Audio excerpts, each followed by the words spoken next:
Final score tonight from Little Caesars Arena, Warriors 120, Pistons 109. The State Farm postgame report beckons on the 95-7 The Game Warriors Radio Network, presented by United Airlines.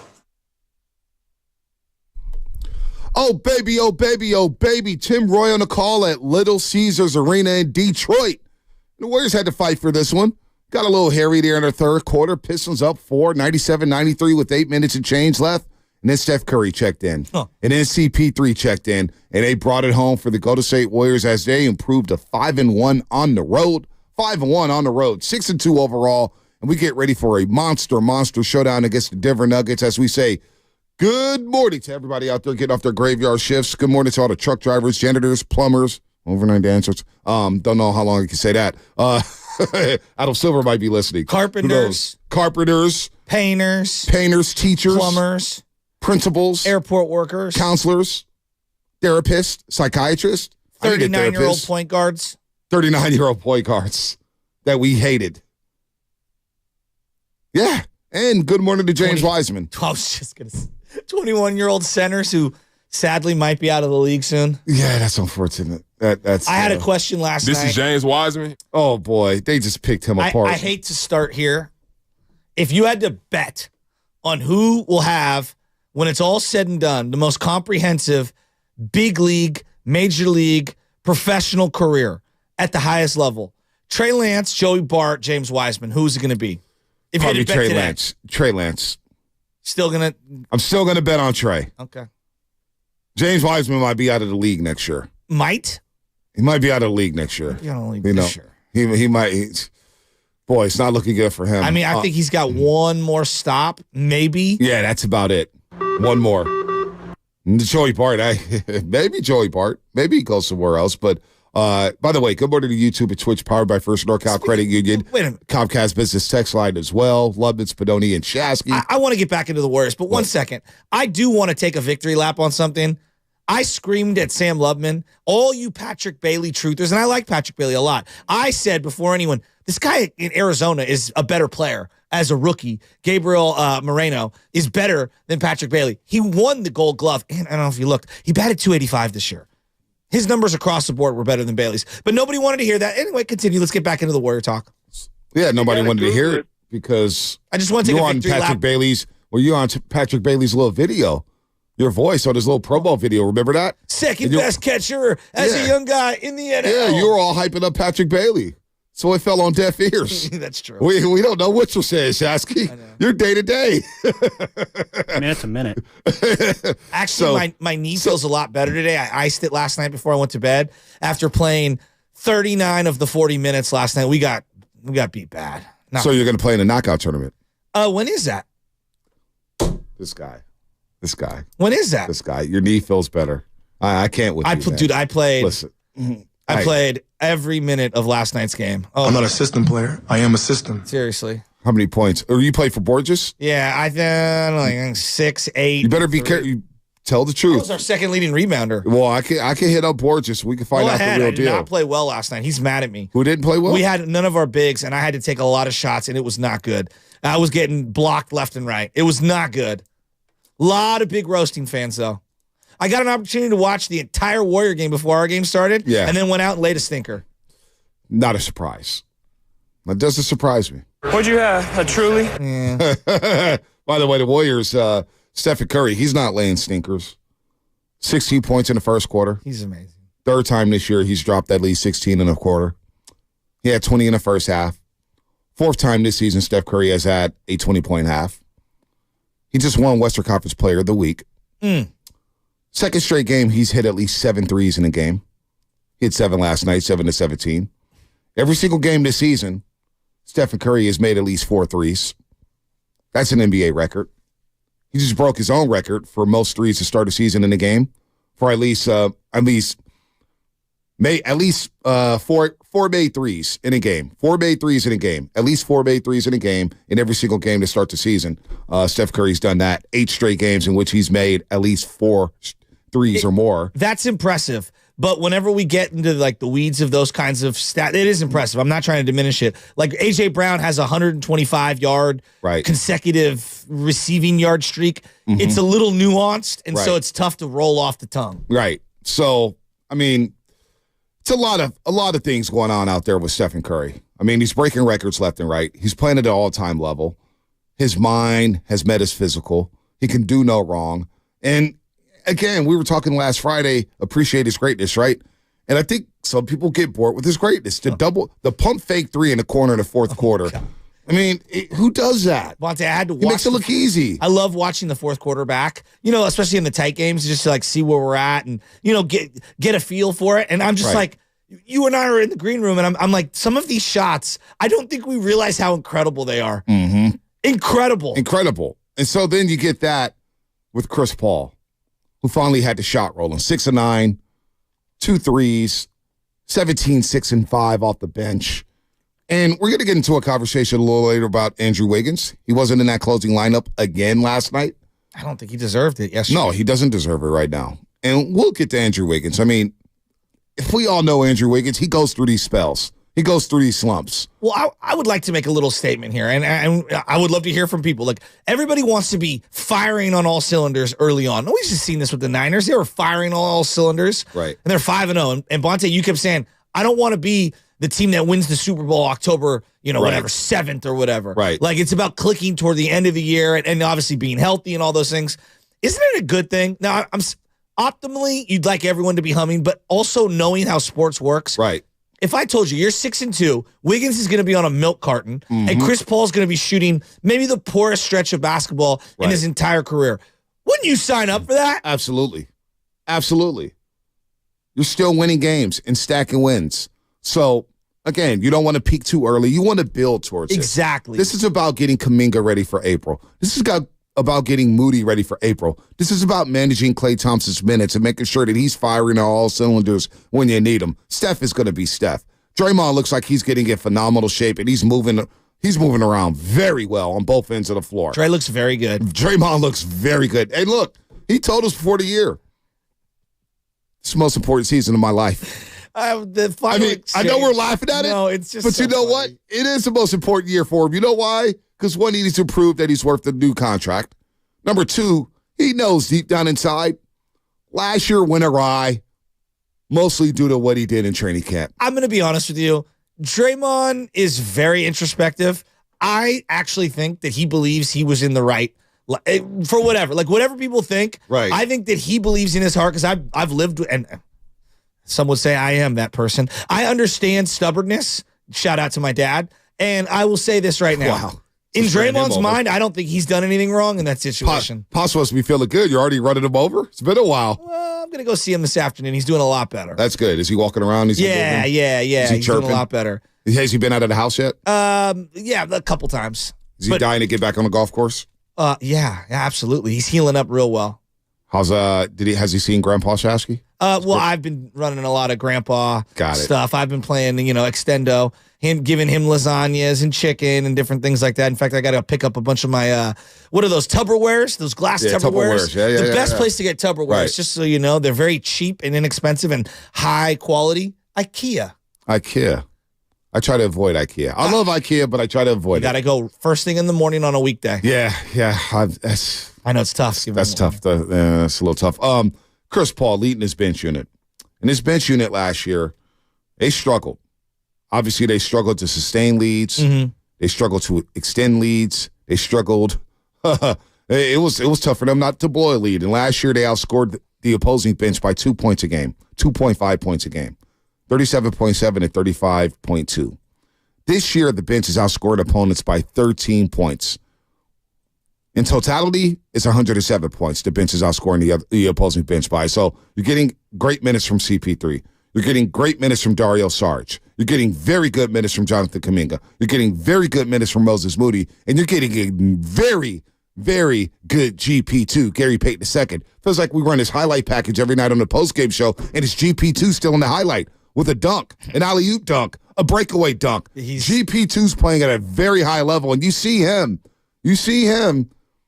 playing in that closing lineup down the stretch. I feel like GP2 and Moses Moody are giving me all the hustle plays this team desperately needed last year. Right. And so I'm looking at two glue guys who you'll look at their stat sheet and it doesn't pop off the page, but every time I watch them play, they're making 3, 4, 5 hustle plays, tips, dives, dunks, dives, rebounds, steals. They just do so many little things so well. No, they do.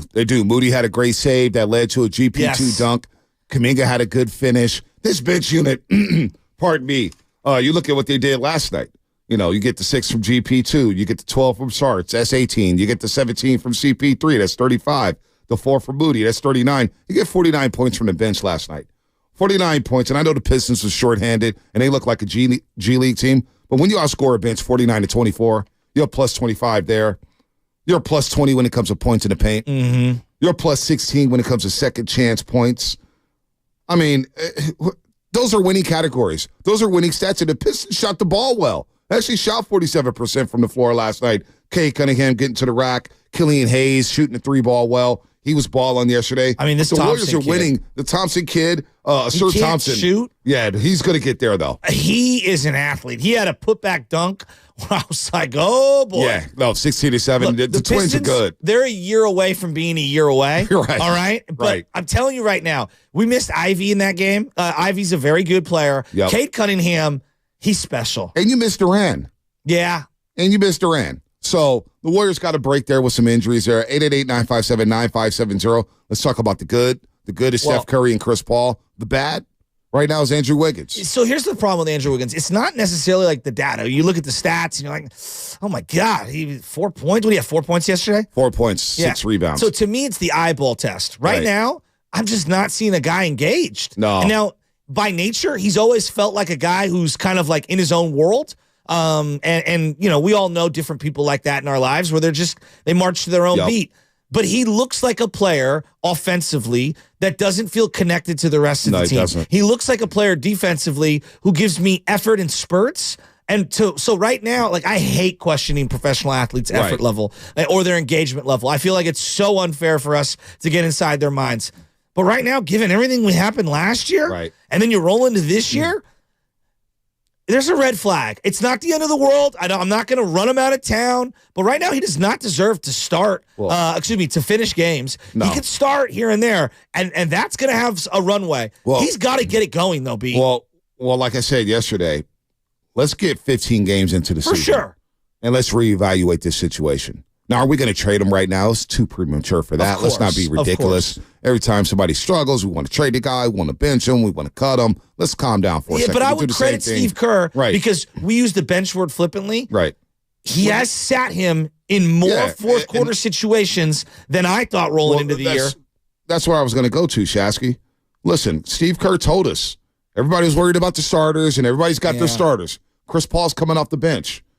I said this. As soon as Chris Paul was traded, it's about who's finishing games and who's going to deserve minutes. Now, Wiggins told Anthony Slater, who we had on last week, and he'll join us on Wednesday. I believe he'll join us tomorrow, previewing the Denver Nuggets game. But he said it too, and it was in his article a couple weeks ago. Wiggins knows, I got to play better. But as long as we're winning and I'm not closing games, it's all good. It's all about winning games. So he has the right mentality when it comes to that. But Steve Kerr told us, I'm going by Phil. I'm going by the Florida game. And right now, the Florida game is telling you that GP2. Yes. Klay Thompson. Yes. Steph Curry, obviously. Chris Paul. Draymond Green. And last night, it was Kevon Looney finishing that game. Sometimes it's Moses Moody. We've seen Jonathan Kuminga. Right now, Andrew Wiggins does not deserve to finish the game, but we're 8 games in. Yes. I'm not trading anybody off this roster 8 games in.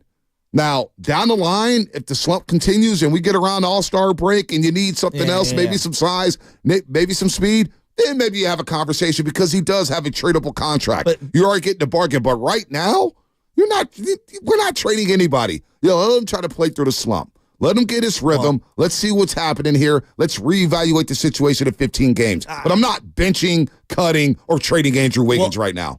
I mean, again, benching means he'll never play again, but that's not how the NBA works. Like, right now, he is being benched in the fourth quarters. Yeah.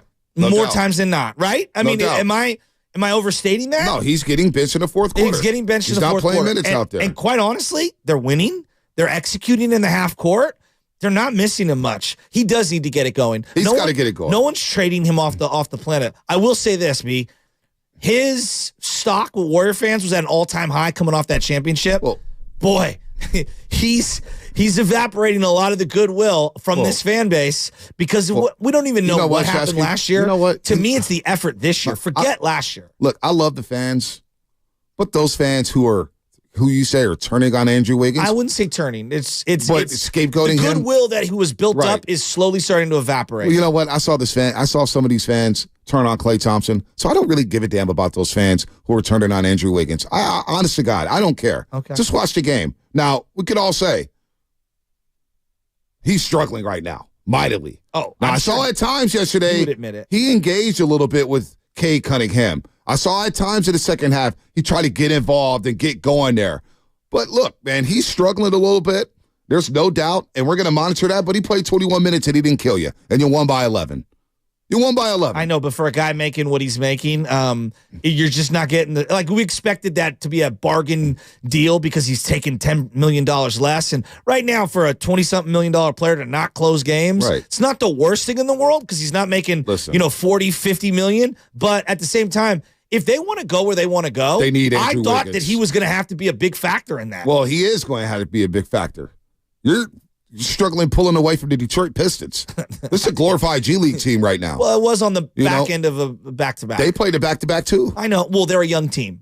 They should have had the fresher legs. Yeah, I guess you're right. They're it's a back-to-back, and they hosted the Phoenix Suns at home on Sunday. The Warriors were the ones who had to get on a plane, get on the tarmac, get on a plane, fly to Detroit, get off the plane, go to a hotel room, check out again. The Warriors are the team that's playing their 8th game in 8 Well, no, cities. that's who I was giving know the what I'm credit saying? to. No, I'm saying Detroit. There's no excuses for Detroit. Oh, yes. You know what I'm saying? yes. They were at home. They didn't have to travel. They were at home playing the 12 o'clock game I against know. Phoenix. Warriors had to play at 3 o'clock in Cleveland. Well, I just look at it this way. Like, I'm not sure Kuminga's done enough right now to, like, seize any job or whatever. It's just too early. But he's taking advantage of the extra minutes. He's scoring in the fourth quarter at the block. He's doing a lot of little things. It's not perfect right now from Jonathan Kuminga. Yeah. But right now, I think Jonathan's doing many more contributable things than he is a net negative. Wouldn't you agree? Yeah, absolutely. I But feel even like he he's struggles. taking advantage of this. He is, but even he struggles to start. His second halves are I a would lot agree. better than his first half. So right now, I wouldn't touch anything. No, I'm with I you. like where the second unit is at. Chris Paul gets the best out of Moody, gets the best out of Kuminga, he gets the best out of Dario Saric, and he gets the best out of GP2 with that second unit. Let the second unit continue to cook. Let them continue to mesh and build together. I have no problem with again, who cares who starts? Who cares who comes off the bench? To me, it's about winning time. Do you think Wiggins who's in the cares? game and winning time? Do you think Wiggins cares? About starting or coming off the No, bench? closing. Absolutely. But he knows he needs to play better. Did he address? He wasn't at the podium last night, was he? No. Why would he be? He went 2 for 9 for 4 points. Well, he's one of the not a Wiggins podium game. I know. I'm It's just curious. Curry. It's Draymond. He likes to talk. Klay doesn't like to talk. Wiggins doesn't like to talk. Looney, he'll talk, but he doesn't really like to talk. Yeah, he's Chris pretty Paul, he'll generic, like to Looney, but I talk. love So, him. I mean, we'll get into Andrew Wiggins. Nick in San Jose, Lucky in San Francisco. We'll get to you. 888-957-9570. How you feeling about Wiggins? I do want to focus on the positives. The positives are the Warriors have won 5 road games. Chris Paul has a 61-6 assist to No, turnover ratio. 62-6. Oh, is it 6? Excuse me. 62-6. I knew it was 61 at one 62 to point. 6. And how about this one? That's 10 last to 4. 1. How about this one? His last 4 games, 29 assists, 0 turnovers. That's incredible. He has 31 assists since his last turnover. How about that? All the love for Wiggins has switched right over to CP3. But we got to stop doing this. We need to support Wiggins and uplift this guy and figure out what the heck is going on with him.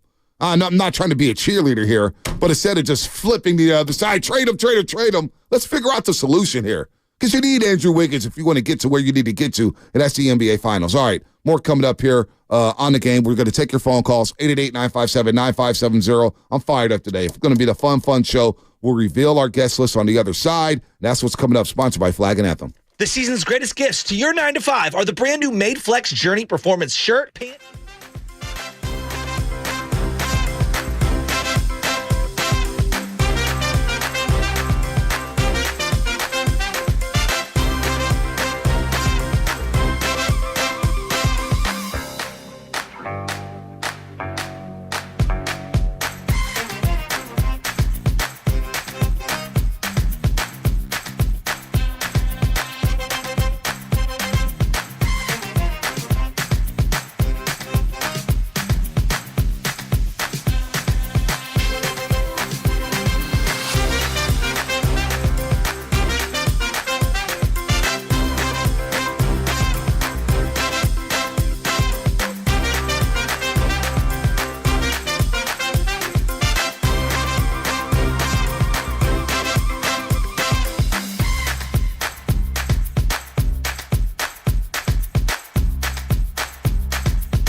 Minga turns. Cut off by Mude. Spins. Pass to Saric. Finding Paul. Paul to try to tie the game. He does. Topside with the triple. We're tied at 88. Hey, Dub Nation, it's Chris Paul, and you're listening to The Morning Roast with Bonta Hill and Joe Shasky on 95.7 The Game. And he called me Bonta last night. He's our post-game interview. CP3. It's twice he's done it with us. You think he knows who Nicotina is? No, probably not. Yeah. Probably not. He's from North Carolina. Maybe he does. Who knows? CP3 smart, man. I didn't know. Very astute kid. I didn't know LeBron knew who Spice One was. Yeah, that's surprising. Was LeBron shocking. could be lying. Well, knowing LeBron, I knew in 1988 that he was going to be. He'd just be lying. I think. Did you see him compare? LeBron compared the Lakers to the Steelers. In terms of what? In what way? Oh, it was the dumbest thing. Well, I'll pull the quote. Both being overrated. Yeah, that. How the offense isn't meshing with the defense right now. Hey, you know what? Cam Reddish missing that quarter three in Miami, South Beach, Miami. 3 guys missed shots. Three straight wide open threes. Austin Reeves. Is that pumpkin? Is that chariot turning back into a pumpkin? He's tired from carrying Team USA over the summer. He had a good game yesterday. Austin Reeves balled out yesterday. He did. He had 20-plus points. Street clothes got hurt again. No, he didn't. Yeah, I missed. He did come out of halftime, right? Groin injury. Oh, boy. Yeah, he said it's not going to be a game-by-game. He should be fine, he said. $185 million. O.J. Simpson did say that he'll rather have Bam Adebayo than Anthony Davis. He's on the show with Cameron and Mace. It is what it is. Yeah, those boys are wild. Yeah, well, yeah. Wild. Anyway, you've made all your own money. You better be careful. You can say whatever you want on your YouTube page. Yeah, I guess so. Hey, Roasters, by the way, we got 4 more days here. 4 more days.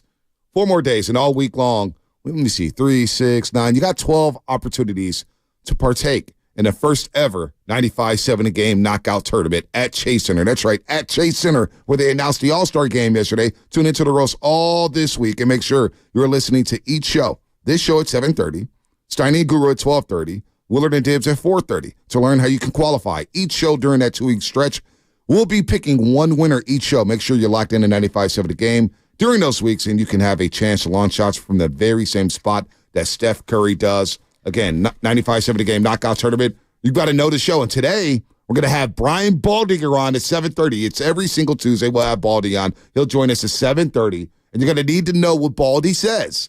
And then Loveman will read the question. You will need to get the answer. We'll throw the number out there, and you will be able to participate in the first ever 95-7 the game knockout tournament. I've already committed. Guru's committed, right? Is Steiny committed? Steiny's not going to participate. Why? He should. It should be mandatory for all the hosts to participate. Oh, okay. No, seriously. This is our tournament, and the hosts need to participate in it. All right. I'm making Matt Nahegan, program director, and if you don't, you get suspended. Well, some people will like a suspension around here. Well, some people don't like it. I'm tired of getting pushed around. Well, I want to get into Klay in a second. I got a text from Guru yesterday asking me if the boss was better than Steiny in golf. I've never played 18 holes with Steiny. I don't know. You guys haven't? No, I've never played 18 holes with him, so I can't assess that. Really? Yeah, and the way golf is, like, if guys are about the same, anybody can beat anyone on any given day. So you're not going to participate in knockout? Of course I'll participate. Come on, because you were making a big stink about it last week. I'm just pulling your chain and look how upset you're getting. We're peer. No, nobody's getting upset. Well, it depends on how his knees. Nobody's getting upset if you don't participate. I'm just laughing. But Willard and Dibbs and Steiny, come on, we need full commitments. Full commitments from our host. That's what makes the event. Come on, touch the fence. Producers got to take part too, I think. Oh, I see. You used to know the producers will beat you. That's why you don't want us to play. The silence was deafening there. He knows what's up. What is up? When was the last time you shot a basketball? Now I want to know. Hey, no, let me know how to spell basketball. No, there's an A somewhere in there. There's 2 A's, actually. A couple L's. Okay, we get the producers in there. Don't sleep on Miami basketball, all right? Final Four last 13th in the nation. Beat NJIT last night. Yeah, Ooh, no, they big put win. Elite 8 in their Final Four. No, you guys got a program now. Men's and women's. Yeah, same big coach. Time basketball school. Same coach who he coached George Mason to the Final Four way back when. Coach L, Jim Larinaga. Yeah, Larinaga. He's got that NIL buddy. South Beach, Miami. Coral Gables. The twins from Fresno left the program and aren't going to play basketball anymore. Oh, wow. Yeah, the two TikTok stars. Cavender twins. Yes, thank you. I always stuck forget being influencers now. By the way, what I saw some kid from Alabama last night. Oh. This white kid? Yeah. What's his name? Yaman. Gammon? Yeah, no. I'm saying he was Yaman. Oh, Yammon. Yeah. He Who's was this Yaman in kid? the lane. He's huge. I saw it. He looks like a more fluid Chet. Dude, this guy was like ripping on dudes. Like, I was like, whoa, who's this kid?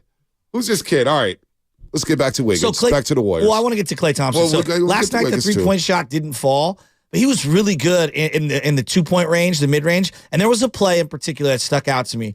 Andrew Wiggins gets the rebound, and he goes up with it just so just so weak and not strong. And it goes off the rim, and here comes Klay to just clean it up. And I feel like the two of them have like role reverse right now, where Klay is doing so many.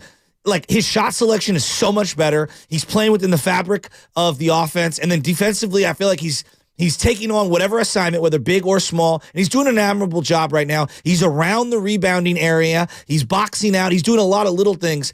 And Wiggins, I'm watching the guy, and it's like, I don't know, man. It doesn't look good right now. Again, I'm not trading him. I'm not running him out of town. I'm just saying, like, he's got to come around for this team. If they want to win a championship, I thought he would have to be their second best player. Maybe I need to recalibrate. Maybe they can win with him not being their number 2, but I think he needs to be better than what he's doing. I'm kind of with Tyler Miller here on YouTube. The role reversal is the fans want to trade one per usual. We always want to trade somebody. I don't get why. Andrew Wiggins, he could be your second best player on any given night. Now you get Draymond, you get CP3. Maybe we need to recalibrate how we think about this team. We need Steph to be Steph, number one. First and foremost, and Steph has been Steph. 34 last night, 7 made threes, back-to-back games. He's made at least 4 threes in every single game this season. That's a record for a start of the season. The first 8 games of the year. It's a record. He broke his own record. First half, I thought the Splash Brothers kept them in that game. Then they did. They carried the team. Because at some point in the second half, Wiggins, Looney, and Draymond were all scoreless. All of them. That combination, I'm looking at it right now. So that, your starting combination that was so prolific last year. Yesterday, they played 14 minutes together. They were on minus 12. Yeah. On the year, and this is from Anthony Slater, the on the year thing, and I'm taking the nugget from him. 67 minutes, that starting 5 unit, Draymond, Looney, Wiggins, Klay, and Steph. They were the best in the NBA last year. This year, they're a minus 23. And here's the worst part. And it's a small sample, but their defensive rating is a 132, which is really bad. Really, really bad. And so I think it's a small sample. I think it can get better. But you've kind of been on this. Like, if you got Looney and you got Draymond and the 2 non-shooters, somebody else, that third guy's got to step up as a scorer. And right now, with Wiggins not playing well, I think it's really bringing that entire lineup down. Yeah, offensive. It's not the greatest, but you got the bench picking them up. Let's take some calls here. Nick in San Jose, what's happening? Nick, you're on the roast. Hey, guys, your keen intellect is right on point today. A couple things. We would have lost this game last year. 100%. And I want to tell you, I got a 7-year-old boy. When Curry hit that pump fake corner three-pointer, my son jumped up and said, "Let's go," and he went outside in the dark and played ball for about 30 minutes. It dawned on me, I don't think we understand not only the skill set of Curry, but we just need to suck in everything he does. You're right. Because we are so blessed with him. And then conversely, I wanted to say I appreciate the malleability of Kerr. Kuminga wasn't rebounding. He wanted to finish with him. He brings GP2 in, and GP2 is healthy again. And guys, he looks so good. He is so great defensively, dude. It's so athletic. You feel him on the TV, man. Yeah. You feel him. And here's my two questions. Is the Wiggins we saw in the playoffs and the finals against Boston an anomaly, and this is the Wiggins we see? And number 2, why don't we feel Kuminga more on the rebounds? I feel him on the ball, but I don't feel him getting the rebounds. I'll take those off the air. Thanks, guys. You know what? Those are great questions. I hope the Wiggins series against Boston is not an anomaly. Actually, he had a good postseason run. Yeah. The Memphis series, the Dallas series. Wiggins had a really good run. And you know what? He was an all-star that year. Now, some may say Bam Bam voted and you got all the votes and overseas and maybe he was doctored and whatnot. I don't really care about that stuff. He was an all-star. And he played like an all-star that year. Then he slumped hard. He had a month stretch, and we could break down the numbers on the other side. He had a month stretch 5-week stretch where it was just, where is Wiggins at? Where is the All-Star? Then he got his game right. He got his game right going into the playoffs. He got his game right in the playoffs. I hope it's not an anomaly. This guy's a good player, but this is what Andrew Wiggins does. He's done it every single year since he's been here. The play-in tournament. We had a poll up when we first brought together the Morning Roast with Kate Scott. We had a poll up. Who'd you rather move forward with, Kelly Oubre Jr. or Andrew Wiggins? And I will never forget, 70% of the poll said, we want to rock with Kelly Oubre Jr. What month was that? It was like February. But, I mean, obviously the season was different because it started No, I'm at just Christmas. curious. Yeah. So it was like the first 2 months of the season. Oubre was good for a minute. So Wiggins does slump. This is what he does. So Okay. Can't slump too hard. Now, let's see what happens in the first 15 games. Well, it's the first 8 games of the season. Klay has started off slow before. Other guys have started off slow before. I'm not freaking out when a team is 6-2. But there is a conversation. Lucky is San Francisco. Get you on the other side. By the way, Brandon Schneider is also going to join us. The COO of the Golden State Warriors. He'll talk about All-Star Weekend, WNBA, some of the events happening out here. All-Star Game is coming to the Bay. I can't wait. And please, do not ask me for tickets. Do not ask me for invites to parties. I don't know anybody. I don't have them. Chasky, you're going to get the same thing. You keep scoffing like that. Trust me, you don't know what time it is. People will be, Chasky, what's up, man? Can I get this event? Do not beg me. Do not beg Shasky. Or actually, Shasky will be begging somebody for events. Shay Tao, mayor of Oakland as well. She's going to join us at 9:25. Talk about something going on in Oakland, California with the Oakland A. Shay Tao, sorry, yesterday. She can't wait to join the roast. That's all coming up. Brought to you by Fremont Bank. Full service banking. No compromises. I want to pick a fight, and you will give me what I want. On Friday, November 10th, AEW is on the road to Full Gear. What a moment!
Bay Area is Draymond Green. The Morning Roast with Bonte Hill and Joe Shasky is live on YouTube and Twitch right now. Time for you to like and subscribe. Do you know who makes this song, Bonte? Sublime. Close. Green Day. Because it's a white band. Yeah. I figure some white people made this music. It's good, though. This is a good beat. It's a good jingle. This is Red Hot Chili Peppers. Oh, is it Red Hot Chili Peppers? It's a classic. Oh. You got to Google it. I didn't know that. It's good music. It's good. It's a good tune. We're going to bring that back this week. By the way, Queen's coming to chase it on Wednesday. Oh. We are the champions? Yeah. Freddie Mercury, obviously, rest in peace. But Queen coming to chase on Wednesday. Can you get us tickets to that instead of All-Star Game weekend? Please, King. You know what? Can you gift us peasants? I probably could. Please, King, hook us up with Queen. But you know what? You don't deserve it. You're not working hard enough. What's your favorite Queen song? We are the champions, my friend. All right. What about you, Spadoni? Ooh, Bohemian Rhapsody, all time. Is that probably one of the greatest songs from of all time. You know Wayne's World where they're in the Yeah, backseat of the car? Yeah. That's that one. Yeah. Could you play Bohemian Rhapsody? Yeah, play that for him. And then Lubman, what about you? They've got a few tracks, actually. Oh, they got tons of tracks. Bicycles going. I'm a big Radio Gaga fan. What's Radio Gaga? I thought you'd be Fat Bottom Girls. It's another banger. They got bangers. They got bangers. Hey, I'm with you, Tyler. No, Radio Gaga when he did that at the Africa Live concert when Freddie Mercury did that, one of the best concert performances you'll ever see. Queen is iconic. They are. Can you play Bohemian Rhapsody? We're pulling it up as we speak. All right, you pull it up. I'm gonna get to Lucky at San Francisco. Hey, Lucky. Lucky money. Lucky, you're on the roast. Man, Bonte, Shasky. First of all, can I give y'all two new nicknames? Huh? Bonte for you, the voice of Fillmore. Shasky, the walking swag of Excelsior. That should be your new line. I like that. The voice of Fillmore. Let's go. I'm not sure some Philmonians will like that because you got London Breed, you got Rapid Forte, you got San Quinn, you got Big Rich. I don't know. JT's out in Atlanta calling Atlanta like Philmonian Zone 1 or something. Yeah, I'll let you do that, Lucky. If you give me that name, you're a big timer, man, so I'll take that. I'll accept it. I will too. Yeah. No, on Andrew Wiggins, man, I view Andrew Wiggins kind of like a cat, man.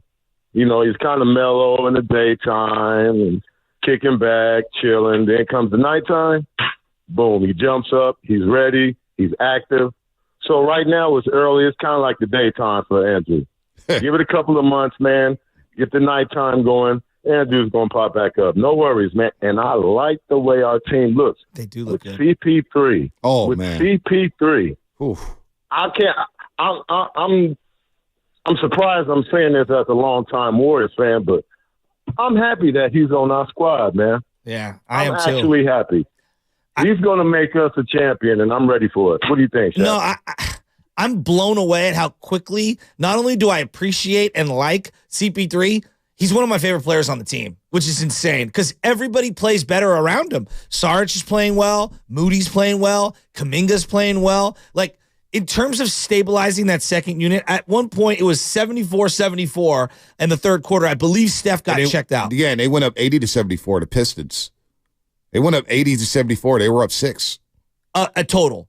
Yeah, they went up 80-74. Yeah, so I'm thinking to myself, if CP3's not there, what do you think? They go down 10, 15? Well, they would have probably gone down 10, 15, and then they came back. Right, so like, I don't know. I think he's been awesome. And then a minute 35 to go. It's 113-109. And, you know, it's getting a little congested. You're down the stretch, and they throw the ball to Chris Paul at the block. He's got a rookie on him, and then Trey runs the, you know, whatever, the go-away screen, and then him and Klay are coming off what I guess Kalena calls the split action. It's a very loose term, but guys are moving all over, and CP3 just kind of surveys it, squares up the guy, and then just, boom, hits the little mid-range post-block play, and then they come down on the very next possession, 115-109, and Draymond says, no, we're going to do the exact same thing. And I'm saying, like, well, they didn't really have this in the bag the last couple of years to be able to throw it to a guard on the block and utilize the mismatch because their best perimeter defender is probably guarding Steph, all right? And where's the second best perimeter defender? Probably guarding Klay. Yeah. So now you got like a third best perimeter defender guarding CP3. Now you can't do it every night, but like against the Pistons, it worked. No, so he goes to the free throw line, they hit 2, and the game's over. We got Baldy coming up at 7:30. Brian Baldinger, who'll break down the 49ers. We'll do that at 7:18. Brian Baldinger joins us every single week. We'll get our football talk, and we'll play some sound from Chase Young. That'll happen in the next block. Baldy at 7:30. Brandon Snyder, the Chief Operating Officer of the Golden State Warriors, who'll join us at 8:30 to talk about the All-Star festivities. Shasky, you can beg him for some tickets and a credential to get the All-Star 2025. I'm just joking, Shasky. I'm kidding. You haven't asked anybody for anything in a long time. I'm actually impressed. And then you got Shane Tao, mayor of Oakland. So join us at 9:25. So we'll talk to the mayor of Oakland. Boy, we're getting political. We're talking to COOs. We're doing a lot. London Breed says she's ready to come on, too, and talk some smack about the Warriors as well, or talk some smack about the Sacramento Kings. Oh. She was really bragging about that. Remember, she like emptied a clip on the Kings last year on pregame live before a playoff game.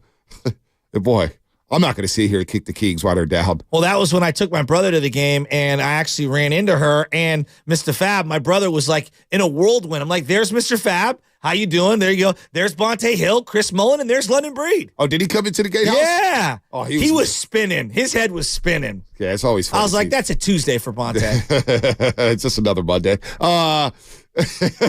Houston beat the Sacramento Kings by 25 points last night. Life without De'Aaron Fox will come at you fast. I've had enough. This is why I tell D-Lo and KC up there at ESPN 1320. Listen to Domantas Sabonis. Domantas Sabonis stat line yesterday. 8 points, 8 rebounds, 5 assists. But here's the kicker. He attempted 4 field goals in 30 minutes. With no De'Aaron Fox. Sabonis. That's what I'm talking about here, Kings fans.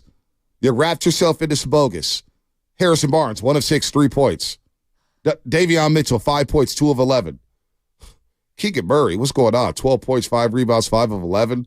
I mean, they just did not show up. They got swept in a doubleheader by the Houston Rockets. The Houston Rockets. Come on, Kings fans. Let's go.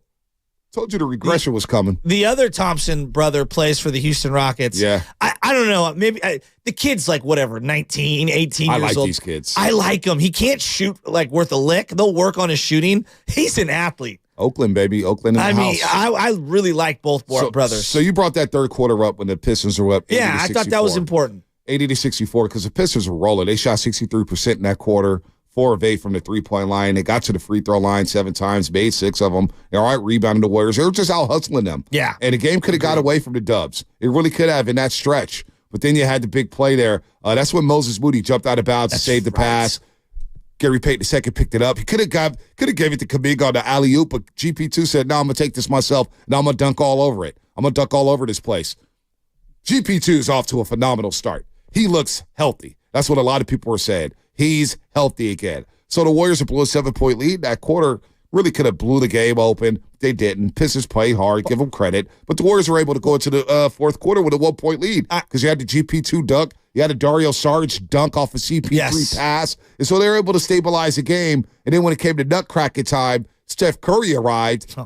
That's when the game was over. Boom, boom, boom. I thought 10-0 run in the fourth quarter. And then I don't know if it was Curry or Chris Paul. They had a really nice pass to a cutting Kuminga who finished with his left hand right in the lane. That was really nice. I don't know, like 4 minutes to go. That was a really nice play by Kuminga. When you get him diving to the hoop like that, get out of the way. Yeah, he's trying to yam on someone's head.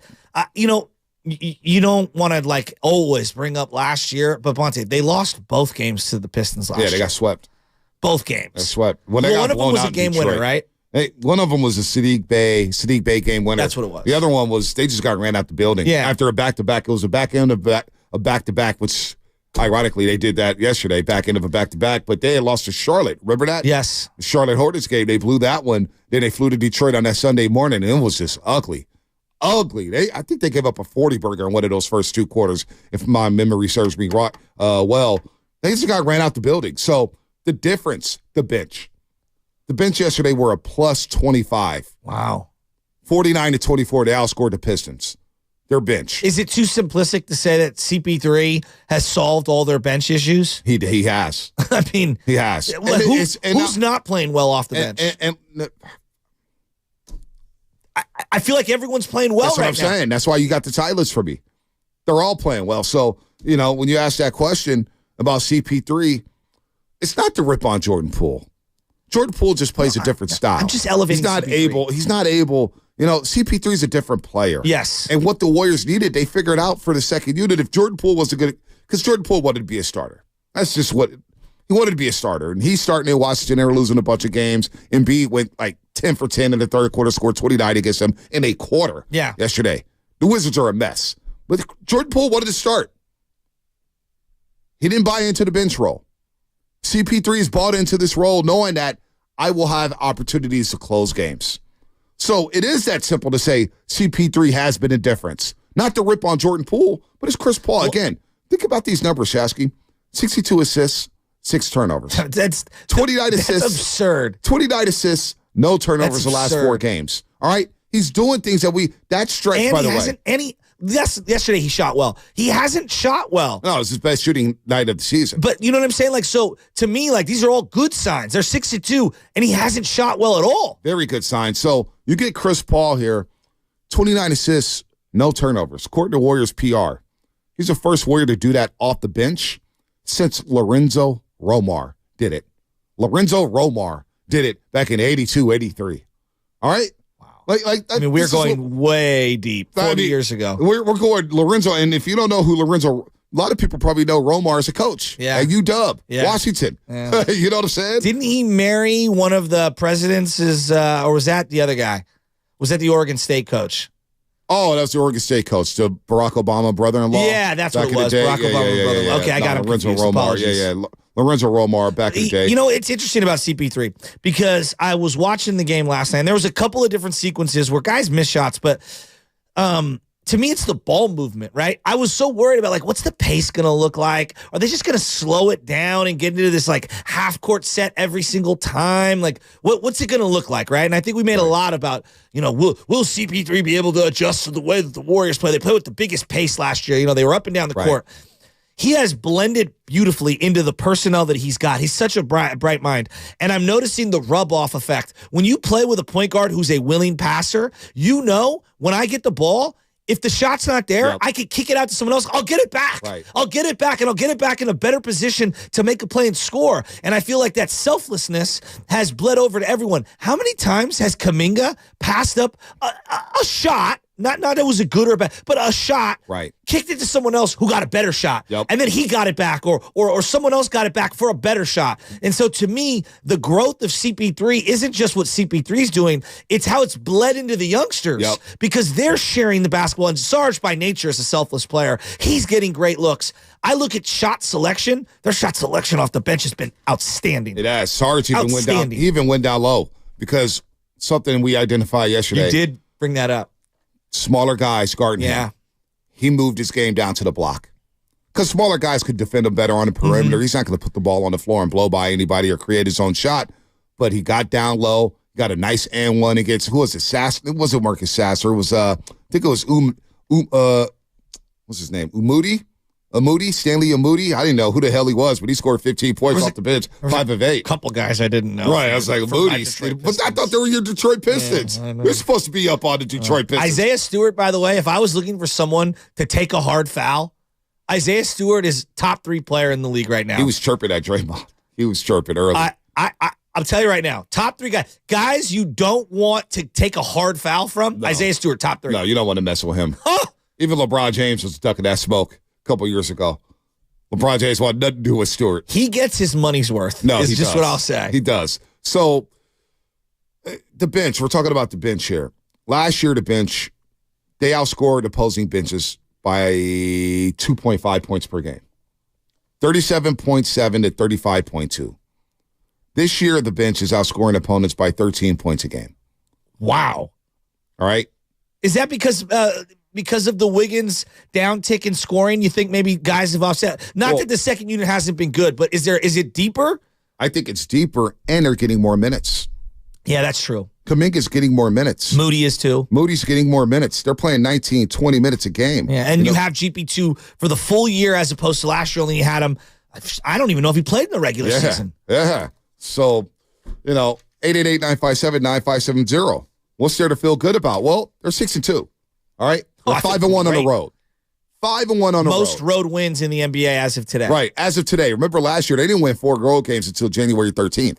When did they win their 5th? I'm going to look that up. Yeah, I was going to say. I'm surprised you didn't have that up. I was so caught up last night that I was like, man, I don't even know when they won their 5th game. I even bring it up. I just kind of ignored it. Let me see. With their 5th road win last year. So they won their 4th January 13th against San Antonio in the Alamo Dome. They won their 5th January 16th at Washington.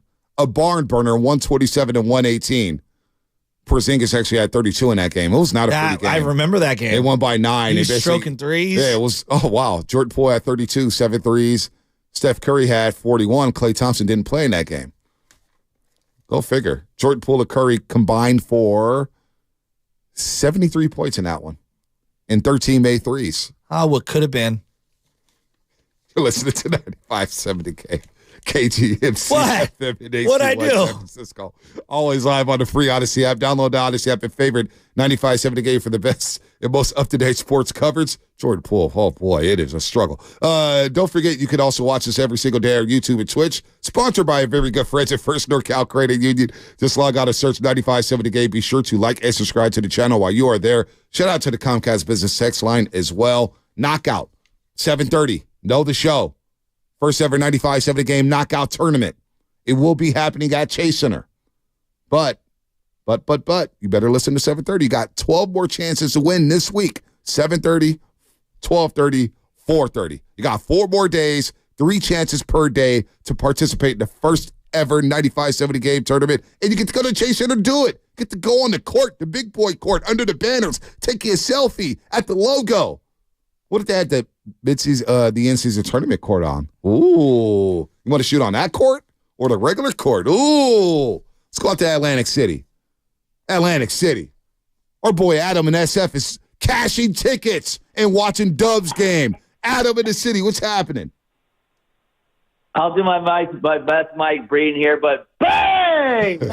Oh, my God. The Chargers just won me some money. That was a good weekend in Atlantic City. If you guys have never been, great place to go, have a good time watching at the sports book, gambling, whatever it is. But I just feel bad for the Jets, man. Zach Wilson is so bad. He's so bad. But worked out for me. But no, I wanted to call I'm really impressed with the way the Dubs have started on the road this year. I've already called in saying about how much better the bench looks, but it's crazy to think, we knew to start the season that the first 7 out of the 9 games were going to be on the road. And, I mean, look at how much they've traveled since that last home game. And they've been to Oklahoma City, New Orleans, Houston, Detroit, Cleveland, going back to Denver. I mean, that's a lot of travel, but they're finding ways to win. And, you gotta play every team obviously seriously. This Wednesday game is huge. I think I saw something that Jamal Murray's gonna miss some time with the hamstring injury, but it doesn't really matter though because they still got Jokic and he knows how to dish out the ball. So it's gonna be really interesting to see now. We're going up against a team with size again. Luckily, the Nuggets aren't like a fast team with size like Cleveland was, but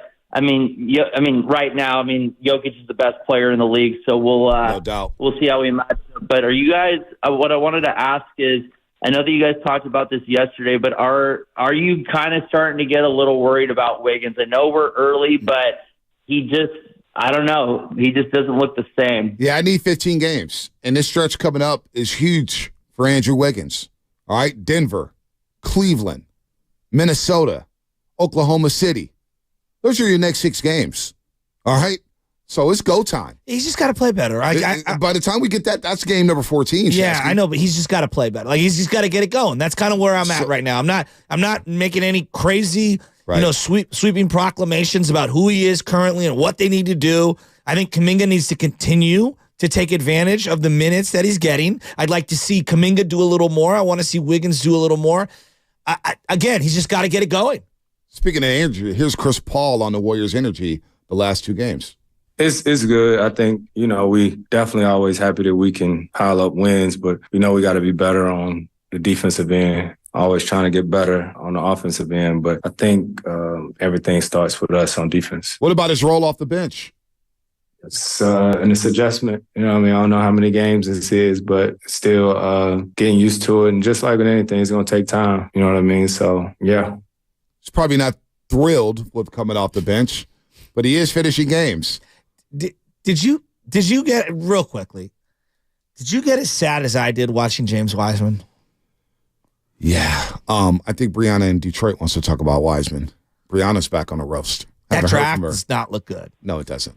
Just in general. Well, Anthony Edwards. Well, he's really good. He's one of one. 38, 9 and 8 last night or something like that. 38, 8 Williams, and 7. Isaac Okoro, Okongwu, Hayes, Toppin. Okongwu's not bad. He's not bad. Okay, like Cole Anthony and Halliburton are later picks that are nice. Yeah. Isaiah Stewart, a guy who's a nice later pick, but like LaMelo had a good game the other day. You look at the 2021 and the 2022 draft, it just feels like they were deeper and better. And the Warriors had just obviously missed on the pick, but it also wasn't a great draft. Brianna, good morning. What's going on? Good morning, guys. So I was at the game last night, and I have some inside info with the Pistons. I told you guys before, but one thing I want to say about CP3, he literally warmed up the whole time. Brianna, real quick. Yeah. Can you hold for a second? We have to break. I'm so sorry. I didn't realize we're up against it. We want to hear what you have to say. But I want to hear what you have to say. Can you hold on for us? About 6-minute break. We'll get to you on the other side. I will. All right, Brianna. Thank you. We'll get right back to you. That's what's coming up. Brought to you by the Downtown Los Altos Holiday Stroll. Get into the holiday spirit early this year at the 20th Annual Downtown Los Altos Holiday Stroll. This Friday, November 10th, a sparkling opportunity to discover beautiful downtown Los Altos while you shop, dine, and explore. Find out more at downtownlosaltos.org. Enjoy holiday classics at Whole Foods Market. Prime members get $365.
What's going on, Roasters? It's Brian Baldinger with the NFL Network, and you're listening to The Morning Roast with Bonte and Shasky on 95.7 The Game. All right, Baldy's joining us in 13 minutes. Cannot wait to talk some football with Brian Baldinger. That's coming up here as we look ahead to the Jacksonville Jaguars. I like this beat right here. I don't know what it is.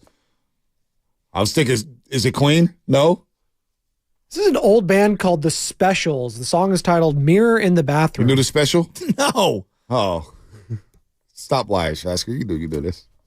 The Special? It sounds like something my brother would listen to. I like this. This is something, this is like video game music. You're playing Madden. Tony Hawk. You're setting your lineup up. Hey. Tony Hawk was one of my favorite games of all time. Hey, I could get down with this. It's not snitching music. It's a vibe. Could you skateboard? Did you try? I tried. I failed. My brother was a big skateboarder. Yeah, I was done with that. My boy Brendan was too. I was done with that. Fahey. Yeah, I'm not that. I wasn't. I that's how you break a wrist. Yeah, I'm not skateboarding. By the way, knockout. Keep saying knockout. Push. Kick, First ever 95-70 game knockout tournament coming up at Chase Center. Don't forget, in 12 minutes. You better know the show. You better be listening at 7:30. That's coming up in 12 minutes, 7:30. 50-50 grind. Kick flip. Make sure you're locked in to 95-70 game during those weeks. You have a chance to launch shots from the very same spot that Steph Curry does. Know the show. Baldy coming up at 7:30. But first, let's get back to Detroit because our good friend Brianna's called back, and she's a big-time NBA fan. She has some thoughts on CP3, James Wiseman, and she was at Little Caesars Arena last night. Brianna, the floor is yours. Thanks for holding. No problem. So what I noticed with CP3, because I sat on the first row right behind Golden State. And so he literally warmed up the whole entire time he wasn't on the floor. And, because he's older now and he's coming off the bench, that's what he has to do. But he got really, really irritated toward the end of the third because the game was like, touch and go. And so I saw him yapping to, a couple of the trainers and some of the coaches. He was ready to get in the game to make a difference. And so they finally put him in or whatever. But he was pretty upset about that. And so Chris Paul was? He literally Chris Paul, he was kind of annoyed. And he was verbally, saying like, what the hell's going on? Like, why am I not getting in the game? Like he was kind of irritated. And then they finally did let him in like toward the end of the third. And so also I spoke with someone that is affiliated with the Detroit Pistons. And so I was asking them last night after the game, what's going on with Wiseman? And he basically told me that Wiseman had some trauma that happened fairly recently. I guess within like the last year or 2 years or something happens that's affecting his psyche and affecting his development on the court. And so I said to him, because when I talked to you before last year, you were saying that the Warriors made a mistake. How do you feel now? And he said to me, well, I guess you were kind of right. But he was like, he does have the talent. It's just not, it's not happening on the court. So let me ask you. Let me ask you, Brianna. This is great, very good info. But I wonder when you go to the game and you watch the Warriors play, do you wear a Warriors jersey? What do you? No, because I'm fashionable and I like to be fly. So. So you was out there. You were showing out yesterday, then, huh? Yeah, I mean, I go to a lot of games and stuff like that. I know people, and so I like to be fly. But I want to make this point also about Wiseman. He did say, the guy I spoke with told me that, last year he was getting yelled at. Every little mistake he made, he was getting yelled at. But I told him, I basically said, what's the new guy's name? Trace. He's a really good rookie. He came in and he's making a big difference. Yes. I just feel like some people have more natural talent and more natural skills and more natural instinct. And I think that that's what James Wiseman is missing, that natural instinct. He may be tall and have the talent, but does he have that instinct? Yeah, no doubt. That's a great point, Brianna. It's always good hearing from you. We got to see where you're sitting at on the game. We got to watch the game back and see how fly you are. We got to be the judge of your fashion. We're fashion aficionados here on the Morning Roast. I don't pretend to be, nor will I judge a woman's fashion. He's lying, Brianna. He's trying to be humble. I refuse to do that. I'm sure you know how to dress way better than I will ever know how to dress. Trust me, I was fly. And I was trying to introduce myself to you, Banter. So I did slide in the DMs to say hi. So if you'll see me if you look, or whatever. But yeah, I was at the game. I got some info, and I have more info coming for you guys. All right. Appreciate it, Brianna. Appreciate it. Always tap in on the morning roast. So, yeah, let's keep it moving. Let's Nick, I texted with Nick. We're gonna get cousin Nick on pretty soon. Cousin Nick gave me a Wiseman eye emoji. Okay. Back to me. So cousin Nick, we'll be talking to you soon. I want to start here though. When it comes to the Golden State Warriors, it obviously feels a lot better, and everything seems to fit right now. But I also think that some of the younger guys have taken a big step forward in terms of being coachable, understanding what their role is, not trying to bite off too much of the apple all at once. That's what the young guys want to do. They want to conquer the world, right? And they want to be one of the top players in the league right off the rip. And it just feels like to me right now, the entire team is focused on executing on each possession. And that feels different than what years have passed or the past year. Baldy's going to join us in 7 minutes here. I'm a little disheveled right Yeah, I know. I'm getting lots of texts. What did I do wrong? Saying that you look as red as ever. Yeah, I'm there's a lot to break down in that call. I was a little in shock. I just don't like the way that sounded. I honest to God, though. I don't like the Don't talk about I that. did get really sad watching Wiseman last night. I listen. Poor guy's going to be out of the league. He might be out of the league next year. I feel bad for He him. might be out of the league. He's 22, 21. How old is he? He's what, 23 now? What is Is he that old? It just goes to when a young player doesn't play and he's not able to get on the court. Yeah, he missed development time. Big time developmental time. 22. Now, 22 years old. Now, but also hold on bigs. But he may not have never had it. No, I agree with that. The instincts are just not there. The basketball instincts, they're just lacking. But I think for traditional bigs, why it gets so difficult, like when you go to like a high school game, right, and you'll see a 6'9" or 6'10" guy on a court with guys that aren't as big. Like there's different programs. The average height for Reardon is like 6'8", right, for example. Not every team is built that way.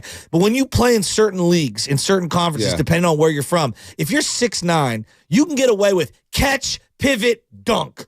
Or close to that. You could just out-athlete, outsize people at any level. As you get to the next level, obviously everyone's bigger and stronger and faster. And you have to have, like she was talking about, instincts. You got to have hands. You have to have touch. You have to have lots of different elements. I think where we miss a lot are these young guys with 1 year or less than 1 year coming out of high school, and they're super big and super strong, and it's really hard to see like a traditional big, not the skilled guys that are away from the rim. It's really difficult to be able to see, how's that going to translate? And if you look at like the European model of how their bigs are taught, they practice 6 times to 1 game. Whereas in AAU in America, we go 6 games on a weekend and maybe we practice once a week. Right? Yep. The development is backwards. And that's why all these European bigs that come to America who are younger feel such more advanced and such farther along because they're practicing 6-8 to 1 to game time. Whereas these kids like James Wiseman, AAU, he dominated. I mean, he absolutely dominated. Because he's 7'1". But AAU doesn't get you to the fundamentals. Exactly. It doesn't teach you the That's my fundamentals. point. You need college seasoning. He needed development. He needed coaching. And it's tough in the NBA. And Steve Kerr touched on this last year where it's like, dude, it's almost like college. We got to run practices. And it's tough during the season because all you do is shoot around, watch film, shoot around, watch film. You don't scrimmage as hard. Now, maybe you have 4 days off. Coaches will try to get a scrimmage in to keep the guys fresh. But when you don't play, and he played a lot as a rookie. He got COVID. Came back. He got hurt with the wrist. Comes back. Meniscus injury. He misses an entire season. Comes back. He starts off slow. He's played his summer league. He's not right. So you miss all that time. It's so similar to Trey Lance. The contrast is alarming. The lack of playing time, the lack of development, the lack of time on the field, the injuries that set you back there so you don't get those live reps. You know what the commonality is before you continue? That 2020 season, if you look, all the drafts, Major League Baseball, NFL, NBA, were really shoddy because no one played. Yeah, nobody played. Nobody played. right? And so for every Jamar Chase, you got a Zach Wilson and a Trey Lance who had either shortened or no season whatsoever. James Wiseman, no season whatsoever.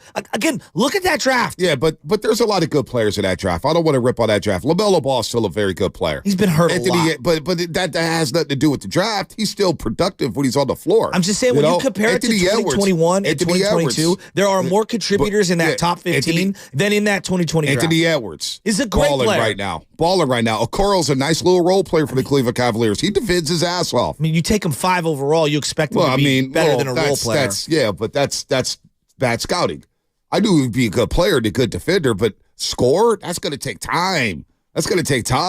He was never that guy at Auburn to just be scoring like that. I think when you contrast it to 2021 and 2022, that COVID year of 2020, just across the board, a lot of massive whiffs. Well, a lot of them. Not that there aren't salvageable players. Again, the guy Stewart was like the 15th pick. I think the biggest thing is just playing time and experience. Well, that's what was baked into the COVID season. That's James White. He played 3 games. That's crazy. He played 3 games in college. What did Lance played 1 game that year? He played 1 game that year. Yeah. So you don't play. At least if we were to play, like Zach Wilson just stinks. All right? But he only played 6 or 7 games that year, and it wasn't BYU's normal schedule. No, it wasn't their schedule. But he did have a year before where he struggled. Yes. And everybody got alarmed with a couple throws. Everybody got alarmed with a couple throws. You know, Trevor Lawrence, he had a lot of experience before that COVID year. He had played the 2 full You know what I'm seasons. saying? Yeah. So, Mac Jones, he was around Alabama. He played the full year in the COVID year. Well, you know what they said about Alabama that year? Alabama never shut down. It was one of the few programs. They practice all year. Every single day. So a lot of those guys from that Alabama program were able to continue practicing, whereas some divisions like the Pac-12 just shut down. And Mac Jones is struggling right now. Yes, he is. You know, it's a good point. We could use COVID as an excuse if we want to. The fact is, he just hasn't played much. He doesn't have a lot of basketball. I'm not using COVID as an excuse. I'm just saying I think it was very difficult to draft that year because of the circumstances of COVID. It was tough. I mean, Jamar Chase didn't play at all. Penei Sewell didn't play at all. And they're fine. And they're awesome. They're awesome. Right? Exactly. But then you look at all those quarterbacks, they're not good. They're not as good. And quarterbacks are hard to evaluate. Michael went 12th that year. Quarterbacks are hard to evaluate, though. That's true. That is the hardest position to evaluate. You just never know with the quarterbacks. It's not the first time first-round picks, whether it's COVID or not, that have flamed out in the first round. You know, remember that draft where they had like Cade McNown and Donovan McNabb? Who was all in that draft? And there was a lot of busts. All I'm saying is but the lack of development with James Wiseman in this particular situation, not a lot of issues, and he's not playing. I also think that, not being able to go through all of the regular workouts in the pre-draft stuff and being able to meet with people, like it limited the amount of information, and we know how it is. Like, you're going to have tons of misses in every normal draft, no matter what sport it is. But I think in that year in particular, and because the Warriors were up so high when they were drafting, I don't know, man, there was just a lot baked into it, and it just didn't work out. It was a massive miss. Well, it was a swing and a miss. And look, but here's the thing. Here's the positive. They hit on the right 2 guys. Yes, they did. They hit on the right 2 guys. And so that's Kuminga and Moody, and they hit on those 2 guys. Well, and I'm glad as for Wiseman, Wiseman did go down to Miami in the pre-draft workouts, and he got NBA work. Got a lot. Now, that doesn't help you, right? But he did get a lot of open run with some big boys out there. So, you know what? It's just a miss. It's a miss. Well, the Warriors missed on that, and they pivoted, and they got GP2 back. And now look.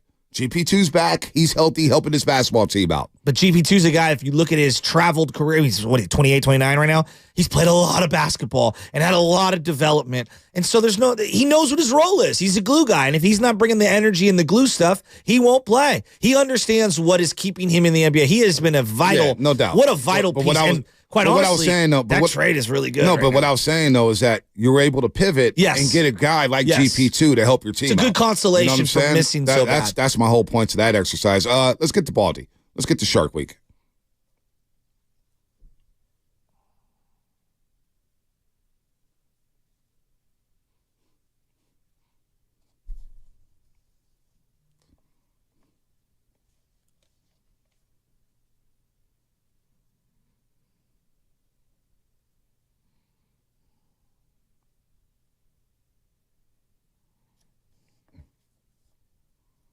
All right, man, the myth, the legend, Brian Baldinger. He was in Baltimore last week watching the Ravens beat down the Seattle Seahawks. We'll get to that in just a second because Baltimore looks scary. That defense is real, like Baldy pointed to last week. He said they got a lot of hunters, a lot of sharks on that defensive line, and boy, do they do. Baldy, brought to you by our proud partner, Golden State, serving the Bay Area for 3 generations. Building better starts with Golden State. When you succeed, we succeed. Visit GoldenStateLumber.com. We're playing Know the Show as well. Know the Show. Something's going to happen on the show in the next 15 minutes. At 7:50, be the first caller to call in and answer the question about what happened on the show first, and you will be on your way to Chaser to play Knockout. Baldy, good morning to you. Welcome back to the Morning Roast here on 95.7 The Game. Before we get to Baltimore and the Seattle game and look ahead to Jacksonville, got to get your thoughts on Chase Young.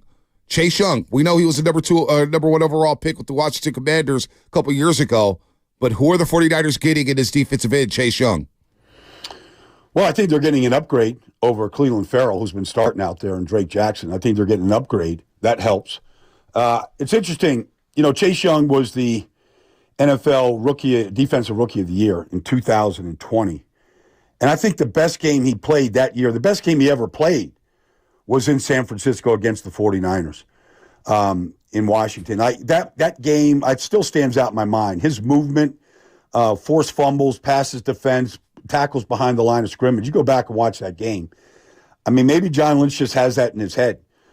He's played okay this year. Yeah. But they just weren't, their defensive front with Montez Sweat and Allen and Payne, they just weren't changing the game the way you got to change the game.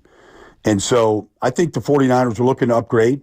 They got to play better up front than they have over the last 3 losses. And so I think Chase can add to that right now. What does he have to do to be an every down player, or is he an every down player that you think on this defense? Because you make a move like this, they already had Randy Gregory. They haven't gotten what they wanted out of Drake Jackson.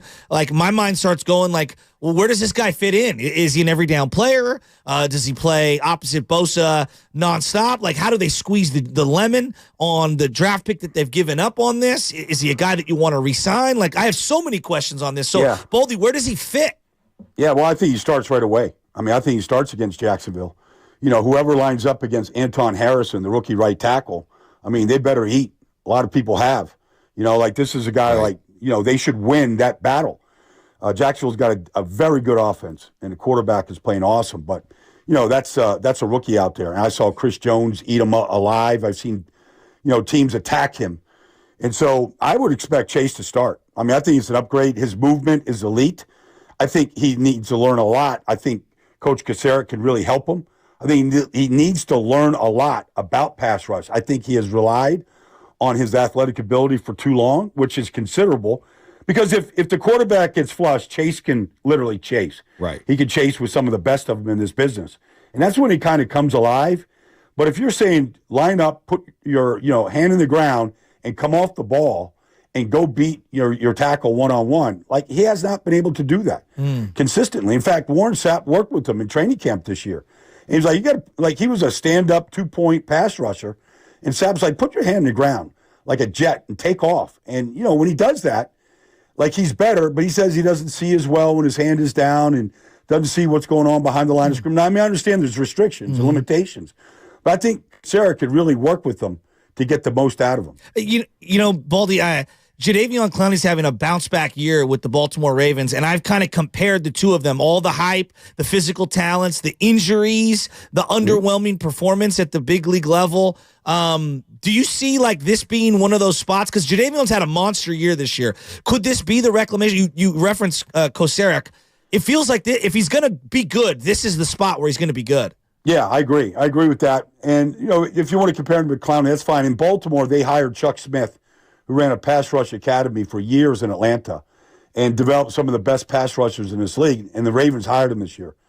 So what's interesting about Chuck and Clowney is he's the outside linebacker coach, but he's gotten full reign to coach everybody on pass rush. So it could be safeties blitzing or corners blitzing and just fundamentals to get into the quarterback. So he coaches everybody that rushes the quarterback. But I kind of think you need to do that. Because I see too many, corner cap blitzes where the guys just let the quarterback, out of his inside shoulder and they get outside him and just mistakes. But no, Clowney he's played very, very well. So is Kyle Van Noy. The teams that are winning right now, you look at Kansas City, you look at Baltimore, you look at Cleveland. I mean, defenses is dominating in this league right now.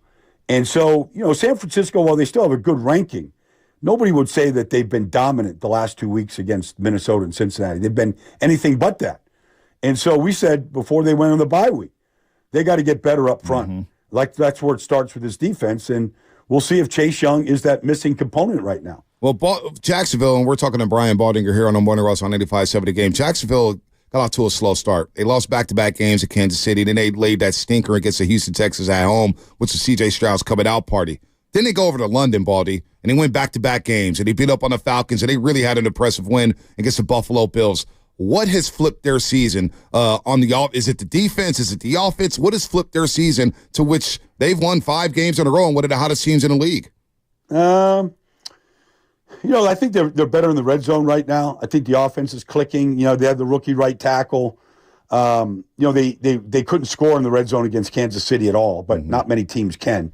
So that's where defense comes into play. They had them at home and had plenty of opportunities. They couldn't score. So I think they figured some of that out. But I think the front is playing a lot better. I mean, Josh Allen's having a great year, his best year ever. Trayvon Walker is playing much better up front.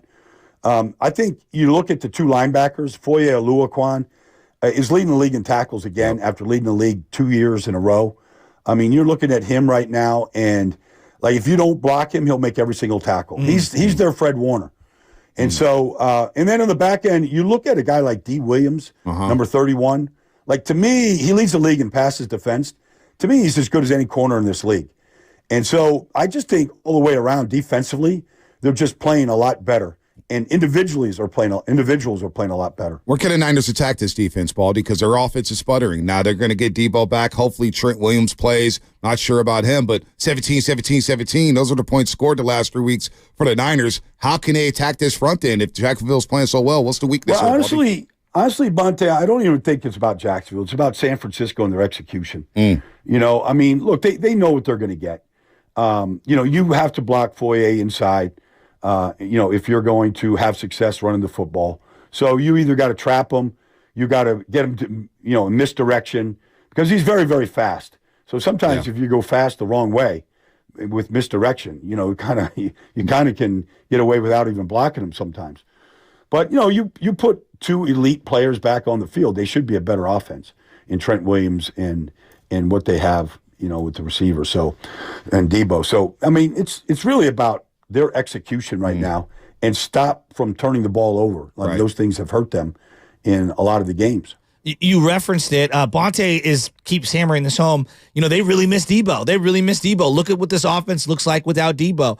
What does this offense look like when they don't have Debo? I know Trent didn't play. We'll get to him in a second, but what do you see when Debo's not out there?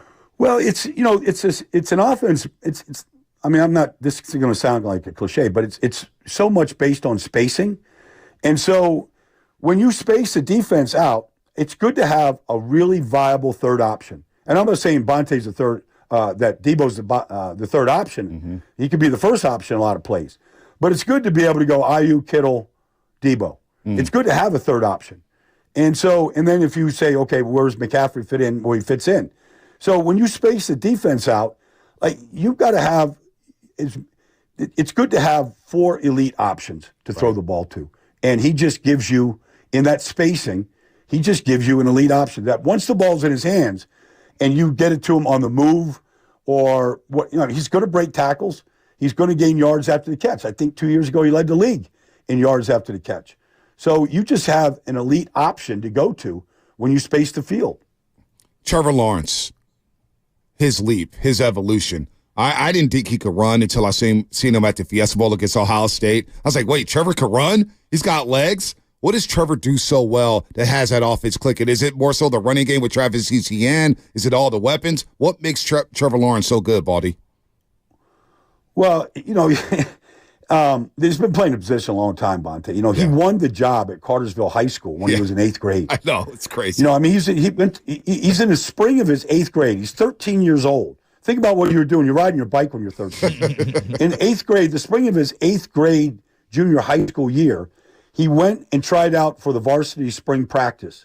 and won the job in 8th grade. Wow. And then started 54 straight games and won 52 of them at Cartersville. In 2 state championships. So, then he goes to Clemson, wins an out championship. Right. Like, if you ask me what he does best, it's decision making. He's an elite decision maker. All right. So, like, to me, the most fascinating position in all of sports in every level is the quarterback. And nobody knows what constitutes a great quarterback. We still can't figure out if Brock Purdy is or isn't. Nobody can. But I think when you watch the evolution of Trevor Lawrence, you're saying, like, you look at him just physically, he's got a V shaped. Like, he's athletically a freak. Can he run? Yeah, he can run. But he chooses to beat you from the pocket, buy time, extend plays. But he can take off. It's not a big part of their offense, but he certainly has the green light to go. But he's got elite decision-making. And then when he wants to pull the trigger, the ball goes where he wants it to go. Right. I mean, we need great quarterbacks in this league, and that's what he is. Yeah, he showed toughness playing on like 3 days rest with the knee injury. He throws dimes. I mean, he's got really good touch, throws guys open. I really like Trevor Lawrence. You referenced Brock Purdy there. Heading into the year, obviously, there was a lot of hype on Brock Purdy. Some people didn't think it's sustainable. We've now gotten 8 games, 5 really good ones and 3 not so good ones when you look at like the turnovers late in the game. How would you rate midway through Brock Purdy's season? I think it's been good. It's been good to very good. It hasn't been great because of the last 3 games, but you can't put it all on him, though. Like, I mean, it'd be good if Juwan Jennings runs a route that he's throwing to, and I don't know what Juwan was doing at the top of the route in the last game against Cincinnati, but he got intercepted. I mean, you're throwing these balls on timing. Like, the receivers have to win. They have to be where they're supposed to be. If you just wait for receivers to get open in this league, you're never going to beat an elite offense. Sometimes you have to live with the mistakes. But he's made elite throws and and he runs the offense. The team has to play better around him. But yes, he can play better. He can eliminate some of those mistakes. But I don't want him, Joe, to eliminate the mistakes at the risk of not being aggressive. Yeah. Right. Like, you're not winning a championship. Mahomes doesn't have 2 in the bank if he's not aggressive and lives with the mistakes. You have to live with them. Well, Baldy, like, it can't be just let's play not to make mistakes. Nobody plays good like that. Don't you feel like when you watch the offense the last couple weeks, no Debo, no Trent, their best weapon was his feet? I thought he made plays when a less mobile quarterback would have been sacked over and over and over again. Like, and yes, he made some bad decisions late in those games, but he kept them in that game for the 3 quarters, like playing into it. So I don't know. I thought his feet were really good the last couple of weeks. I agree with you. I mean, he got out of harm's way a number of times. The touchdown to McCaffrey was rolling to his right across his body, and I don't know how, in the play before that. On that drive, I mean, the throw across the middle of the field, I don't know how he saw whoever was Kittle, whoever it was, but, I mean, he's got amazing vision, and he's got escapability. I mean, he's got what it takes.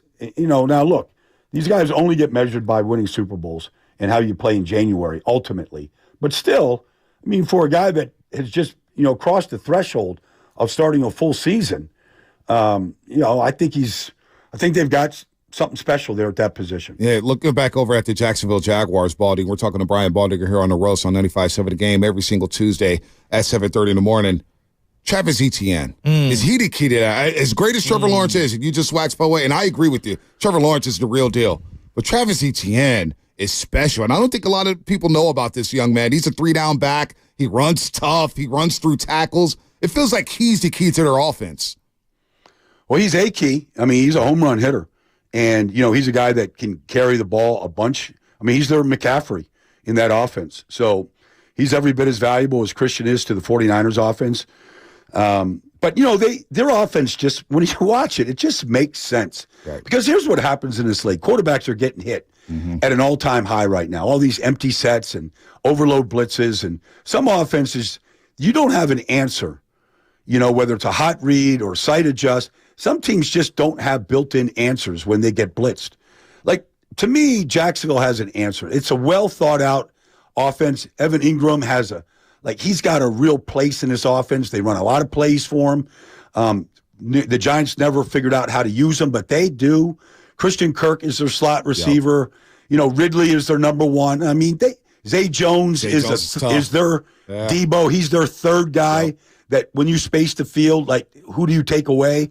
Like the offense just makes a lot of sense, and it's humming right now. You know, I'm looking at the Niners and the Jags. They're both coming off of a bye week right now. A lot of expectations for the Niners. You get a little time off, probably over the weekend. You see Brock Purdy, he's plowing corn in Iowa. If you're one of the guys on that team, what are you doing today? Like, you know, you're getting back into the facility and you're getting yourself rocking and rolling and you're trying to get ready for that big push down the stretch. Take me through the player's perspective of coming into that building and you're the 49ers right now. What do you think they're talking about?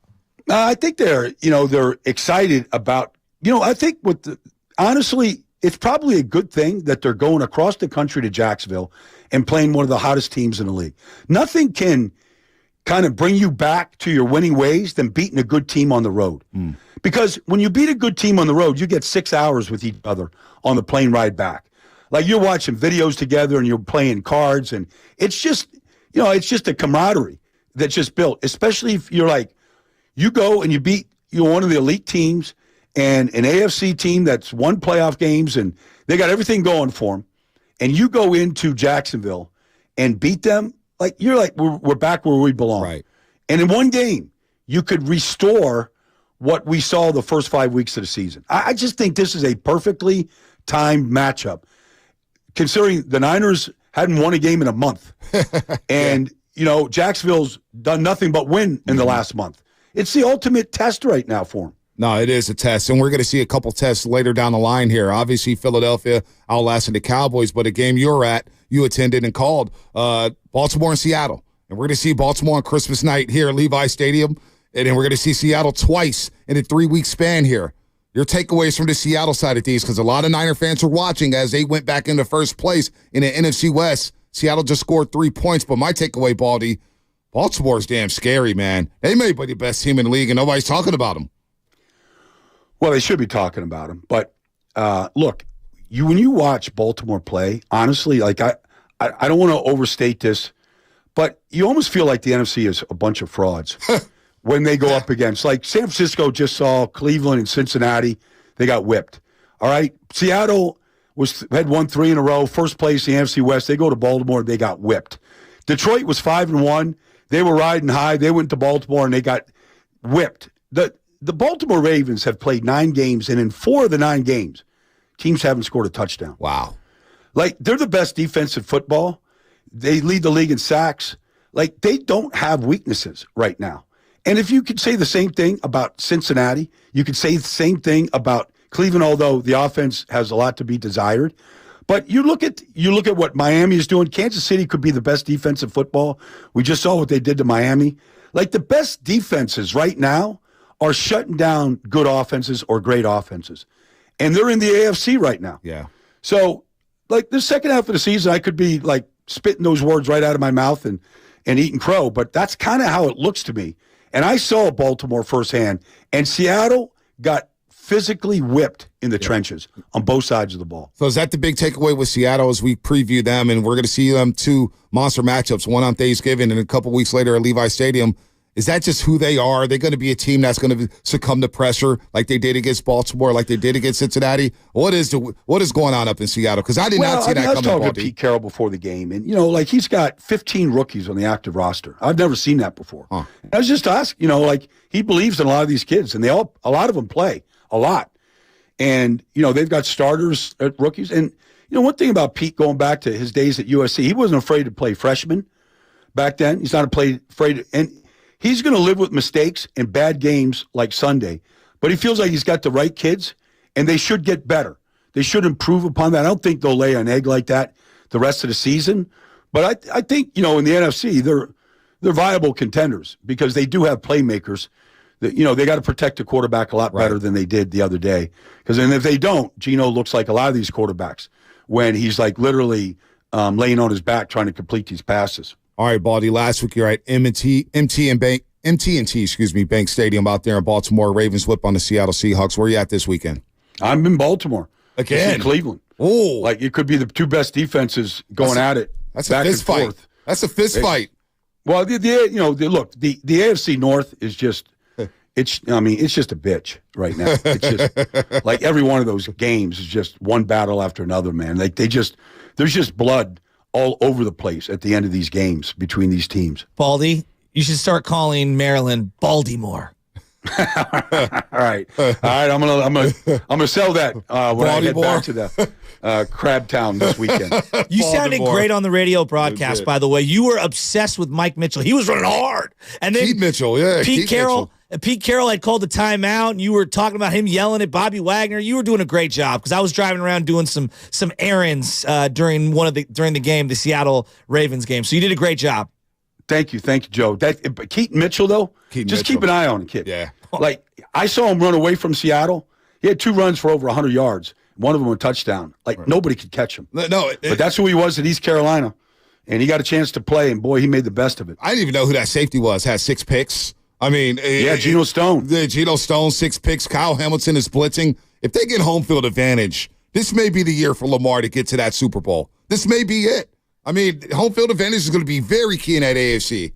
The frustrating thing with me and Lamar is he just makes it look so damn easy.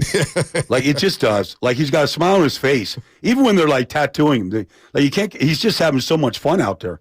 And I think it's a big part of their success. Yeah, he's just got to take care of the football there. Got to keep the ball from getting on the turf. But other than that, he's playing like an MVP. Baldy, we always appreciate the time. And by this time next week, we're breaking down the game between the Jaguars and Niners, a monster matchup down there in Duval County. They're going to be fired up down there in Jacksonville. Baldy, keep up the great work, man. Have a good call with Baltimore and Cleveland. All right, guys. You bet, man. I'll talk to you next week. Anytime. Brian Baldinger, man, the best in the business. Check him out at Baldy NFL on Twitter. Breaks it down better than anybody out there, man. Lot to digest there. Trevor Lawrence, we can get to him in just a second. We get back to Andrew Wiggins. We got a lot going on with Brandon Schneider, the COO, at 8:30 of the Golden State Warriors. Of course, he'll talk about the All-Star game coming back to the Bay Area 25 years after it was here at Oakland Arena when Vince Carter stole the show. But you know what that is. Time to qualify. Yeah, who wants to play knockout? So the first person to answer our question correctly, remember playing Know the Show, they will win a spot in our knockout tournament. Here's the number, 415-523-4652. Again, that's 415-523-4652. Save that in your contacts. Here's the question. When Brian Baldinger joined the roast just now, we asked him about Trevor Lawrence. He talked about when Lawrence won the starting job in high school. What grade was Trevor Lawrence in when he won the starting quarterback spot for his high school varsity football team? That's crazy. That's just insane. Again, one more time.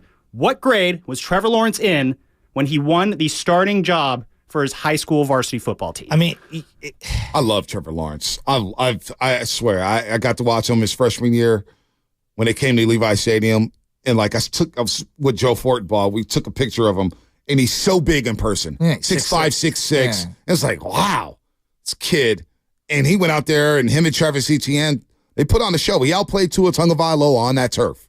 You know, Travis Etienne was one of the best players on that field.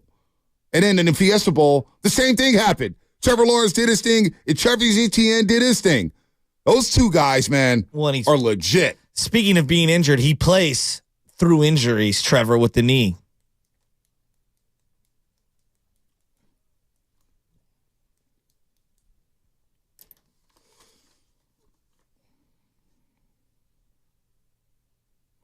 All right, man. It's going to be in street clothes again. He might be in street clothes again. Trouble brewing in Lakerland? Back-to-back losses, Orlando and Miami? What's going on with the LA Fakers, Spinoni? Lakers center Anthony Davis experienced spasms in his left hip. I know a thing or two about that. Forcing him to leave last night's game to the Miami Heat. He appeared to injure the hip at some point in the second quarter. Came out of the game with just over 2 minutes left in the half. He did warm up and tried to play in the second half, but was mostly ineffective and unable to finish the quarter before being subbed out for good. With all that said, Davis said he expects to play in the Lakers Wednesday contest against the Houston Rockets, who are rolling right now with Dylan Brooks, Fred VanVleet. Oh, how about those Rockets? Dylan Brooks blowing kisses to the Sacramento Kings. How about them apples? Anyway, injury report brought to you by Boxing Girls in Northern California's premier workers' compensation law firm, helping injured workers get their lives back for over 40 years. So it's coming up in a game sponsored by Fremont Bank. Full-service banking, no compromises. Your phone calls, 888-957-9570. We'll break down some football and get right back into the Golden State Warriors. How concerned are you about Andrew Wiggins? As the Warriors are 6-2, 5-1 on the road, there's a lot of good things happening with the bench, with Stephen Curry, the reigning Western Conference Player of the Week, the 20th time he's done that. But what about Andrew Wiggins? That's a big question going around in the Bay Area right now. 888-957-9570. We'll take your calls here on The Roast. Save on stuff you really need and stuff you bought for fun. Stuff you've always really wanted this holiday at Amazon. Stuff that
Harden. Who was Do you speaking have to of cut James- from James Harden? Oh, my God. Before we get this started, good morning to everybody out there getting off their graveyard shift. Good morning to everybody getting ready for work. If you're at work, what is happening? If you're in traffic, hopefully you're listening to us so we can entertain you through that traffic. Good morning to everybody out there listening in Detroit. How my guys in St. Louis? Where's Clark the Shark at? Where's my guy from South Carolina? It's been a while. Maybe he's on timeout. Maybe he's on a boat going to Myrtle Beach. Maybe he's with Dabo. Talk about buy stock in Clemson after they beat Notre Dame. Notre Dame wearing the all whites. That was kind of cool. The all whites, Notre Dame. There are certain teams that don't need 1,000 alternate jerseys, and Notre Dame's one of them. Well, I'm just being poor guys. I'm being honest. Like the Poor Yankees guys. don't have alternate jerseys. Poor Notre Dame, poor USC. Not everybody could be Florida State. Good morning to everybody on YouTube and Twitch, powered by First NorCal Credit Union. Good morning to everybody out there at the Comcast Business Text Line. Good morning to everybody out there excited for the All-Star Game to be back in the Bay in 2025.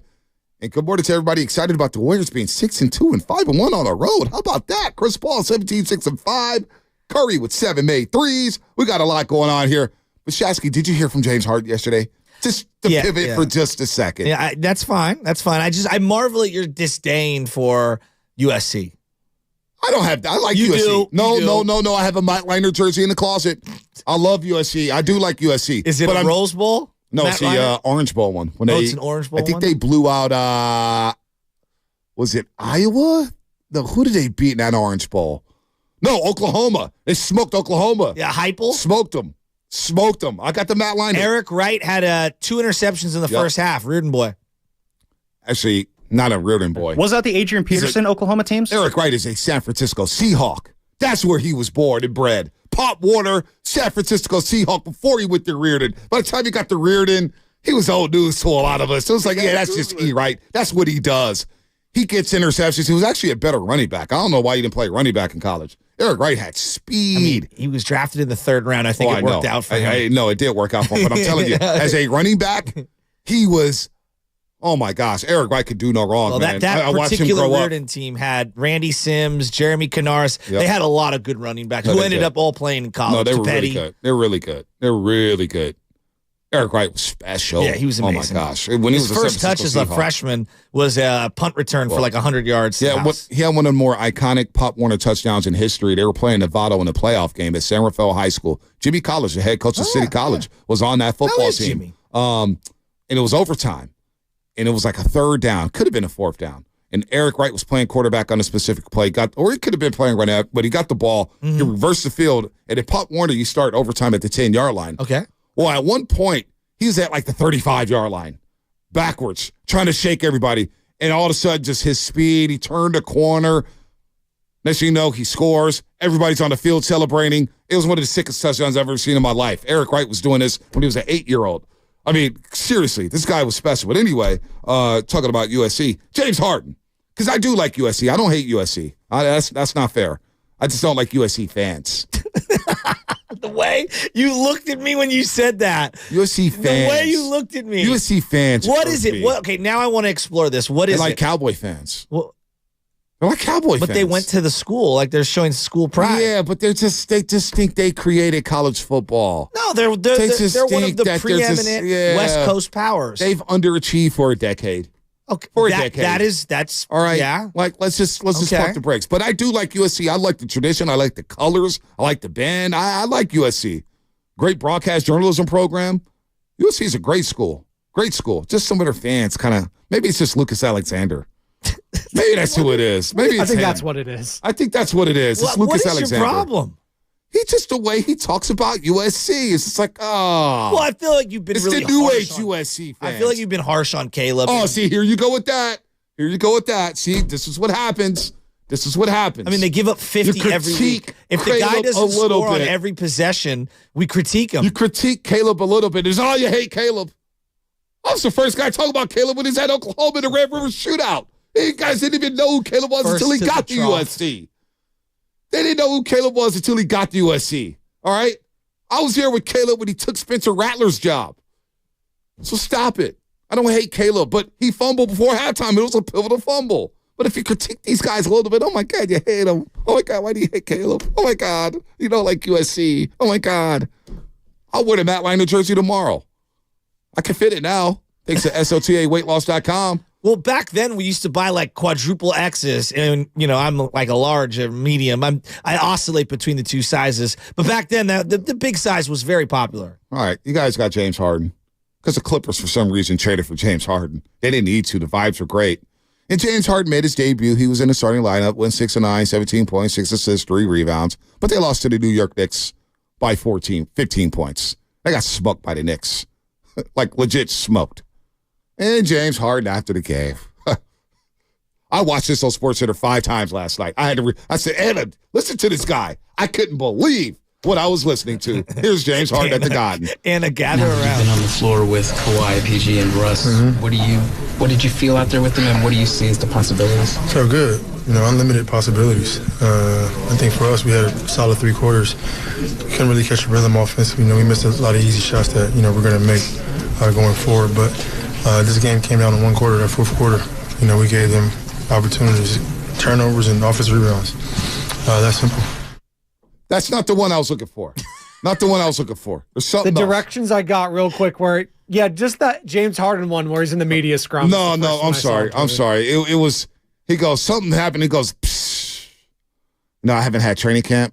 Haven't had preseason. Haven't had any of this. I'll find it. But that was the one I was looking for. Possibilities. Where he basically said, I didn't have camp. And it was like, wait a minute.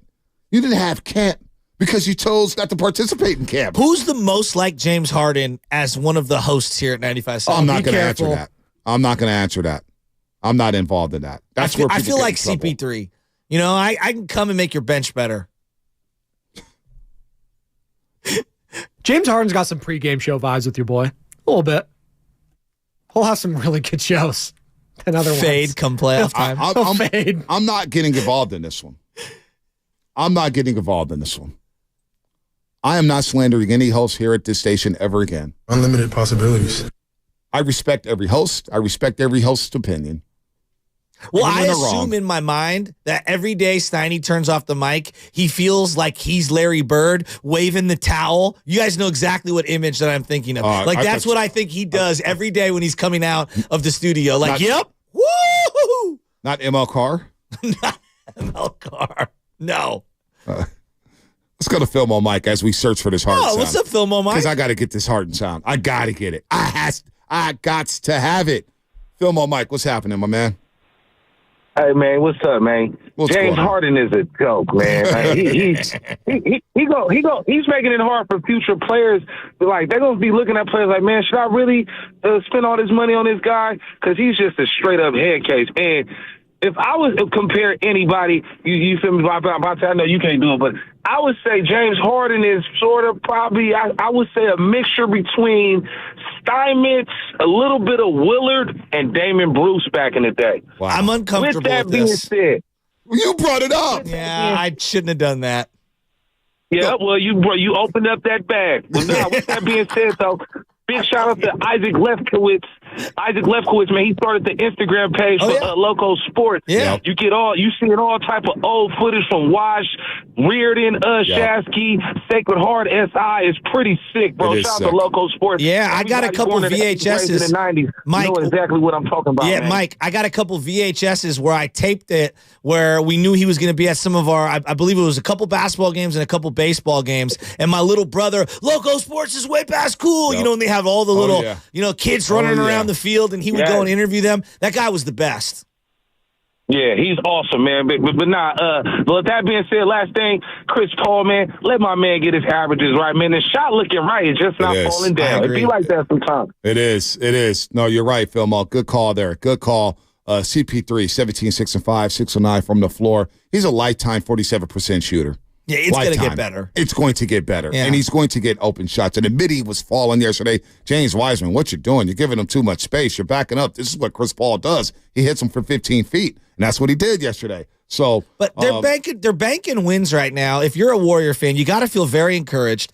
Wiggins is on a milk carton, fine. Hey, anybody concerned about Wiggins? 888-957-9570. Concerned isn't the word. It's just he's got to turn it around. I think there's some people concerned about him. You know what? You're probably right. But like CP3 has not shot well, and yet they're doing really well. I feel like Moody and Kuminga, although not perfect, have been contributing and are ascending in the right direction, right? Their arrows going up.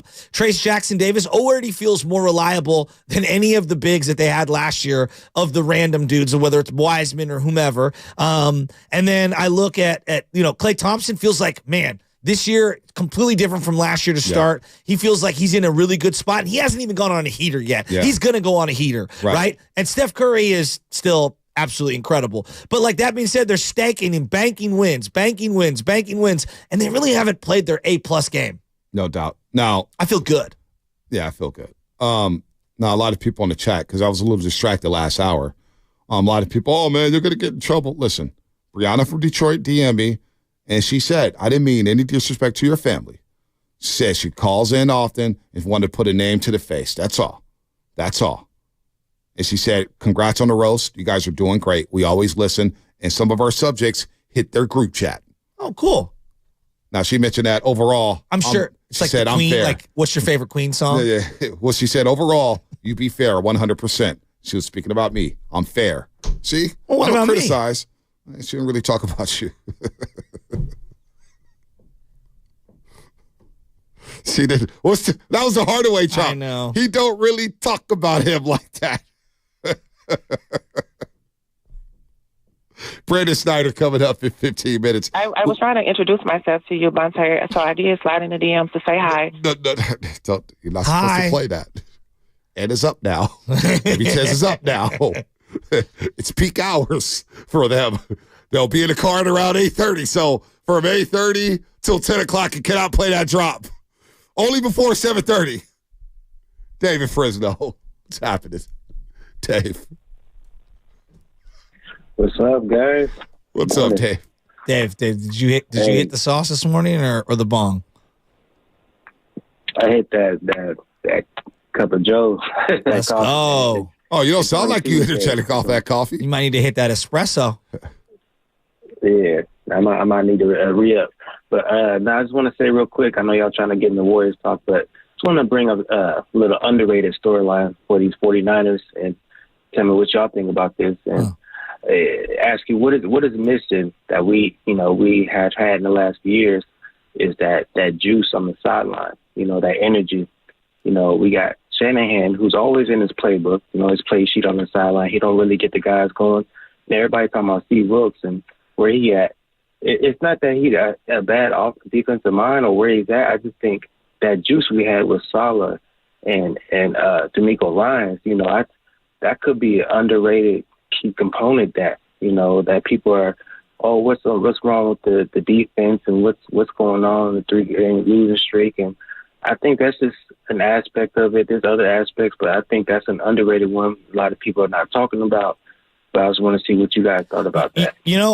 I was listening to Pete Carroll being talked about by Steve Kerr. I don't know if you listened to that drop, B, but it was Steve Kerr had said that he went to a Pete Carroll practice and he wasn't really like necessarily asking about X's and O's or anything. He was like, what are you looking for like as a coach? Like, what are you trying to bring? And like Pete Carroll's thing was like, well, I know who I am.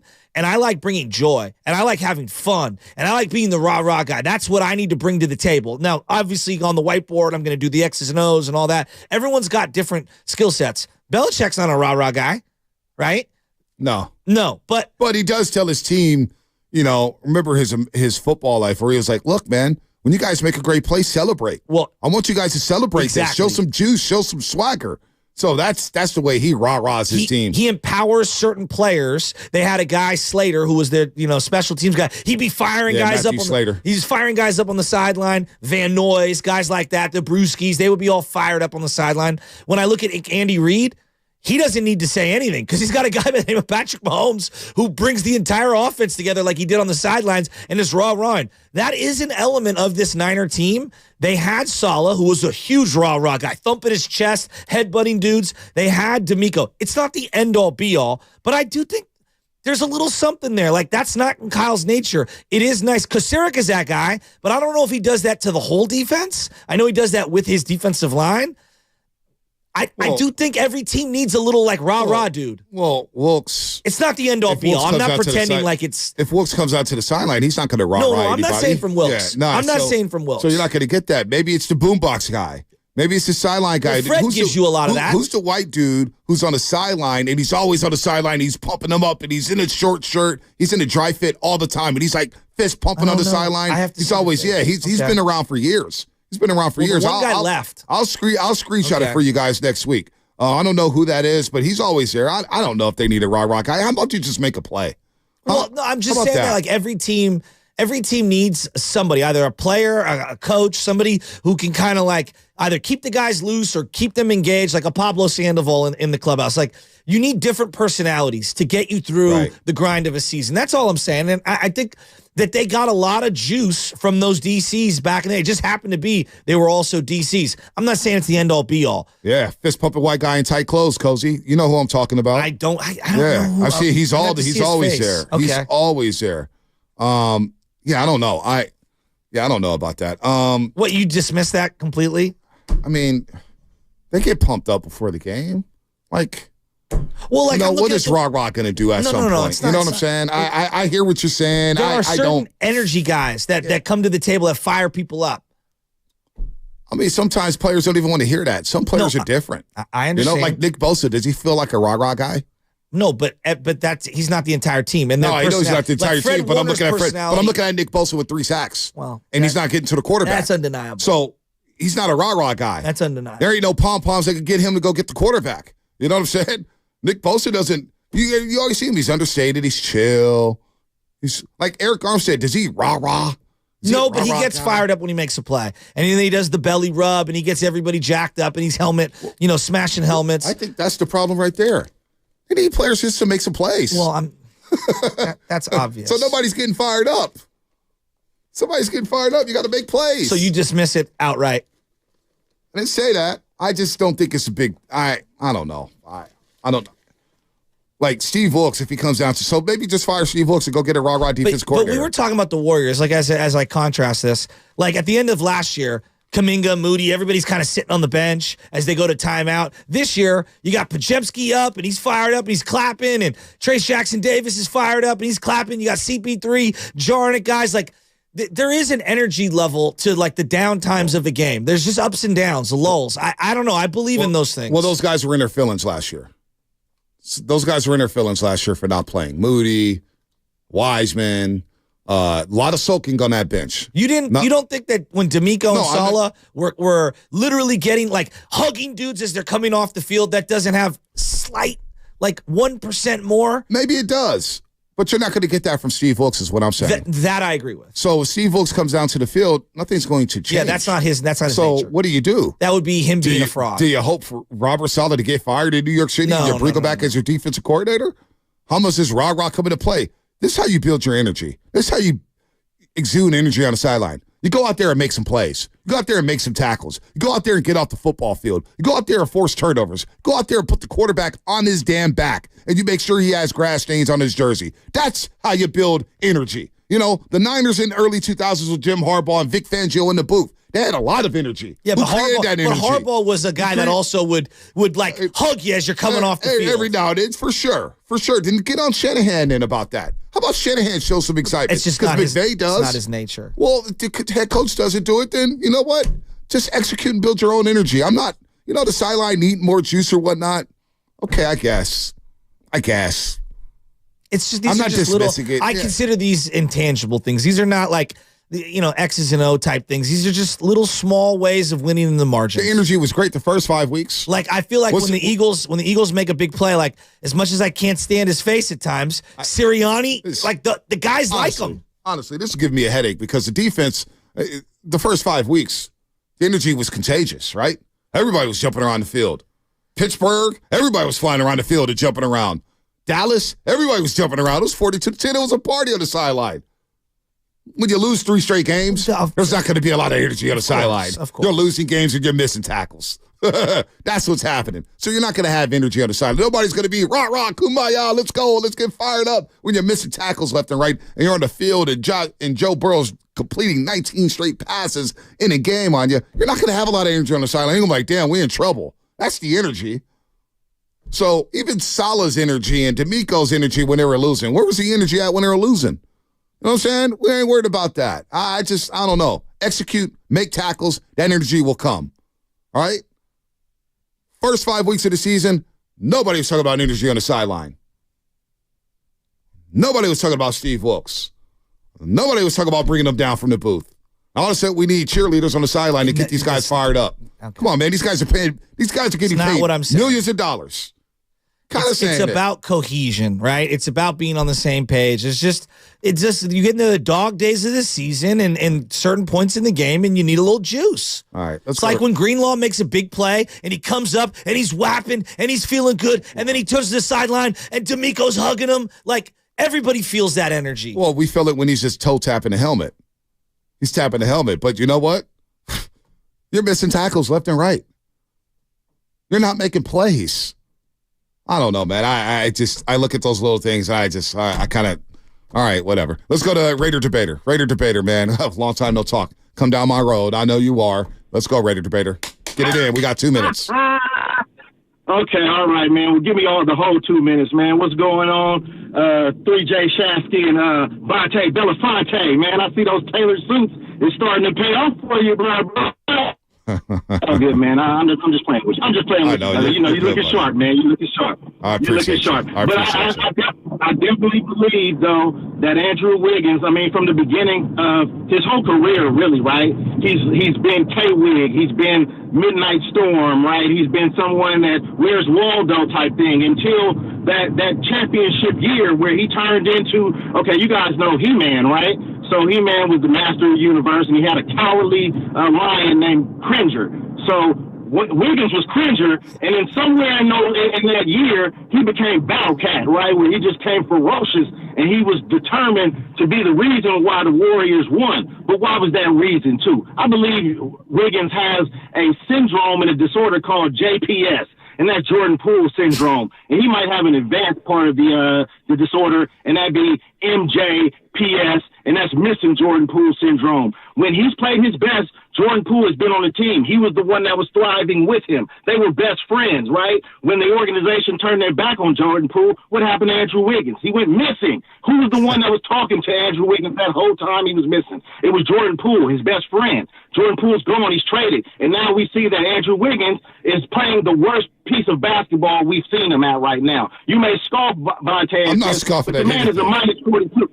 No, I'm saying the man is a minus 42. I mean, scoffing at plus and minus, right? He's a minus 42 right now, where CP3 is a plus 58. The answer is Steve Kerr needs to stop playing around. He needs to bench him. CP3 needs to be starting and finishing.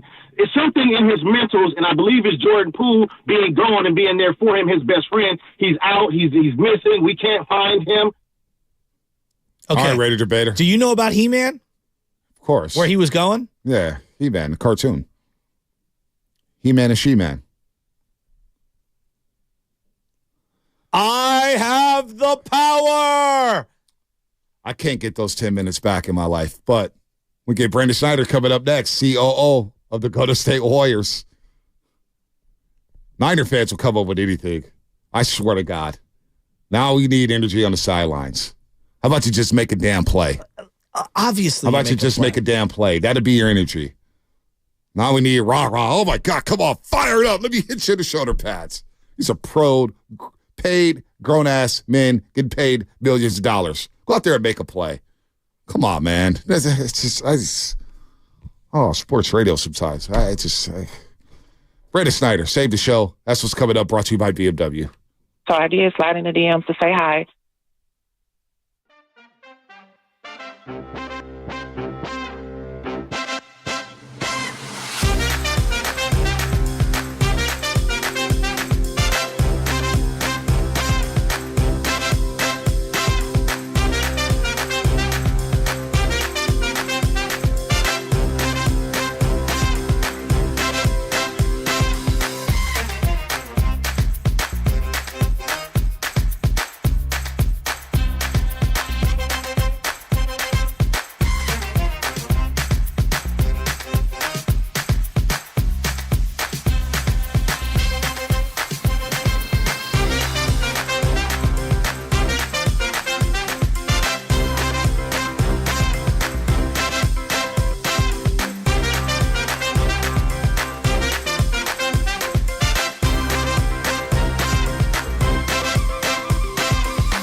I know people.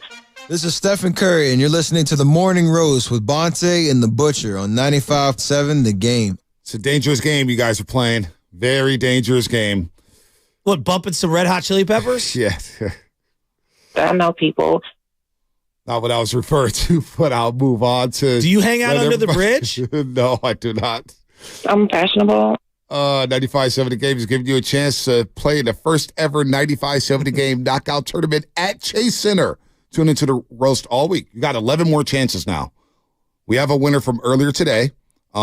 Yesterday it was Dwayne Riley in Concord who won. So we got about 11 spots left. Next chance to win is at 12:30, then at 4:30. First ever 95.7 The Game knockout tournament. You have to know the show. But in the meantime, we got to get to know Brandon Snyder. We've gotten to know him pretty well, the COO of the Golden State Warriors, Chief Operating Officer. You want to talk about a come-up. This guy used to sell tickets for the Dubs. Now he's sitting on the big stage with Adam Silver and Joe Lacob bringing the All-Star game back to the Bay Area in 2025. And first and foremost, Brandon, good morning to you. Thank you for getting up with us. Thank you for allowing us to get inside of Chase Center for this great tournament knockout. You have an invite to partake in the tournament as well, Brandon. I was just going to ask, how do I get in on this deal? I thank you for that invitation, although I think I'll be out pretty quick probably. No, we need you in there. You and me both. We need you in there, Brandon. I know you got a jumper. You're around stars all the time.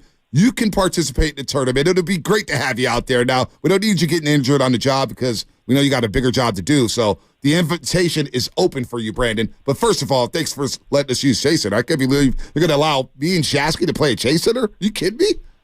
It's awesome, although you're going to get comfortable there. You talked about me being on stage with Joe Lacob and the crew, Adam, the mayor. You were there, too. Thanks for emceeing for us yesterday, Bonte. Well, I know you guys couldn't afford Ahmad Rashad due to all the luxury tax you guys are paying right now, so you had to scrape at the bottom of the barrel here. I don't know if this saved us any money, Bonte. Your rates are high nowadays.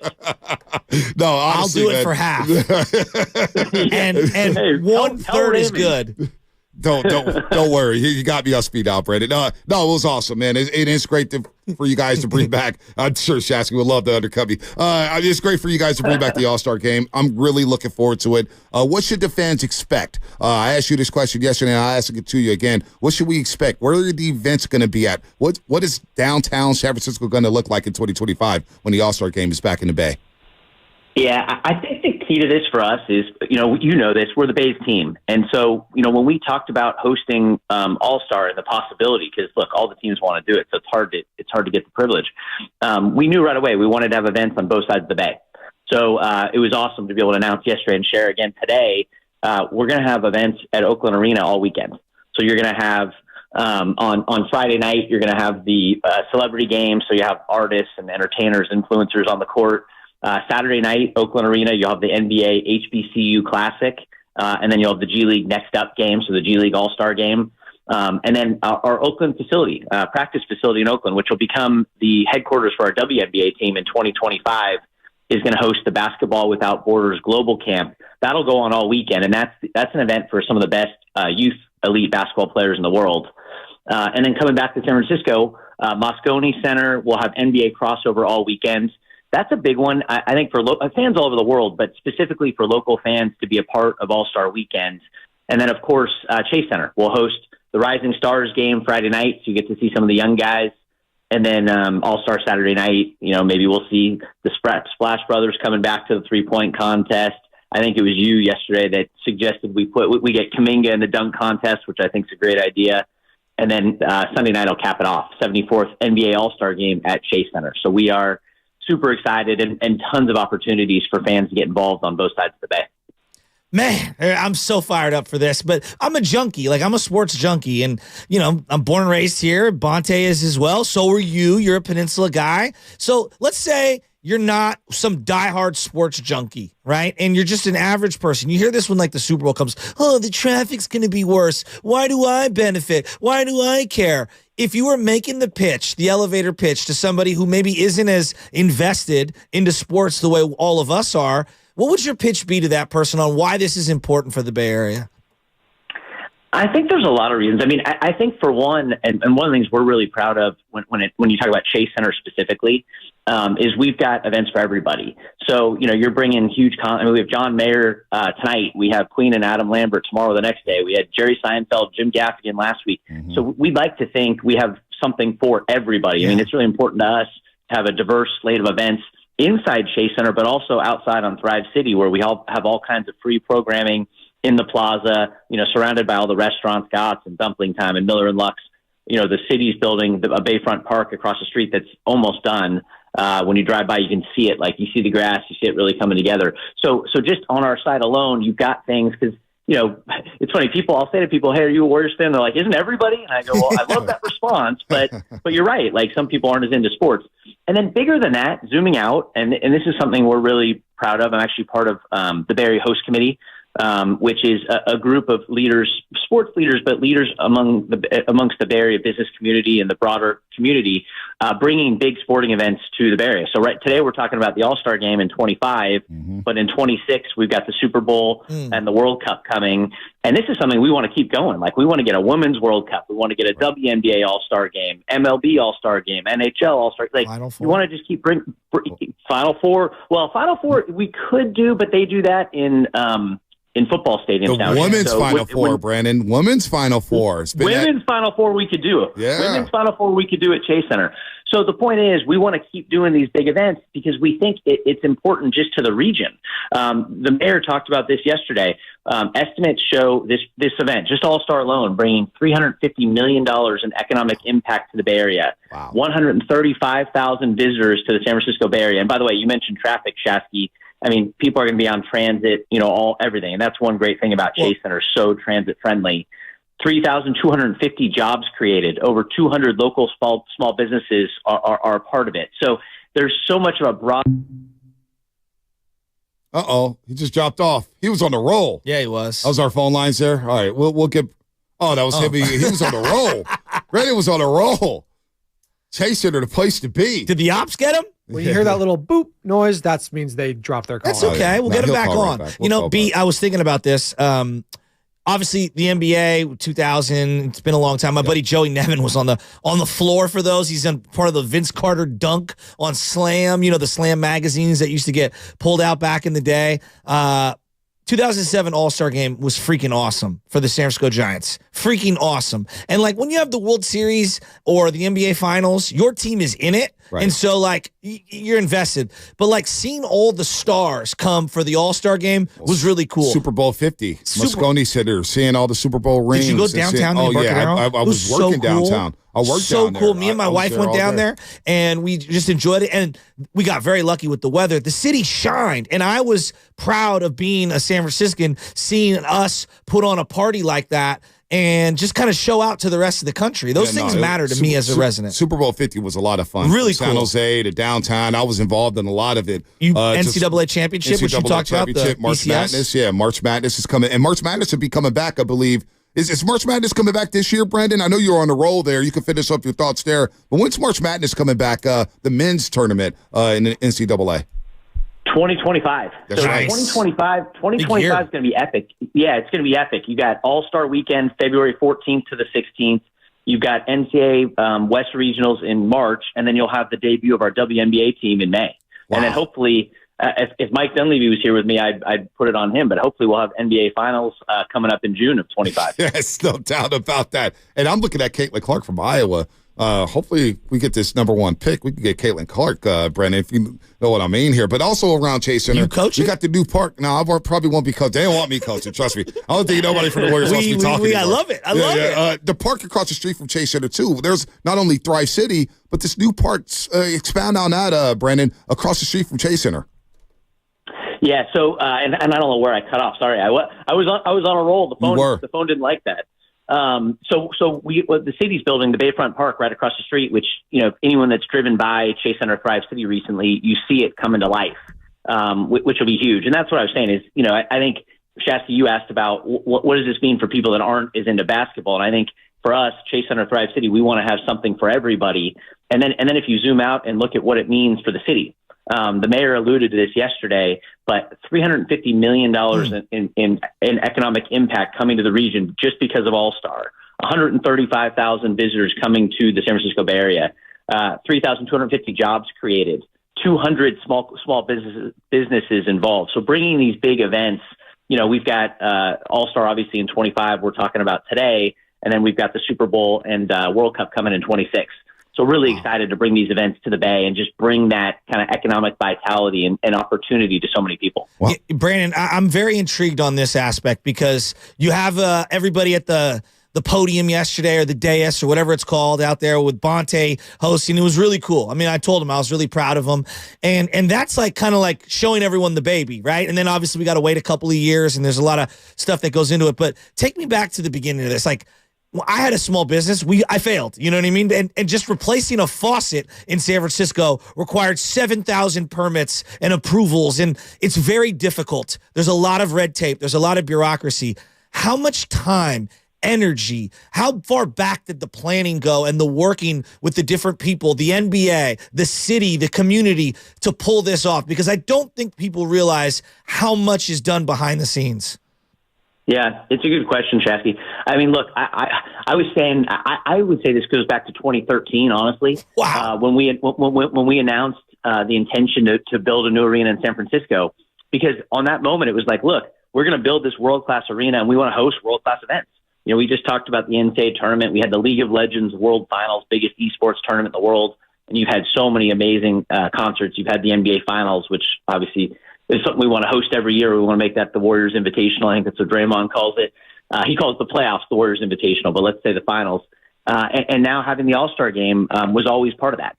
So that's the big picture answer. More specifically to what you're talking about, and I gave Adam a hard time yesterday that he put our team through the ringer. When you look at the bid process, it's like, I don't even know, 500 pages or something. Like, to your point, there's every detail, because we just talked about it. Like, it's not just the big. It's not just the All-Star game. You have all these other ticketed events And then you got to think about hotels and, all the different things, all the different parties and events. I mean, 135,000 people coming to the Bay Area for this event, not to mention the millions of people in the Bay that are going to be part of this. So it's a huge undertaking and creates a lot of opportunity. And, you mentioned having a small business back in the day. That's something that's really near and dear to us. We have another program separate from All-Star, but something that will become related called the Franchise Fund that we do with United Airlines, which is helping small businesses get accredited and have opportunities to get contracts for bigger projects. So that's, we do a ton in the community, but that's one of the programs we're really proud of. No, that's really awesome. It really awesome. And then about this basketball team, real quickly, Brandon, because we do appreciate the time this morning. How about this team getting off to a hot start? 6-2, 5-1 on the road. The big game tomorrow night against the Denver Nuggets, a perfect start for the Golden State Warriors. Yeah, it's been good. We looked at when the schedule came out, you saw 7 of the first 9 games on the road after a season where we only won 11 on the road, which has not been normal for this team. You looked at it and you said, okay, here we go. And to start 6-2 and just to see how it's going. I mean, Andrew Wiggins isn't making shots like he's going to make, right? And Chris Paul before last night, not making shots like he's going to make. And yet we're sitting here at 6-2. By the way, Chris Paul has fit in seamlessly. Yep. What does he have? 29 assists or 31 assists, I think, since his last turnover. Exactly. Like that. Yeah. Look at Brandon with the stats. Yeah, exactly. But it's unbelievable. And Steph Curry's obviously, off maybe to his best start ever at 35 years old. He is, I think Joe said yesterday, at the peak of his powers, and I think that's right. But it's been fun. And you're looking at the bench, by the way. Playing 5 bench guys together, we're outscoring our opponents, I think, by 12 per game on the bench, which, in past years we've relied on that great starting unit and just tried to hold the line with the bench. Not anymore, right? Now we got the great starting unit. We got the great bench unit. You got Moses and Kuminga. We're fired up about this team. Man, 62 points, 62 assists, and 6 turnovers for CP3. Brandon's on it, man. I know he Brandon's is. on it. And Brandon, while you're on it, this is my early submission for a credential. I knew this was going to happen. For the All-Star game. I'm envisioning LeBron's final All-Star game. Steph Curry's going to be there. I'm closing my eyes and thinking about what it's going to be like. I can't wait. This is going to be really cool. Thank you for delivering this for basketball fans here in the Bay Area. For sure. This is we all feel the same way, Shasky. This is going to be one of those epic things. I mean, you're the epicenter of the basketball universe, all the best players in the world playing at Chase Center. Steph Curry, I mean, my favorite, I've been to a lot of All-Star games, but my favorite one I've ever been to is actually 2022 in Cleveland. Steph Curry, first of all, halftime, they honored the 75. That was so cool. Yeah, that was so great. Cool. That was really good. Amazing. And I'm sitting, third row watching that unfold as a lifelong, basketball fan. It was amazing. But then, Steph Curry, and I've got, friends from other teams kind of sitting around me, and he just keeps hitting shot after shot. And you're watching this unfold because you guys know the last couple of years, the All-Star game, there's not a ton of defense. So guys are getting open threes, but you can't play that way against Steph. If you play All-Star defense, he's going to score every time down. So they're double teaming him. They're playing hard defense on him. Guy hit 6. I don't know if people remember this. Hit 16 3-pointers in the All-Star game. Yeah. So I can't wait for Steph to go off again. This time at home at Chase Center. So Klay, Steph in the 3-point shootout. Oh, for sure. We'll get Jonathan Kuminga, and with the way Gary Payton II is getting up there above the rim, we may need both of them in the slam dunk contest. All right, so we got Warriors represented everywhere. Skills challenge. Maybe CP3's around. We'll see. Extend him. Yeah, we'll see. Maybe he's in the skills challenge. Yeah, we'll make it a Warrior All-Star game. No doubt about that. We cannot wait. Brandon, that was a cool event yesterday. You guys have delivered over and over as an organization. Championships, stadium, great events. Boxing event coming up December 9th. Thanks so much, Brendan. Appreciate the time this morning. Awesome. Thanks for having me on. Can't wait for February 25. No doubt about that. Brandon Schneider, Chief Operating Officer of the Golden State Warriors, doing a great job. You talk about his rise within the organization is really cool, and he's represented the organization very well. Been no drop off from Rick Wells to Brandon Schneider. That's for sure. No, Brandon Schneider's been awesome. I mean, he feels like one of us because he is one of us. I mean, he started off was just a Bay Area resident, growing up in the peninsula, a diehard Warrior fan, started selling tickets. I know. I mean, it's really one of those, hey, get your foot in the door and keep climbing situations. I always respect, obviously I respect a lot of different people and whatever their path is, but that kind of a path, how can you not respect it? It's a great path. It's a great path. Now, the other part of this that we haven't talked about is, you like to shout out the dancers, and boy, Little Darlings and all those places on Broadway. You know they're happy. All-Star Weekend, NBA. Woo-wee. Roaring 20s. This guy. We're going to get a text message from Norm Dudum, and he's going to tell us about how everyone is thrilled. Man. And they're ramping up staff for February 2025. Well, some guys may not want to be caught in the city at these professional dance clubs. Well, you know what I'm willing to do right now? They may to say hi. Hey, I'll rent out my house right now for anyone who wants to rent it. Well, they may. Look at this guy. He's already politicking. I'll go up to the cabin for a couple days. Where's Cheetah's at? Cheetah's in San Jose? Yeah, the Bay Area's going to be on fire. I know people. They better bring that, what is it, the buffet at the Gold Club? Is that what everyone likes? The fried chicken? Yeah. We could actually make that. We get off early enough. We can go to the buffet one day. You want to go? I know Love would want to go. Right across from Fogo de Chao? Yeah. Fogo de Chao, right down the street. Where the old building was. Yeah, our old stomping grounds. Good times. I never... Old building. I don't think I've had the buffet at Gold Club. I've just heard the fried chicken is really, really good. Can anybody confirm? Can anybody confirm that? Have you ordered your Thanksgiving turkey yet? No, we're going to be out on Thanksgiving. We're going to be in L.A. on Thanksgiving. Oh, nice. Baby Ches visits Disneyland for the first time Thanksgiving weekend. Oh, it's the best weekend to go. We're going to go. We're going to leave the city that morning. Airport should be dead.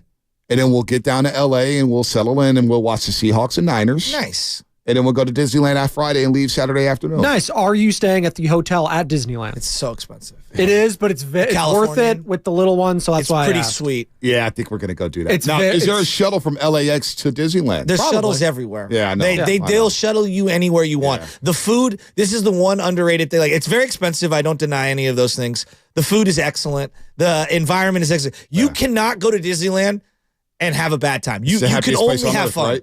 I don't care what anyone says. You walk your butt off, and you're going to be exhausted every day. This is why start early, take a little lunch break, nap, whatever, and then go back for an evening, round. Yeah, it should be. We'll bring a stroller. Baby Chaz will be strolling around. It's a small world. In and out of the stroller the whole time. Yeah, I can't wait for that ride. It's a small world now. Always the shortest lines with that one. Small world after all. Yeah, small world after all. Well, back in the day when I went to Disneyland during my high school years, we actually had a water fight on it. It's a small world after all. And then the people who are operating the rides was like, that water is very contaminated, and you guys are going to come up with something. It's like, yeah, right. We don't care. We actually had a legit water fight on it. The water's contaminated at Disneyland. Yeah, sure. Yeah, great. That sounds like a lot of money for me. Yeah, I highly doubt that. Galaxy's Edge, one of the coolest things that they've ever built, which is the Star Wars area.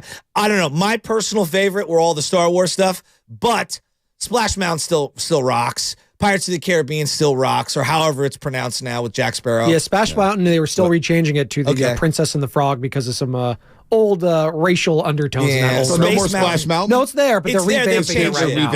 What about Space Mountain? Space Mountain's now a Star Wars ride. Kids can't get on that, though, right? Well, it depends. Space Mountain's still there. They still have Star Tours, and they have Star Tours is so dope. Baby Chaz will be too young to get on Space Mountain, right? Yeah. She can go on the Winnie the Pooh ride. Benny liked that one. That was Winnie fun. the Pooh, she'll like that. Yeah, the teacups. Teacups go really fast, though. They do go fast. They can go really fast. Yeah, they get you. You got to be careful. They got Pixar Pier if you're doing the park hopper. Of course, Joe Shasky would be the one to throw up on the teacups. He would be the guy. No. Oh, the teacups, man. I got a concussion with I did get hurt on the Grizzly at I knew it. What Great did I America. say? This guy gets hurt everywhere. I went, wow. Oh, wow. Hey, the Grizzly. Well, you get whiplash on the Grizzly. I'll be fair. Yeah, the wooden roller coaster. The wooden rides are sketch. But of course you got hurt. Like I got whiplash and it was 15 minutes later. You got to brace on some of those. Oh my God. So when you're down in LA Disneyland, you're going to check out a Clippers game and see James Harden. Are they down there during that time? Wait, real quick. Tower of Terror, best ride there by far at night. I think James Harden on the Clippers could be a Tower of Terror for their fans. Give it to me. Just to get back to basketball after the last 4 months. I feel kind of weird out there, but just not really having a preseason game or an opportunity to participate in the full training camp. None of that. It was just out there, just basically winging it. But I try to go with my basketball instincts and what I've been doing for the last few years or whatnot. I'm just going out there and playing and thinking the game and trying to make the game easier for everybody else. So, can you go back to the beginning of this, Clut? Just to get back to basketball after the last 4 months. Save that sound. Well, go on YouTube, Scott Van Pelt Show, because his face, he goes, That's like when I found out that, Conforto opted in for the Giants, I went, when I found out Ross Stripling opted in, I was like, oh, God. When I found out that Anthony DeSclafani will be back on the Giants next year, I went, I'm not a system player. I am a system. When I found out that Farhan Zaidi was extended as president of baseball operations with the Giants, I was just to get back to basketball after the last 4 months. When I saw Larry Bear at Chase Center yesterday,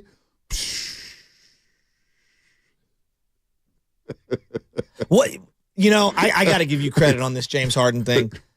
It's uncanny how many teams want to acquire him and think it'll be different with them. Like, he's the guy that's been divorced 9 times, and it's like the 10th one, that's the one where I'm going to find love. It's like, no, you're not. Can you play that again? Just the entire quote. Because I played it 5 times. Anna, listen to this guy. Like, I was standing up in the bed. I was like, listen to this guy. Listen to James Harden. Just to get back to basketball after the last 4 months. I feel kind of weird out there, but just not really having a preseason game or an opportunity to participate in the full training camp. None of that. It was just out there, just basically winging it. But I try to go off my basketball instincts and what I've been doing for the last few years or whatnot. I'm just going out there and playing and thinking the game and trying to make the game easier for everybody else. I mean, this guy, and you look at Kawhi, you look at Paul George, you look at Westbrook. Kawhi Leonard is especially a role player on his team now. I mean, he did not look thrilled yesterday. After the game, before the game, Paul George is like, yeah, we're going to have to work. Clippers didn't have to make this trade. No, but I don't get it. I'm glad that you're bringing this up because when the Warriors acquired Chris Paul, a part of me thought, not that it would be as severe as James Harden, but a part of me thought like, oh, this could either be really successful or horrific. Yeah. There's like almost no in between. Right. And like realizing how much of a professional CP3 is, and even though I couldn't stand him, I was like, he's not going to pull a Harden. And he's totally accepted the role that they've given him. And obviously he wants certain things at certain times, and he wants to play in certain situations, and I get all that. And there'll be some friction at some point. But you're not getting this, what you're getting from James Harden, from CP3. He may get hurt. He may not be able to score in certain situations. Like, he may not be the greatest defender, but he's not that guy. No, Spadoni, you're tapped in on the NBA. Sure. Well, actually, you just watched the Lakers. No, I'm tapped in. No, you don't. Shout out the pregame show, Monday through Friday, 5 to 6 a.m. But I was just, because... You don't watch the Magic like we do. No, you don't. Paulo's my guy. You see Paulo cross over LeBron the other day? It's my cousin, of course. Cole Anthony. Paulo Banchero. Great 3-year deal. Shout out Worldwide Hef. I'll never forget that moment. He dropped the ball, looked at us, and was like... Is that the king? So I did slide in the DMs to say hi.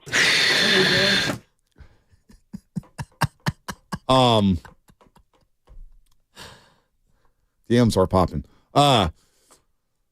James Harden, was he hurt? Was he hurt before the season?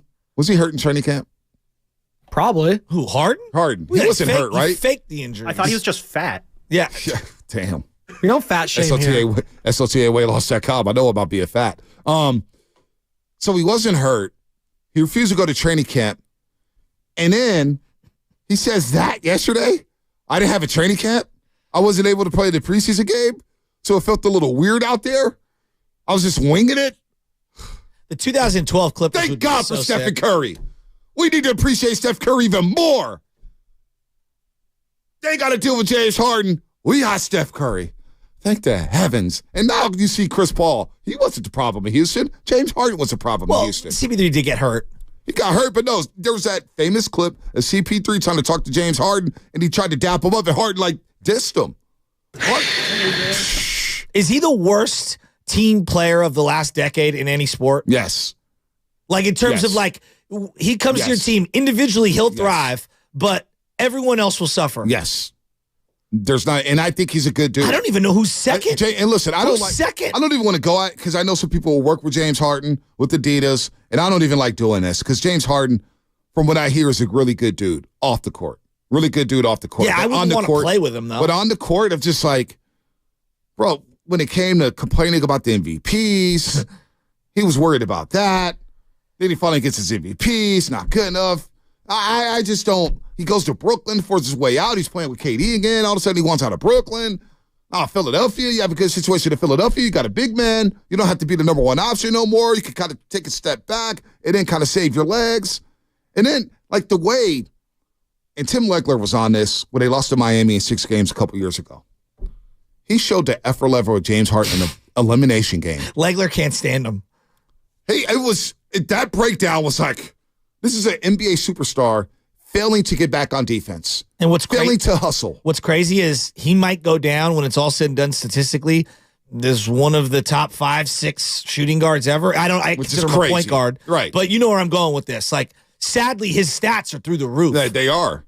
Through the roof. They are. There's no doubt. There's also a generation of kids skipping to my Lou as they travel in youth basketball. You know exactly what move I'm talking about.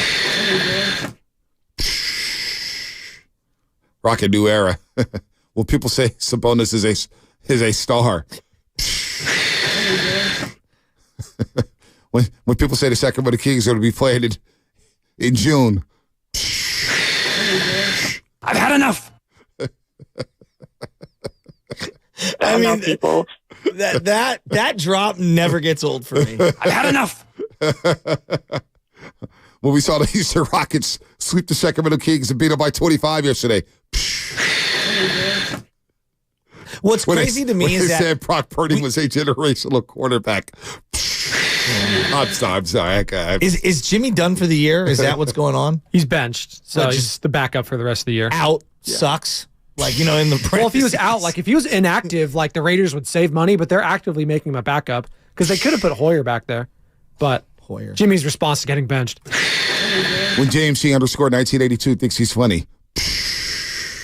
That is going way on YouTube, inside radio. On YouTube. That was on YouTube, folks. Everybody listening to their car radio. When people say the Warriors are finished. When people say the Niners need more juice on the sideline. When Sam Lubbock thinks that Miami's going to be Florida State. When Tyler Van Dyke drops back to pass. When the Giants have $102 million committed to role players. When Greg Johnson talks. You can go all day with this. Don't ever talk about the Patriots like that. The board is back. When Alex Cobb, when it was announced that he will miss the first 6 weeks of the season. Would you rather be a teammate of Jock Peterson who's trying to swindle you at the card table within your own dugout? And we got a Pasoy problem in the clubhouse. Playing way too many games out in the outfield, or Harden's? Who would you rather be a teammate of? No, seriously. You could beat Pasoy, Harden, or Jock. I'm trying to think, and you guys brought the question up, like, the teammate that's worse than James Harden. He's not right even now. Close. Well, because it used to be Dwight Howard for a while. He was up there. But was he that bad of a teammate? I mean, he had like 8 teams in 8 years. That's true.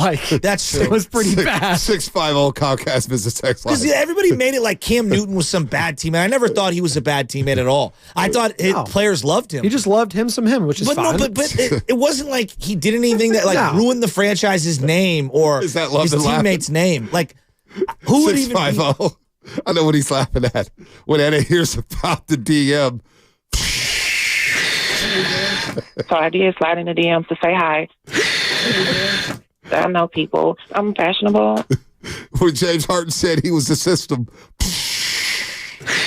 Draymond Green talks about the camaraderie this year versus last year. Oh, okay. What glasses was Draymond wearing in the postgame? Are those Cartiers? Or might be some Gucci. How do you pronounce that? Some glasses that I can't afford. When your DPOI has only 3 sacks through week 8. Absolutely incredible. With your DPOY, Blaze the defensive coordinator for getting to the quarterback.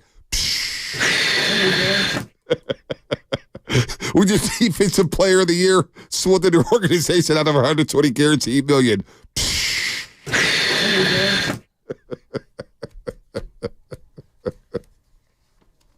You're listening to 95.7 Game. KTMCF at AC1 San Francisco. Always live on the free Odyssey app. Download the Odyssey app and favorite 9570K for the best and most up-to-date sports coverage. Don't forget, you can also watch us every single day on YouTube and Twitch. Sponsored by our very good friends at First NorCal Credit Union. Just log on and search 9570K. Be sure to like and subscribe to the channel while you are there. Shout out to the Comcast Business Text Line, where Shanahan got asked a question about whether or not he's considered a quarterback change.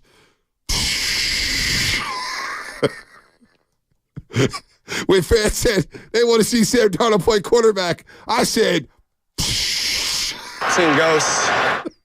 They got to win this week, right? Yes, they do. Or I'm going to be like, Super Bowl contenders?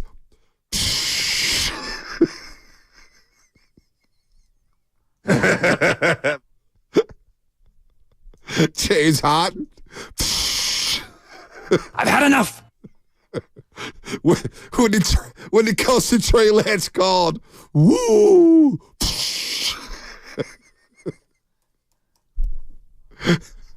I'm a little. I was a little in shock. Shake Tao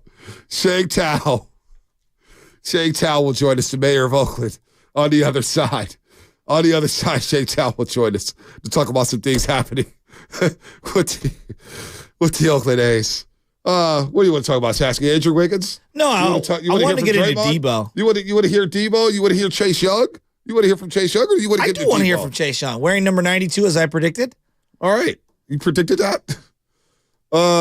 Chase Young, on the difference between the Commanders and the 49ers.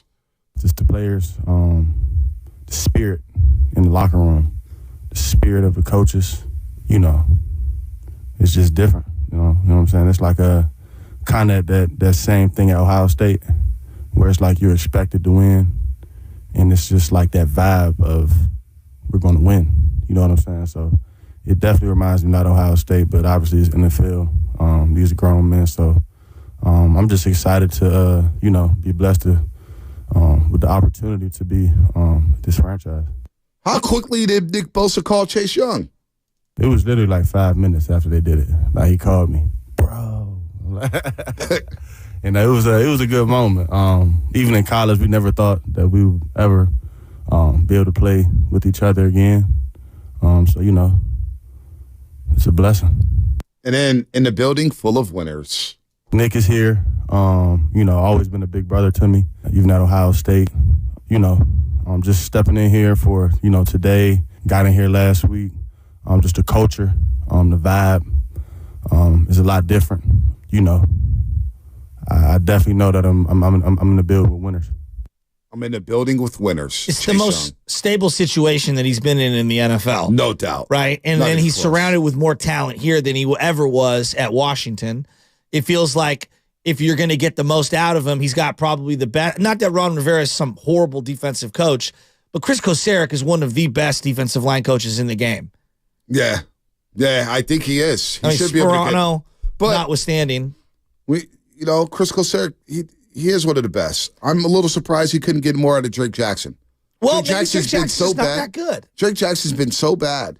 They've traded for not one, but two defensive ends. I know. Well, and I look at it like if you're Chase and you're coming into this situation, Bosa's going to command the most attention. What do you think? Hargrave second?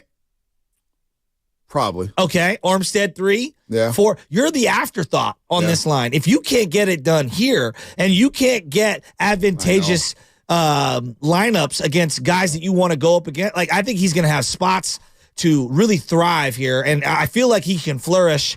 We're talking about a couple of plays a game. We're not asking him to dominate and carry. And when you're drafted number 2 overall, in the same way Wiseman was, you're expected to change franchises and do all that. Once you trade for a guy, you give up a third rounder, just be a solid player for this team. Flash a little here and there. You don't have to carry and make plays. They've got so many players behind him on the side of him.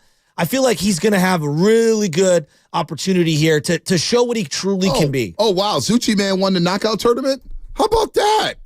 Zucci Man. Wow. Congratulations. You're coming to Chase Center. Nice, Zucci. Keep the marijuana in the car. Debo Samuel, what's your thoughts on Debo? Run the guy over with a truck. What's your thoughts on Debo Samuel? I love it. Hey, get to here. Cincy Man right now. We've run that bit. Oh, stop it. Have some fun. Lighten up, buddy. Mr. Rah-Rah. We might have Come on. out the Oh, man. We're having fun. The guys want to have fun. Now you guys don't want to have fun?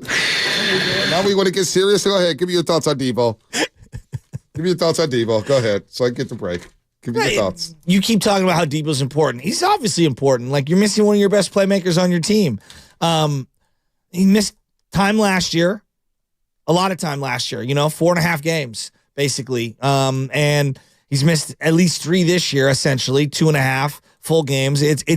They need him to be right for this push down the stretch. I mean, he's making a lot of money. He's very important to what they want to do. He sets the tone physically for them offensively. They need a version of Debo that closely resembles the 2021 version as opposed to the 2022 version. Yeah. They need that version of Debo. The sound bites. Mr. George has told us to stop with the sound effects. So this was for you, George. Learn how to coach better at the Olympic Club, Mr. Borges. No, he was coaching fine. It was my shot selection. Izzy's the real hooper, Mr. Borges. James Harden. Come on, man. I've had enough. Kings, James Harden. I'm feeling good. Warriors are 6-2, 5-1 on the road. They got a big game against Denver tomorrow. I feel happy. Happy. Am I concerned about Wiggins? Talk to me in 2 weeks. All right, Shang Tao, Mayor of Oakland, coming up on the Morning Roast.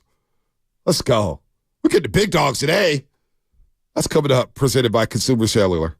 I'm not a system player. I am a system. Unlimited possibilities. Consumer Cellular offers the exact same nationwide 5G coverage as the major carriers, even in bumper-to-bumper traffic.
Hey Dub Nation, this is Dario Saric. The only place to hear the Warriors basketball is 95.7 The Game. Dario Saric. Oh, this is so smooth, Spadoni. You've been playing the hits. Spadoni, you're doing a hell of a job today. Sometimes you just need to hear that. Positive reinforcement. It helps. Helps the psyche, helps the mentals. Lubman, you're doing a hell of a job. Shasky, you're doing a hell of a job, even though you look annoyed right now. Bonte, you're also doing a hell of a job. Not really. I'm annoying Shasky right now. Well, no, you're doing a hell of a job. I mean, it's the fourth best hell of a job. It's a hell of a job. I mean, the vibes are good. The Warriors are rolling. Kuminga's playing. Curry's being Curry. CP3 stabilized the thing. We got football on Sunday. Why the glum look, Shasky? Well, why are we having the mayor on today? For those that, don't know.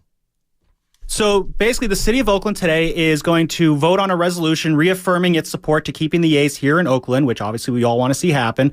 The city's been putting in a ton of work to try and make this happen. They've raised a ton of money, over $400 million to make this happen, to keep the A's here, build a stadium for them, either at Howard Terminal, at the Coliseum, doesn't matter, just keep them here in Oakland.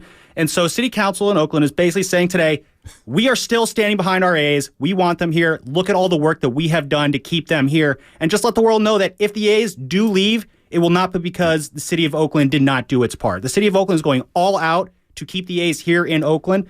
And Mayor Tao's coming on to kind of just reaffirm just all the things the city has done to, keep the A's here, because you always see about, the fans don't show up. The city doesn't care. The commissioner's trying to blame the city of Oakland for this. This is all about the city of Oakland saying, no, we've done our part. It's on Major League Baseball now to do their part. Well, I mean, maybe I'm too in the weeds, but I think most people think that the Oakland A's owner doesn't want to be here. That's kind of where we've come down to. They've been pointing the finger at the Raiders for 20 years on why they couldn't build a stadium here. And I don't think anybody is blaming. Well, I mean, most educated people aren't blaming the city or the mayor or the community or the fans. They're blaming the owner, right? Yeah. I mean, this is one of those circumstances where, to me, it seems very, very, very obvious where the blame lies. And I don't know. I don't know. I think obviously the fans and the consumer that have been loyal to the A's for so long, I don't know why they've been this loyal, because they love their team, obviously. And if I was put in a similar situation, I don't know how I would act. But I do know that the last people that we should be blaming is the fans and the community of the East Bay residents. Right. So St. Child's going to talk about this Oakland City Council resolution today. They're going to try to keep the A's here. I mean, they're going to vote on it. Major League Baseball about the relocation. It stinks. Last year was a loss. When I think about Dave Stewart, think about Brody Brazil doing all those shows. I think about Chris Townsend doing post-game shows and A's Cast. And I think about the people who put their heart and soul into the Oakland A's and just to get nothing back. I mean, there's minor league situations. There's high school fields that look better than the Coliseum. There's high school locker rooms that are better than the locker rooms at the Coliseum.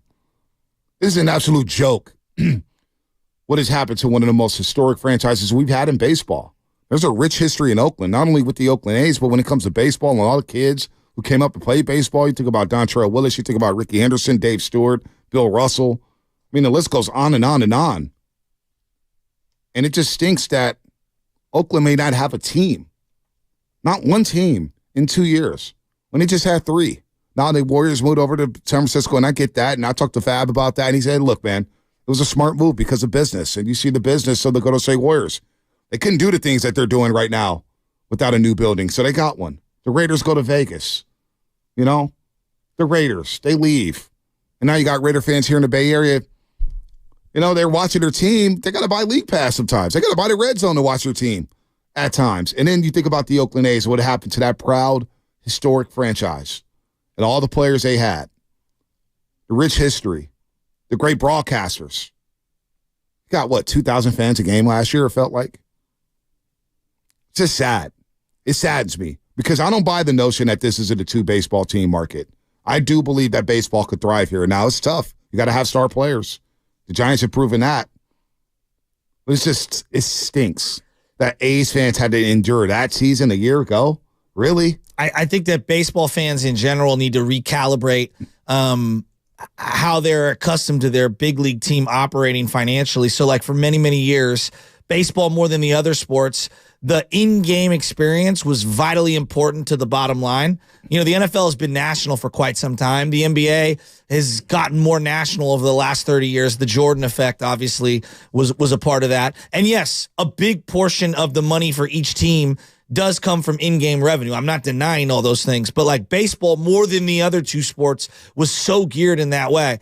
And with the devastation of what's happened on the RSN networks, meaning the regional sports networks that are out there, this Bally's Diamond thing where they went bankrupt, 14 teams in Major League Baseball are up in the air in terms of their local broadcast, where it's going to be. And so what Major League Baseball is going to do is going to take that in-house and they're going to sell it nationally. And so what they're telling you, baseball's telling you, not the individual clubs, baseball's telling you, we think there's more money to chase through streaming than there is for in-game experience season tickets. So a lot of people are going to sit here and say, you're leaving the 5th largest market, the 6th largest market, the 4th largest market in the Bay Area for the 40th largest market in Las Vegas. And what they're going to say to you, baseball, I don't know whether this is accurate or not, but this is what their argument is currently. Well, it doesn't matter how many people are in the Vegas market because we're going to sell the streaming rights nationally, and it's all about how many national fans that we can get to bring in. For example, the Cubs right now. They got Cubs fans are everywhere. The A's don't have the same fan base as the Cubs currently, but the argument is like, oh, so if they lose their regional sports network, it's not that big of a deal because we'll sell a lot of national subscriptions on streaming, and Cubs fans in Idaho, in Arizona, in California, in Washington will still be able to acquire Cubs broadcasts. So they're trying to say that it doesn't matter how big the market size is. The other part of this is, I believe, is similar to the NFL. A lot of the Major League Baseball owners want to have a pit stop multiple times a year in Vegas because they want to go to Vegas. Well, streaming A's games, how many A's fans are left? And if you're in Las Vegas, you won't have to stream. Question. So for the A's, that does apply to the Chicago Cubs. That applies to a team like the Yankees, the Red Sox, the Dodgers. But what about the A's? They don't have that type of fan base right now. No. Nobody. You think people who are in the Bay Area going to be streaming A's games in Las Vegas? No, that's not what I'm saying. What I'm saying is, I understand what you're saying. I understand with the streaming rights and everything. But for the largest market in Vegas, a lot of things to do in Vegas. Well, you're the fifth team to run into there. Like, you're not an organic, original team. You don't have the history of football, the gambling of football. It may work. I mean, I didn't think hockey was going to work in Vegas, and it did. It was the Vegas Golden Knights. The Golden Knights already have a Stanley Cup. So it has worked. The one thing that almost is undeniable with a new venue, whether it's in Oakland or whatever, the value of the organization goes through the roof. There's no doubt about that. They're going to get a lot of revenue, no doubt about that. But I would love to see them stay in Oakland, man. I really would. They belong in Oakland with a new stadium. Vegas doesn't deserve this team with this history. Well, I'm just going to wash it away. Baseball wants the Tampa Bay Rays stadium situation settled, and they want the Oakland A's stadium situation settled one way or the other so that they can expand the other two teams. And the reason why the theory is, the reason why they're waiving the relocation fee is because they're like, well, if we get these two situations settled immediately, we'll get a $2 billion expansion fee as opposed to the $500 million relocation fee much quicker. All right, let's bring in the mayor of Oakland, Shang Tao, born in Stockton, California, moved to Oakland in her 20s. She took office earlier this year and part of the Oakland City Council since 2018, doing a good job as mayor of Oakland. Shang, good morning. Or Mayor Tao, excuse me. My apologies, Mayor Tao. Good morning. Welcome to the Morning Roast here on 95.7 The Game. Joe Shasky, the Butcher, and Ponce Hill. How are you? Good morning, and don't be silly. You could definitely call me Shang if you'd like. I'm doing well. How are you? Oh, we're doing good. We're feeling good about the Warriors. They're winning. We're feeling good about the All-Star coming back to the Bay Area. I know Oakland's going to have a big hand in that as well, but we're here to talk about the Oakland City Council resolution that's going on here. I know the A's, there's a big talking point about them going to Vegas. So tell us what this Oakland City Council resolution is about today. Can you expand on that? Absolutely. There's all this weird talk about like, oh, well, there was no political will or, whatever the excuse may be. And so this council vote would be actually a resolution affirming our commitment to the A's and the years of work we've already done to have make this come to fruition. We are united and we're ready and we can get this done.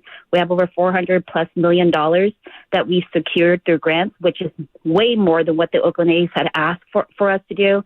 And so this is signaling that to the owners and to the decision makers around possible relocation, that Oakland continues to have affirmation in regards to working with the A's and keeping our Oakland A's here in Oakland.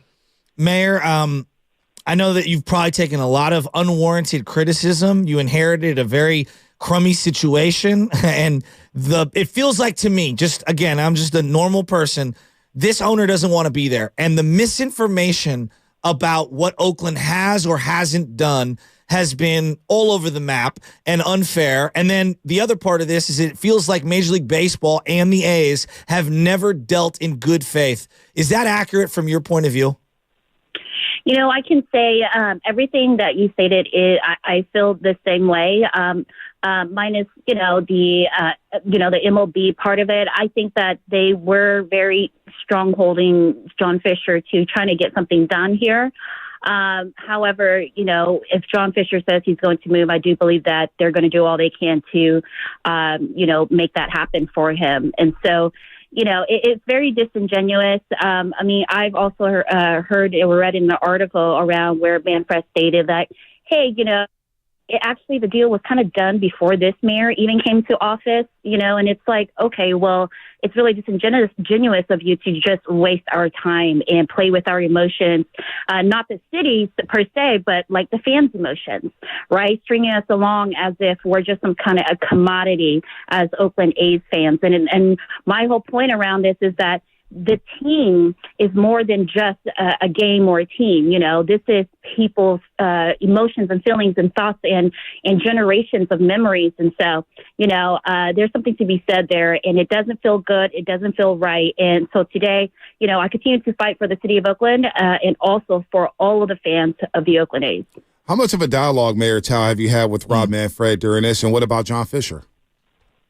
You know, John Fisher, my last conversation with John Fisher was, the phone call that he, you know, gave me probably maybe 8 hours after I got that phone call from Dave Cavill. And so that was the last time I talked to John Fisher. That conversation, he just said that he was turning all of his resources to Las Vegas. And so that was disappointing. And so, of course, I had some choice words around, you know, how we came together and decided together. I mean, I asked him face to face, are you serious about staying in Oakland? Don't waste my time. And he said, yes. And I was like, okay, then let's go. And so, you know, it's disingenuous. In regards to Manfred, the last time I spoke to him was in Seattle at the All-Star game. What was that conversation like? You know, it was actually a very in-depth meeting. You know, we did go over our plans, you know, and went through and answered any questions that he may have had around what we were offering and how things unfolded. And so I do appreciate that Manfred did take the time to really listen and go through each of the different proposals with us. And so I thought that it was a good meeting, but of course, you know, without going into it in further details, short in the story is like, you know, this is basically between the city of Oakland and John Fisher. If John Fisher wants to move, then I'll get him the votes. I mean, it just... I don't pretend to know every single layered detail of how things have gone down, but I do know this as someone who pays their taxes, lives locally, cares about baseball, but also understands the dynamics of a city and how many things, how few resources we have, how few time, energy that we have to dedicate to all the problems that a real community has. How much time do you think you guys, as a committee, as a you know, as a community, how much time do you think you guys have put into this, the people that we've elected as officials, into trying to keep the Oakland A's here? Because it just feels like to me they've wasted all of our time, energy, and money. And that's the part that really pisses me off on your behalf and on the community's behalf. How much time do you think you guys have actually spent on this issue? Oh, my goodness. I mean, so much time has been wasted. And, you know, government, we have so much that we're dealing with, right? Anywhere from shootings to, you know, policy making so that people can, you know, everyday working people can have a better life. And it's just so many people that involve, right? And so in regards to Howard Terminal, mind you, before Howard Terminal was supposedly Laney College and took all the time of all the Laney College leaders, and prior to that it was Coliseum. And so with Howard Terminal, you know, we had to tap in with the senators, you know, the assembly members at the state level, BCDC, all these agencies to go through the clearing process because this was right on the water. And so that took so many people's hours and days and years of people's life. I know that, you know, this was just a project that many people only worked on, right? And so to say that, hey, you know, within, and mind you, when I got that call, when I received the call from Dave Cavill, I was very optimistic. I had just run into my chief of staff at an event and I said, hey, I'm very excited that we're going to get a deal with the A's in just a few days. And then I get in the car and I get this phone call. So you could just imagine the huge disappointment. And I'll let you imagine what I said to Dave Cavill in that conversation. But yeah, it's like, don't waste our time. It's not okay. It's not okay. This is not a game.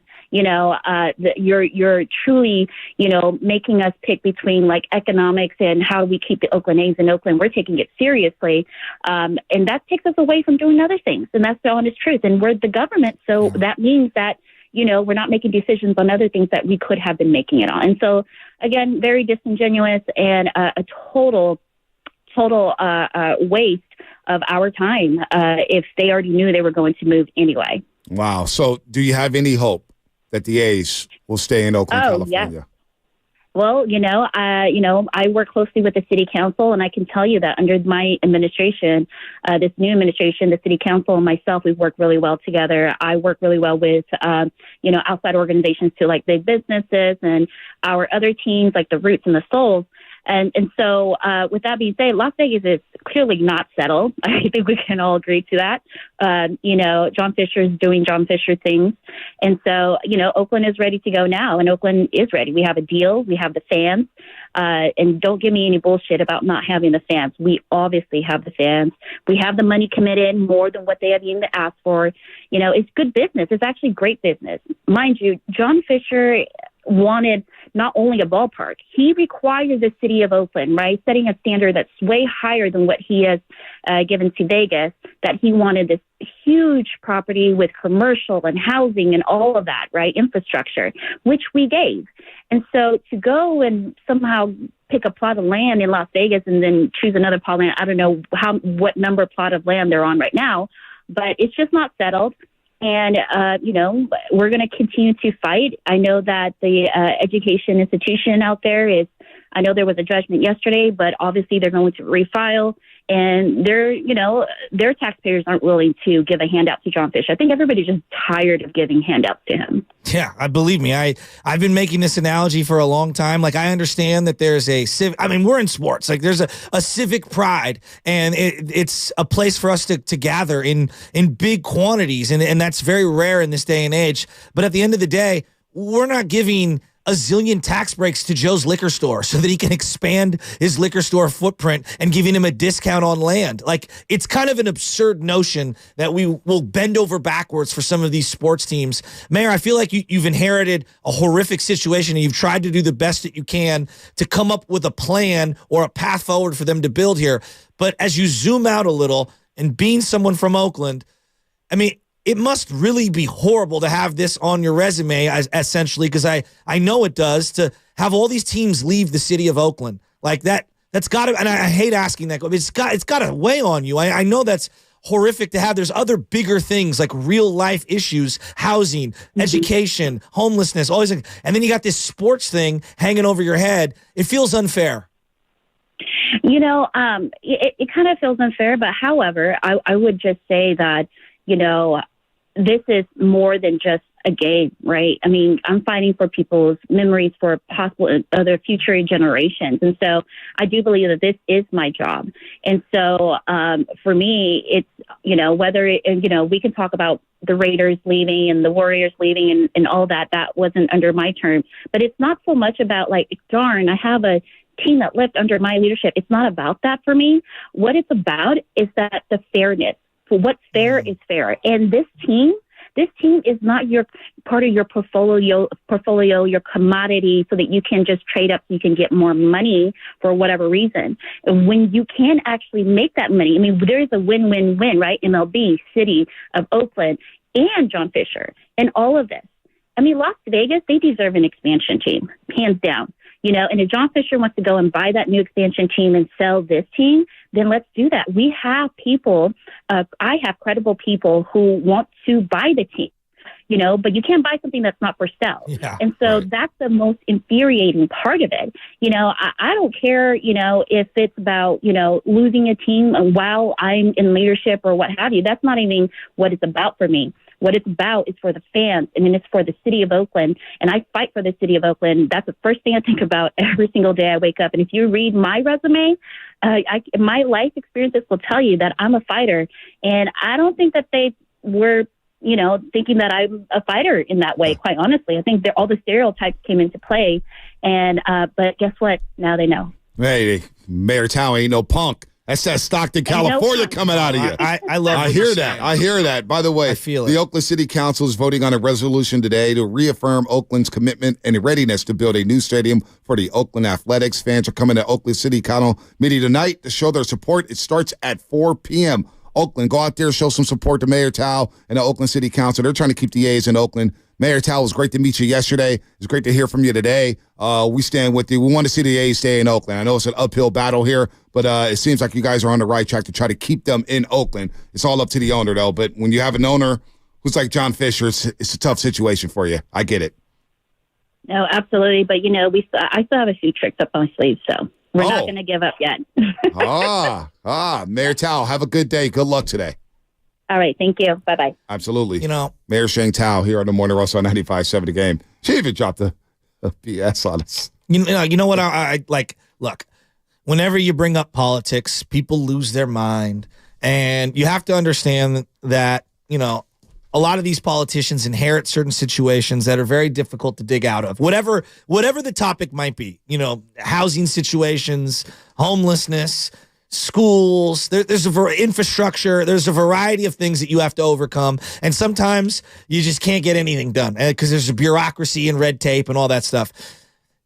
To scapegoat the city of Oakland or any of the mayors, be it Mayor Tao or any of the predecessors, is ludicrous to me. Yeah. This is on the owner. The owner has dragged his feet and dealt in bad faith over and over and over again. And to me, if you wanted a deal done, you'd have found a way to make a deal.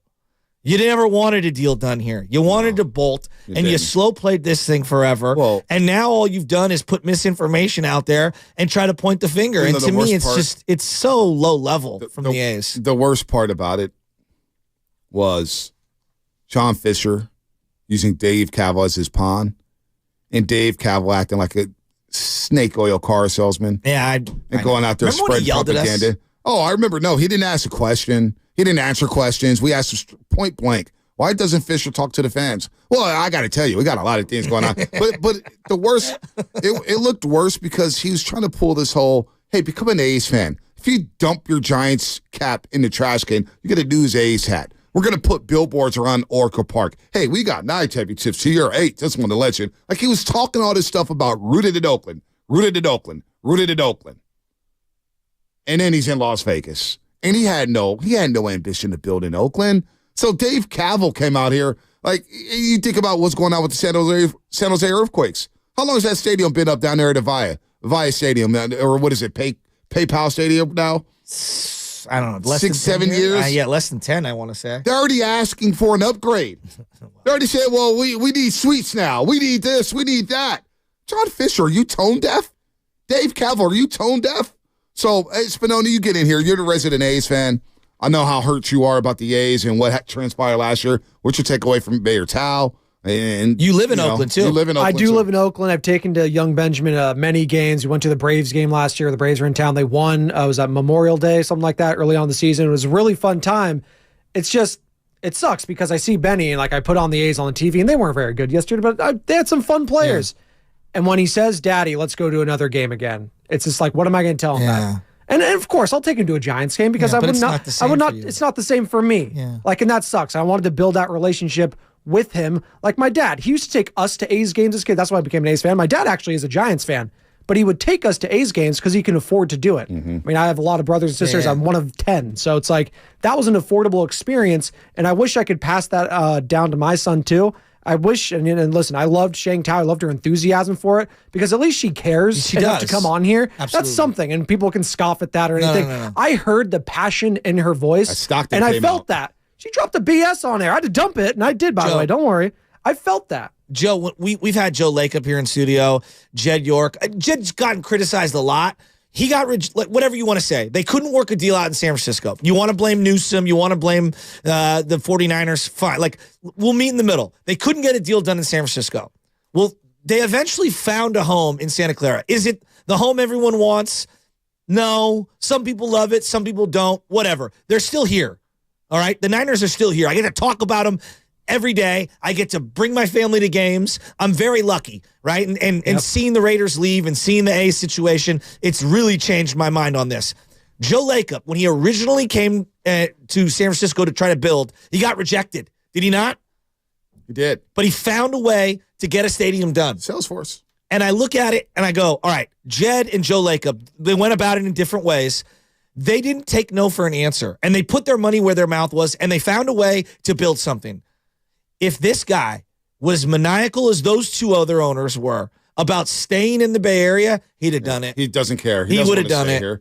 It's on him. And for him to scapegoat the county, when we've got, I walk every day around Union Square. I know you walk every day around Union Square. And this is just downtown San Francisco. Oakland and San Francisco, San Jose, we got real problems. And this guy is holding up our politicians with more BS bureaucracy for some phony project that he never wanted to get done in the first place. Shame on him. Like, we should back bill this dude for all the money, time, energy, and resources we spent trying to get a prayer done for this dude. Yeah, it's disgusting. Well, I think the most disgusting act about everything is he doesn't talk. Now, Raj Mathai got to sit down with him, and Raj Mathai did his thing. But, I know Raj was limited in what he could ask. I know. I just know how those things work. But he got the interview, and we knew what Jed, but he was able to get an interview. This is the first time I ever heard Fisher talk. Think about that. We hear from Joe Lacob. Jed York is kind of taking this back step. But you get John Lynch and everybody up there. You get Larry Bear. You get the Giants guys. They talk. But I didn't even know John Fisher's like, you can't address your own fan base.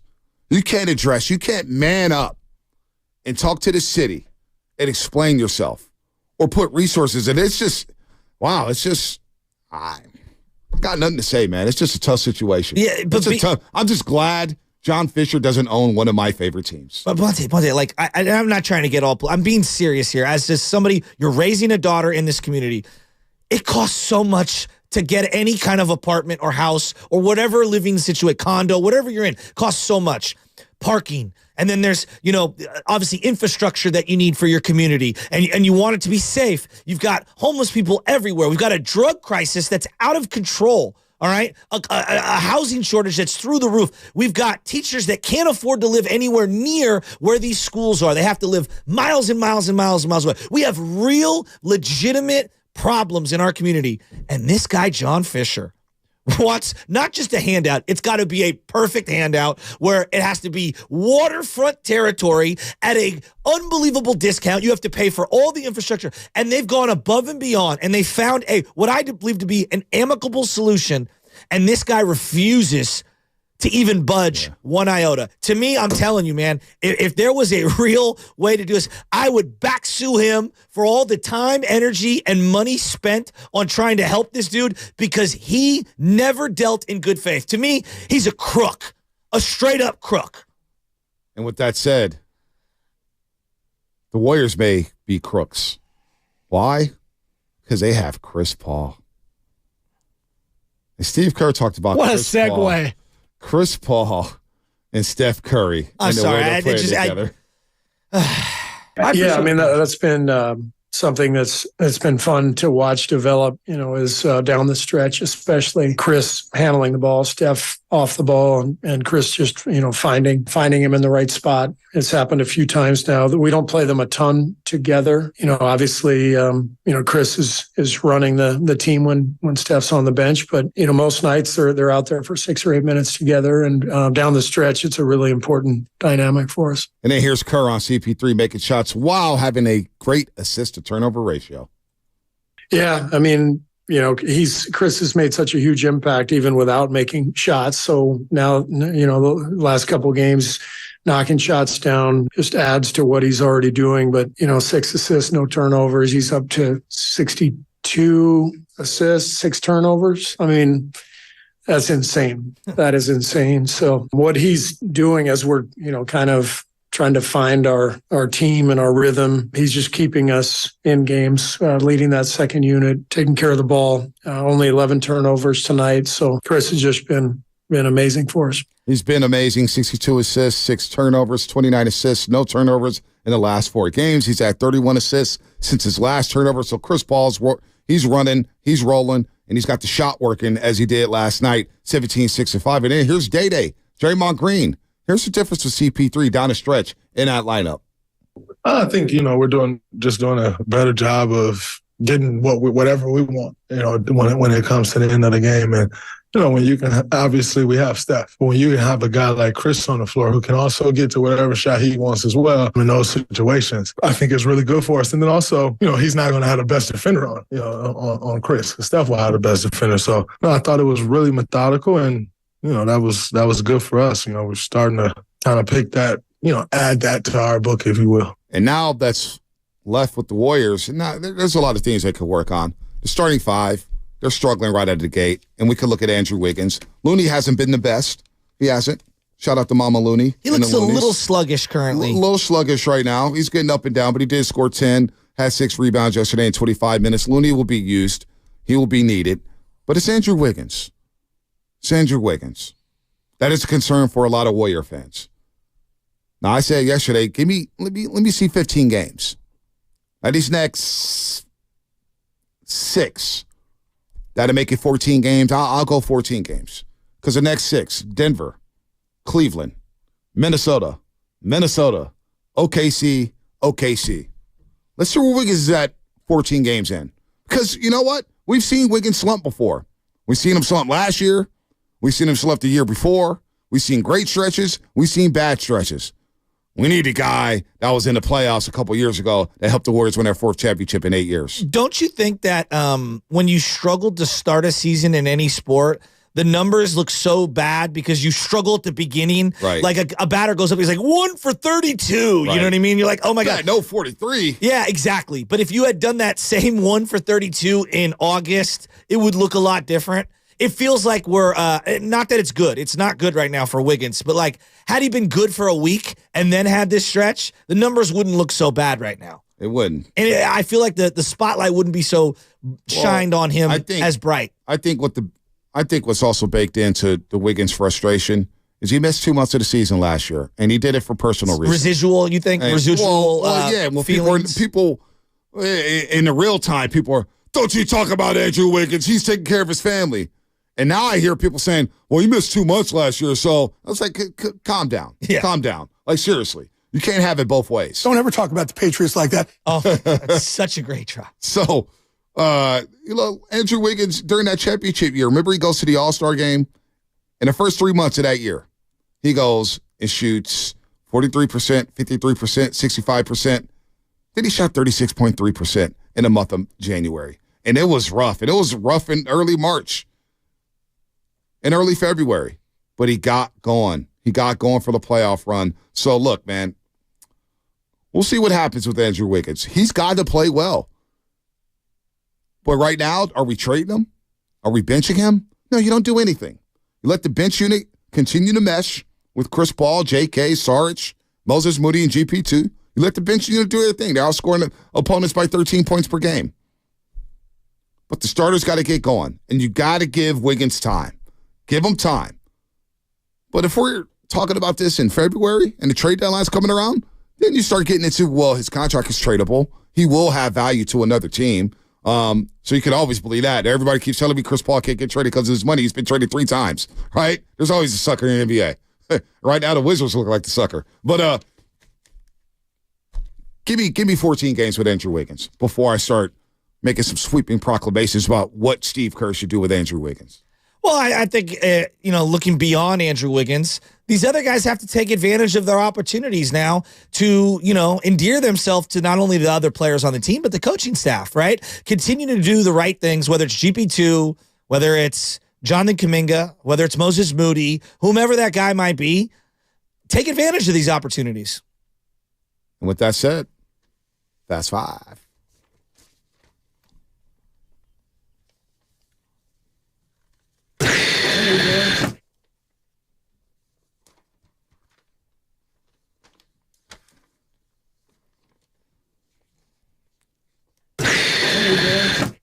I'll start us off. Niners need this one this week. They need this one bad. Psychologically, they need it better than they need it for the standings. Because I can't endure not winning for a month. Who needs a great performance? More so, is it Brock Purdy or is it Nick Bosa? I think it's Bosa. Whoo. Purdy. I mean, I'm paying Bosa $120, dog. Yeah. 51 guaranteed this year. It's a big game for Brock Purdy. It's a big game for Bosa. It's a big game for And then Niners. if Bosa has a big game, you're like, oh, Chase Young, see? It paid off, whether Chase did anything or not.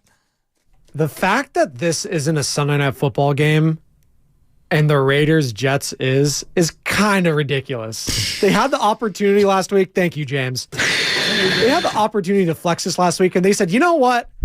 I know we just watched the Raiders on Monday Night Football look absolutely horrible, and Jimmy Garoppolo looked like the worst quarterback of all time. But you know what? I think him versus Zach Wilson on Sunday night will do ratings.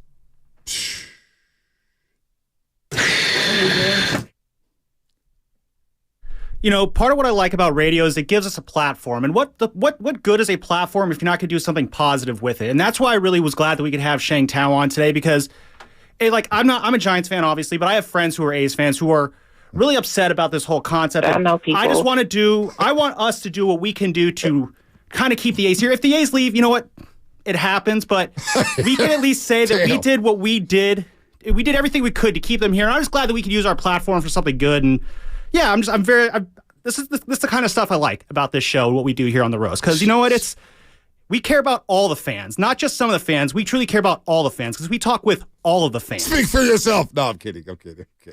No, that's a show on Fox. I'm kidding. It is a show on Fox. Shang Tao, she got hood on us. Shang Tao got hood on us. What a show. We got DMs. We got Well, I replied to the DM. Come on, so man. I did slide in the DMs to say hi. I'm fashionable. I know people. That was Fast Five, brought to you by Xfinity. Next Generation TG Network. Only from Xfinity. The future starts now. Are Steiny and Guru concerned about Andrew Wiggins? Come on, Steiny, yes. Just to get back to basketball after.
want to know now.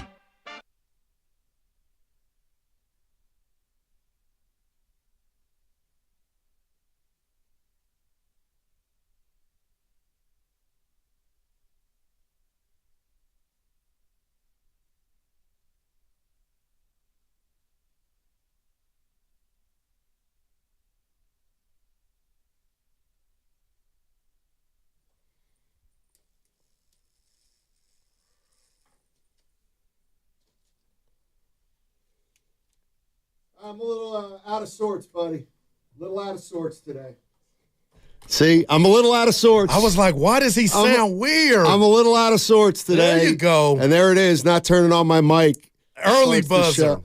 So we're in a new studio, and it's quite a change, and we're among many different departments, and so we don't have our own special space like we used to. Yeah. And so today we were split up for most of the pre-show, and I have no sense of what you're feeling or what you're thinking or what's on your mind about anything that happened last night. It's almost like we prepared separately, and I'm a little going into the show not knowing what the hell's going on. Well, I'll tell you, it's about the Warriors right now, the 6-2 Warriors.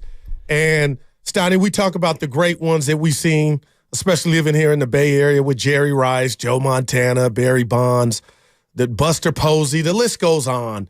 And I'm just sitting there watching the Warriors Pistons. It was entertaining.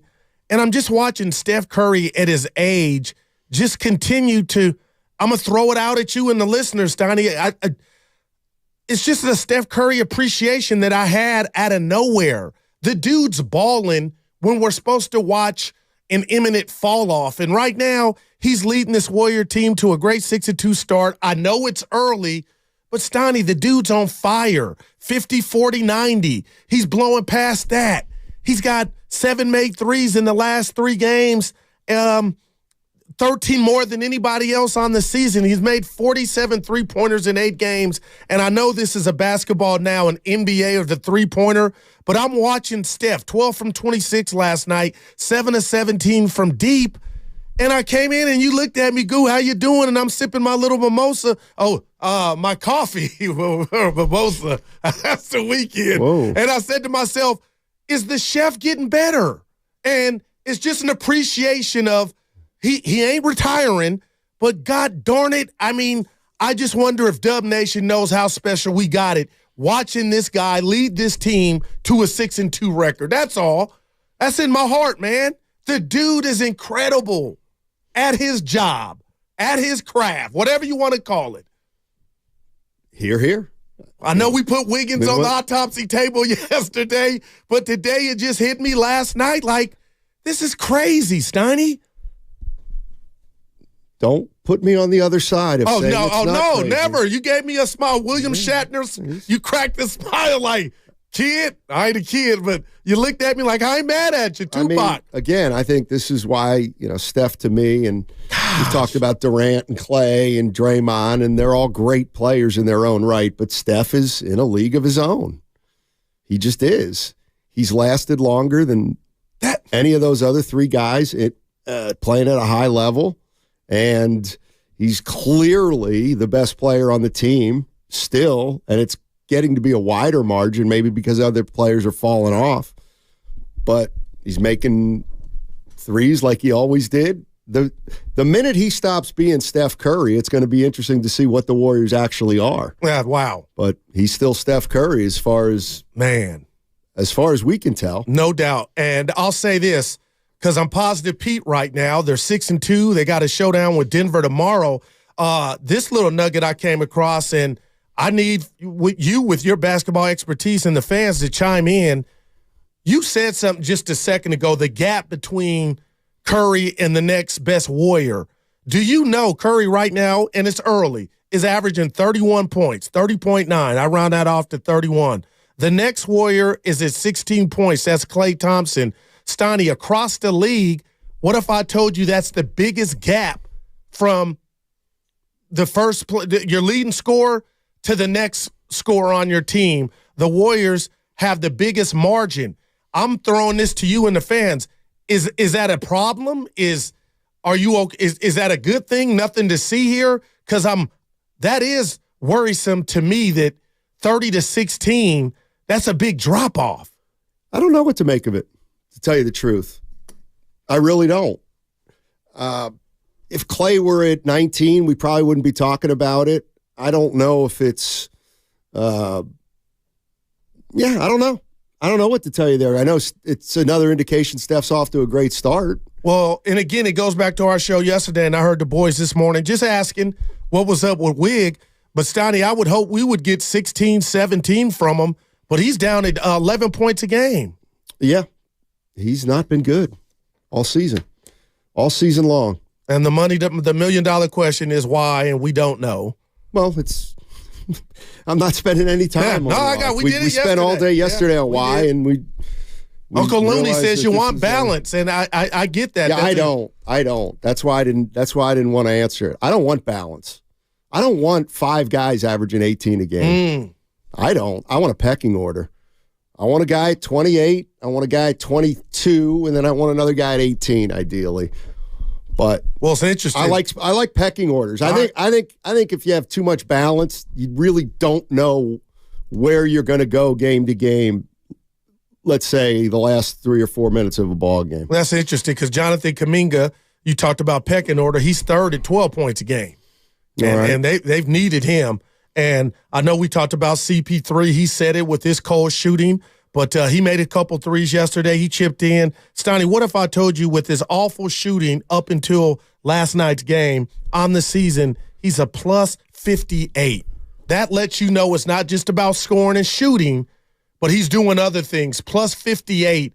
And he said this is his worst stretch of shooting he's had in his career. And last night it was a lot better. Yeah, he's helped when he hasn't shot well. Yeah. It's a sign of a good player. Chris Paul's a hell of a player. He doesn't have to score last night to help you win. Mm-hmm. Dude, he's got 60. He's got a 10-to-1 assist to turnover ratio. Boy, I'm not kidding. No, 62 assists, 6 turnovers. That's 10+1, and 29 assists to 0 turnovers in his last 4 games. If that interests you, absolutely incredible. Yeah, Day. I mean, how? Even if you don't make any shots, you're not turning the ball over. Man, he's been terrific. You know, one of the things that I've been thinking about, and Willard said it a couple times yesterday. He said the Warriors, and maybe this plays into what you're talking about with the big gap between Curry and I guess the number 2 scorer, which is Klay. Mm-hmm. And Willard says essentially, I don't think scoring is going to be an issue for the Warriors, and I actually think scoring could be an issue for the Warriors this year. I do think that they may have they're not going to have a number 2 scorer like Klay in years past. So it's by committee? I think so. That's what I think. I mean, Klay may emerge as their second leading scorer, but I don't think he's going to score 22 a game like he has the last couple years. So that means where's the scoring coming from? Let's say, where's the scoring coming from in a game when Curry's 10 for 20, 11 for 22, but Klay's struggling. But Klay's 4 for 13. Andrew Wiggins would be my number 1 answer. And you know what? Saric is not going to finish too many games. I could be wrong. This is about scoring, though, too, over the course of a game. Mm-hmm. Like, how are you going to get – who's going to score on this team? Kuminga. Is he? He's a limited offensive player. Kuminga and Wiggins are a little bit limited at the offensive end. At least they've looked that way so far this season. But and this is where maybe Chris Paul comes in. He hit 17 last night and finished the game. He's always going to finish. He's always going to finish the game. Look at my guy. Why? He has to finish the game. 62 assists, 6 turnovers. If Chris Paul doesn't finish a game, I'd love to hear the reason that Steve Kerr would give. Because he's got to be a part of any closing lineup, you would think. 888-957-9570 is the number. Klay Thompson continues, as far as I'm concerned, to have a terrific approach to this season. I know he missed some threes last night, but he was 8 for 16 from the floor, so he's still making shots. And honest to goodness, I mean, he was a guy that I was a little worried about. How was he going to attack the season? He got off to a terrible start last year, but I'll tell you what, he's been very good, I think, this year, Klay Thompson, in light of the fact that he's guarding different guys. And he is going to have to, and he's going to play less this year. That it looks like all the top 4 guys are, Goo. But I'll tell you what, Klay Thompson has been very solid. Maybe outside of Draymond, the big three's doing well. Well, I don't mean Draymond's not doing well. I mean, you could say Klay's playing better than that, or you could say Draymond's playing better than Klay, or Klay's playing better than Draymond. I'm just saying all 3 of them are playing pretty well. Yeah, and they all do different things. And right now, it is as much as I'm in my feelings about just watching Steph, the privilege that we have to watch Steph ball and lead this team and close out games. He's not doing it by himself, Stoney. So I know the Warriors got a couple things that they would like to see improved. Andrew Wiggins' production 1, Chris Paul shooting 2. But at the end of the day, it's not killing them. And collectively, they're 6-2. And again, they got the showdown with Denver tomorrow. Something else I came across. If I had $1 for every time last year I said the Warriors starting 5, how many times did we hear it and you and I get into it, had the best plus minus? And defensively, Steiny, they had a 106 rating, 106.1 defensive rating last year. That's good. The starting 5 with Dre, Looney, Wiggs, Curry, Thompson. What if I told you this year that's a 132.1? So that's a big fall off. And again, I don't know if you got the answers as to why, and they only played 11 minutes together last night, why that is not manifesting early as it did last year when that 5 is together. Now, we could go point fingers because we know of that 5 who's not gotten into their groove. But, man, that's kind of interesting to me. Like, that's got to be fixed. Well, they gave up 140 to the Thunder. That's gonna skew your numbers a little bit. I mean, that lineup to me is interesting because obviously it's had some success, but not when it counts. But it's still a lineup they don't use in crunch time most of the time because it's a better defensive lineup than offensive lineup, and they've had times when the scoring has been an issue. And so we've seen it the last couple of years. Who finished games? Sometimes it was Looney. Sometimes it was Poole. Most of the time it was Wiggins. So 510 says Dre is scoring 2 points per game more than last year on 5 minutes less. Kuminga more points, same minutes. Wiggins will get his above 15. Offense won't be a problem, says Cyrus in Oakland. Yeah, I don't know. We'll see. 888-957-9570 is the number. There's another thing that's, if you want to jump into the Warriors conversation, they're a tenth of the way through the season. They're on a 60-win pace. Man. 60-win pace. And that would cash my ticket we got for the bet. Oh, you know it. Yep. Well, not necessarily. No, I was seeing if you forgot, but we got a different bet. Which? The road. Yeah, no, theoretically the Warriors could go 40-1 at home and 19 and 22 but on the road. But it doesn't look that way. No, I still feel good about that bet.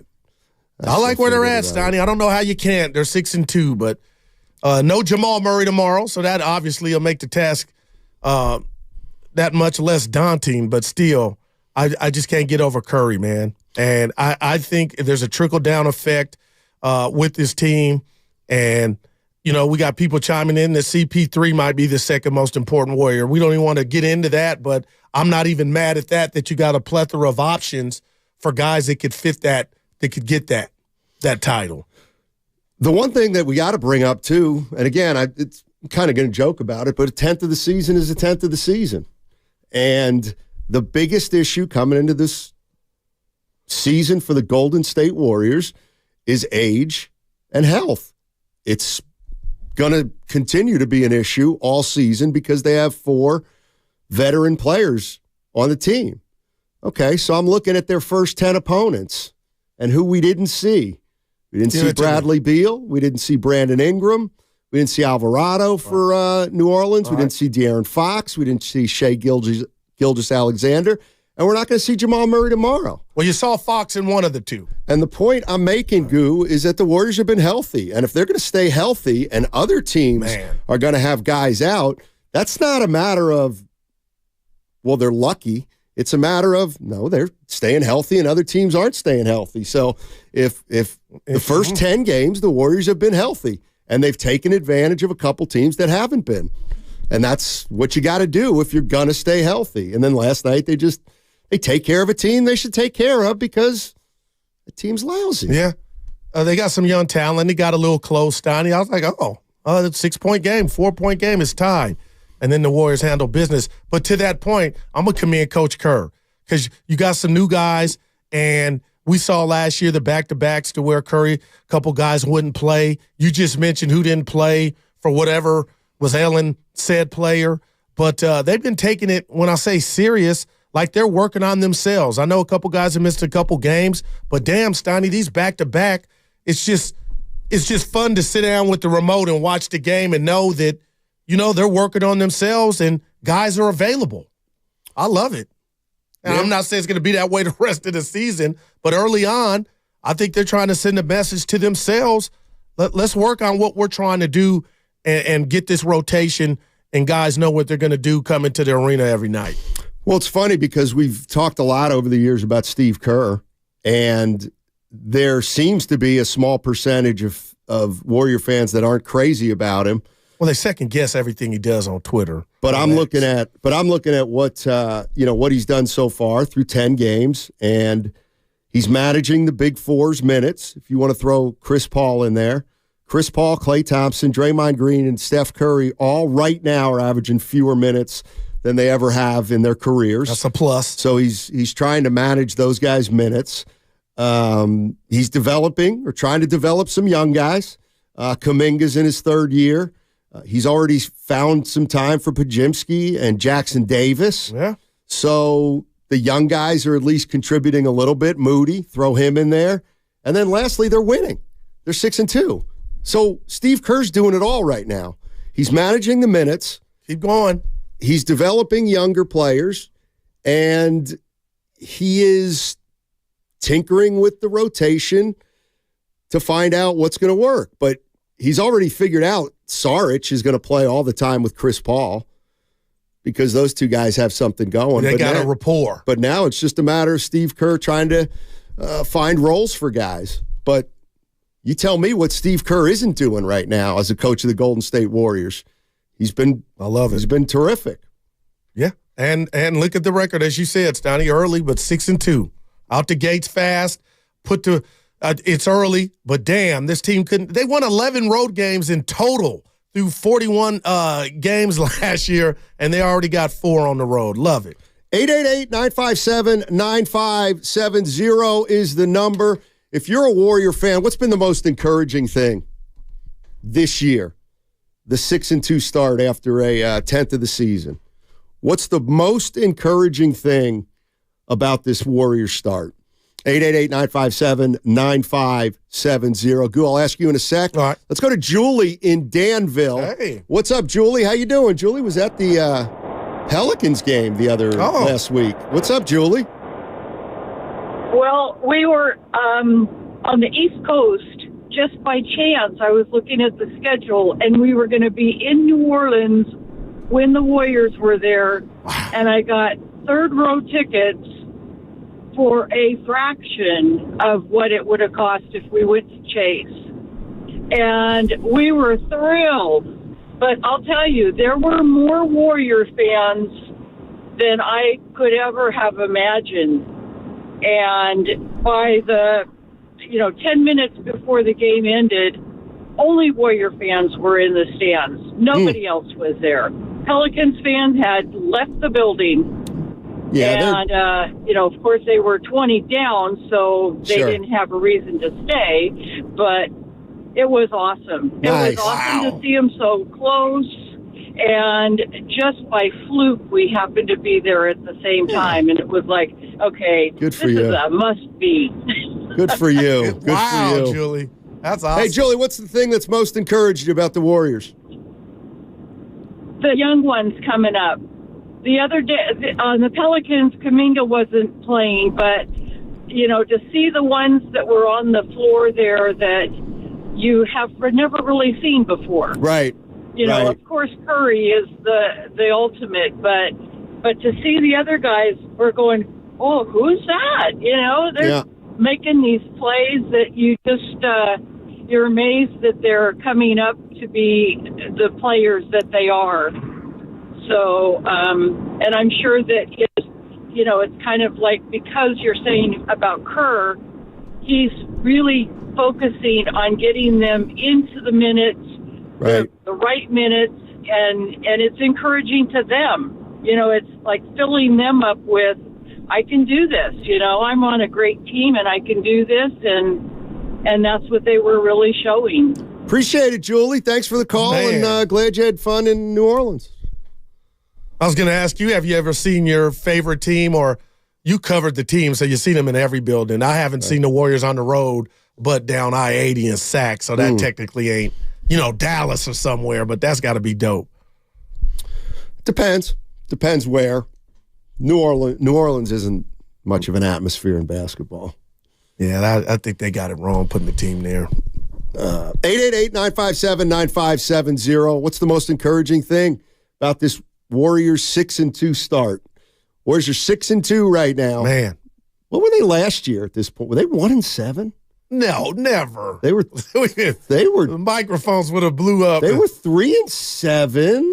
I want to say. I don't even think it was that bad. After 10 games, I'm gonna say 5-5. Evan. Well, they played a lot of road games to start. So yeah, exactly. After the first 8 games, they had 3 wins. Yeah, and then what about 10? They're 3-7. Yep. Yeah, 3-7. Boy.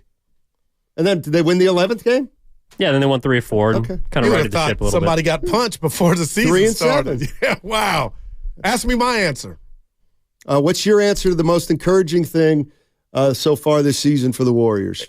It's not one individual. It's all of them, and it's connected. Steiny, this team is connected. I'm watching Chris Paul when he's not Wiggins? in the game. I was telling Evan before the show, as far as mannerisms, he looks like he's there, invested. So I just like that I see everything that I thought might be a problem. Ego, Klay taking on this new role that you've been giving them kudos for. Steiny, they are connected. I'm watching Kuminga. Let me finish. And Paul, they're having conversations, and obviously I think it's just about basketball. I'm watching Dre and CP3. I'm watching Klay body in. And even the podium game, the microphone game after the games are over. And I know they only lost 2 of the first 8, but I just like what I'm hearing. And that's what Mike Dunleavy kept telling us. And I kept asking him, hey, what's going on? And we saw Moody in Arkansas, and Klay was with them. All that stuff, I think, means something. And that's why I feel like this team is on the same page, Steiny, and I like what I see. I'll give you the team's mostly on the same page, but there's clearly something going on with Wiggins. Well, it is a slump. No, but something more. Don't you think? I'm until I know otherwise, Steiny, I'm going to say no. I think he's in a slump. 888-957-9570 is the number. Also, coming up in 2 hours, we're going to give you a chance to play Knockout on the Chase Center floor. That's at 12:30. So in 2 hours, we're going to give you a chance to play Knockout on the Chase Center floor. Also, coming up at noon, we've got Jason Timpf. He's the host of Hoops Tonight on the Volume Sports Network. We've had him on a few times, really good with analytics, knows the Warriors inside and out. Going to get his feelings on the Golden State Warriors start at 6-2. But here's a question, everybody. Warrior fans, your team's 6-2. What's the most encouraging part about this 8-game start for the Golden State Warriors? 888-957-9570.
Curry with the ball. A chance for a winning part of this four-gamer. If they can somehow beat the defending champions, Curry glides to the rim, around and down for Stephen Curry.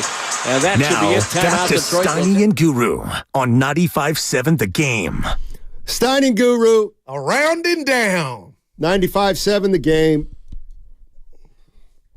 Home of the Warriors. Warriors are 6-2, ladies and gentlemen. Man. Boy, what an acquisition Chris Paul has been. I got nothing to say. No, you can't. Yeah. Nothing to say. 62 assists. I don't care if he can't make a shot. He doesn't turn the ball over. You know what? You know my guy Harry, who thinks Chris Paul's been terrible. I'm not mad at Harry. We're good now. Go ahead. Oh, he can't stand your opinion on Brock Purdy. Because I misquoted. He's got you nailed. He's got you nailed. Go ahead.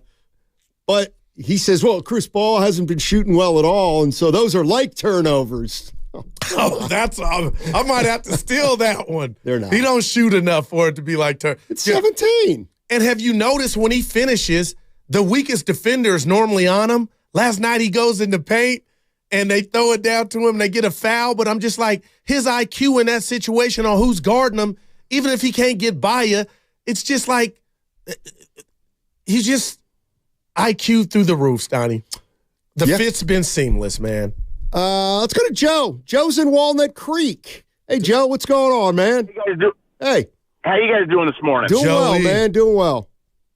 Love it. Hey, man, I've been listening to your show here for about the last few months. I'm from Santa Barbara, but my first time calling. But originally from the Bay Area, there's two things that stand out to me as we start this new season that I'm most used about, and one of them was in your little sound promo right there, and that is we have fixed two major wrongs already. One is we're 5-1 on the road. I think it was after the new year before we got 5 wins last year.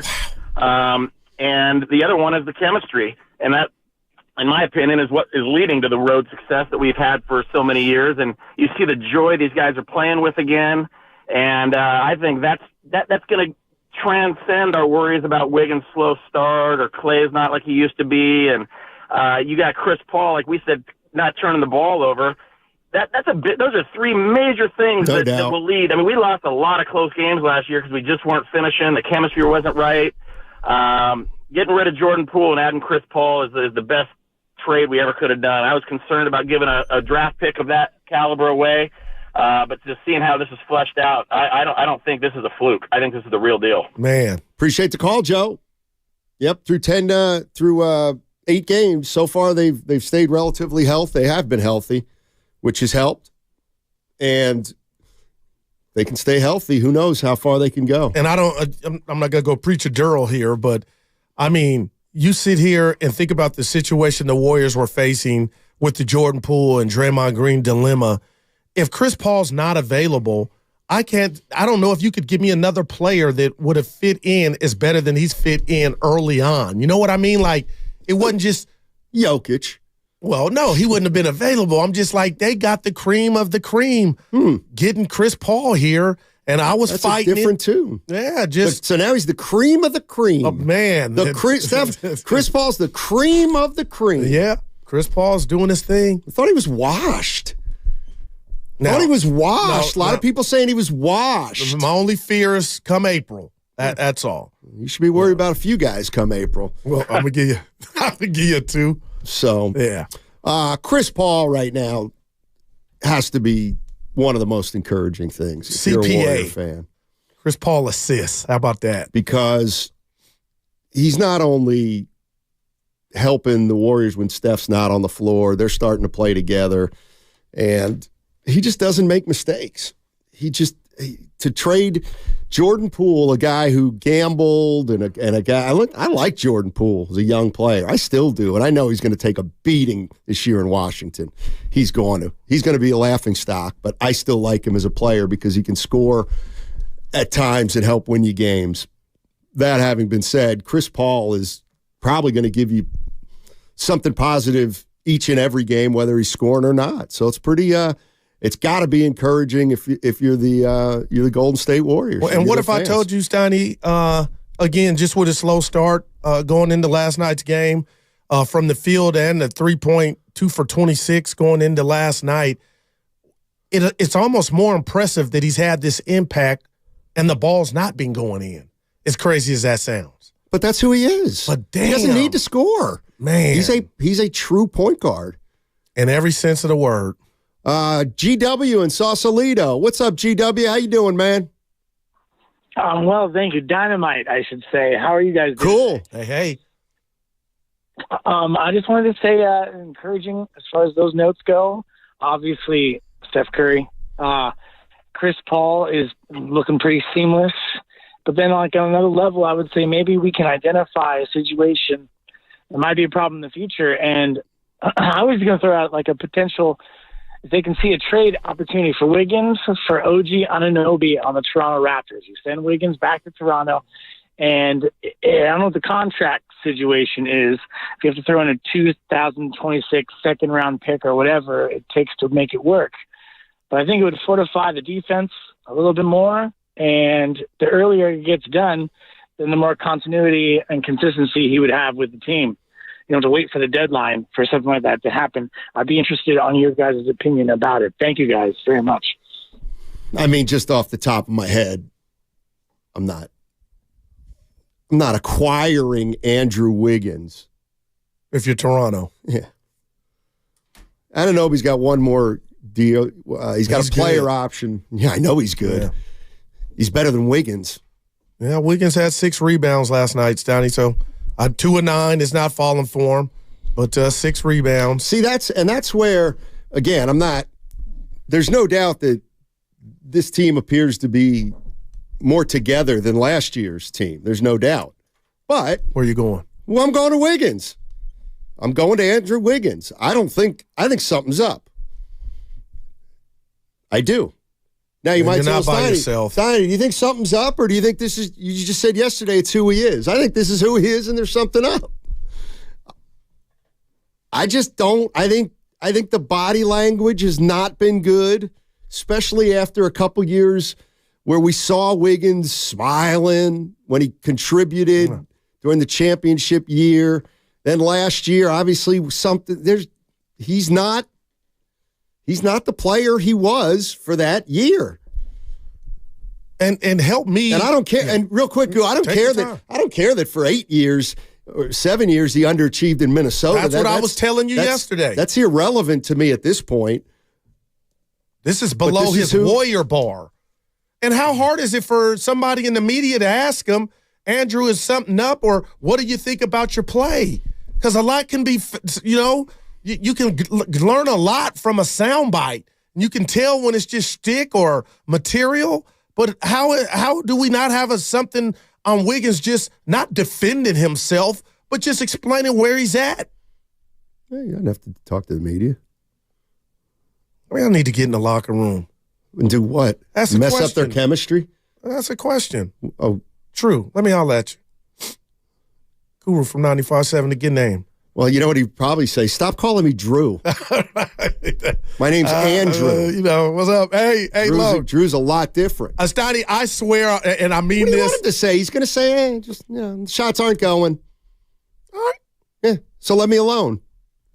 I think we're doing that, and that very well may be the case. But again, I keep telling you, Evan and I's conversation before the show, even for his standards, and you just said it with the, you know what, Goo, I don't care about the Minnesota Andrew Wiggins. Wiggins is a warrior. Even K-Wig, this is below K-Wig's ball. No, it's not. Stoney, this is not even a transistor radio at this point.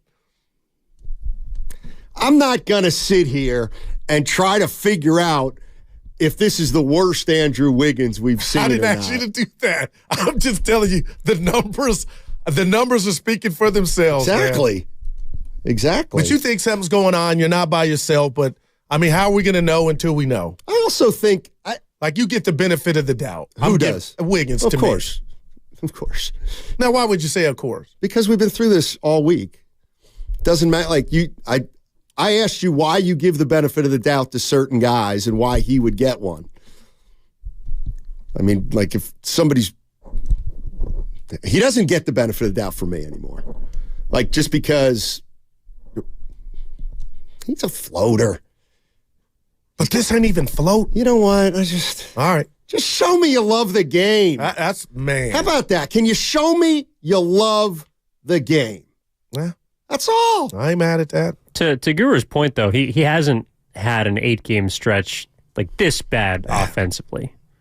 And even defensively. Yeah, I mean, the lowest he's scored in 8 games, at least from what I've been looking at, has been 13 points per game, which is pretty low. Right. But he hasn't shot this poorly as also defending or lack of defending in the way that he has. And Evan, to piggyback off of that, I just told you guys about the 132.1 defensive rating. I don't want to put everything at his doorstep, but Evan, you just mentioned there's been he ain't playing that same hellified D. I mean, he would be number one on my list as to why they went from 106 last year to 132 early. Well, he didn't play last year. Hardly at all. I mean, we're talking about his defense from the championship year. He was never. But last year when he did play, they were 106.1. The few games that he did play, them guys together, that starting five was 106.1, and we kept saying, oh, they got the best starting five plus minus. Man, we kept saying that. Then he disappeared. And again, I won't rewind our other shows to where we kind of got into it or we disagreed, Steiny, on Wiggins. But I'll say this, again, if something's going on with a parent or family member, and I know you love yours, I love mine, Evan loves his, we get it. I give you the benefit of the doubt until we know more. But right now, I just thought he would take this early part of the season to kind of, here I go, make up for his absence last year that might have cost the team. Well, he didn't make up for his absence when he got back last year. And I thought that was just you couldn't cheat the game. You were here physically, but mentally, but you weren't physically. You can't make up for, I was riding the elliptical. He's in good shape. Nah, you weren't. No, you weren't. Well, you just used the phrase, and it's why we got to move on. Because you're going to give you give him the benefit of the doubt, and I'm thinking he cheated the game his whole Minnesota career. He cheats the game. Ago, I know you said we got to throw that. You were throwing that out. Well, it's still stunk, but I'm throwing it out because it's irrelevant to the Warriors right now. Just show me you love the game. That's all. Not hard. I ain't mad at that. What if somebody asked him that? I'm sorry. Hey, Andrew, do you love the game? I'll snap at somebody if they ask me that. So? I'm just. Hey, Guru, do you love the game? Do you even love the game? I'm going to do you. Who the hell are you to ask me that? You see me bust my ass every day? No, I don't. I'm assuming you're Wiggins. Yeah. Yeah, no, I don't see you bust your ass every day. Well, you need some glasses then. Okay. Well, then it's my shot's not me and falling, the basketball but I'm world. trying my damnness. Are you? I think that would go. I think he needs something like that, a little spat. Get him going. It's not who he is. Sean in Oakland. What's up, Sean in Oakland? How you doing, man? Hey, what's going on, guys? Talk to us. Yeah, man.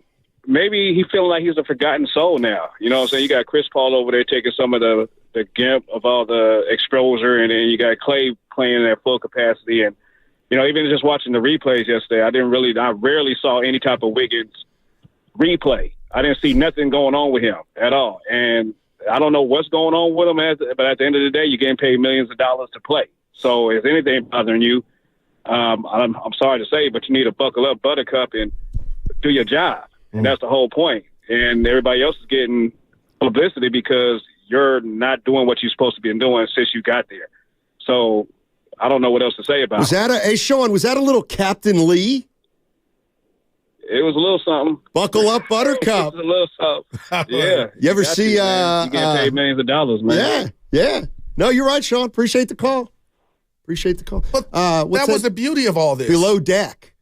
You ever watch that? Captain Lee. When the seas get rough, he goes, "Buckle up, buttercup." Mm-hmm. I'm not familiar. My favorite one is it's a crap sandwich. You all have to take a bite. Yes.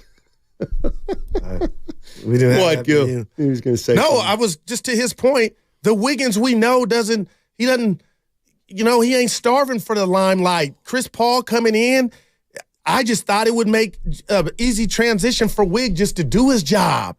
And, it ain't going to all be on me because you got the big stars and big names. So I don't think it's, him not getting enough love. And last night you weren't going to see any replays to our guy's points, Don. He was 2 of 9.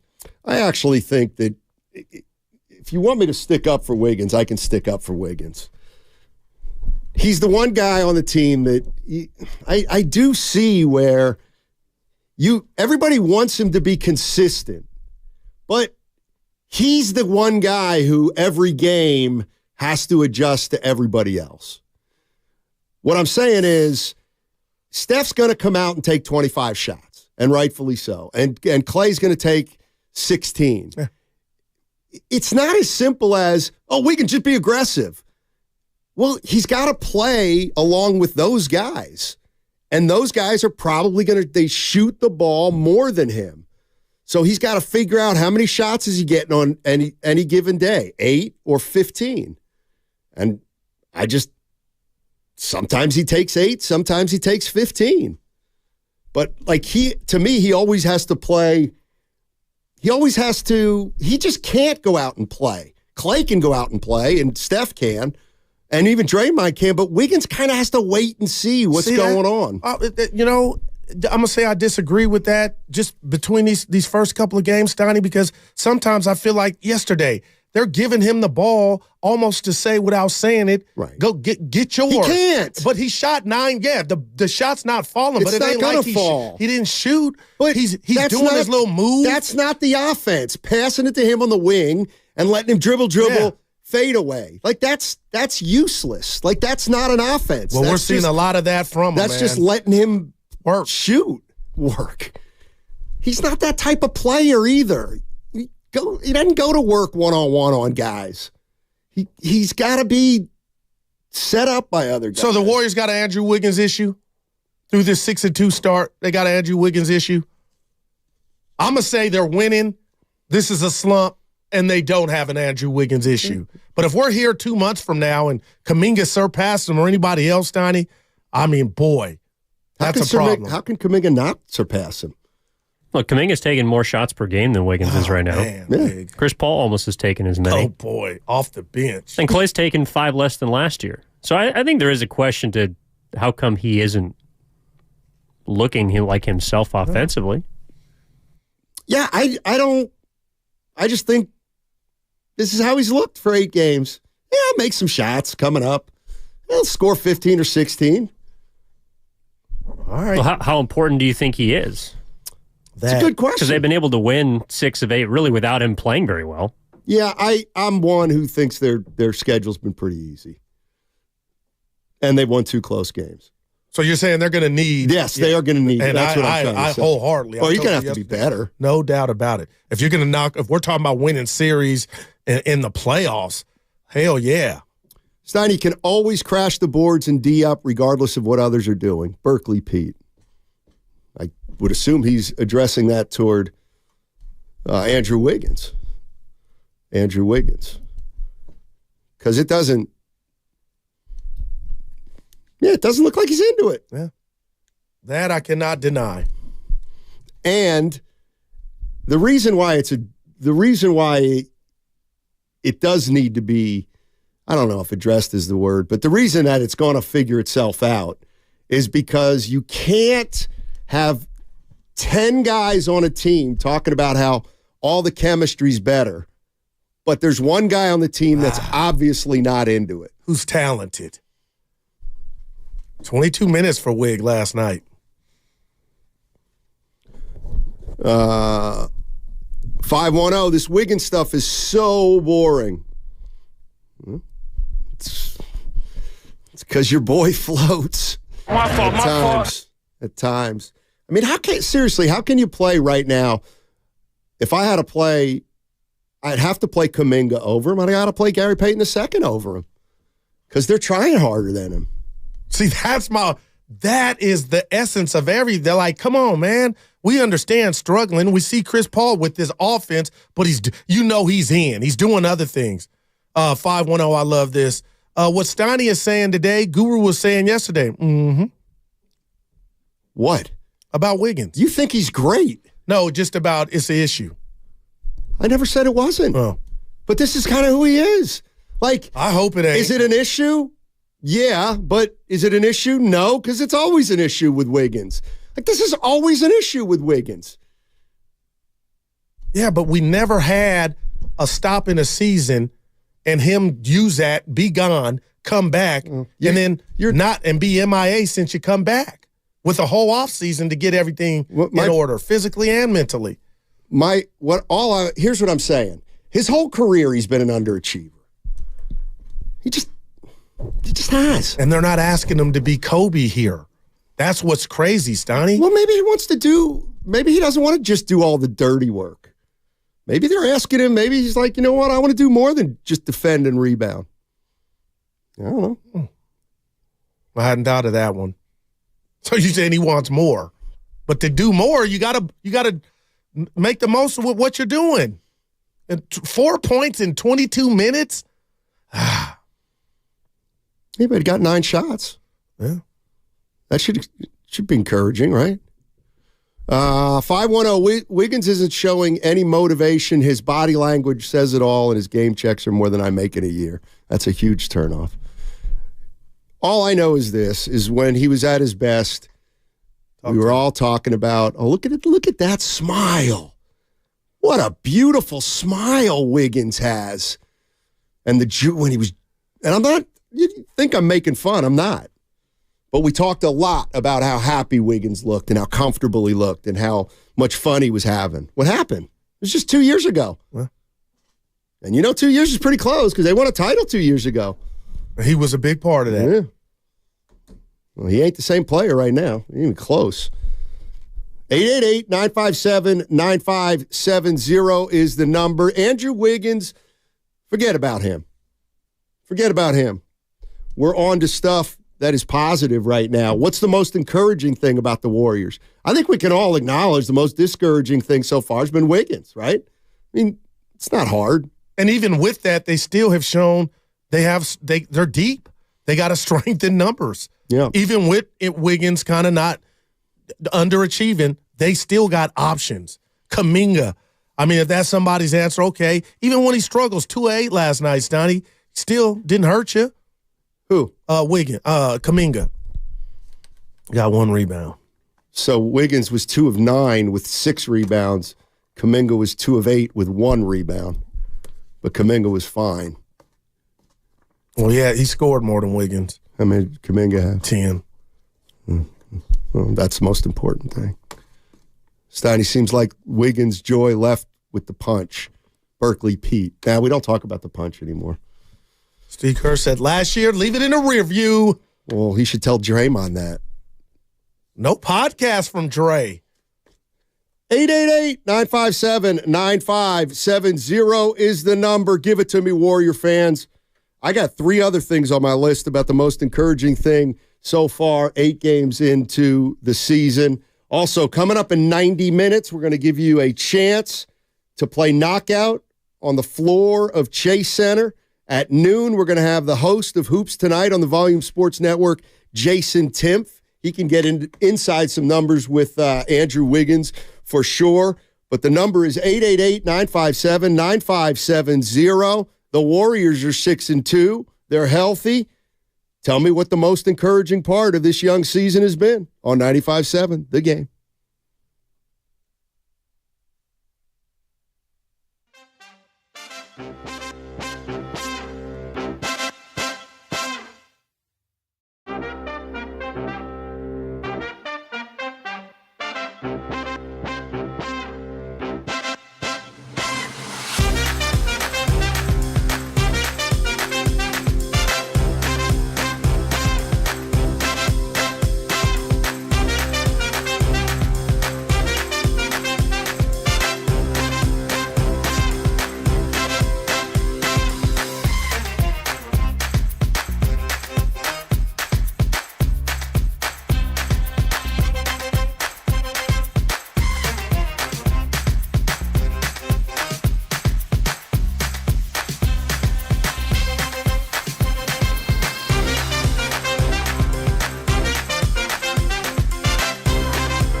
Mega turns.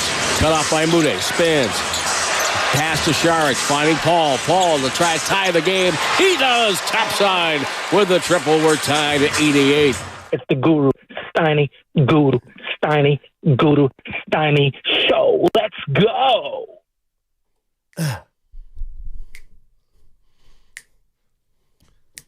Huh. I didn't really know what to say. Hey, Spadone, how's how the Lakers doing? Oh boy, they're frauds. They're done. Oh, is our guy hurt? No, they think Cam Reddish is Larry Bird. Cam Reddish stinks. I know, but the Lakers obviously don't think he stinks. No, they do. Everybody knows he stinks. Well, not LeBron and sometimes company. It takes you a few games. Boy, Cam Reddish stinks. Man, Stoddy. Cam Reddish. A waste of I'll tell you what. First team all 0-82. Well, I'll tell you what. That's yes. Who else is on that team? I had my starting five. We're still. Evan came up with it, or Spadone. 82. I must have been asleep. Come up with a team that would go 0-82. And give me one more guy that made the cut. Well, you got to give me a sec because I had the team. Because I would never disrespect NBA players like that because I know how hard it is for them to make the league. They were Billy Badass. Yeah, you actually don't know how hard it is for them to make the league. I've talked to NBA players. No, yeah, but that's. I got friends in the league, Stan. You do too. Who?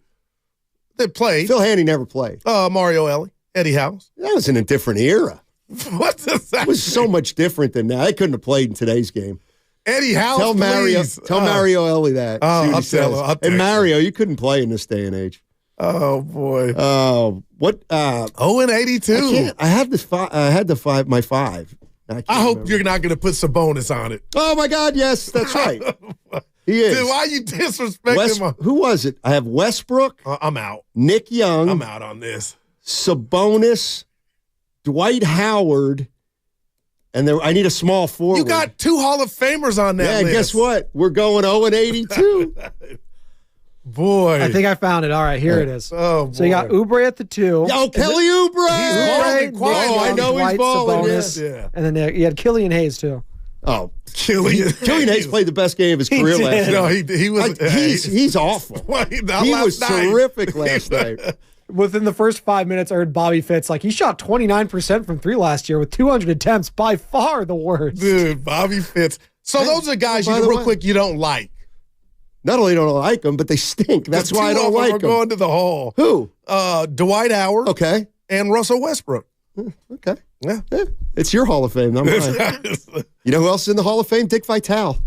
Diaper Dandy, baby. See, that's known as popping. I didn't know. Yeah, no, that popped. Dude, you popped all Monday when you were on your tangent about Wiggins. You were popping. No.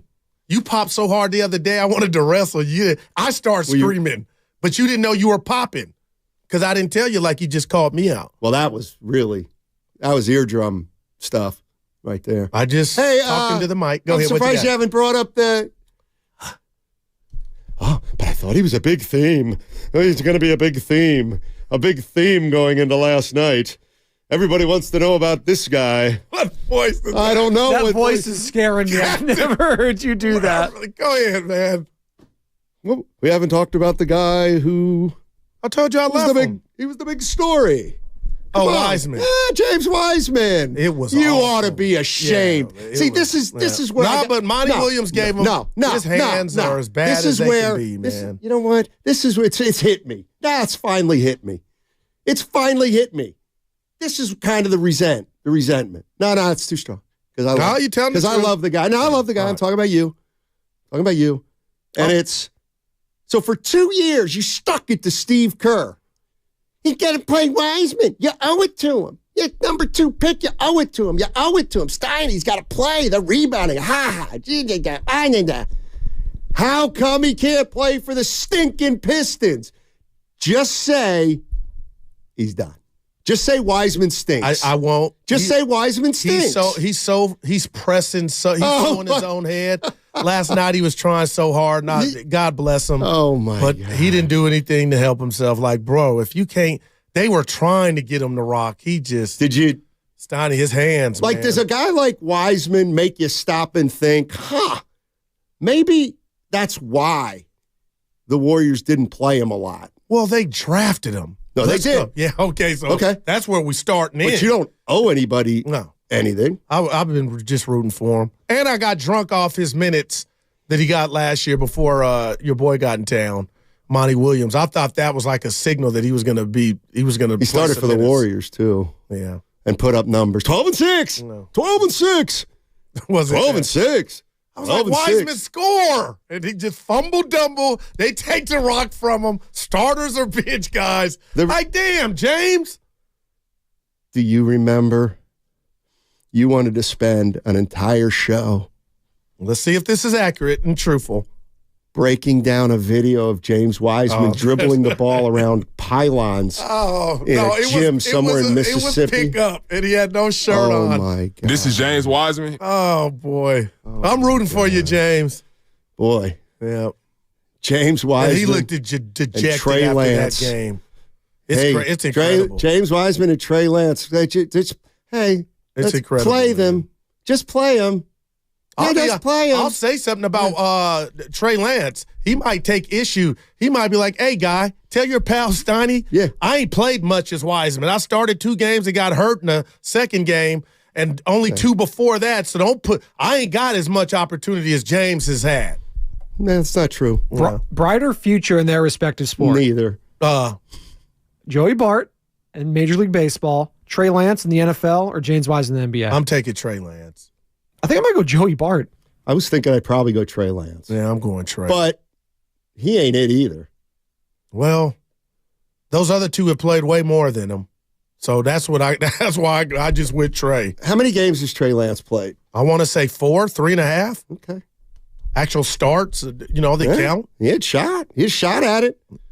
Man. He had a chance to start just like Wiseman, and they blew it. See? Like, James, you got him. Go to the rim.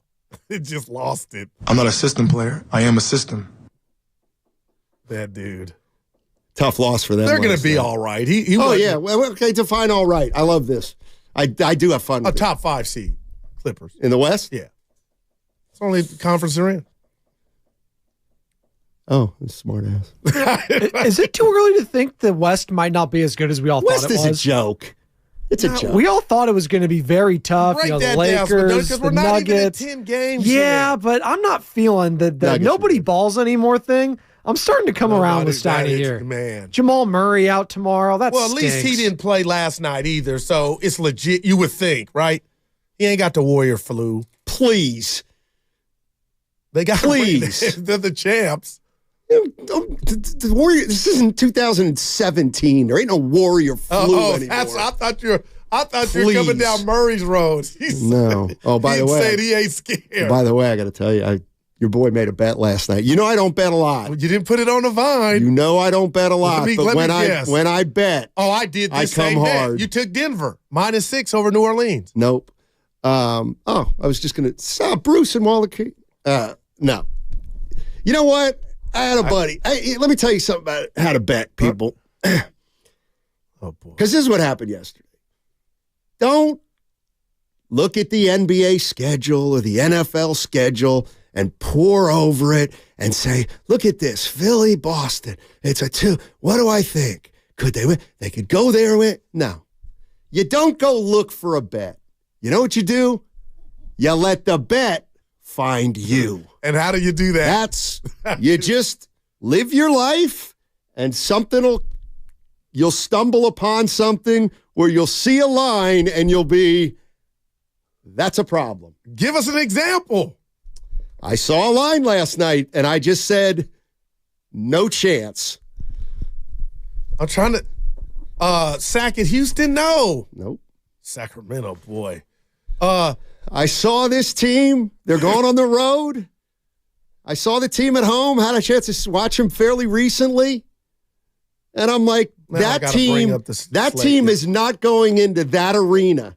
That gutless team there is not going into that arena. You're milking this. I can't that wait. Arena. Spadoni, who could it be? Especially if that guy comes back tonight, which was last night. And he did.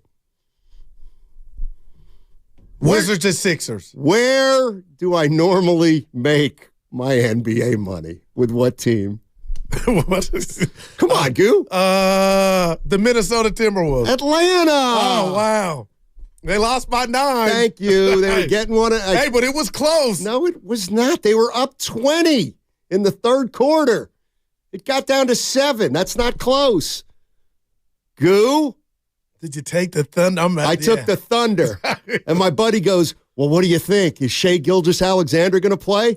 I'm like, he's going up against Trae Young. Yeah, of course he's coming back. Of course Gilgeous-Alexander's coming back. 38 He's and got 6. a free 32 coming at him tonight. Now that's funny. No games tonight. I came in and asked you why, and I hate that I'm a parent and a husband and didn't know. You tell people why no NBA action tonight, Stanley? It's election day. Wow. Around some parts of the country. Ever since they got Maction tonight, Mac football games. Buffalo? Yeah, they playing tonight. They're on the docket. Oh, my God. All right, 888-957-9570. Oh, look, you and Jerry Jones have something in common. You're both optimistic despite loss to the Eagles. Guru came in yesterday. He's like, I've never felt this good after a loss. It's true. Okay. See what Niner fans feel after Sunday. Dude, I know we'll get to them. I'm excited. Let's give – hey, you know what? You always like to, give flowers. Well, too many. You give too many accolades for my liking. But you're a nicer guy than me. Steve Kerr. What a job. He's coach of the year right now. Steve Kerr. Uh-huh. Yeah. I have no problem with it. No, you don't like him, though. He's at the contract year. You said – the contract year. But you said he couldn't develop. He never developed. Those are the Jackals. I ain't never said. I gave him Jordan Poole. What did he? I gave him Kuminga. What can I make up that Goose said about Kerr? My guys over here. Go ahead. It's bad defense right now. You're reaching. You are reaching. Kerr is a don. Like I took that when you called Pat Riley that. I said, "Damn." Yeah, but this is his last year coaching Team USA. I read that article. You know what? You know who's going to win a lot of regular season games? I think is Dallas. They're good. Well, no, they're going to win a lot of regular season games. But when you got Luka and Kyrie in the playoffs and stuff is good. I mean, man, I wouldn't count Dallas out. And they got to these Western Conference Finals 2 years ago with lesser. Yeah. I can't stand when Guru does this right now. I like Dallas. I am just looking. Like everything he says, I just want to buck right now. Go ahead. What's Norm doing? He's worried about his Niner bet. Dude, he had the Super Bowl and the the National Foot NFC. He's a little nervous. Well, we got Jacksonville coming in 10 o'clock. 49. Yeah, I know. Yeah. They're going there. Yeah. Chase Young getting after the quarterback with his college teammate. That's got to be dope. Not even going to play. Please. He play 7 snaps. Now, Steiny, he's going to start play at least over 30 snaps. Come on. Well, then how many is Gregory going to get? Well, Gregory got to get in where he fits in. Gregory's Kuminga now. Chase Young, overall number 2 pick, bad boy. Yeah, but who's better? I was listening to Baldy on the roast this morning with the guys, and Warren Sapp worked out with Chase Young in the offseason, and he was trying to tell him, put your hand in the ground so you can explode and get after the passer. I guess that ain't Chase Young's style. He likes to kind of stand up and get after him. So I was thinking to myself, man, what are they teaching him here? You know, go hunt. That's Baldy's thing. Go hunt the quarterback, but we'll see. But it affects his vision. I didn't get that. I'm just telling you. Yeah, that was great. That was said. I was like, damn. Let's play that, Spinone, if you will. I would expect Chase to start. I mean, I think it's an upgrade. His movement is elite. I think he needs to learn a lot. I think Coach Kaczmarek can really help him. I think he needs to learn a lot about pass rush. I think he has relied on his athletic ability for too long, which is considerable. Because if the quarterback gets flushed, Chase can literally chase. Right. He can chase with some of the best of them in this business. And that's when he kind of comes alive. But if you're saying line up, put your hand in the ground and come off the ball and go beat your tackle one-on-one, like he has not been able to do that consistently. In fact, Warren Sapp worked with him in training camp this year. And he's like, he was a stand-up 2-point pass rusher. And Sapp's like, put your hand in the ground like a jet and take off. And, when he does that, like he's better, but he says he doesn't see as well when his hand is down and doesn't see what's going on behind the line of scrimmage. Now, I mean, I understand there's restrictions and limitations, but I think Sarah could really work with them to get the most out of them. Wow, Steiny. What's wow? Not that Chase has a weakness, but there's something he don't like to do. So Sarah will have to. We'll see how he gets after the quarterback, the D-line coach. But just hearing Baldy, why wouldn't you want that hand in the ground? Well, it doesn't sound to me like our guy Chase Young is a technician. Wow, but he's a beast. Well, yeah, and that's all that's important, as long as he's a beast. Well, start Sunday. He said he'll start. Yep. He's going to start. All right. We'll see. It's a 10 o'clock start.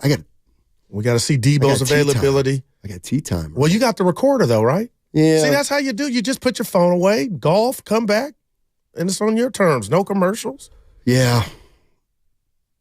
Yeah, you're right. Boy, life's tough for you, huh? It's brutal, bro. Golf. Got the Germany game early, too, 6:30. Patriots, Colts. How many games do they play over there now? Just like 2. 8? Just 2. Back-to-back weeks. Obviously, the Chiefs beating the Dolphins in Frankfurt. And No, but they played. I'm talking about England. So what? We're global now, Steiny. Come on. How many games are played outside the United States? Like 8 now, probably, right? Because they play in Mexico City. They're not doing Mexico City, I don't believe, this season. I think that this is the last international game they're doing this year. So and you're going to watch. But there were 2 in London and 2 in Frankfurt. Yes, I think there was more than 2 in London. If I know Jaguars played themselves 2. I think some other teams also played there too. Tibbs and Spadoni. Mercedes-Benz Stadium in Frankfurt. Is that what we're talking about? Allianz with a Z?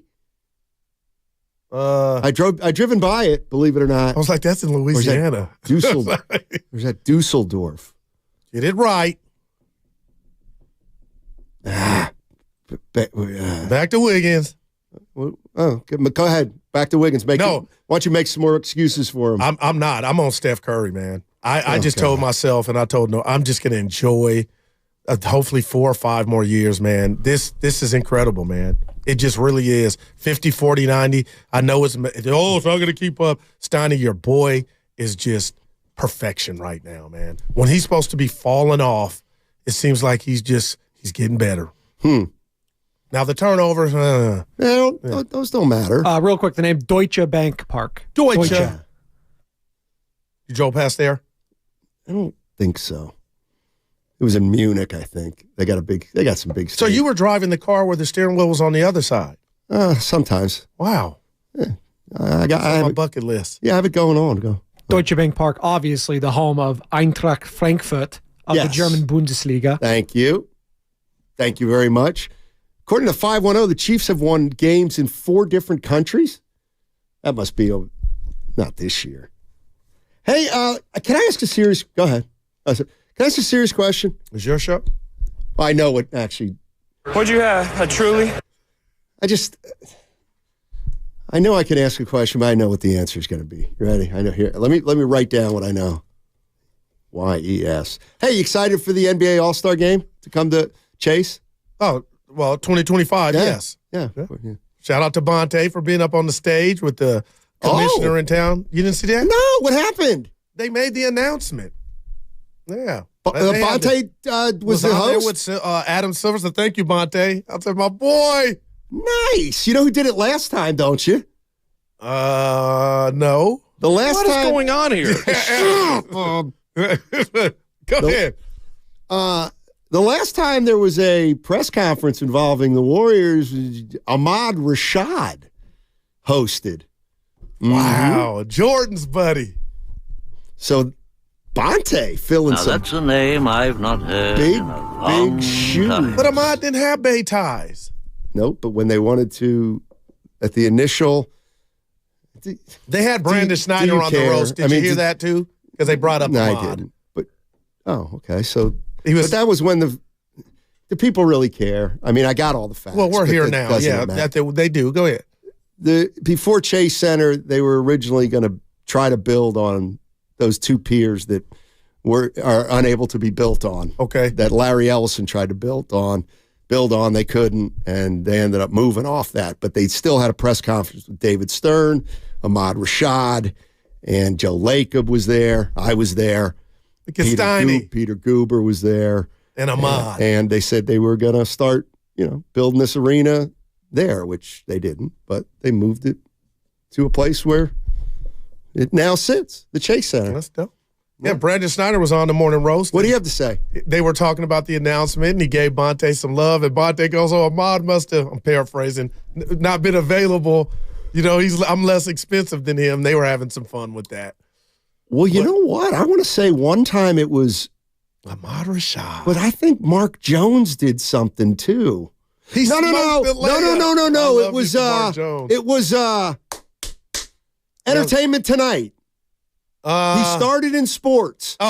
Then he went to Entertainment Tonight. I like him too. He's a nice guy. Kevin Frazier did it. Look at go. So Kevin Frazier did it. I like him. Kevin Frazier. Yeah. That's right. That's good. Look at too. Yeah, good for big. No, that was big. Making hay. Let's go to we got Richie in Queens. I go to Richie in Queens. What's up, Richie? Richie. Hey, guy. Hey. Yeah, how are you? Dynamite. Good. I normally call you guys during the baseball season. Yeah. Because I'm a Giant fan, but I'm listening to New York radio, and it's like a funeral parlor here between the Giants and the Jets. And that Jet game last night, if there were any doubts how bad Wilson is, that was put to rest because that defense is a very top. I put you guys up there, and I put the Jet defense right up there also. So, I don't know. But last time we spoke, I did say, because being a San Francisco Giant fan as a kid, I followed the Niners, and I still like watching them. Giants are my first team, and I had questions about Purdy, and my questions were, I don't know how he's going to handle it. I don't know how good his arm strength is.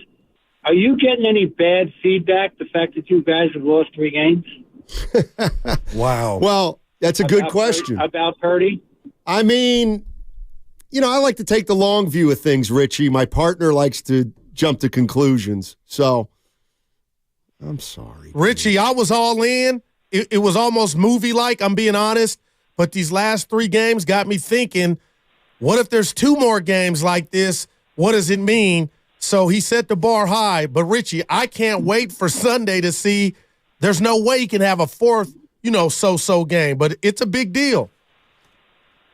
Yeah, and it's funny because everybody talks about the Jets with their questions. Now Daniel Jones is being questioned. Other than 3 top teams, that 3 top quarterbacks, I think everybody, depending on how things go, can start to question the quarterback.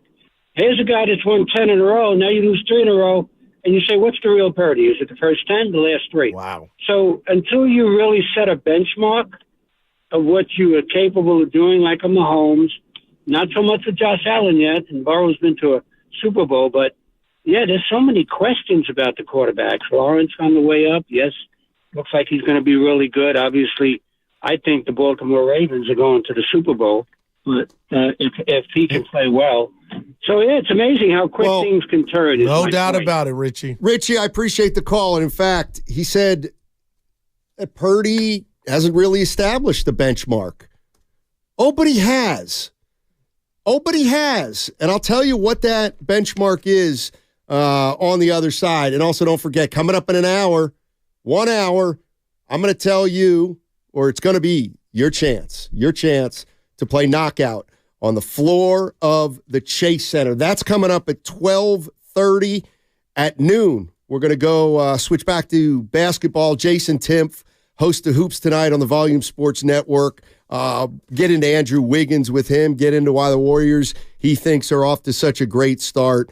But on the other side, I think we know who and what Brock Purdy is. The question is it going to be good enough? We'll talk about it on the other side.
This is Tim Roy, and you're listening to Steiny and Guru on 95.7 The Game. Steiny giving betting advice is like listening to a blind man pick out artwork for you. Hey, Chris A. YouTube. Hey. He came for you. He cashed. I think he cashed. Man. What's going on, buddy? Not too much. I like Richie. Richie from Jersey. New York? No, was it? It's New York. What borough, though? Doesn't matter. He said it. Queens. Yeah, Richie in Queens. Somewhere in Queens, a great movie. Remember I told you? I never saw it. I will say this, though, Gil. A lot of movies you haven't seen. I know.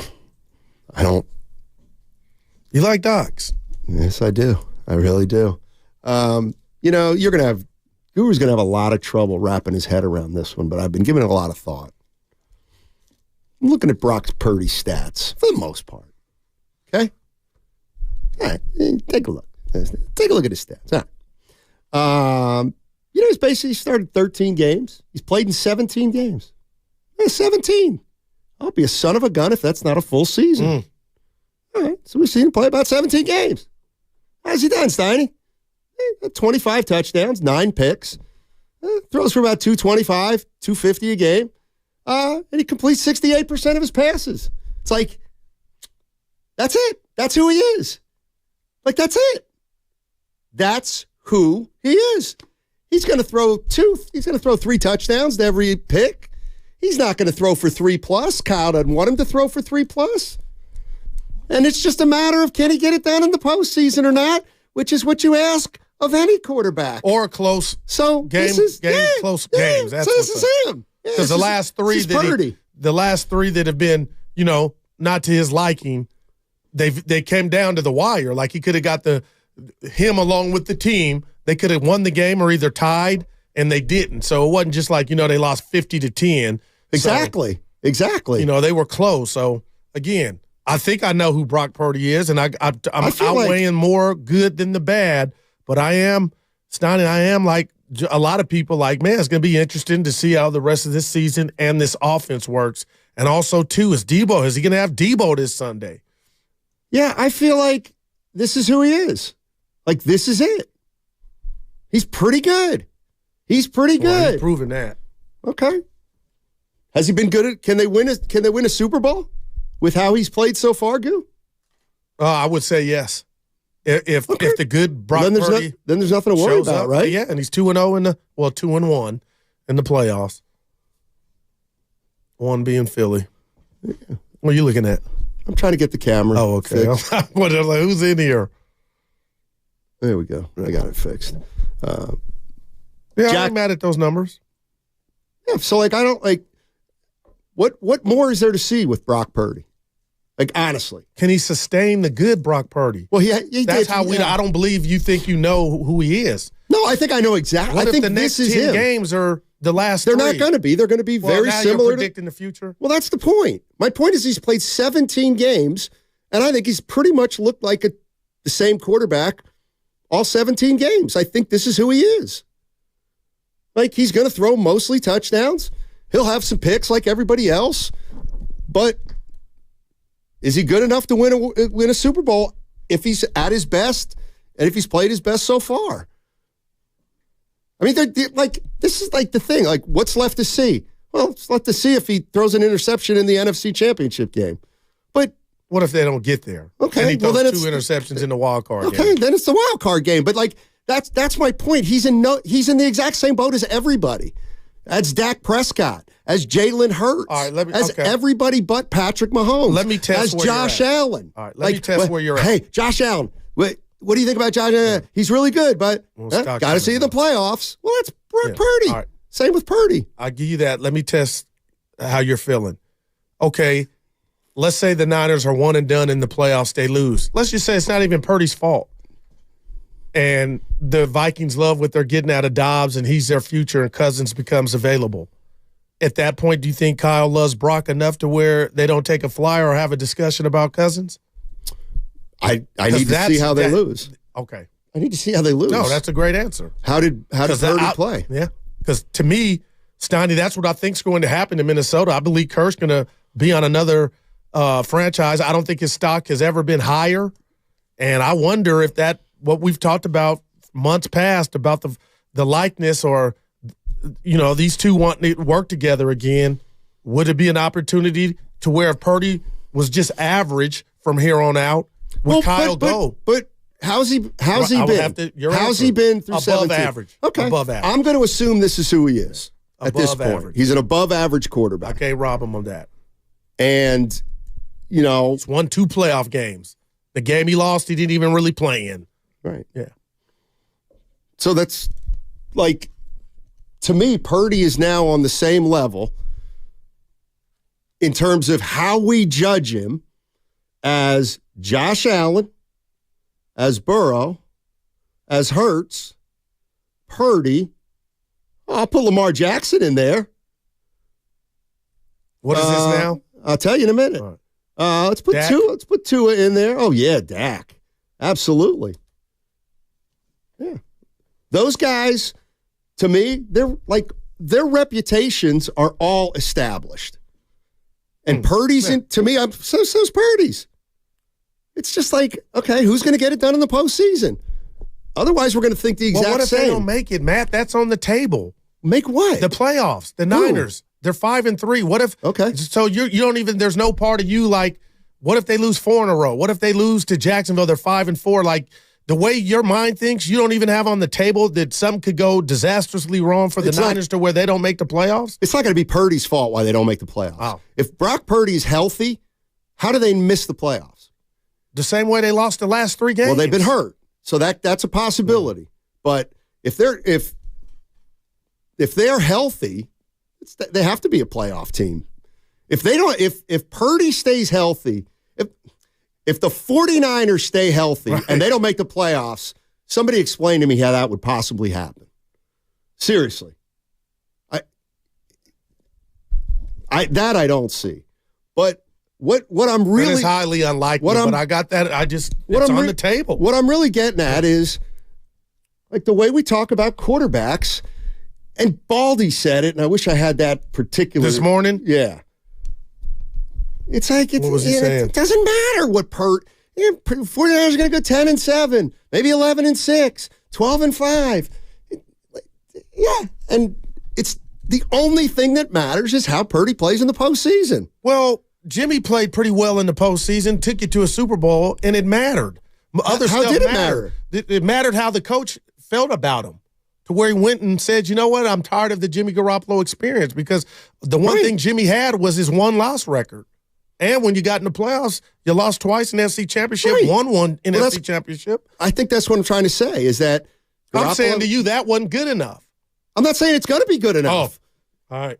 I'm saying that's where you were going. Right. I mean, he could move off Purdy if he doesn't if Purdy, doesn't play well. That's kind of what I'm saying, is that Kyle's finicky. For everybody that says, well, we need to see more from Purdy. Yeah, in the playoffs. That's all we need. We need to see more in the playoffs. Regular season, I think he's proven that he can take the 49ers and get them into the playoffs. Well, he did that. Yes, he did. He's 10-3 as a starter. He did do that. So 888-957-9570 is the number. The Niners are at Jacksonville on Sunday, 10 a.m. game, and it's a big one. There's a big difference between 6-3 and 5-4. Big difference. And you just don't want to, Steiny, you want to end the losing streak. Mm-hmm. Yes, you do. But Jacksonville, they won 5 in a row? They're hot. Boy. Peterson's Super Bowl winning coach. But this will be your boy Chase Young's first game with his new team. Like Steiny, I'm expecting, and I'm not going to come in here, how did the defensive line play? How many sacks? No. You can watch a game and know that Trevor Lawrence, who is mobile, you could have hellified pressure on him and maybe have 1 sack and still know, that was different. Bosa was up. They were getting after it. So that's why I'm excited, man. And we got the offense. Who's going to be available? Will Trent be back? Got to think him and Debo will be back. You hope. Yeah, I don't know. I know Trent's carrying a lot of weight. He's offensive lineman. Yeah. But his feet, I'm worried about his feet. Niners play, I don't know if you knew this, Thanksgiving night and Christmas night. And New Year's. How about that? Now that one, 49er Frank, he's going to be mad. What? Is it he only New got Year's half Eve? the information? Stotty, come on. New Year's Eve? New Year's Day. I think. New Year's Day. Right? Nobody's listening. Hold on. I want to play this Baldy about. Oh, this is Baldy on Purdy. This is what Brian Baldinger said with the morning roast. Yeah, this is good. This is one I listened to. I think it's been good. It's been good to very good. It hasn't been great because of the last 3 games, but you can't put it all on him, though. Like, it'd be good if Juwan Jennings runs a route that he's throwing to, and I don't know what Juwan was doing at the top of the route in the last game against Cincinnati, but he got intercepted. I mean, you're throwing these balls on timing. Like, the receivers have to win. They have to be where they're supposed to be. I mean, if you just wait for receivers to get open in this league, you're never going to be the elite offense. Sometimes you have to live with the mistakes. But he's made elite throws and and he runs the offense. The team has to play better around him. But yes, he can play better. He can eliminate some of those mistakes. But I don't want him, Joe, to eliminate the mistakes at the risk of not being aggressive. Yeah. Right. Like, you're not winning a championship. Mahomes doesn't have 2 in the bank if he's not aggressive and lives with the mistakes. You have to live with them. Well, Baldy, it can't be just let's play not to make mistakes. Nobody plays good like that. Wow. I agree, Stoney. I mean, Brett Favre on line 1. That's who I thought of. You got to have guts of a cat burglar. But he only won 1, didn't he? Aaron Rodgers too. Yeah. No, I think. I think really. So he's saying don't change, but when you, as a quarterback, Stoney, your system is predicated on trust, and I'm throwing to a spot, and you and Spadoni are my receivers, and for whatever reason you don't get there. I mean, that's dangerous in itself. So it sounds like Baldy's saying, okay, win, but what if you don't? What if they're jamming you or what have you? You know how many quarterbacks have thrown to a spot and it's like, okay, now we got to break down the blame game. Isn't that what quarterbacking is? Well, okay, he ain't there. I got to pull it down. I got to look to another read progression. It's not just throwing to a spot. So 888-957-9570 is the number. Steiny Guru with you on 95.7 The Game from downtown San Francisco. 88 Kearney Street. It's our new broadcast home. By the way, did you get back to the garage okay yesterday? Oh, yeah. That was pretty damn. No, I had some music. It was live. I just don't understand why you give the address out. Like, really? That is lame. You know why I give the address out, Goo? Because I want to shatter your illusion that you think people care where we are. No. So I'll say it every day so that every day. They care. Nobody should know where I work. We work. We walk out of the building and nobody is there. I've never listened in all my years of sports talk radio and them saying, hey, we're on 222 Warrior Street. No. Actually, I believe we had a former host here who said, at the corner of Broadway and Battery. I mean, no, it's That's not. a little different. It is? Yes, it's a lot of things on that corner. Oh, boy. This is more Brian Baldinger, and here's what he says about Chase Young with the 49ers.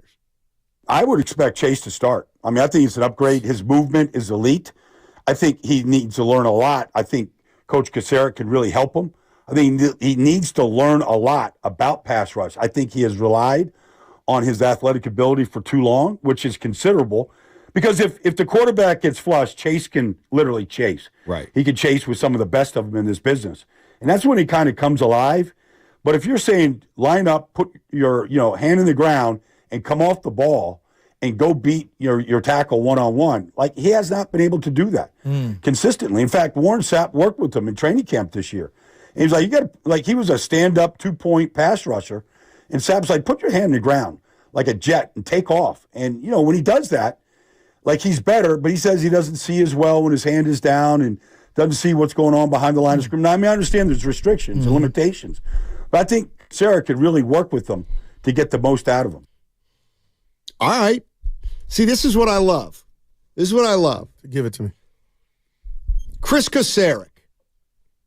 Well, he's the best line coach in the NFL, That's what right? you're like, right? Have a head It's job. official. It's official. We've heard that for you. Chris Kasarik, the best in the business. Yep. All right, so of all the 32 teams, Chris Kasarik's the best. That's been established. That's a fact.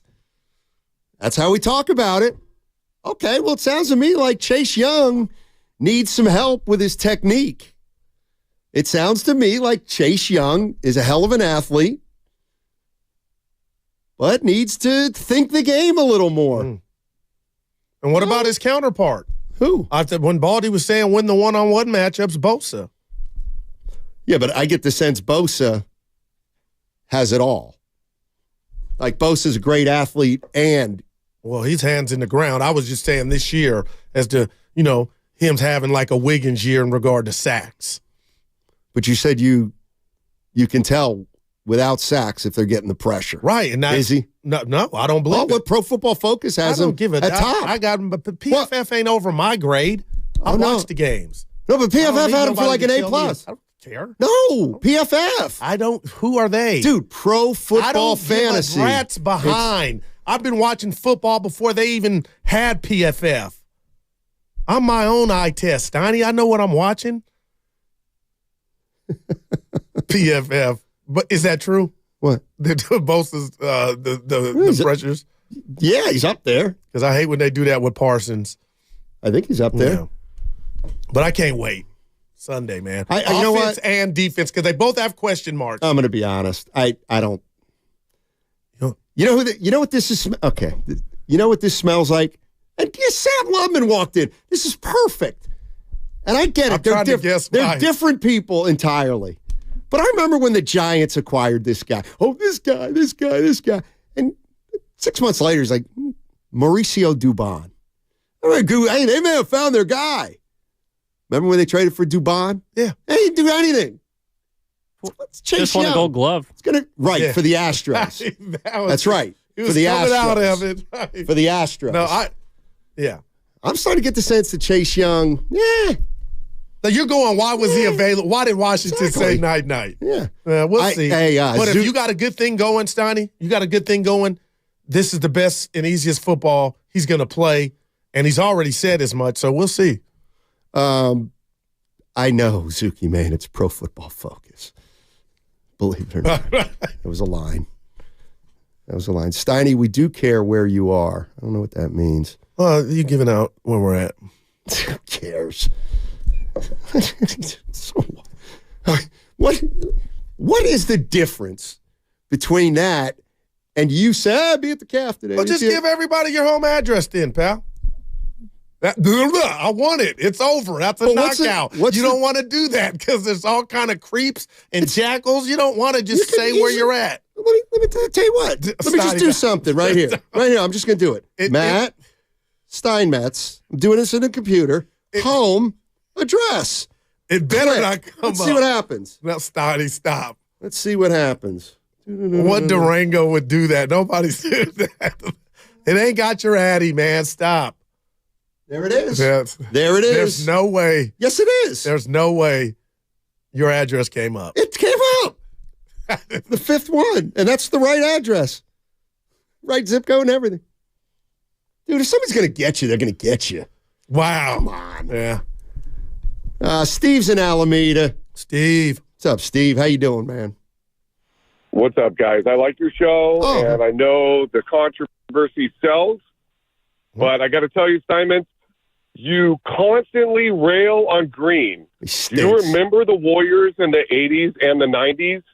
If this guy was sent down from heaven, if you didn't have Draymond Green on your team for this period of time, they would be just like TMC. There'd be no rings. This guy is a dream. Be happy you have Green. No. That's all I got to say. No. And the Warriors agree with him. No, he's telling you to be it, but the Warriors agree with him. Never said they wouldn't have won a championship without Draymond. And hopefully more in the future. Yeah. That's funny. They're 6-2. Oh, my God. I'm playing with you. Come on. My God. Hey, but you got to start somewhere. I remember 18-2. I mean, that's a whole hell of a lot more games, but damn, They got it done. Chase is going to be just like Randy Gregory, limited. No, he's more dominant than Randy Gregory. Scotty, Randy Gregory. The Niners have been having problems stopping the run. The one thing Baldy didn't mention, Chase can shut down the run. You can run at Chase. He can set the edge, man. Well, you can run at any of them if you try. Exactly. I'm just saying. They better get some pressure. That's another caveat of this game. The defense better show up with the new toy. Because, Stoney, if they don't, what are we talking about Monday then defensively? And you're right. Every time you whack me across the face with the 5-0, I think you were in it, but you just are not saying you were. I mean, this team had no flaws. Yeah, I'm offensively and defensively. They kicked the Cowboys' ass. No, that's and ever since Kittle flashed the shirt, it's been all bad. That sounds like me. It sounds like me. It sounds like me after 22% of a season's over to say it's over. Boy, yeah, that sounds like me, not you. My job, I deserve more pay to keep you honest, man.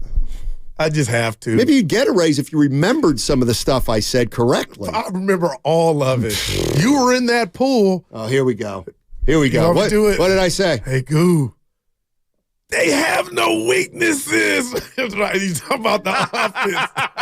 Right. Week 5. Right, no, week 5. I said, Goo, they're the best team right now in week 5. So what does it mean? And you couldn't answer. But Steiny, the weaponry. I'm like, yeah, dude, it's week 5. What's your point?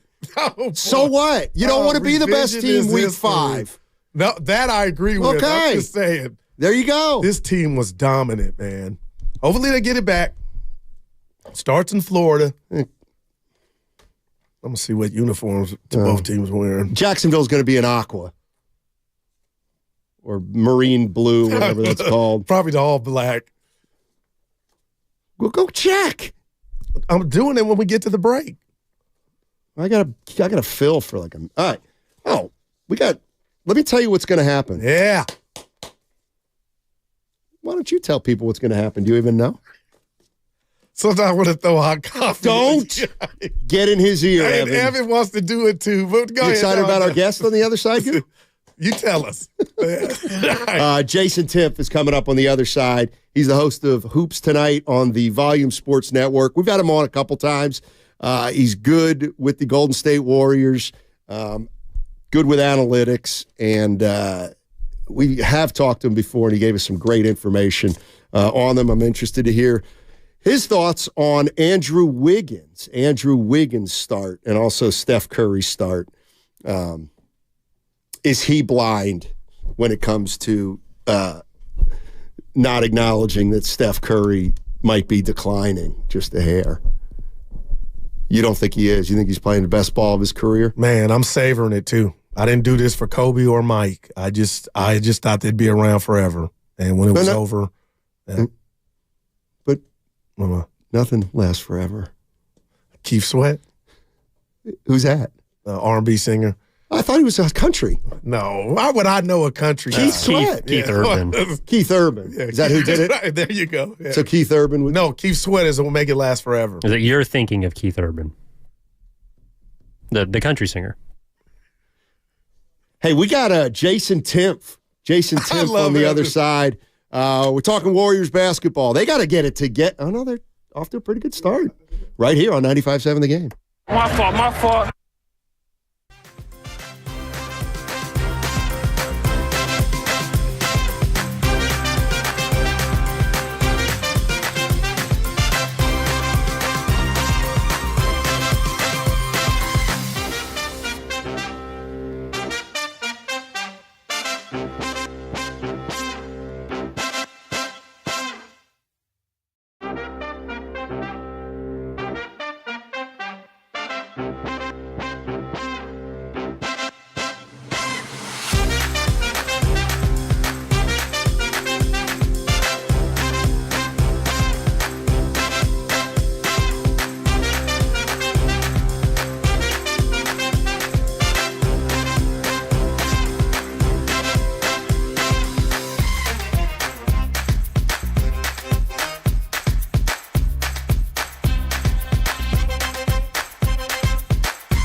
Now back to Steiny and Guru. Take it away, Steiny. All right, thanks, Steph. Appreciate it. And let's go out to the phone lines and welcome in Jason Timpf. He's the host of Hoops Tonight on the Volume Sports Network. We've had Jason on a few times. Really like his content. Jason, how you doing, man? Thanks for joining us. I'm doing great, boys. Thanks for having me on. I'm excited to talk some hoops. Yeah, well, let's start with the Golden State Warriors. They're off to a 6-2 start. They've won 5 games on the road already after just winning 11 last year. What do you see that's different, if anything, from the Warriors this year as opposed to last year? Well, a couple of specific things have been standing out. Jonathan Kuminga has been a lot better than I expected him to be this season. A couple of very specific ways, like he's kind of turned into a pretty reliable secondary scoring option for them.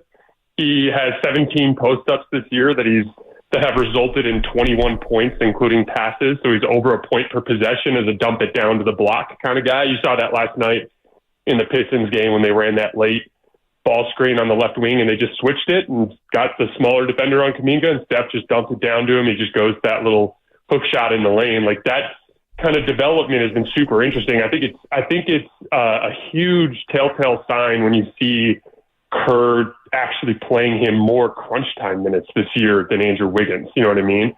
And by having those two guys be viable options, because remember, Andrew was out of the picture a lot last year, they're just more athletic, which is helping them to contend on the glass and defensively on the road.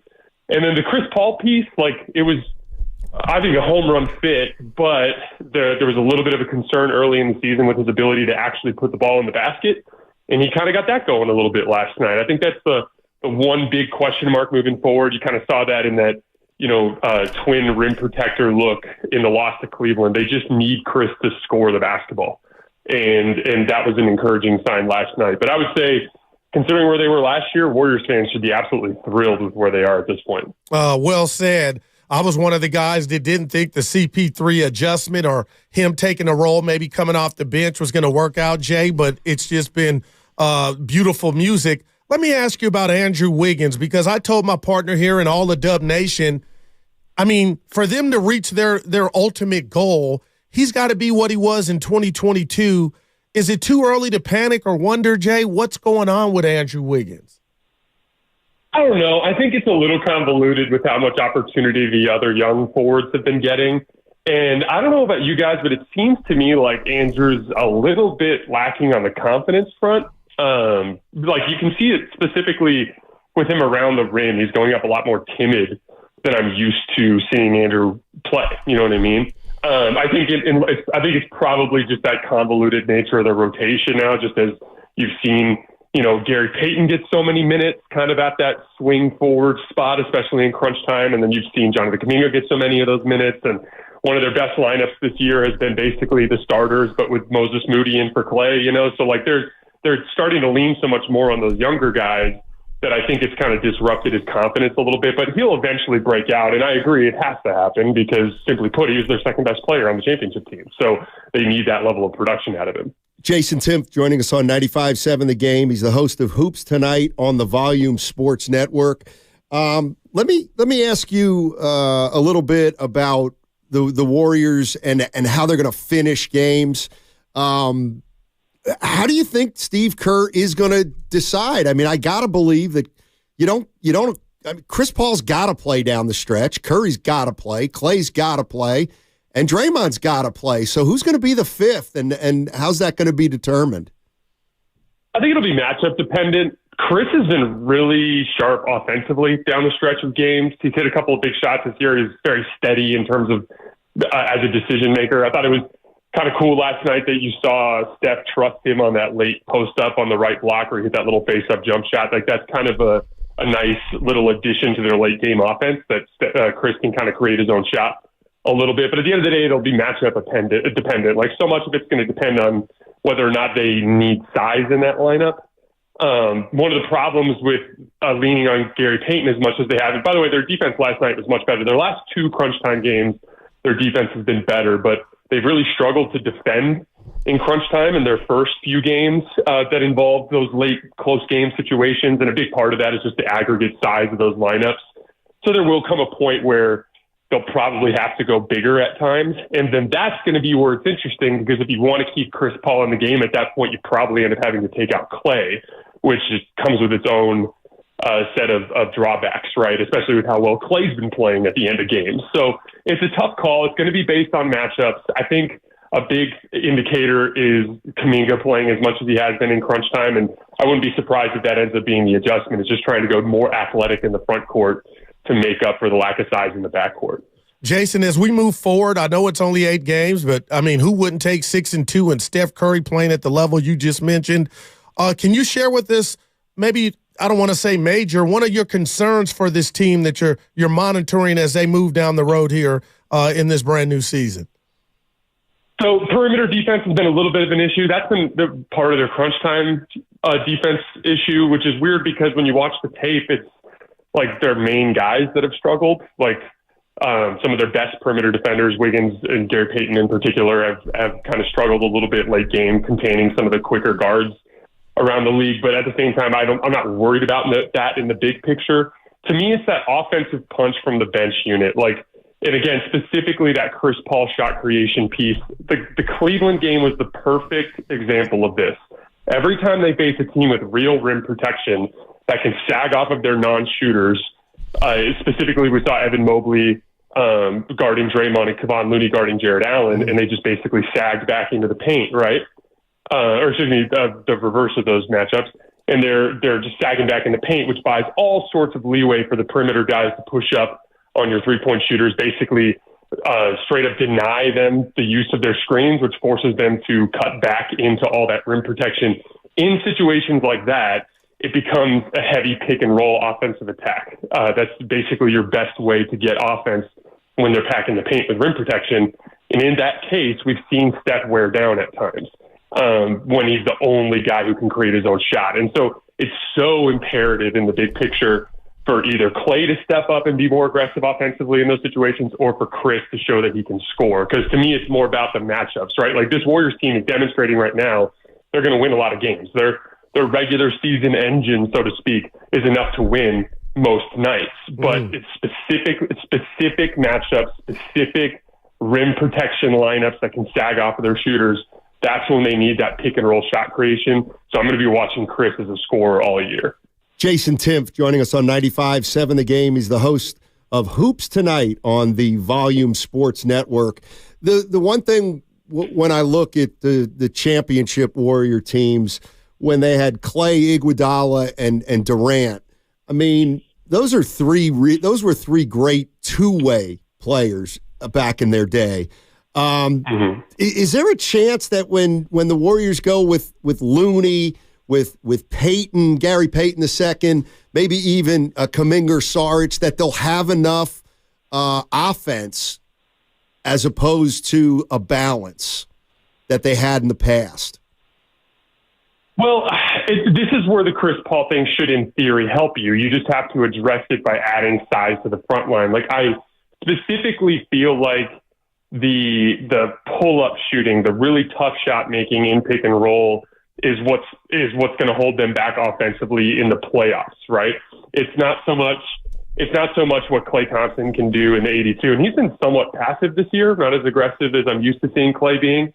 But we remember last year in the Lakers series, when push came to shove, they really could not generate a shot outside of Steph. And to your point, like, those defensive lineups are doing well, and they're going to be able to hold up physically in playoff matchups on the defensive end. It's can they score? And again, like, that's where I look at Chris. And to your point, like it used to be that you had three weapons, like legitimate weapons out there. It was in that 2022 season, Klay was shooting pretty well in that playoff run. We had Jordan Poole, bizarrely as a young guard, having a pretty productive offensive playoff run. Andrew Wiggins, like, remember how, like, reliable he was, just with, like, rip through slot drives off the kickouts and that matchup attacking and his rim pressure, and he was just a dead-eye three-point shooter in that playoff run. Like, they were just getting a lot of firepower out of those specific spots. So it really is about the guys in the locker room, namely Wiggins, Chris, and Klay. They just have to eventually get into their groove offensively, and that essentially is the difference between this team being a championship contender and something less than that. So tomorrow, Jason, we got a great game. I know it's early. No Jamal Murray for the Denver Nuggets, the defending champs. But how do you feel like this Warrior team matches up with the Nuggets? I think they match up well. The Draymond Looney piece is a really interesting defensive front court to throw at the Jokic Gordon front court. I think the defensive end will be a little tricky on the perimeter, just because of how well Jamal Murray and Kentavious Caldwell-Pope are playing right now. And specifically, Jamal Murray has the ability to kind of leverage his strengths against some of the Warrior guards, namely Chris and Steph. So, like, I'm curious to see how they match up defensively. I wonder if they're going to throw Wiggins on the Jamal Murray matchup, or if they end up putting one of the other guards on him. That's going to be an interesting thing to watch. The biggest piece is going to be defensively. They can stretch the Nuggets out enough. Obviously, the Nuggets have a reputation of being a bad defensive team, but they're really not. And they're eighth in defensive rating to start this year. They've pretty much been a great defensive team since the playoff run last year. And so you have to be able to space them out and get them into rotation where your quickness can be an advantage. And Steph is one of the few guys in the league who can do that in pick and roll, like actually force Jokic to come all the way out and consistently get them in rotation. So I'm just interested in seeing how the teams guard each other, specifically that front line for the Warriors against the Jokic, Gordon front court. And I really want to see how the Warriors can stretch out Denver's defense with their pull-up shooting. Jason Tim, thank you so much for joining us. Really appreciate it, man. This was fun, guys. Looking forward to next time. All righty. That's Jason Tim, host of Hoops Tonight. You can hear that on the Volume Sports Network. Jason Tim. Yeah, good stuff, man. This Never Go Full Jeff on the YouTube chat. Right now, this team is way too Steph Curry dependent. Wow. I'll tell you what, Jeff, that I'm not mad at that. I don't think it's a problem until it is, but we talked about that biggest margin between the first and second score, and I know it's more to basketball than just the scoring, Steiny, but I'm with you. Let's just say, for instance, Steph's not having a night. We've seen it before, or a pedestrian night, and maybe it's by committee. Maybe it could be Chris Paul. Maybe it could be Klay Thompson. I don't know, but that is interesting, man. And, you know, we sit here and laugh, and somebody brought it to our attention. Why was Steph, gazing off into the night the other night when they lost in Cleveland? And we'll never know. And you just wonder, if he feels that. But I'll tell you right now, 50, 40, 90, he's answering the bell, but that's interesting. And that's why the absence of Andrew Wiggins in a production sense is something that Warrior fans aren't being negative. It's a reality that this dude has a lot of talent. We've seen it, and 4 points is not going to get it done. So he's a candidate. Jonathan Kuminga's a candidate. Saric, but you kind of always want to go into a game, Stoney, knowing, what did you say? Not rank, but it was another word for it as far as pecking order. Pecking order. But I guess Klay's doing his due. He's doing that, but it's just a big drop off from the 31 that Steph's averaging. That's a big drop off. Yeah, and part of it's because Wiggins is only averaging 11, but I think Klay, like I said, is going to come down a little bit. This is Draymond Green talking about Chris Paul. Chris Paul was pretty good last night, 17 points, 6 for 9 from the field. What's he giving us, Draymond? I think, we're doing a better job of getting whatever we want, when it comes to the end of the game. And, when you can, obviously we have Steph, but when you have a guy like Chris on the floor who can also get to whatever shot he wants as well in those situations, I think it's really good for us. And then also, he's not going to have the best defender on Chris. Steph will have the best defender. So I thought it was really methodical, and, that was good for us. We're starting to kind of pick that, add that to our book, if you will. He's talking about crunch time. Yeah, I love it. Crunch time offense. We had talked about it earlier, Stoney, and I'm sorry. I'm just happy with the way Draymond Green is playing. 10, 5, and 6. And we didn't talk about this. I'm going to take you back to Friday. Tell me if you remember this play. They were down 1. It was before the game winner from Steph Curry. And Draymond came down the lane with the rock. I thought it was going to be an offensive foul or charge. And he threw a lob to Gary Payton II. And I just sat there like, Stoney, I don't know how many players would have had the IQ to know that's an option, that's an outlet, and they went up 1. But it was just like, man, the reason I thought of it is their late game execution, it was terrible last year. We know why, and one of the guys that had a lot to do with it is no longer here, but he wasn't the only. But they are honed in on that early. If we've seen anything, and I know it didn't help them in Cleveland, but that game kind of what didn't come down to the end, but OKC, that was on display to where they use that IQ, and it was a beautiful thing. And Curry closed it out, but Draymond Green's off to a good start, man. I mean, the one thing I'm worried about with this team, or I'd be worried about this team, is free throw shooting. Wow, I didn't think you were going there. Damn. Yeah. I mean, Wiggins isn't making free throws right now. I think Peyton's an average free throw shooter. The guys who shoot them well outside Steph don't get there enough. Line. Damn. Klay doesn't get there. Looney's not a great free throw shooter. Draymond's been hitting them this year. He has. But we'll see about Jackson Davis. Yeah, that left, he's got to work on that. Draymond, Stoney, 43% from 3, and then from the stripe, I'm going to see if you could guess. Are you looking at it? No. 88%. It's only 8 games. No, I understand, but you got to start They're somewhere. on a 60-win pace. Do you think they're going to win 60? I'll say this about that. Okay. When they got off to that bad road start, we never knew it was headed towards 11 total. So you got to start somewhere. So now he can only come down. But, man, he's hitting that corner 3. And, again, Jason said, Draymond, Jason said something to me that was on full display, and I got to give him credit. Stoney, Cleveland was sagging off. And it's one thing to where, okay, Chris Paul, you got to be the scorer. You have to score almost by default. So, the average teams are not going to put the Warriors in that position. The good ones will, and especially the good ones with rim protection. But that was the type of game to where I was kind of in denial. I came in here Monday saying, well, how many Cavaliers are there with the front line with that, with that height? So that'll be something to monitor too. Well, look, I mean, if you can look at it this way, or you don't have to look at it this way if you don't want to. But that is for a 9th game of the year. Tomorrow's a big game for the Warriors.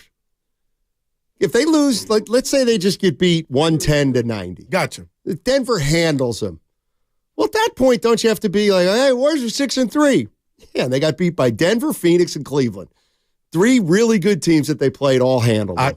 Okay. Okay, and who did they beat? Yeah. Well, they beat Sac twice. They have their number. Okay. They beat the Pistons, who are awful.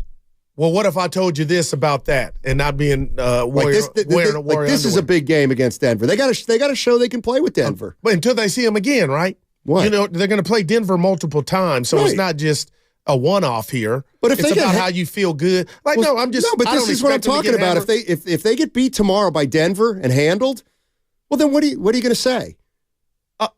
You're right until the next game. No, the next time you what play, I'm saying is we played three good teams this year and they kicked our ass. Well, where I'm going, Steiny, is, okay, I'll give you that, or anybody that will say that, but that's going to change when you play another good team, and then you're going to play Denver again. Right. And you're going to play Denver again down the road. But if you want to feel that way and somebody has those notes, I'm not saying that's not factual. But what would you say to it? I'm saying it will expire as you get other cracks at good teams. Right, but after 9 games, they will have lost to the 3 best teams they played, like 3 really good teams. But the standings are going to say 6-3 and 3 or 4 seeds. I thought we'd hang banners here. We do, and the season's not over. Well, but early in the season, the Steiny, our show after, we're going to talk about the game. I get what you're saying, but this is like that's not set in stone, is what I'm saying. What isn't set in stone? You're gonna if let's just say somehow they lose by a dub tomorrow. Okay, we talk about that, and it goes away. It won't. Now, according to who you are, it won't go away. But to me, you're going to play another contender. Then you're going to play Denver again. So that will evaporate.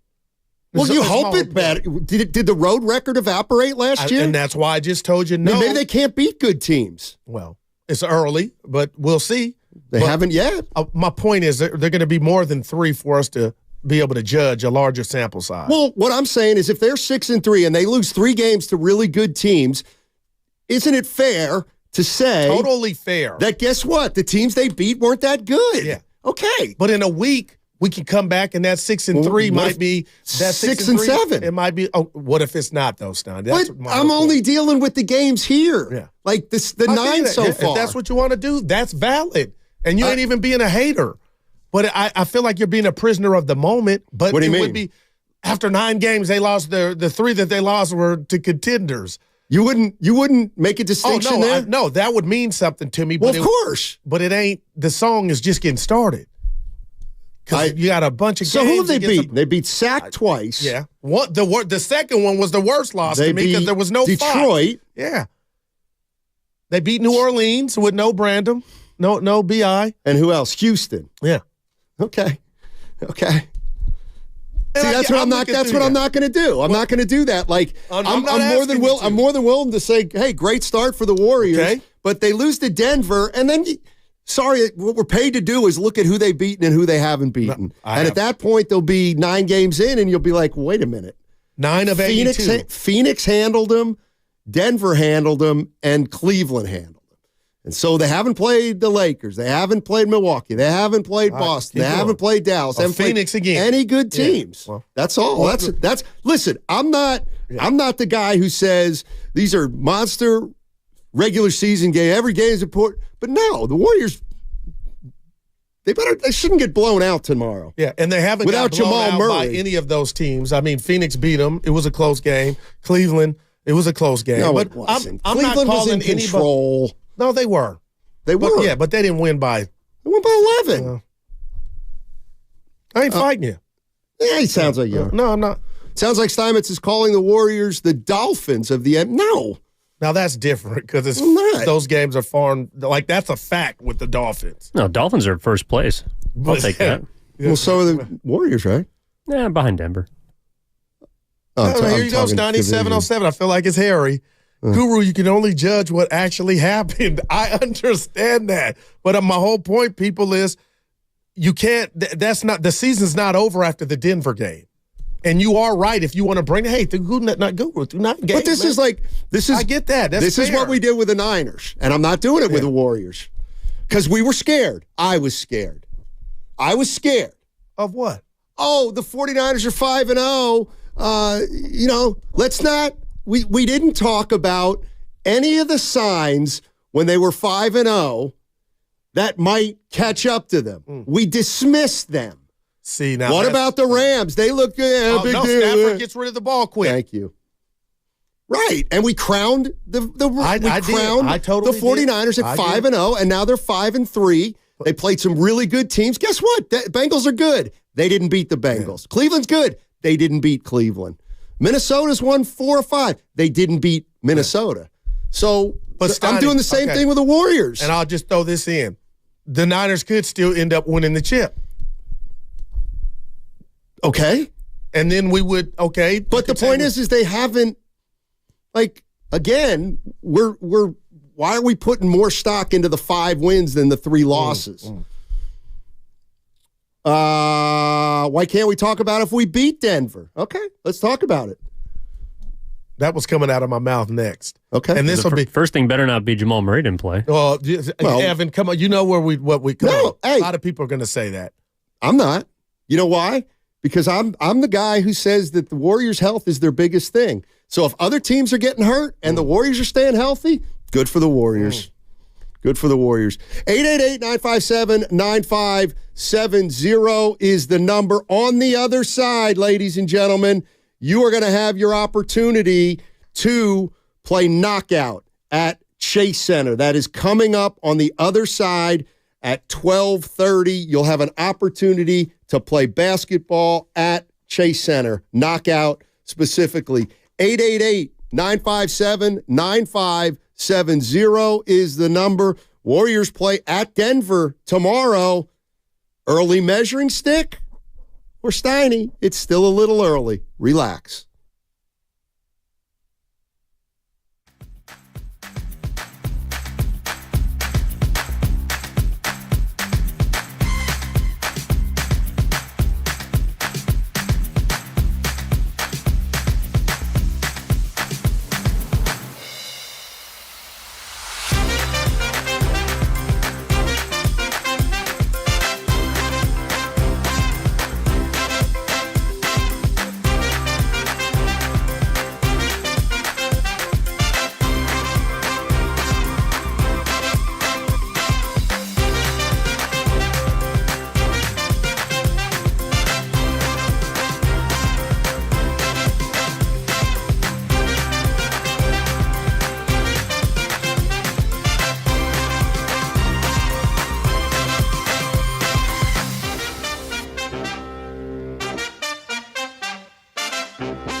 Oh, that's right.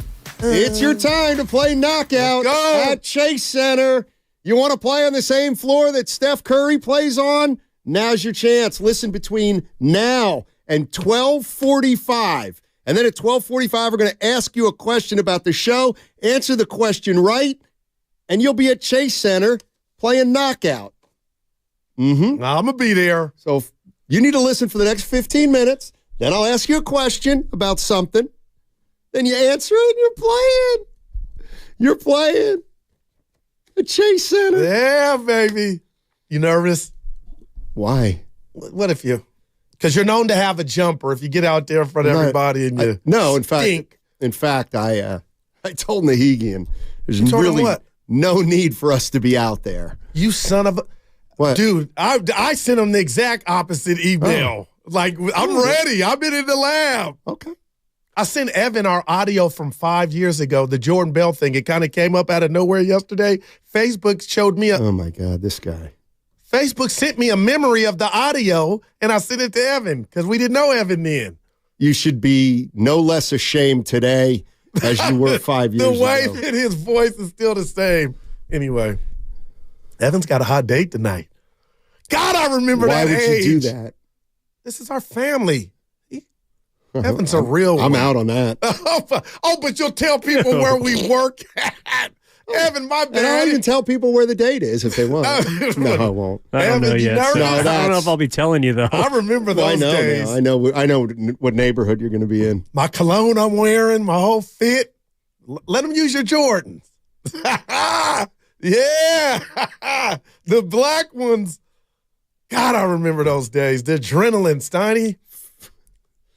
I'm just sorry. Clock, clock, clock, clock, clock, clock, clock, clock, clock, clock, clock, clock, clock, clock, clock. Okay. Sense of urgency. Oh, boy. Forever young. 925, can we stop with players not being available? You play who's in front of you. You just put an end to it. You said that. Said. That's what I just said, 925. Kawhi and Paul George, they're playing every damn game. I love it. For how long? Well, we'll see. Exactly. So no other teams have flaws. How can the Warriors get respect when they can only beat who is in front of them? They can't. No, you were just saying who you lost to is what you would, the good teams. You know, this reminds me, again, and I bring this up periodically because I don't like the guy. It was like when the Raiders started 7-1 or something like that under Jack Del Rio. And the combined record of the teams they played was like 11-49. Didn't you guys get into it one time, Steiny? I even said, Evan, I threw him a great. softball. Yeah. I said, Coach, we all know the old adage. You can only play who's in front of you. And what did he respond? But what would you say to the critics who would say the Raiders really haven't beaten anybody yet? Well, I would say that's comical. Yeah, you know what else was comical? You getting run out in the first round of the wild card round. He's from Hayward, Steiny. I don't care where he's from. From the Yay. I don't care where he's from. The Stack. And I'm just saying, I'm not going gung-ho yet over the Warriors. I'm just not. But Steph Curry start, you will. No, I won't. I mean, that's, well, I am. You can. Yeah. I just appreciate Let me ask you a greatness. question. Yeah. Yeah, no, I appreciate greatness too. Well, you work with a guy. So what? You said I just want to give Kurt, like, what is it? What's today's show? What would you like to do on today's show for the rest of the show? Like talk about Steph Curry? I mean, I would like to get some Niners in, but also the importance of this game coming up and the acquisition of Chase Young, and also the importance of them getting their identity back offensively and defensively. But as far as the Warriors, this start, but mainly just how I feel like I have taken for granted the greatness of Stephen Curry, and it was just on display last night. And I'm just appreciating every second and minute, because this dude was supposed to have fallen off years ago if you just look at the age and the birth certificate and how he plays. But it looks like he's getting stronger, man. Is he perfect? Nope. But you got one of the most lethal closers in the game. The game is predicated on the outside shot, the three-point ball. He's mastering that. And if he can get some help, they might be a problem. And they're two. So he doesn't have enough help right now. No, or does he have help, but they need to help him more? Yeah, there we go. Like, guys need to show up. All right. Andrew Wiggins on line 1. So. But I think they got some stuff. 888-957-9570 if you want to call into our show and praise Steph Curry for you want to give him your flowers? When does it hit you? When does it hit you that Steph's got it rolling? Yeah. Hey, Oh. Steiny, since it's a big game according to you, what if the Warriors defeat the Nuggets? Oh, then they're going to my God. like they win it all. You know me, they get the 7-2. Warriors get the 7-2, That's Goo. one more. I will predict that they're going to win it all. That, please. You don't do that stuff. No. What are you talking about? You said I did it for the Niners. Well, there were certain conversations we had. And the whole thing was about Brock Purdy because that bar was so high. It was just, that's incredible, man. What's incredible? His start was incredible. Yeah. And now you're saying, but you were like, you're right, Goo. It's like, when's he going to make a mistake? And we've seen some. I said, what does Brock Purdy playing better even look like than the first 10 games? That is how you said it. But I also talked about Garoppolo starting 17-3 as a But even he had mistakes though, Steiny. That's what sets this different to Brock Purdy, I believe. What do you mean? Garoppolo would have mistakes and they would overcome them. Garoppolo on his good day, there would be turbulence. There was the no throws. Brock Purdy up until these last 3 games has been damn near perfect. Okay. Even with turnovers, I'm just keeping it real. Even with turnovers, he had 1. And now and I'm not saying he's a turnover machine. It was just odd watching the last 3 weeks. Now they got the bye. We'll see what he looks like and the offense in Florida. So how does Jimmy Garoppolo quarterback a team? He has more trouble than Purdy. He doesn't have McCaffrey, but he starts 17-3, which is better than Purdy's start with the 49ers. Record-wise, but individually, it wasn't. He didn't have as good a team. Garoppolo. He didn't have McCaffrey. No, that's a hell of a point. And that's the only thing I've ever tried to say is like Purdy's looked great. It looks like this is who he is, but I needed you to say that for me to check myself on that 17-3. Well, Tom Zach for the Bears, Roethlisberger for the Steelers, Garoppolo for the 49ers, 17-3, first 20 games. With a team that was worse, right? Schlepprock's in San Mateo. What's up, whatever. It's all good. What's up, you and Steiny? Hey, real quick question, and I don't know if it's been addressed. I haven't been listening as much as I have, but here's the thing.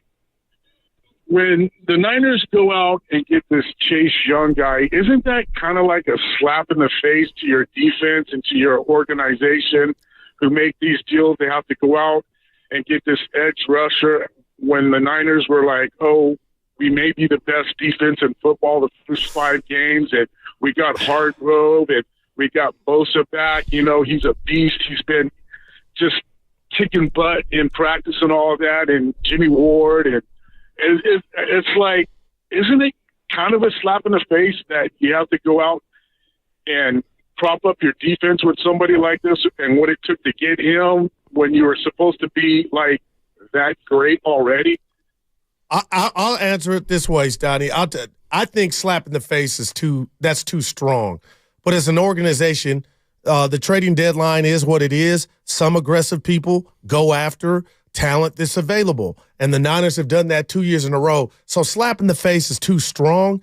But is it peculiar because I crowned the Niner defense and I stand by it because I thought after the Dallas game they had no weaknesses? And I'm going to be honest, Steiny, how do I make this sound like you so you can understand?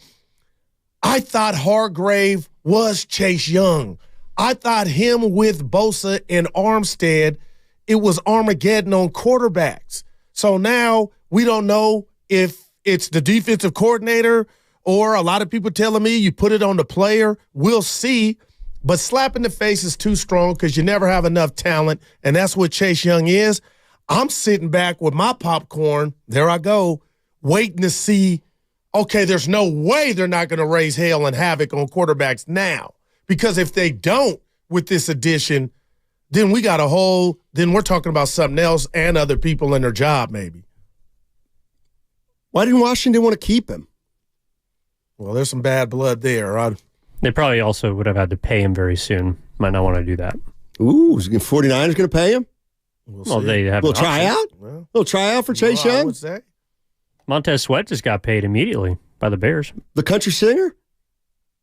No, that's Keith Sweat, who's the R&B artist, and you're thinking of Keith Urban. Yeah. Again. Yeah. I almost had it. Jacksonville, they're pretty good. Well, they are. As they say, Stouty, they'll be a stiff test. How about that? And they're hot. Niners trying to break a streak. Jacksonville trying to continue theirs. 408 on the Comcast Business text line. Brock Purdy, come on. He still has fewer interceptions than quarterbacks like Josh Allen. And the first loss, the kicker failed to clinch it. Second and third concussion clearly impacted him. He did not look whole in the third. That's Dale and Cupertino. I'm with you, Dale. I'm with you. I'm with you. I'm with you. I think he's nitpicked a little too much. I think he's been terrific. Niners favored by 3 on the road at Jacksonville. 6-2 Really? Jaguars. Yeah. Ooh. See? They're not losing 4 in a row. Oh, of course not. Don't be disrespectful. You see, this may be a case of a bet finding me. This is what I'm talking about. Well, we'll have our picks on Friday, as you know. 49ers favored by 3? Yeah. They stink. Dude, they've lost 3 in a row. So you know they're smarting, like they ain't losing 4. Well, but they weren't smarting 2 weeks ago after 2 losses. Could have got big-headed after the Dallas game. Now they know, Stoney. They ain't losing 4. They've been humbled. Man, Kendrick Lamar. Who's been humbled? The Niners. After the Dallas game, when you crowned them. What was the rest of it, Diddy Green? 925, that's wrong. They went out and got a position of weakness. Look at their running back depth and look at their D-line this year. The bottom line is the caller was right. You didn't expect to add 2 defensive linemen this year. I'm with you're right, man. Let's just put the rat on the table. Well, brought to you by Echo. That's all. Do we know? Well, it's still early in the week. It's only Tuesday. Yeah. So you're going to ask about Debo? Or Trent? No, I'm not like you about that. What were you going to say? It's too early. To talk about injuries. Oh. Steiny. What if Debo doesn't play? Steiny. Well, then they're going to have to try to go in there and win without Debo Samuel. I'm going to give you a 1. Oh, boy. Oh, gosh. Jennifer Lee Chan broke a story about unfair scheduling against the Niners. Oh, boy. I love it. Wait a minute. We got to get that. Jennifer Lee Chan wrote a story about unfair scheduling against the Niners. You guys might want to speak to it. Quite from the story. Through 9 games, the 49ers have had the disadvantage of playing twice against opponents that benefited from a week. The poor Bay Area teams. Nah, Kyle went between the NBA changing rules to screw the Warriors and the NFL sticking it to the Niners, how do we win any games out here in the Bay? Well, I don't know about it being unfair, but it is heavily skewed against the Niners. Yeah, of course it is. If you take a look at the amount of rest days, the rest disadvantage that the 49ers have compared to every other team. Oh, yeah. It is odd. Like, it's 23 days, and the second worst disadvantage is like 12. Yeah. Oh, no. They're getting hosed. On purpose. Right. Oh, what do you mean it's not on purpose? Yeah. They have twice as few off days as the next team? The NFL's not trying to stick it to the know? Niners. They're trying to What, is the NBA trying to stick it to the Warriors? That, I believe, is fact. Okay. Yeah. Okay. They got tired answered my question. Yeah, they got tired of it. What, Evan? Well, they're actually also sticking it to teams like OKC who won't be able to pay and keep all of their entire young core together. But that's neither here nor there. But the Niners, it is a fact. Like, they have a rest disadvantage and will have one for pretty much the rest of the season. Oh. And Jacksonville's coming off a bye. So are the Niners. I understand, but right. So that means it's no advantage. Right. Okay, that means it's even Steven. Well, you can get your guys back, hopefully, with the week off. Let's go to Rick in Pacifica, see if he can add some, shed some light into. Hey, fellas. Hey, Rick, what's up, man? Hello. Hey. Hey, thanks for taking my call. Sure. Appreciate it. It's funny because I've listened to a lot of the analysts pre-losing streak about the Niners, and they've talked a lot about how physical the Niners are. And to my eyes, I see 3 and 4 guys tackling a running back or a receiver, and it's taken its toll. And I believe that is part and parcel why they finally got to the losing streak. And in the last 2 games, I noticed some commentary were saying, hey, it's like a step slow, and when you're running full speed ahead all the time, eventually you start to, you're going to show it. And so I have a feeling that is part of it. And then to the other part is with Williams being out and Debo, these guys are critical. They're big time. And it's real evident that when Trent Williams, once he's been out, that, Purdy's been making some mistakes. Well, his blind side got exposed. Thanks for the call. Careful. Yeah, and I disagree with you. About what? The physicality. I don't. Well, we seen 2019. They went to the Super Bowl. They did have. They got out to a great start, 8-0 that year. Then they got injured the year after. Then the year after that, Steiny, they went to an SC championship game, and then came back and went again to the SC championship game again. But the one constant and why people shouldn't panic is each year we talked about the Niners getting off to those slow starts. So they did have it, and then they get back, and then they take off. This just kind of started different as we talked about it. They were 5-0, and now all of a sudden they're 3 losses. I will say since the Dallas game, it seems like the physicality has gone to the other team. So I don't know what that's about, but that. Can we say because it's the type that they played and mastered the style that's why after 5 weeks they've lost 3 games in a row? I don't think that's accurate at all. Well, here's what always makes me laugh and pisses me off at the same time. The same people who say, well, this is the most physical team in the NFL. Oh, the 49ers are the most physical team in the NFL. Hey, physicality. Hey, physical. Well, guess what? Then you're going to get hurt more. You're gonna. But nobody on defense is hurt. We're talking that's my. How about over the years? Bosa got hurt a couple years ago. Yeah, but the point is like that was soft tissue. So wait, if you're the most physical team, if you're the most physical team in football, there's no penalty for that. Like. No, there's a penalty. There's a cost to play this game. Right, exactly. The wear and tear is more on the 49ers. All right, well, I'll say there's no other way to put it. And I'm not comparing them, but I did. When you talk about the 85 Bears and the Ravens defense, they were physical from week 1, and whoever got hurt, they still were physical to the end of it. And the Niners have been that way. But I know you're not dare saying, well, nobody's hurt on defense, so I don't know what to call. What about offense? Been missing tackles. What about offense? Okay, injuries happen. Everybody has injuries. Okay. That's what you told me. That's right. But what I'm saying is quit saying, not you, 49er fans, it's like, okay, if you think you have the most physical team in football, there's going to be a price to pay for that. No doubt. You're going to get guys hurt. But I don't think outside of Williams and Debo, that's why they've lost these games. Has he been healthy? Well, is he out there playing? Yes. Is he 100%? Steiny, it's the NFL. Nobody's 100%. Okay. And if they deem we had a dude with a head concussion and they ran him out there. You were the guy who said he's carrying the ball too much. Yeah. Okay, so if he's carrying the ball too much, maybe he was wearing down the last few games. Well, also, I'm the guy that said he's carrying the ball too much, but they kept giving it to him, so they deem him to be healthy. Do you think McCaffrey's healthy right now? Yes, I do. Okay, I don't. Well, he's got the rib issue. Now he's not. That's what I'm saying. But he's out there. Okay, so, but he's not. Yes, and he should be out there if he can play. Mm-hmm. But I just. You think that's why he's fumbled 3 games? I don't know. You do it, Evan. You do it. You give a guy a spot at the knockout tournament. This is why I asked you if you wanted to go over the question before I didn't know the break. question. I don't know the question. You had it yesterday. Okay. What club did I lose yesterday? No. You can't come up with one? I'll come up with one. All right? I'll come up with one. Let me start it.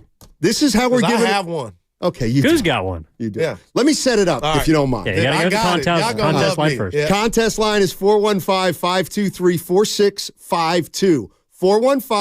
415-523-4652. Guru's got a question for you. If you answer it correctly using that phone number, you're going to play Knockout or Chase. What player on the Golden State Warriors did I come in today and share with you all that we need to appreciate and enjoy watching? It works. Throughout the duration of his career. What Warrior player did I come in and say we need to stop and appreciate watching this guy for the rest of his career? 415-523-4652. Teamwork.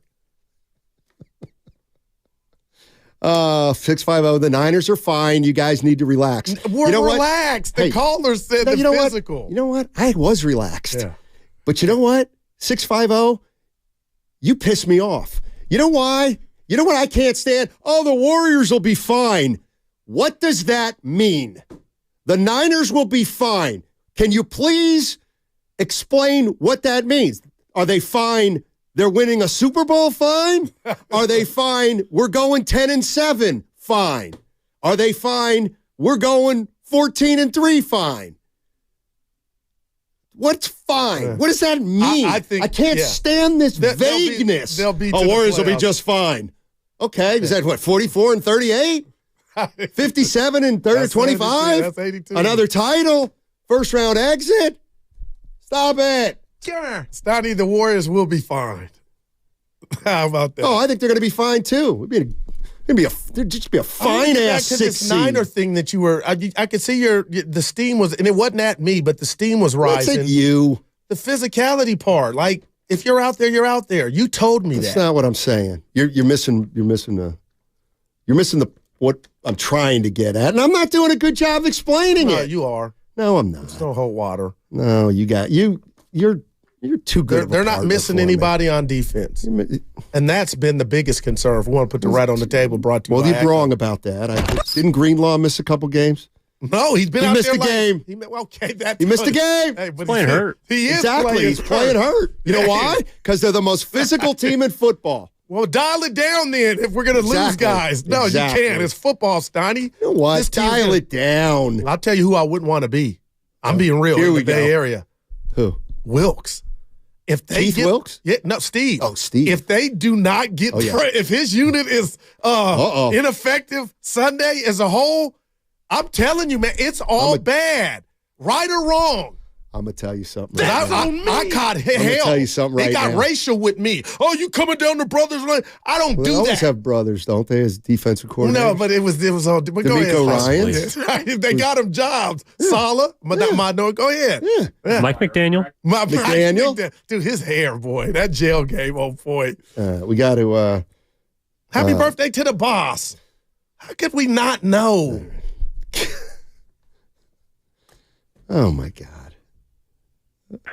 I got to go.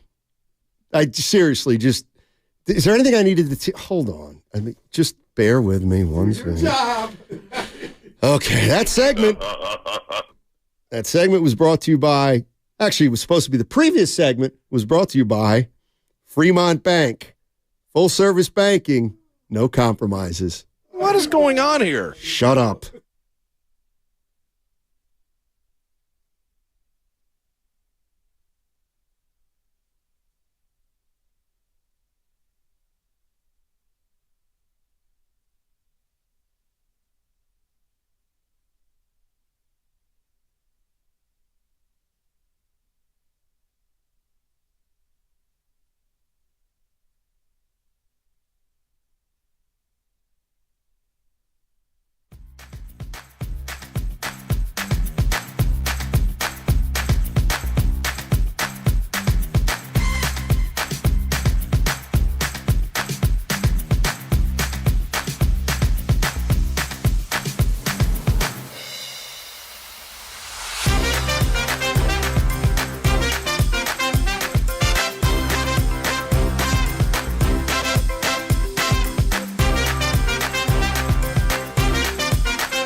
Possibly.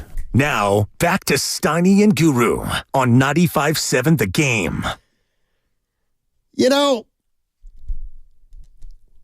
during last break, I walked out and I said, you know, you're being a jerk today, Steiny. And you know it. You've been all right. Nah, and I said, you know, you're trying to needle Guru, and it's not working because he's more mature than you. I've really graduated. I didn't even think today when you were doing it. Yeah, I'm just miserable. But then I thought of something. Uh-oh. I thought of something. What's it got? I thought of some of my opinions and some of my opinions of the past. They're all yours. And what did I do wrong? Don't look now. Don't look now. Oh, boy, Evan. But you see who's playing some pretty good basketball. Atlanta Hawks? Ben Simmons. But he doesn't play back-to-backs. He's played 6 games already this year. But it was I'm rooting for another him. victory lap for I don't Steiny? hate guys like you. This seems personal with you. I'm rooting for Ben. I love Ben Simmons. Love him. But you left him like a bad habit. Love him. You ain't been defending him. What do you mean? I just did. What are his numbers? Or what are you seeing from him? 8, 7, and 8. You want to guess what he's shooting from the free throw line? I don't care. 0. Evan, I'm going to guess. I'll bet it's like what Chris Paul's shooting from 3-point range. 8%. Better. 32%. 25%. He's 1 for 4. Big deal. Oh, he ain't even getting so to the what? line. You ought to be ashamed. He's running from. You ought to be ashamed taking 4 free throw attempts.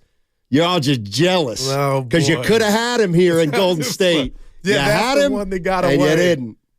Guy's getting all this money, man. Yeah, and busting his hump. No, I'll tell you who's busting his hump. Who did I just tell you? I'll tell you who ain't busting player? his hump. Who? Lonzo Ball. Now, why would you take a shot at a guy that's trying to get back? He's where Klay was a couple years ago. Well, because I didn't like that. We went 15 rounds with Simmons. Both L's. But listen. No. No, what? The better Simmons, point guard ended up being Lonzo. Ben Simmons had a better career. He was scared to come out of his house. He could look at you smile. He quit. Yeah, nice try. Yes. Hey. Yeah, no, it's okay. Let me get off my take, Evan, and people around. I don't know what to do with myself tonight. No NBA basketball. But who did I tell you my new favorite player? If you guys get a chance and you get a down moment, Zach LaVine is the dude. I'm not telling you can win a title. He's good at the game of basketball. That's all. God, that dude can play the game, Stoney. He called a team meeting after the first game of the season. I think that's why I like him more. When Guru says he can play basketball, it means he can jump. Hey, Stoney. No, that's what it means. Your boy got midi. He can jump. He can get by you. He can block shots. I'm just saying, I enjoy watching Zach LaVine. I ain't a hater like you. Ben Simmons, you hit your wagon, too. Unbelievable. Oh, boy. Watch a Bull game. No. Well, they're going to play the Warriors twice. Funny thing about the Bulls, I'm looking at their roster. Everybody, they stink. That roster, you know what? Like, this is everything that's wrong with the NBA. Hey, who do the Bulls have? They got LaVine. They got DeRozan. They got Vucevic. They're really good. No, they're not really good because none of those 3 guys is really that good. And who's Spadoni's favorite? Don't forget him, the Great White Hope. Caruso. Boy, they got talent. Steiny, I'll tell you who isn't busting his hump. Wiggins. No, that's from the 4-1-5. I know, no shade. No, it just brought me down. Don't worry. Somebody get a one-on-one with him. Oh, yeah, here we go. Not who? Gary Payton. Hey, Gary Payton would take him across the bridge. Yeah, he wouldn't get in that car, Steiny. Good. Actually, I thought when you said your new favorite player, maybe not favorite player, your favorite player to watch this, I thought you were going to hang your hat on Kyrie Irving. No, Mavericks are 6-1. No doubt. Kyrie has nothing to prove to me. 5 of those games. Why would you? Because he has. It's been Luke. When they play together, 5. My point is, Kyrie's already etched in stone with me. 5 of 7. He don't have to do nothing else on the basketball court to like. I look at Kyrie on his best day, so that's over. Even if Dallas won it, and the shot over Steph in the finals, we won't bring that up. Of course not. Of course we won't. Zach LaVine, I think he gets hated on. He does. He's a good basketball because he's greedy. Because he's a greedy player. Well, call Wiggins. Wiggins is the opposite Teach him how to of be a greedy player. We need him to be more greedy. You say you want Wiggins to be greedy until he's greedy. Oh, you do not. Quit it. You do not want Wiggins taking more shots than Klay. You say you do, but you don't. I'm so sick of this crap. Wiggins, we just want him to be aggressive. No, you don't. Not if it takes away from Steph I hate or that Klay. you look at the game like I look at the if game the way somebody- it's meant to be looked at. Because I eat way means nobody you're else. you're eating less. Sometimes it's not like that. No, it is. Sometimes it's a game of rhythm. And when you watch and guys have opportunities, make the most of them. That's all we want from What Wiggins. does that mean? You're the guy that orders a pizza and like, how many slices do we get? Just eat. That's how you are about basketball and shots. And once, because you shoot 8 times, you're taken away from. No, it's a game of rhythm. If you got an opportunity, shoot it. And that's why I commend Chris Paul. Even though he ain't shooting like he wants to, he ain't running from them. Basketball's a game of rhythm. He knows, like the other night, shoot the 3. And you could just see him go, I got to step into it and hit it. Hopefully they'll fall. I appreciate that mindset. I don't even know what you're talking about. Because we're on different levels. I know we are. Game. I know we are. And people. And Wiggins. Being simple. But you'll defend him. I'll defend him in relation to Lonzo Ball. Well, I let Lonzo go. That one's over. No, It's he's another hurt. victory. Steiny, your dude was hiding in the penthouse. Doesn't matter. He's playing now. They ran him out of town. He was better when they played, and he's better now. Oh, boy. Yeah. Yeah. Wiggins being more aggressive does not affect Klay and Curry's shot. That's all. Okay. Yeah, okay. Okay. Please, guys. Please. You act like he has to sign an affidavit to shoot. Wiggins. I'm saying you have no understanding of how complicated it is to play with Steph and Klay. It's not the easiest thing in the world. I do you not cannot disagree. just come out and do your thing. Well, he you did it in owe 2022. No, he didn't. You think he did, but that's revisionist history. He was a little more aggressive, All but right. the point is like We're not asking him to score 30, Steiny. Yeah, That's how but you're talking. if he takes 18 shots a game, they come from somewhere. And they come from Steph and Klay. What don't you get? What makes this more mesmerizing is the fact that Klay is not taking the allotted amount of shots that he used to, so they're going from somewhere else. You think they would tell him you're shooting too much? You think Steve Kerr wouldn't want Andrew Wiggins to be a volume shooter? His version of a volume shooter? You're crazy. So you think Clay's already doing it, taking a sacrifice. If you want to, So this I is don't a call it a sacrifice. See, He's playing team ball. This is where I think. But don't act like Wiggins ain't got opportunities, dude. He was 2 of 9 last night. If you hit 7 of them, missing what you got I'm 50. saying. No. You're missing what I'm saying. No, I know what you're saying. I'm and now saying you don't want to stand on it. Go ahead. Goo. So now Klay's the reason Andrew can't get his bucket. My point is that Klay and Steph are dynastic players. You don't just go out and play your game when you're playing with 2 players that great. Okay, which one is it? Now, is Klay falling off or now he's Both. dynastic? Both. Which one is it? It's Johnny? both. All right. It's both. Well, I'm looking at the box score every night, and Andrew Wiggins, no excuses. I play with Steph and Klay. So there's more than enough shots. So if you play with Steph Curry, don't even worry how many shots Steph gets. No, yeah, that's right. ridiculous. Okay. Nobody's saying that's that. right. That's what you're saying. No, I'm not. Yes, you are. I'm the judging bottom line Wiggins is since when he's those been guys, here. it's not that you have to fit. Wiggins has to fit into their games. He does because they're the two biggest options on the team. Steph's 1, Klay's 2. So every game, Wiggins has to kind of figure out how much he wants to do. They'll do what they did to Eric Dampier. They'll give him some touches early to try to get him going.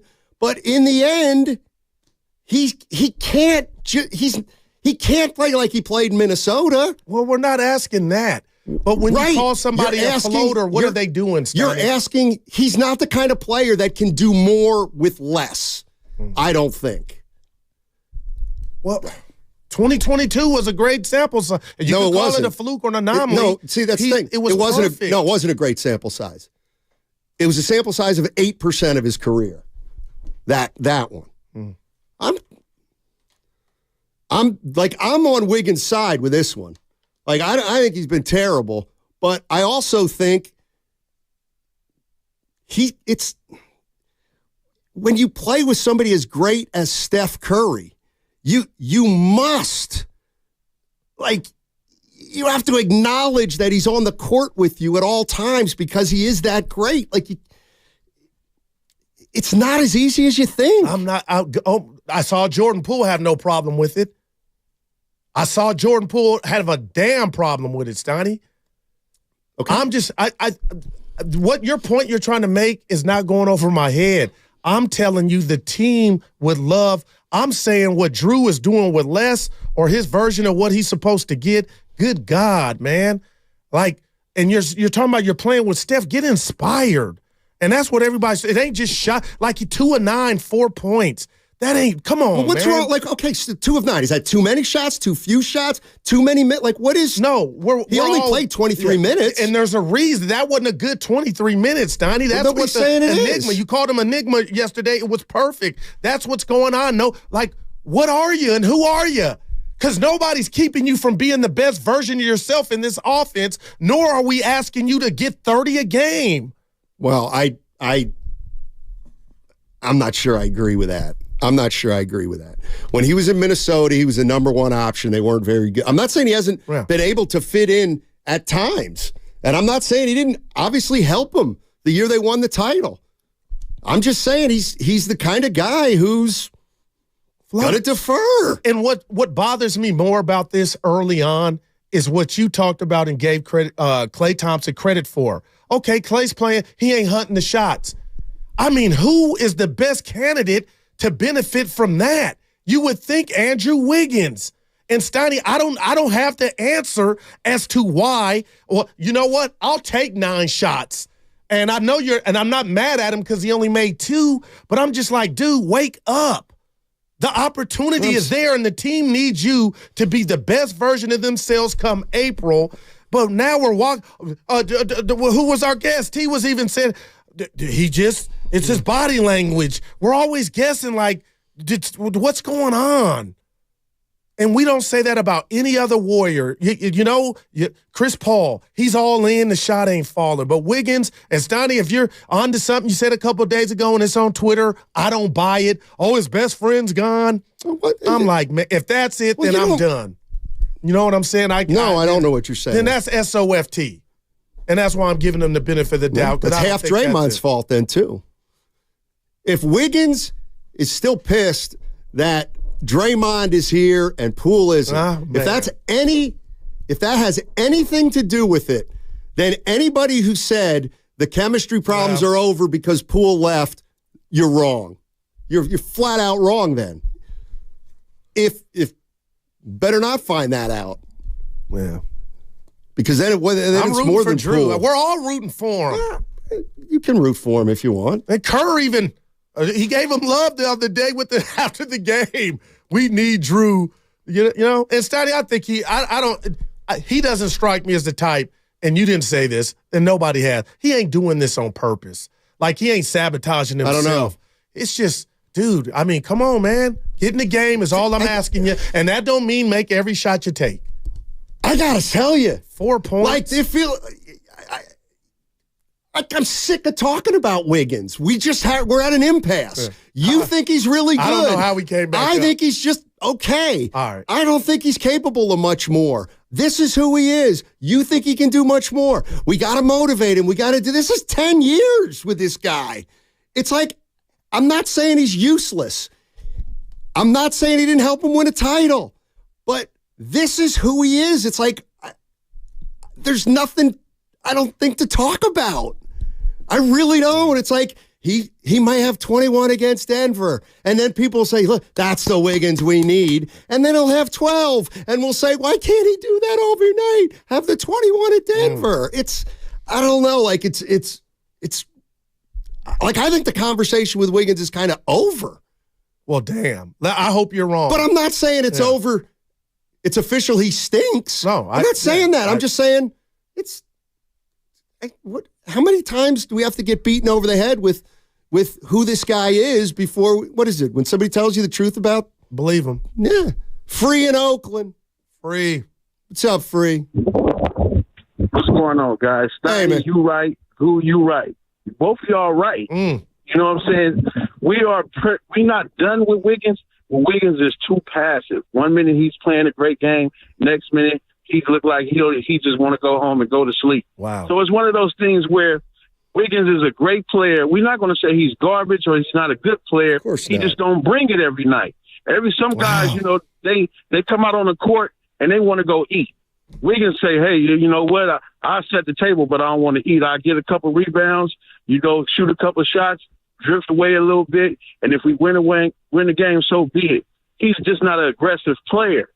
So, Warriors, we do need him when it comes playoff time, but I think he's taking the back seat to Kuminga and Moody. That's what I really kind of think. He see that them guys is really getting it, and he see that. I believe the Warriors going to trade him eventually. Because if Kuminga step up and Moody start really playing great, they're going to know that one of these guys got to go, and that'll be Wiggins, because I don't think they're going to get rid of Klay. Man. And Wiggins going to be probably the guy we do trade. That's a great call. Appreciate and Stoney, I feel like I'm in a doctor's office. I'm going to make another confession, and I'm going against myself. Wouldn't be the first time because I'm real. That playoff series against the Lakers last year was an introduction into what we're seeing now, but I was in such denial about him being gone, it was almost like I gave him a pass because I felt like physically, you know what, you were dealing with a lot of stuff. So that's what worries me now is I'm late to the party because if this doesn't get turned around, this actually started last year in the playoffs. I'm going to just leave that there. And I was under he's rusty, he's just getting back. But he was a no-show against the Lakers. He didn't have a good year even before he got hurt or whatever happened to him. Oh, Lord. And then when he came back, he wasn't a factor. But passive is I don't think that's a great word for any pro athlete. But that's his whole career. But his entire career. But the beauty when he first came here, Matt, not when he first came here. When he first came here, he did nothing. Then he had a good 6 months. All right. He's had 12 good months. But what about the euphoria 2022? Which now I'm ready to say. How many times are we going to go back and forth with you saying he had a great year and I say he has had 9 subpar years? You're right and I'm right. I can't believe, honest to gosh, it feels like I've never talked so much about a guy that I feel like is so explainable. Wow. If but you call him Enigma, Stoney. Sometimes that's right. He's an enigma. This is who he's going to be. Somebody that you can't count on. Oh, man. Let's go to Big Smoothie. What's up, Big Smoothie? I hope in Oakland. Wrong. What do you mean you hope I'm wrong? I'm right. He's been in the league 10 years, Goo. I'm right. Talk to us. Steiny, you got to say this, though. Listen, Kerr said they really need Wiggins. I don't think you know more than Kerr. I don't think you, as knowledgeable as you are, Steiny, you don't know more than Steve Kerr. He seems like. What did he say? About they're going to need Wiggins to be the best version of himself. I need Wiggins to be the best. I need the Wiggins from 2022. Yeah. Okay, Kerr's not crazy. Right. Wait. Kerr's not asking for something that's not there. Kerr's not like you're saying, well, this is who he is. Kerr is not crazy. He's a brilliant coach. So if Kerr's calling for it, it must be something that he believes is there. Now, Steiny, this is where I agree with you. At some point, man, I don't know if Wiggins has lost his desire to play. Whatever happened, I'm not going to try to figure it out and get in his head. Yeah. What you're missing 2 free throws, dude. When we need, how are you missing? You're still missing free throws. And what Guru said. Listen, he's getting up plenty of shots. No doubt. He's just missing everything. So it's not that the shots are not there. He's just missing everything. But you cannot excuse no rebounds. Come on, dude. If you had 6 points and 8 rebounds, I think people will say, oh, okay, I expected more, but I can live with that. But getting 3 or 4 rebounds, that's the part that may get him traded right there. That's the part that we may have to ship him out, because I'm going to tell you right now, we can get more production out of Kuminga. We all know it, but we got to get somebody back that's at least 6'10". I don't know if anybody's going to give that up, but at some point, man, he's going to become a problem. I'm willing to give him 20 games, like it matters what I think. But I'm saying 20 games should be a good enough sample size to see what this guy is working with, because I don't know. He is an enigma. Jordan Poole was the enigma I called last year, but this year the enigma is his best friend. I don't know what the heck is going on, guys. Big Smooth, thanks for the call. Good Appreciate stuff, it. man. Here's when Steve Kerr. Let me tell you exactly what I thought about when Steve Kerr said the quote, "We're going to need Wiggins to be Wiggins." Something for us to get the best version of ourselves. Right. Okay. You know, my first thought was, why are you signaling out Wiggins? Klay's got to be the best version of Klay. Steph has to still be Steph. If Steph's not Steph, you ain't going anywhere. But how's that? He knows that's already taken. It's early, but Steph's handling his business. Okay. I don't think he's concerned about any of the guys you mentioned, but Wiggins, and that's why he went out his way to use. But he Wiggins. said he said he wasn't concerned about Wiggins. Well, that's what he said specifically. But I think, he's calling it a slow start. Last night, my point is, to me, Wiggins isn't any more important or less important than 8 guys. They need Chris Paul to have a good year. They need Steph to have a good year. They need Kuminga to continue to take another step up. My point with Wiggins is, they need Wiggins to play well too. He's no more important than anybody else. In fact, we might be finding out that he's less important if they keep winning with him playing like this. Well, I look at that checklist of everything you just mentioned, and I would put okay next to it for all the guys you mentioned. But, okay, we're 6-2. All right. What's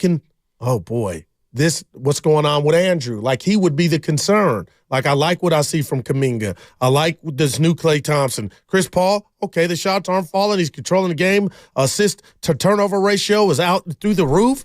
Like Steiny, he's got to be the one concern right now if you're really looking at yourself. Not just, we're 6-2, but you're looking at yourself. It's obvious. But if he's going to be cool with 22 minutes and 4 points and 1 rebound on a nightly basis, and he don't want to be out there, which I don't think that's the case, but the more we keep watching this, I'm not going to sit back and be this is the most minimal production we've gotten from him ever. In this, at least Minnesota, you get 15 to 20 shots. Even here, he would be more, he had a zest. There's nothing. And it seems like he's okay with it. And that's problematic. You've explained it perfectly. And that explanation would have worked in 2015. So so you ain't waiting for nothing. No, I'm not. Something's going on. I don't know if he can get back to the player he was. I don't know why he would be able to. What is going on here? What do you mean, Fitz? I'm worried that if I had a bet right now, I'd have to bet we probably aren't going to see the Wiggins we saw late in the championship season again. Oh, man, I hope you're wrong. That's just me. Do I have anything to read before we go off, Evan? Okay. When we come back, I'll jump on a couple calls, and we'll put Wiggins on Freud's couch again. 95.7 The Game.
told him to shut up. Shut up! What if your mom's I listening? don't care.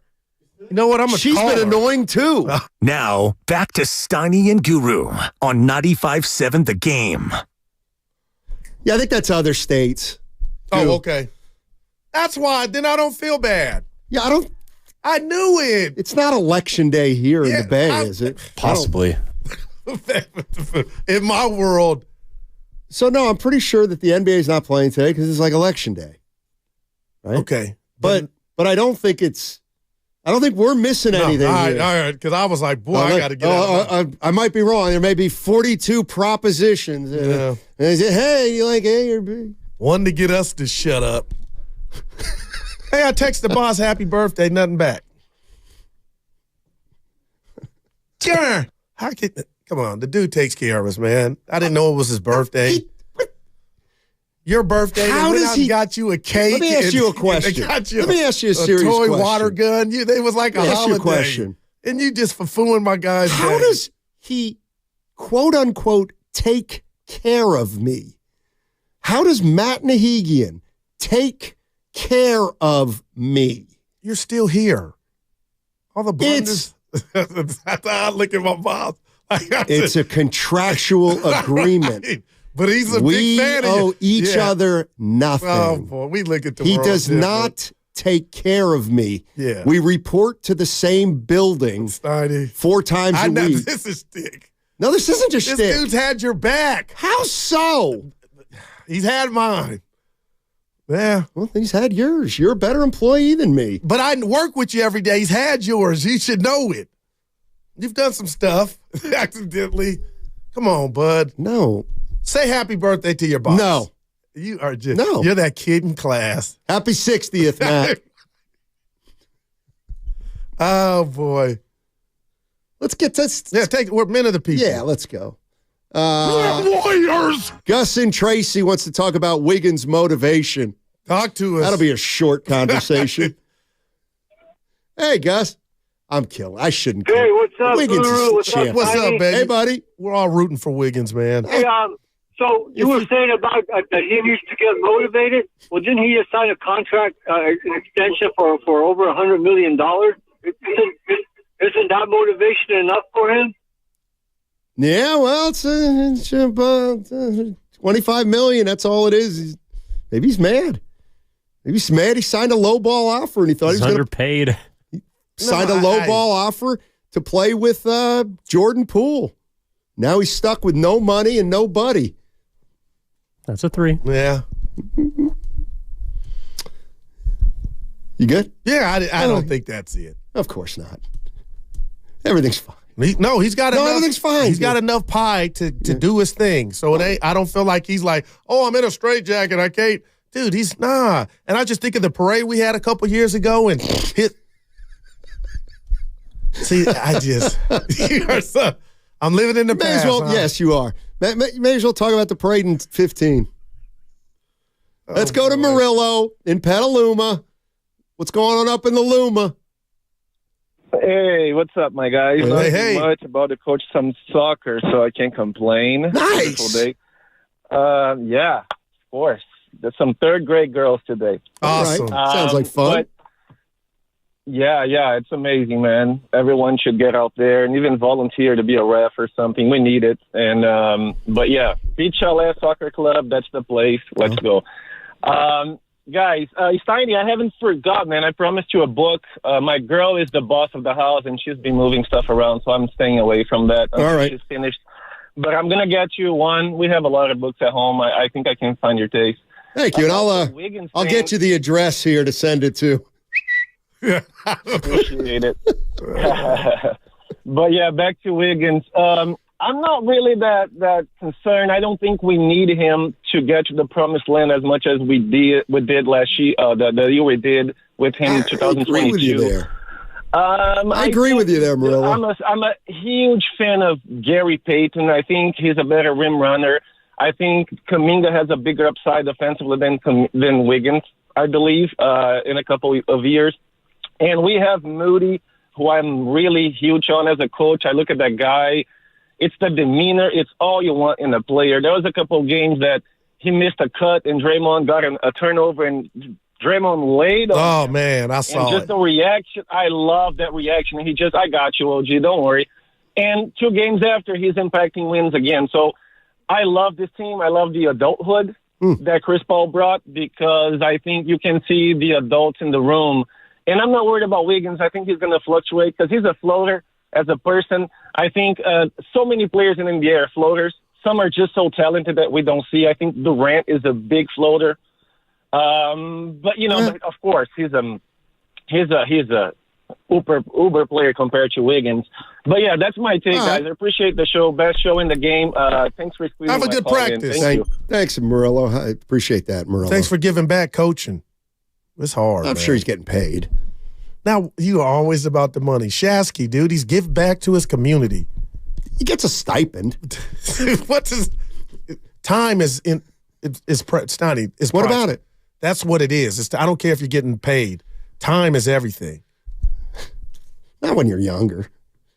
That's true when you get older. Well, he sounded about 30. Because let me tell you, the 30-year-olds, you're old.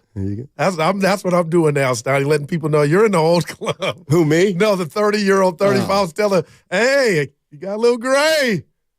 The 925, you got a job. Appreciate it. Oh, yeah. That's all. Yeah. But I think you. Well, I appreciate the job. No, I appreciate the job. Well, tell your boss one day. No. That might go a long way. Like, you know what? I appreciate you having my back. Because you say some stuff, Stoney. We could have both been ran. I'll just leave it at that. Dude's gone to battle for us. You would have never been. Dude, I got one I could give you right now. I don't want to bring it back up. Here's a worrisome stat. Oh, boy. And we'll just have to 650. Back to Wiggins. Here's a worrisome stat. The first player this season, other than Steph, to get 20-plus points in a game was this guy had 20 in a game? Saric? Oh, yeah, against the Kings, I want to say, at home. Yeah. Oh, wow. The Klay game winner. Wow. And the discrepancy with the first to 14 points is the biggest in the league. Yeah, see. Because you just said it a minute ago, Stoney, like, hey, Goo, what if Curry's not on? And I said it's by committee. Because let me tell you, if Jokic ain't on, Murray can be on and can take you to the not promised tomorrow. land.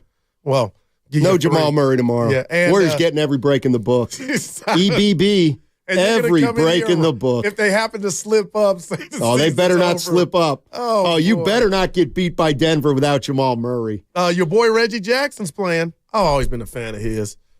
He's very greedy. Mr. April. Makes sense. Makes sense. What do we got here? What'd you think of Cade Cunningham? That was right too much for me. Oh. So he's like Wiggins. Yeah. I was just back to Wiggins. Do you at least see what you understand what I'm saying about Wiggins, right? Yeah, he has no left hand. I'm petrified. But he's mastered not having. No, right. Yeah. But did I? Because he's got some Fred Astaire. Did I help you at all in that regard? You did. Okay. But it didn't change my viewpoint of him and what I expect. He can't go left. But he's only half a player. I would tell you half the guys guarding him don't know that. What if I told you that? Shame on them. No, shame on the coaches then in the NBA. Well, dude, there's some. Now look, he can even though he can just go right, he still can get to his right hand. Man, but you can't have under 5 rebounds if you're Wiggins, even if your shot ain't falling. Or you could make a career out of it. On 95.7, the game changeover, next crossover, whatever it's called.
And we got a Pasoy problem in the clubhouse. This is Kevon Looney. Welcome back to Steiny and Guru on 95.7 The Game. Take it away, Steiny. That guy can't get on the court anymore. Oh, Loon Dog. Loon Dog. Yeah.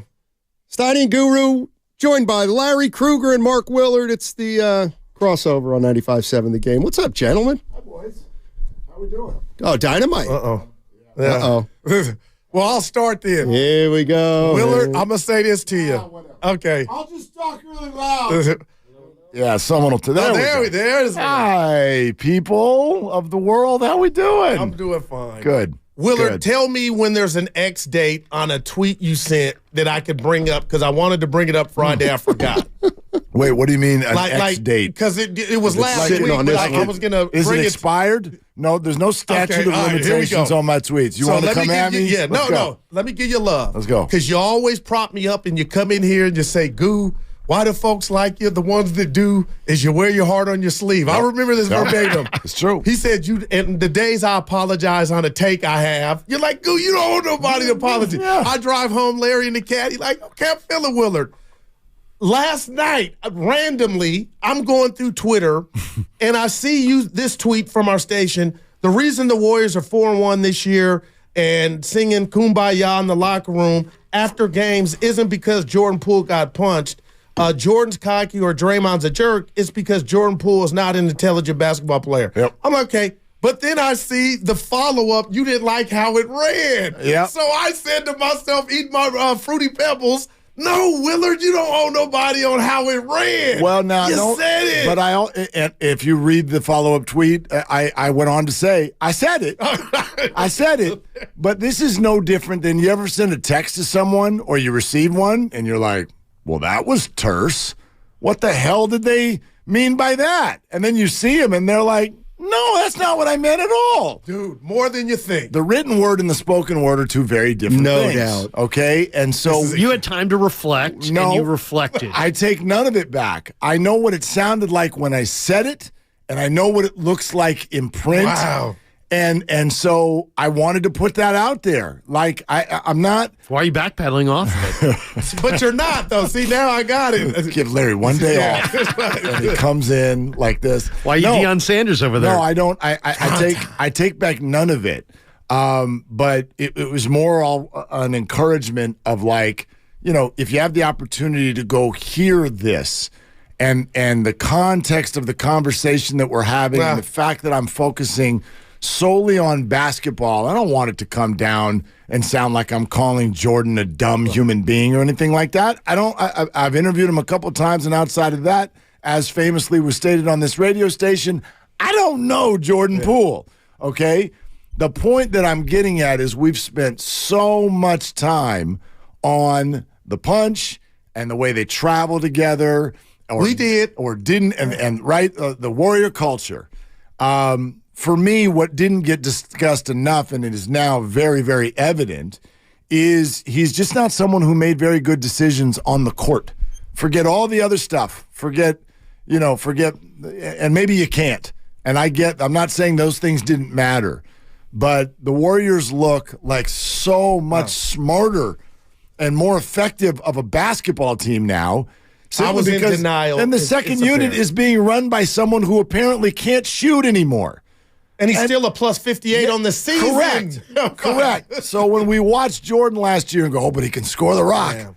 Who cares? Who cares? Nobody stays the same. You get better, you get worse. That's life. That's the way it is. And Jordan Poole got worse. He was better a couple years ago. When they won the title, he was a better player than he was for the Warriors last year. He regressed. Man. He was a broken player. He was obsessed with being Steph Curry light.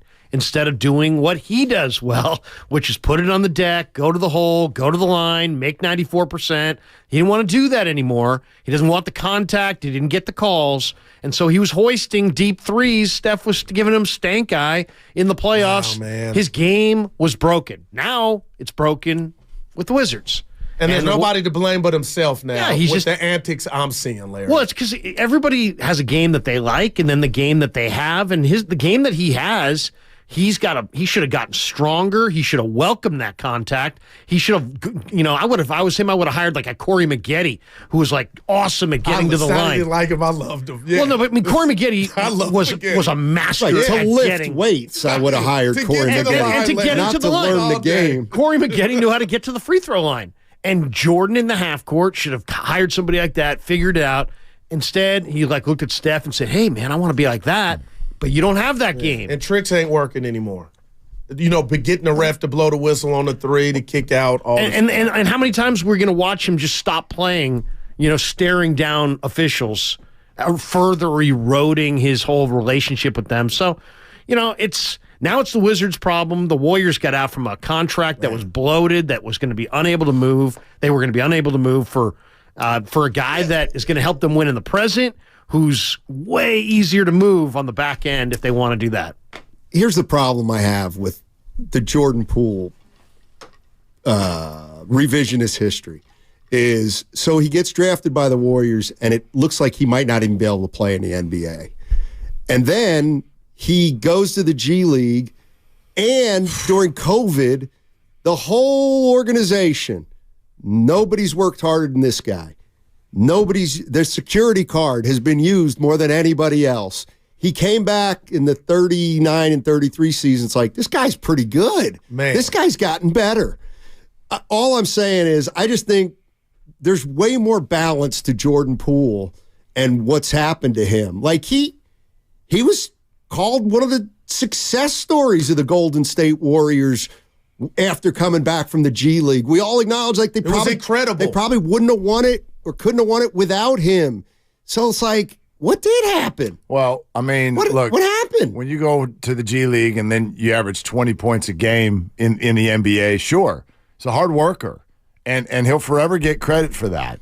But what you can't see when we just open up a box score, or you watch his finishing total, or you see him fill in and score 35 on a night where they're load managing, is everything else that matters in basketball and has mattered to Warrior basketball over the last decade, because they outsmart people and they have a way and they have a culture and they play defense and all of these things.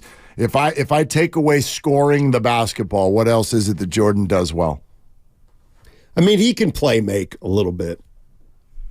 What he wrote, he's not a point guard, but he can play make a little bit in terms of assist. Like, he can score and he can play make a little bit. His shot selection eroded. He said eroded. His shots. I mean, he worked hard. I mean, I don't think anybody's trying to take any of that away from him. I mean, he got into the gym. He worked on his body. He's much more, much faster off the dribble. But it was all about his offensive game. I agree with Mark. I don't think he necessarily makes other people better. And he's not doing that in his current spot, and that might be a big ask, but that's telling to me, Willard, watching him early on when I thought, you'll be the grown-up in the room on that team. And it's almost like a parody. Like, dude, you're making a joke of yourself and your career. You're a badass, but the tricks and the antics, I'm like, oh, Jordan, you might have rubbed people the wrong way here. Of course he did. And his numbers are across the board down. More turnovers than assists. It's just like, oh, my God. Assists are all the good numbers are down. Points, assists, rebounds, everything is down. The only bad number that's also down, and it's down, barely, and we're talking about a 6-game sample, is turnovers. It's actually pretty flat.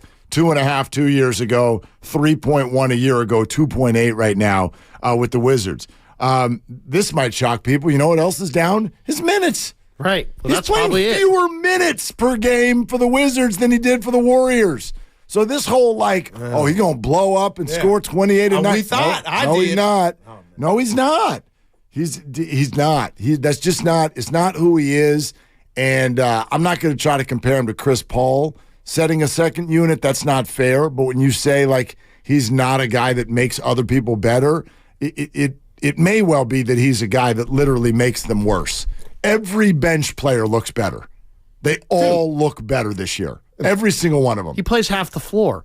I mean, when you're so quick that you can beat almost anybody who's checking you off the dribble, but on the defensive end, you can't stay in front of guys. I was watching the highlights yesterday. He was reaching, letting dudes just go right turnstile. Doesn't move his feet. He reaches. So he's got the quickness, but he doesn't show it on the defensive end. I mean, it's not like a beat up on Jordan Poole. It's just that, this guy was fascinated by Steph. Lots of people are, and was taking deep threes, heat check threes, and making what? What did he make in the playoffs? 18%? It was a bad 20%? About what Chris Paul's making right now. Yeah. 8% going into last night. But Chris Paul's got, what does Chris Paul have? Ridiculous number, 62 assists and 6 turnovers. I mean, that's ridiculous. That is. I mean, the thing that I don't want to put this.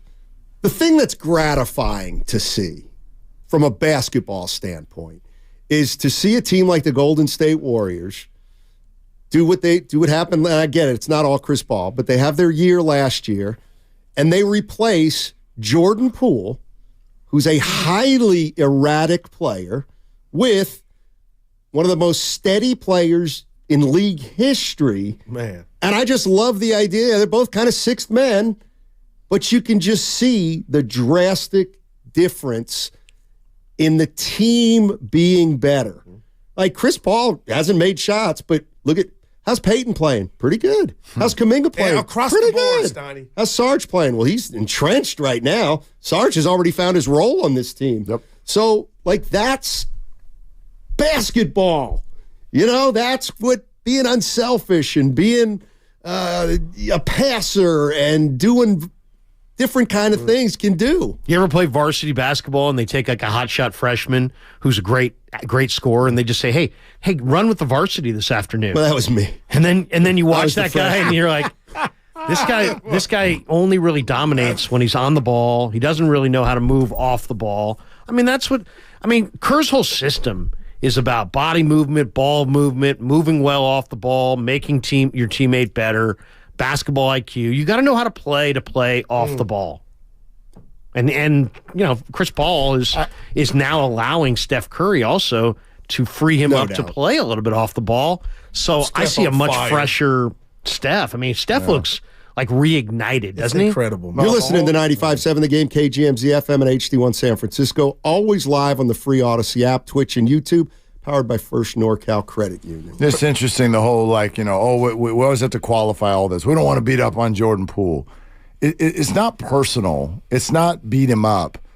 The same thing that we spent 2 months freaking out about with regard to Chris Paul. Is he going to be willing to fit in? Is he going to realize that the Warriors are bigger than him? Well, did Jordan? Wow. Did Jordan? Because sure. But not as time went on. You need me to start? What do you need me to do? My perception is, okay, and every time we do this, it's like, oh, you're saying it's okay he got punched. It's never going to be okay that Draymond punched him. But my perception, through all kinds of evidence well beyond Draymond, is that this guy got to a point where he wanted to tell these champions how it was going to be. And it's like, why are we okay with that? We're not okay with that. We're not okay with that with anyone else. Because we don't know for fact that that's what evidence is everywhere. First of all, whether you want to accept the quote-unquote conversations and words that were shared, but also just watch the games. Watch Steph throw a mouthpiece. Watch Klay throw his hands up in the air. This guy was doing all of the things outside of the team concept because he was trying to Jordan. He was trying to Jordan up the games. And these guys are like, we've won titles, man, and we just won one. Right. That was the other thing. You say he regressed. He got his ring, and then it was contract time. And he got that too. Right, he got paid, and it just felt to me like everything was about Jordan.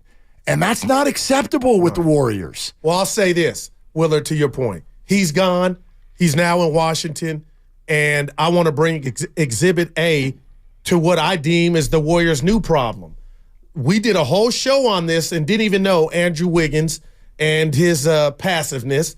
We talked to you yesterday, the morning show, we're talking about it. But, Larry, I'm telling any Warrior fan that will listen, if this is the Andrew Wiggins the Warriors are going to get, they're not getting to the promised land. And the question is, I'm not trying to be Dick Tracy or Inspector Gadget. What is going on to where this dude is not – it just seems like he's floating to the point to where he's floated before, but it'd be more aggressive. Now it's like 4 points, 1 rebound. Kuminga passing him up is on the table, but I'm telling anybody in this room that they need both. And I don't know what Steiny's telling me this is who he's been forever. I'm like, okay, I'll give you the Minnesota, but we saw Wiggins 2022 to where he carved out his niche. This Wiggins now, it's not okay, and I don't know what's going on. And if it's Poole's gone, that ain't good enough. Be a pro, but this is a concern early. And you heard, you know what? Real quick, Kerr give him a bone. Well, for us, out of nowhere, for us to get to where we want to go, we're going to need Andrew to be. Like, that's true, but he still's coming back with 4 points and 1 rebound. I don't know what's going on. I'll tell you what I think. I actually disagree. I think they can win it without Wiggins. I think Kuminga and Gary Payton II and Sarge to a lesser degree have played pretty well, better than Wiggins. I'm not arguing that. I'll push back on that. I really don't think they can win. Gosh. I don't even know if they can win with Wiggins, but I know that they can't win without him because he's one of the only guys they have in his prime. Now, he's so talented that he kind of drifts a little bit, but to me, I think it's more about just communication. I think you just got to enforce and emphasize what you really need from him. And one of the things I love is Steve's, trying to stress and emphasize the offensive glass because I think Golden State, with as good a talent as they have, as smart of players that they have, if they can crash the offensive glass, they get extra possessions, that's going to help them. But they need Wiggins to be the rebounder he was in that Celtics finals and in that run-up to the title. I'm sorry to laugh in the middle of your comment, but the idea that they need to emphasize to him what they need from him. Well, he can do it all. A bad sign. You have teenagers. No, I know, but he can do everything. Emphasize to them what they need to do. And then sit back and watch. He's just a very talented. We all agree. Of course he is. He's very talented. But telling him, hey, Andrew, we need you to try harder has literally never happened based on every press conference we've ever seen for every team he's played for. He'll have one good game, and it's a parade of people going, that's what we need from him. So what's going on, Mark? It's just the way he's wired. Yeah, I agree. He's not wired like that. Let me ask you a question. What does he do well? What's the best part of his game? Defend your best player on the other end. I've seen that. 6 months. And he can get to take you off the dribble. No, he can't. He can't take you off the dribble. He can't take you off the dribble. He can take you off the dribble and come up with a nice mid-range. He can't take you off the dribble. If he wants to. He's a slasher. He cannot take you off the dribble. He cannot get to the cup with one dribble. He's an average shooter. I'm just asking, what does he do best? And if you're going to say defense, I'm just going to remind you that he played defense 1 year. Well, he's all-star in a Warrior uniform. That's right. I'll rest that there. He was an all-star in a Warrior uniform. So he got voted in by a dude who was a TikTok guy. If we're going to do that, let's do it. Here's how I'd answer your question. What does he do well? Everything, sometimes. I agree. I think he can. You got to remember this too. You got to remember sometimes this is a guy, but not usually, who was traded for D'Lo. So some other team beside the Warriors said, you know what? Not really, not too excited about him. So there's some inconsistency in what he does. I think his strength is also his weakness. I think he kind of drifts. I don't think he's a big personality. I think he kind of blends and he kind of observes. And sometimes, I'm not saying it's a bad trait, but I mean, I think it's one of the reasons he gets along well on this team because he doesn't have to have the ball. Yep. But I think it's also he can get lost out there where right on the table. He's running up and down. He's not getting a lot done, But I think he can take guys off the dribble. Him and Poole were close. Poole's not here. People have called. I don't buy it. Do you think he could be upset that Poole's not here to the point to where it would affect his game? I'm saying hell no to that. Obviously, whenever we throw anything out like that, we're searching. But again, I don't think what we're seeing right now is actually that out of character. So I don't think anything's going on. You sound like Steiny. I don't think anything's going on. This is who he is. I mean, this is obviously this 7-8 game stretch, whatever. This is statistically is not very good even for him. Yes. But I think that's tucked into what this team is doing. They are very spread out on their points per game. They're spread out more on their minutes.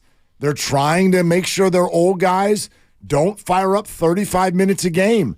They're tinkering with new finishing lineups. I know we're very focused on that. But if we're going to say strength in numbers is back, then, the Warriors have 1, 2, 3, 4, 5, 6, 7 different guys averaging 8 or more per game. It's really spread out. So Wiggins is not going to average 19 a game this year. He doesn't assert himself into will. the game all the time. The one thing he won't do typically, he won't shoot you out of it. Because if he doesn't make a few shots, then he just kind of drifts and he doesn't shoot the ball as much. But I think there's nothing that he does spectacular, but he's a 6'8" guy who's pretty athletic, pretty good on both ends of the floor. And he can score. I mean, he's an NBA player that has scored a lot of points. But it's like you're right. If you're leaning on him as a primary, you're probably going to be disappointed. The numbers are crazy. Chris Paul's averaging more rebounds per game than Andrew Wiggins. What Andrew Wiggins really should do, Chris Paul is right now is try to be the best wing defender in the league. Yeah, just take the challenge. In the playoff. Well, run the floor. Yeah, but don't even worry about Be a defensive specialist just to start. See if you can build off that. Because I think minutes are going down, Steiny. Well, good. Kuminga's playing harder. Peyton II's playing harder. I think the point that's really interesting, and maybe we're painting with too broad of a personality brush, but it's funny, right? So Jordan's gone, and then take Harden. Harden joins the Clippers, and he's like, I'm the system. Yeah. Do you know what I mean?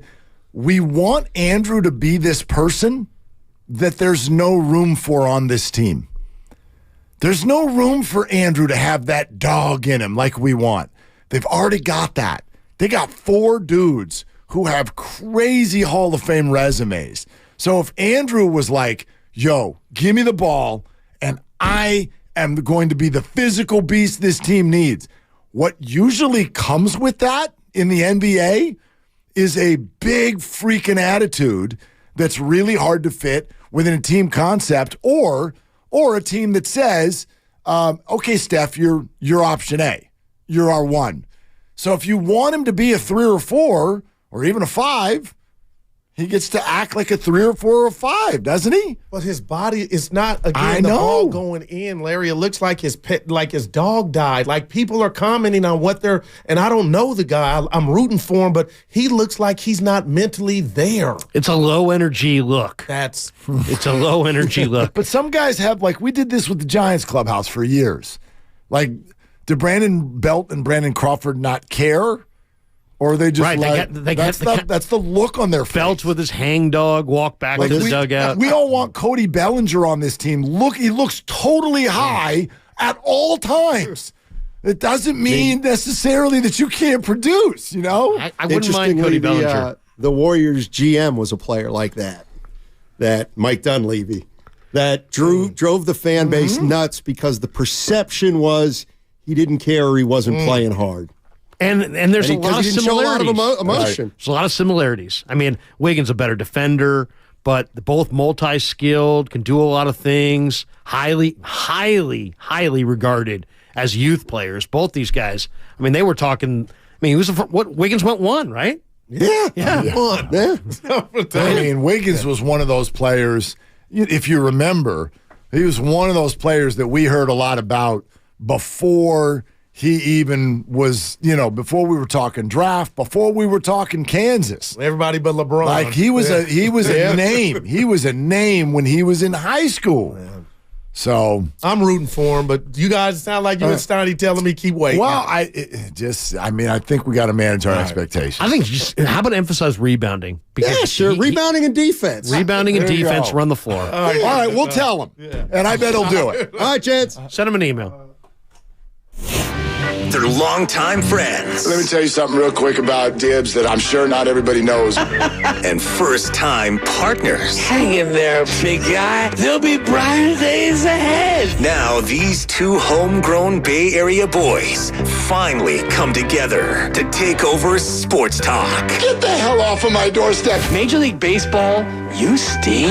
It's Willard and Dibs on 95.7 The Game. All right, get in here, Larry. I can't wait for this one. I'm excited to dive into this and maybe, quite frankly, they're getting an upgrade over Cleveland Farrell, who's going to start. What's happening over here? Turn that off.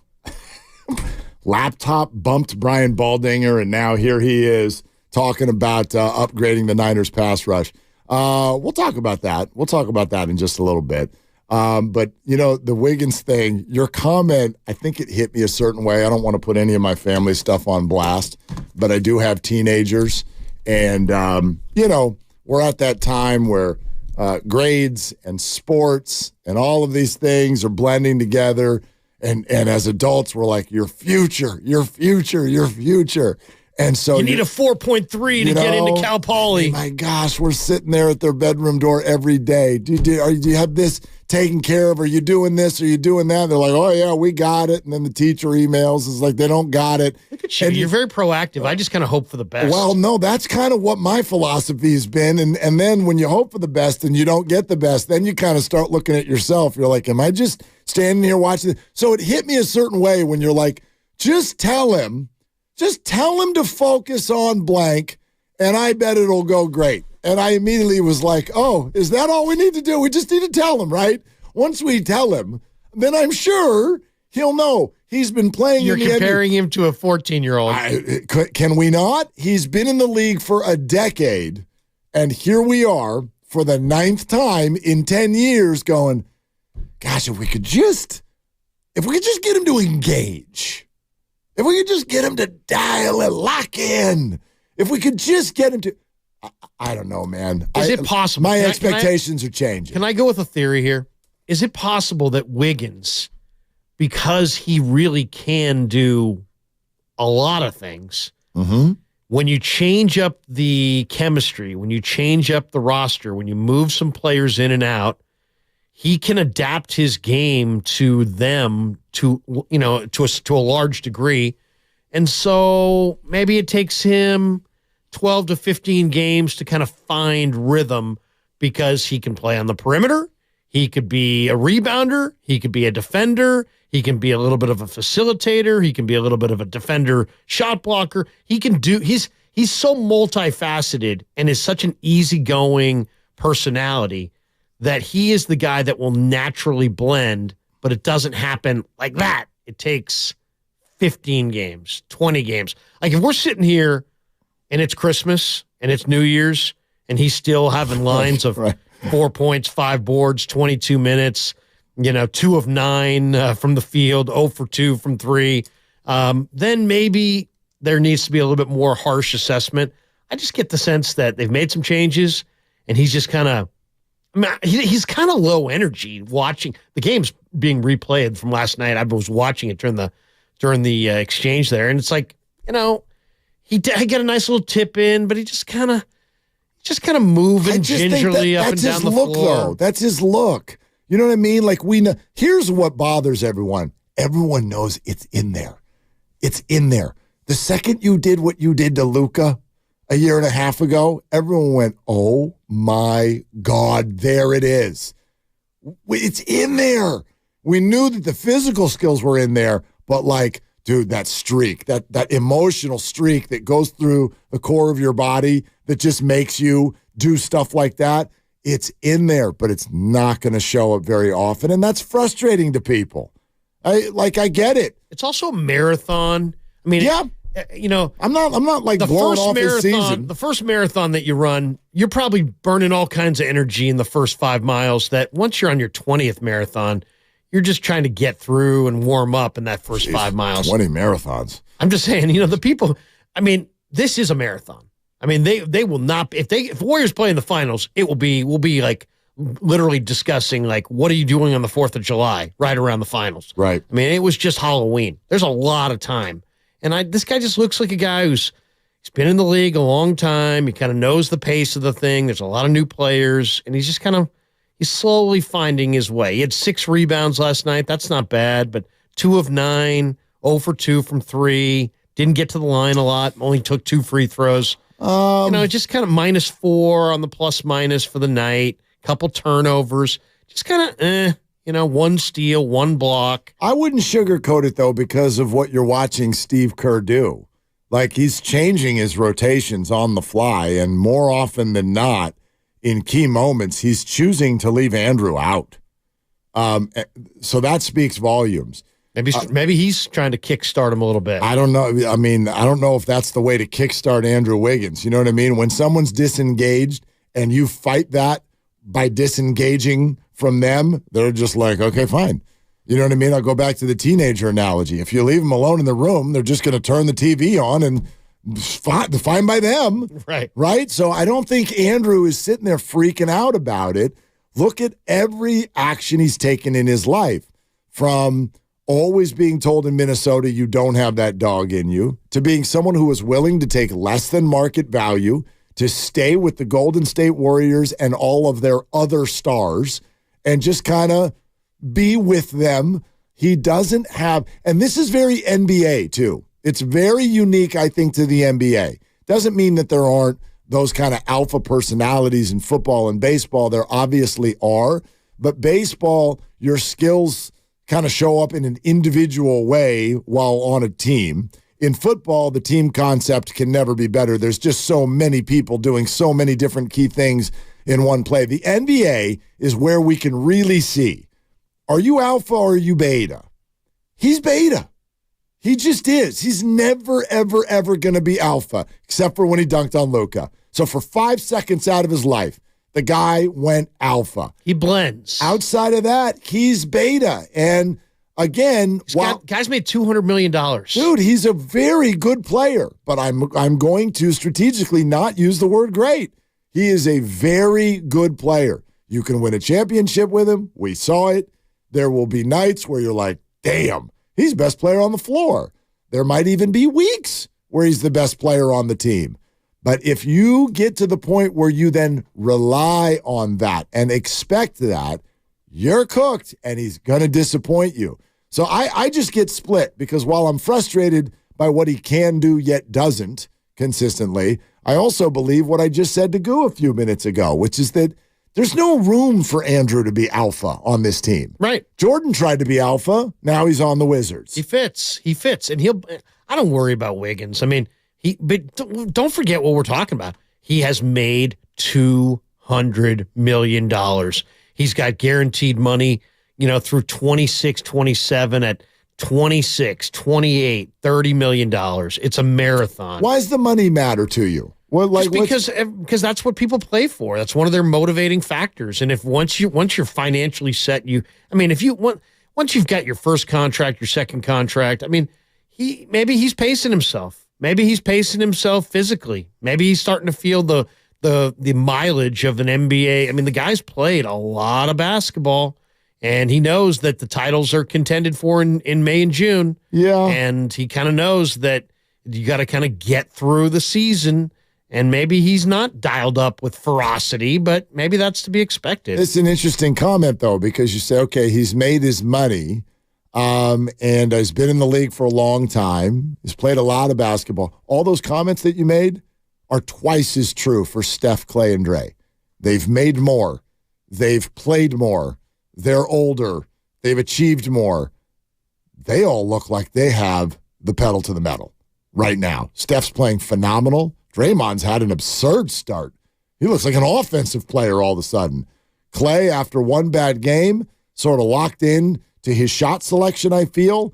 It's not like he's gone on a huge heater yet, but he's doing about what you would want him to do. Like, fit in, have the shots be right, be your second leading scorer, and score somewhere between 15 to 20 points a night. They're all doing it. So why would Andrew Wiggins take his foot off the gas in the name of money and time? I mean, there could be so many things, Mark. I mean, first of all, any NBA, and who knows? Who knows? At the end of the day, we don't know. We're guessing. But you're running up and down on a hardwood floor. Maybe he's feeling the beginnings of plantar fasciitis. Maybe he's feeling the stress of the thing on his feet and ankles. Maybe he knows, hey man, I can't be the same runner, jumper, leaper, and get through this season. Maybe he's coasting a little bit. Maybe he's blending to new teammates. Maybe he's lost a little bit of fire. Maybe he didn't have a lot of fire. I don't know. I mean, I don't know. All these things I think are possible, but I'm not that concerned because I think this guy, one, he knows how to play. I would love to see him just emphasize the rebounding because that's to me where, at 6'8", he can get a lot of rebounds. I agree with you. What's crazy is if you go back to that playoff run a year and a half ago, it seemed like he was aware that was the light bulb that went on. He had a lot of plays around the rim, putbacks, whatnot, but that rebounding, he said as much. I remember him sharing a story during the Dallas series where he's like, Draymond came and talked to me, and there was a night where I think Wiggins had maybe like double-digit boards, and they looked at some stat sheets, and a historical note came up. And I forget what it was, but it was something along the lines of like, hey, that's the most rebounds Andrew Wiggins has ever had in a game, or it's only the third time in his career he's had double-digit rebounds, something like that. And the guys in the locker room were like, what? How with your skills have you never done this before? And Wiggins said, light bulb went on, and I realized that's who I need to be on this team. And then he did it for about 3 more weeks, and they won a ring, and he's never done it again. It's like, no, the light bulb didn't go on. He went on a heater, and he was phenomenal. I don't know what the hell got into him for those 2 months. It was great, but have we ever seen it again? Are we ever going to see it again? But, I mean, this is also, when you do coast, I mean, we're talking about coasting, but when you do kind of blend in and you're not a alpha, you're more of a beta, you're more kind of blending into the rest of the team, there are examples of how that works well on a lot of teams. Not everybody, the team can't be full of just guys who just are going to take over the game. Sometimes you got to have some guys who just kind of fill in around those guys.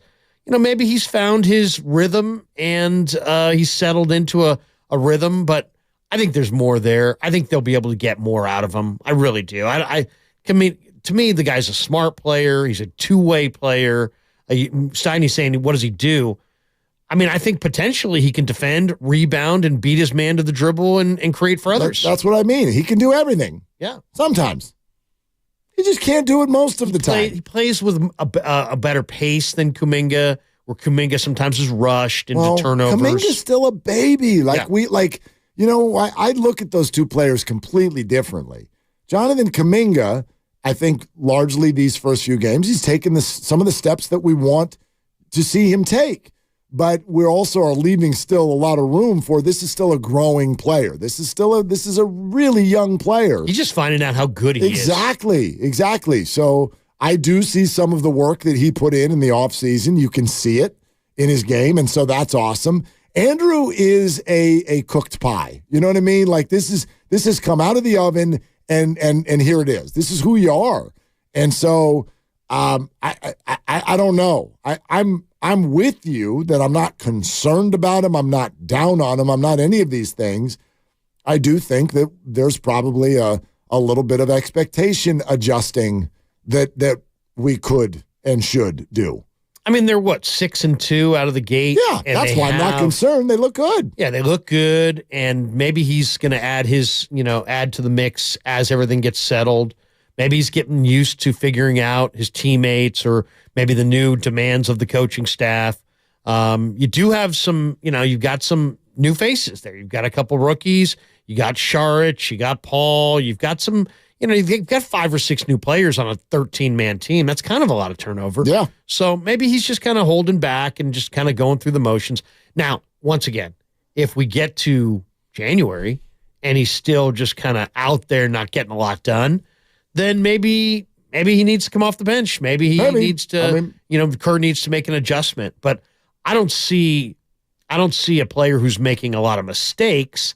I just see a player that kind of blends in so much that at times he's blending and not getting anything done. I'll tell you what I really do love about the first 8 games of this team. That they really do look different in a way, but not in the way I was expecting. We'll get to that next. We'd love to take your calls. We do have some Brock Purdy and 49er stuff to get to today. Peter King is going to join us, 888-957-9570. And remember, another chance to play Knockout at Chase Center every day for the rest of the week. Make sure you're listening today at 4:30 for more details on how to get that done. Larry's in for Dibs, Willard and Dibs. I want to pick a fight, and he won't give me what I want. On Friday, November 10th, AEW is on the road to...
Lowest prices for over 30 years. Always find what you love and love what you find. Only at Total Wine & More. Drink responsibly. B21.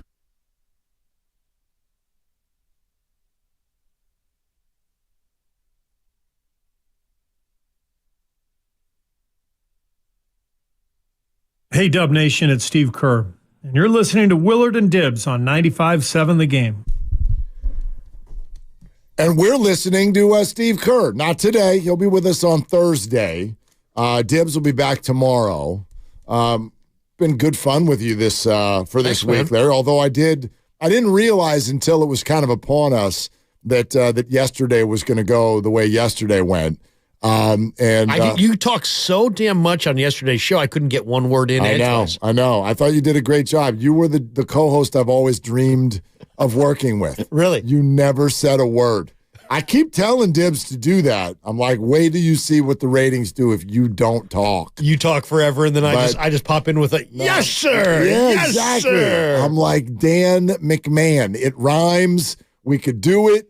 And so far, he's been like, no, let me talk like 11% of the time. And I'm like, all right. Just a series of drops. You are so right, Mark. And just walk around recording you guys and then just say that again, man. You could say that again. Boy, I agree. Yeah, we could do something like that. Ain't that the truth? Ain't that the truth? Tell him, Mark. Yeah, anyway. Like a week. Yeah, it ended up being like basically a 1-hour show. So I did it barefoot in my house. And someone somewhere along the line was like, Larry, just stay home. Yeah. That was not my call. But anyway. Yeah. That's what we did. You never know. Hey, do you want to win a pair of tickets to Green Day at Oracle Park? Yeah, Grandy's nodding. I wouldn't mind. I wouldn't mind either, but I do have a little bit of a conceptual dilemma here. Oracle Park, September 20th. This is next year, obviously, not this year because September already happened. We are giving away a pair of Green Day tickets coming up at 5:30. Okay, 5:30. We'll give away these Green Day tickets. Bay Area band. I love Green Day. I would love to go see Green Day. Should I not go see Green Day though? Why? I don't know. You know what I mean? Like, we've kind of reached a spot in our life. Are we going to paint our hair blue if we've even got it and go to Oracle Park? You've graduated more to like a John Mayer sound, maybe? Get high and scream. You know what I mean? I don't want to be an American idiot. Like, are we going to do Mosh this? pit it. You know what I mean? Like, I'm already an American idiot. I don't know if I need to scream it on a Friday night. I love Green Day. But I'm sort of like embarrassed don't be the old guy who's no fun anymore. No, that's kind of my point. I don't want to be the old guy who's trying to act like he's not the old guy anymore. As you get older, you get off, as Gary used to say, get off the court, you know? Get off the court. But you can still go to the concert. Is that okay? Yeah, just, you know. I don't want to make a you-know-what of myself. That's all I'm saying. Maybe just. I don't like the idea of trying to live in the past. Maybe just chill out with some gummies in the upper deck. Yeah, like, you know what I mean? The hair's kind of going gray, and I'm totally comfortable with it. Like, I don't want to try. I don't fight anybody in the parking lot. Not my style, so I think we're okay there. Okay. I don't ever want to feel like I'm trying to hang on to the past. Speaking of that, we got to talk about the reunion. Oh, we got to talk about the reunion. I told my wife last night we were walking the dog, and I'm like, "That's the last time I saw you." I go, I'm really eager to see Mark tomorrow. She's like, "Really? You're really having fun?" I'm like, "Well." And then, no, not really. It's all right. We're having a good time. I go, no, but Mark had his high school reunion. Yeah. And she's like, oh, you had your high school reunion. I go, I know, but, you know, our high school reunion was all dudes, and there was no dates. and his high school reunion is co-ed, and you could bring a date, a +1. Yeah, I was one of the few who did. There's a lot of dynamics going on. She's like, oh, yeah, that might be interesting. Yeah, I was one of the few who did. And, you know, there were some questions about that. And as I told you on Friday, I'm like, yeah, Christy's coming because we like being together. It was amazing how many, and I'm not calling out any names, but there are spouses who just used this as a reason to get away from their spouse on a Friday night. I'm like, she wanted to come, but I told her no way. Like, I want to meet your spouse. Or even, gosh, a lot of my friends, I'm like, I know your spouse. I like your spouse. Bring your spouse. I want to see you. I haven't seen either of you. That's dubious. What do you mean? If you have a spouse and you're going to your high school reunion and it's a co-ed school and maybe one of your ex-girlfriends is going to be there and you're like, hey, honey, sit this one out. That's not a good look. Yeah, I will say the 30 that looks year, very calculating. That's very calculating. The 30-year much more so than the 20-year. I did not see some of those old dynamics perk right back up. Do you know what I mean? Those old habits die hard. If you dated somebody 20 years prior and then, like I've watched it at the 20-year reunion, people just walked in the room and it was like, bang. Back it was on. like lighting a lamp. I'm like, oh my God, you two, stop. It's over. You have kids. Do you know what I mean? Like, it's crazy. Just even the spark. Not saying anything happened. But now, the 30-year one, I didn't say anybody's just like, is there food? 30 years. Once you get to 30 years, it's like, do I even recognize that guy? I was amazed at how many faces I recognized when you just scan when you walk in, right? You do that initial scan. I'm like, oh yeah, I got all these folks. I know all you people. There's always that one guy you want to walk up to and go, dude, what happened to you, dude?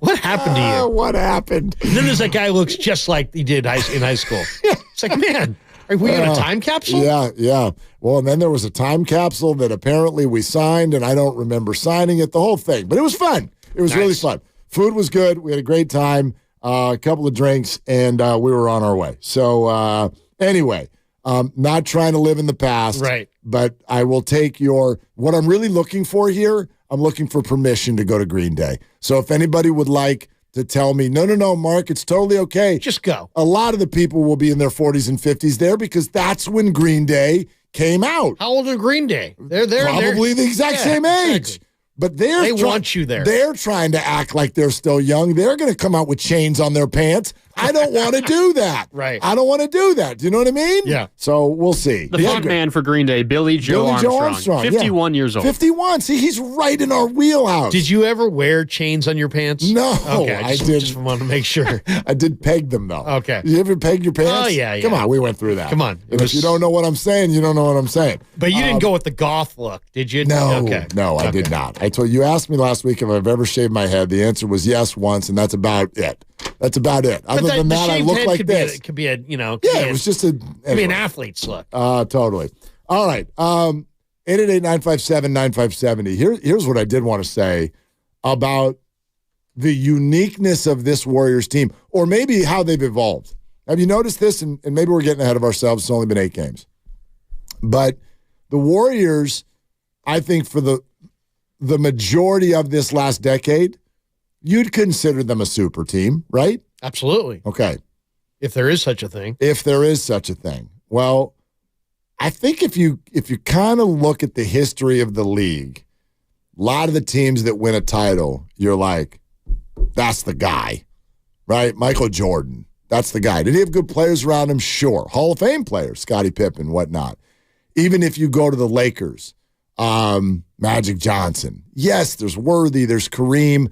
Actually, maybe that's not even a great example because that was definitely a super team, came together in a different sort of a way. But like take a Giannis. Giannis wins with the Bucks. There's productive players around him. Jokic with the Nuggets. Productive players, but there's a dog. There's like, that's the guy, and that's why they're winning.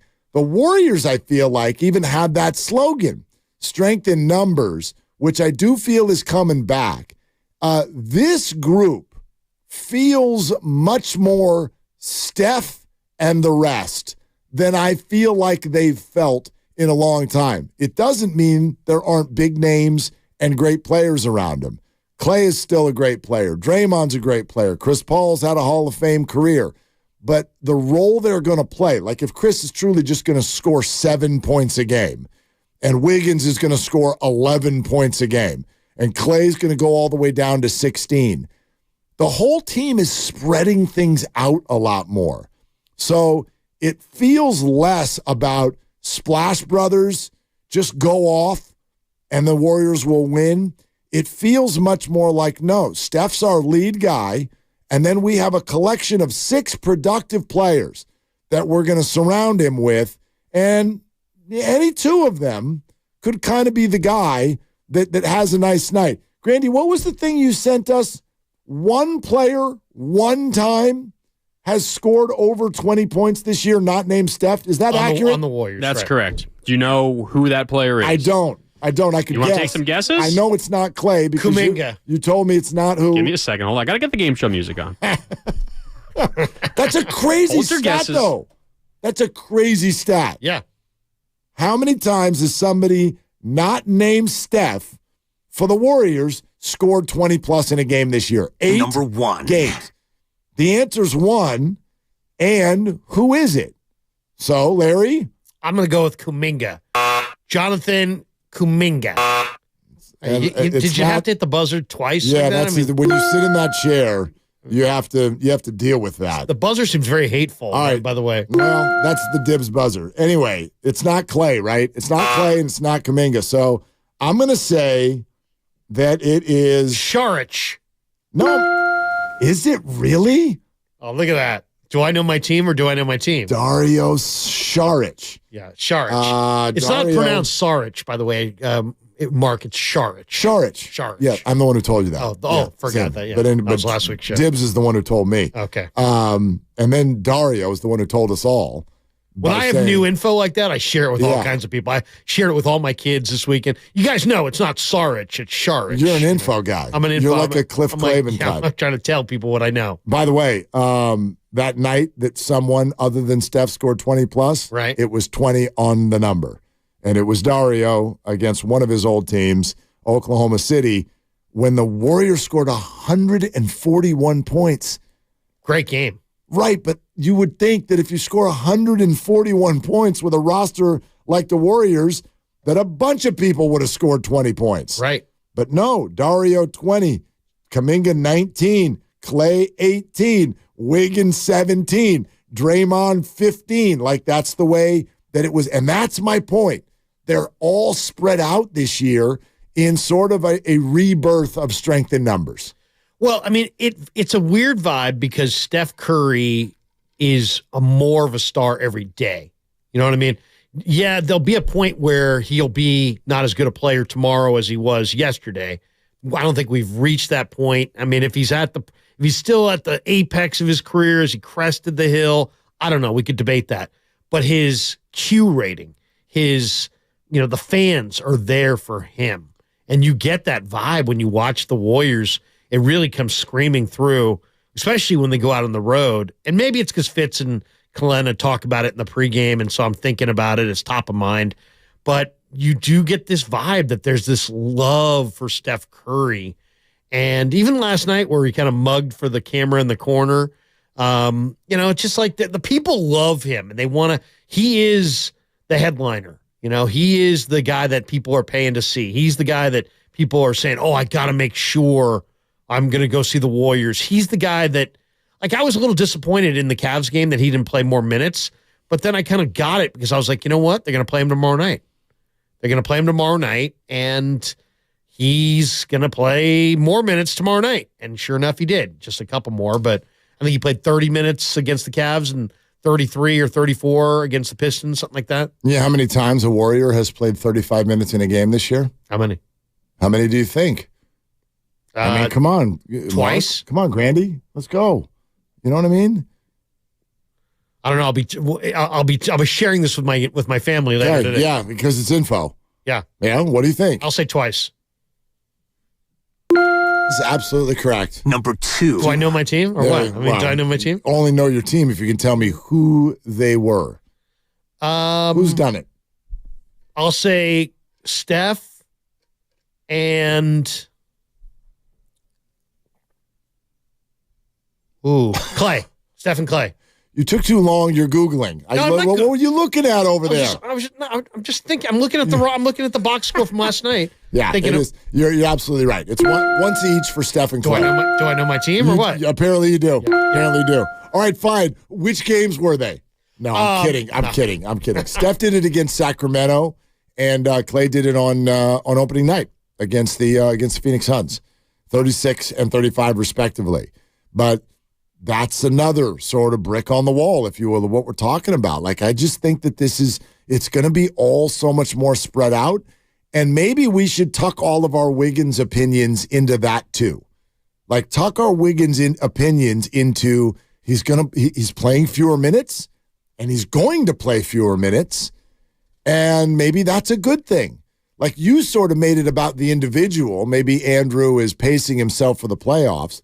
Maybe this is something that the Warriors are planning to do all year long. If you really do believe, as Steve Kerr said to his team, if you really believe you have 6 starters, well, then play that to your advantage. And don't play anybody starter minutes.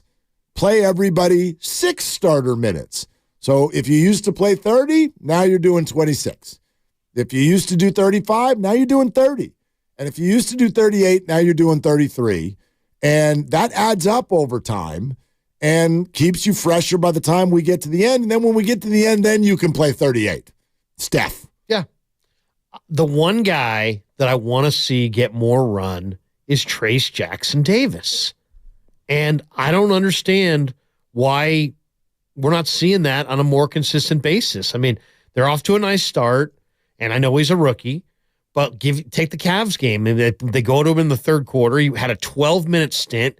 In 12 minutes, yeah, he committed 4 fouls, which is not good. But 5 points, 4 rebounds in 12 minutes, that's an incredible performance in a short amount of time, and this guy knows how to play. He's a rookie in name only. He is the one guy that, especially since they need more size. And they looked kind of outgunned in that Cleveland game. Not only does Cleveland have a really good backcourt, but Cleveland's got size. Trayce Jackson-Davis, I think, is ready to play. I wish Kerr would forget altogether that he's a rookie and just kind of play him. Well, play him bigger minutes. I think the early signs are encouraging that we'll get there. It's not that you're wrong, but we've seen 8 games. He got shipped out for one of them, obviously. Right. They had the whole Santa Cruz experience. By the way, is there ever, I know everyone thinks Draymond sometimes runs this team. Like, oh my gosh, he punched someone and he still didn't suspend him. Does Draymond have nude pictures of everybody? Have you ever seen a better example of how Draymond may potentially be running this team? They send TJD and Podziemski to Santa Cruz.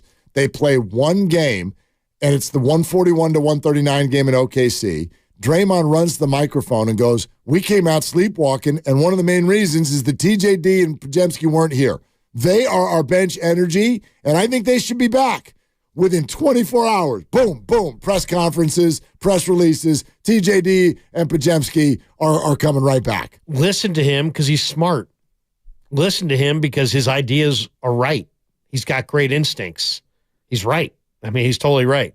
I thought that was weird, too. It was weird. Why'd you send him out if you're going to call him right back? Yeah, and it was, did they even play a game?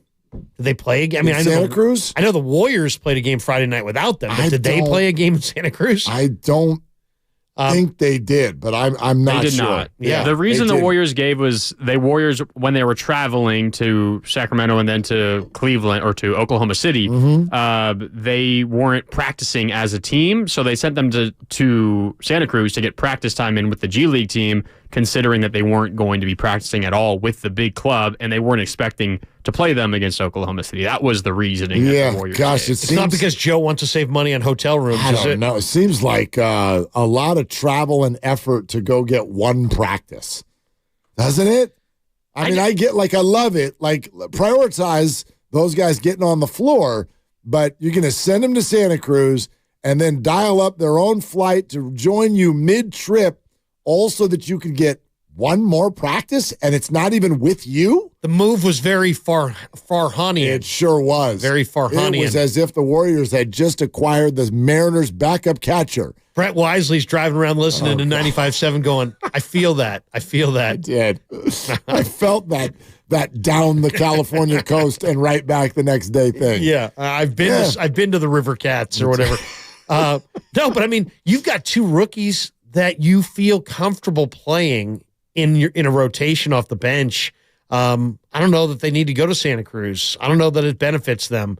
Now, if if they were trying to rehab something or if there's some wisdom you're trying to impart to them, I'm fine with it. I love how close Santa Cruz is. It's a real win overall for the organization, the ability to do that. But these are not the kinds of rookies that I think I would do that with a lot this year. I think these are the kind of rookies that, you know what, Maloney gets in early foul trouble. You may want to have Trace Jackson Davis right there. No, he's an option. He's already an option. Yeah. And I do think that it'll grow. Like, that's my thing with all. It's so early. Yeah. You know what I mean? Like, I'm with you. I'd love to see more of him, but I also, like, let's not. Like, don't dump more on his shoulders than we need to right now. They're 6-2. It's been a really good start. And I was specific about Trace Jackson Davis, not because I think Podziemski is not also in that boat, but they just are guard heavy. They're a guard heavy team. Totally. They don't have lots of bigs. And here's a big man who played 4 years in the Big Ten, who really knows how to play and has done some really nice things in the 2 games that he's played. And he's off in Santa Cruz, and I'm glad Draymond spoke up because I think Trace Jackson Davis is, if you played him regularly, would produce regularly. Yeah. No, I'm with you, and I do think he's already shown that there'll be a role for him on this team. Yeah, but there are going to be nights where you don't see him. It's amazing when you watch the Piston game and you see James Wiseman. There's still no role for him there. There was no role for him here, and yet a guy picked 57th. That every team in the NBA could have easily had, and he's on the Warriors, and he looks like he's got a nice future. Yeah. This is James Wiseman. I mean, it's kind of become a repetitive comment that we've made about drafting and immediate impact in recent years. Like, don't thumb your nose at 4 years in college. Right. I can think of another team that had the exact same experience. Picked somebody really early. It was really raw. Didn't work out. Threw somebody else in there that nobody wanted, got late. He had played a bunch of college, and poof, all of a sudden he can play right away. It's interesting. We're presented by Fremont Bank, full-service banking, no compromises. And remember, your chance to play Knockout at Chase Center is coming up at 4:30. Peter King in about 20 minutes. And speaking of that other late draft pick. Can't wait. Get my Peter King in today. Let's go. And I have another example, a shining one, of draftism that came out over the weekend. I'll tell you who I'm talking about coming up here in a moment. Larry's in for Dibs on Willard and Dibs. Where is your pain? Knees, hips, back? Do not let it...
On the free Odyssey app.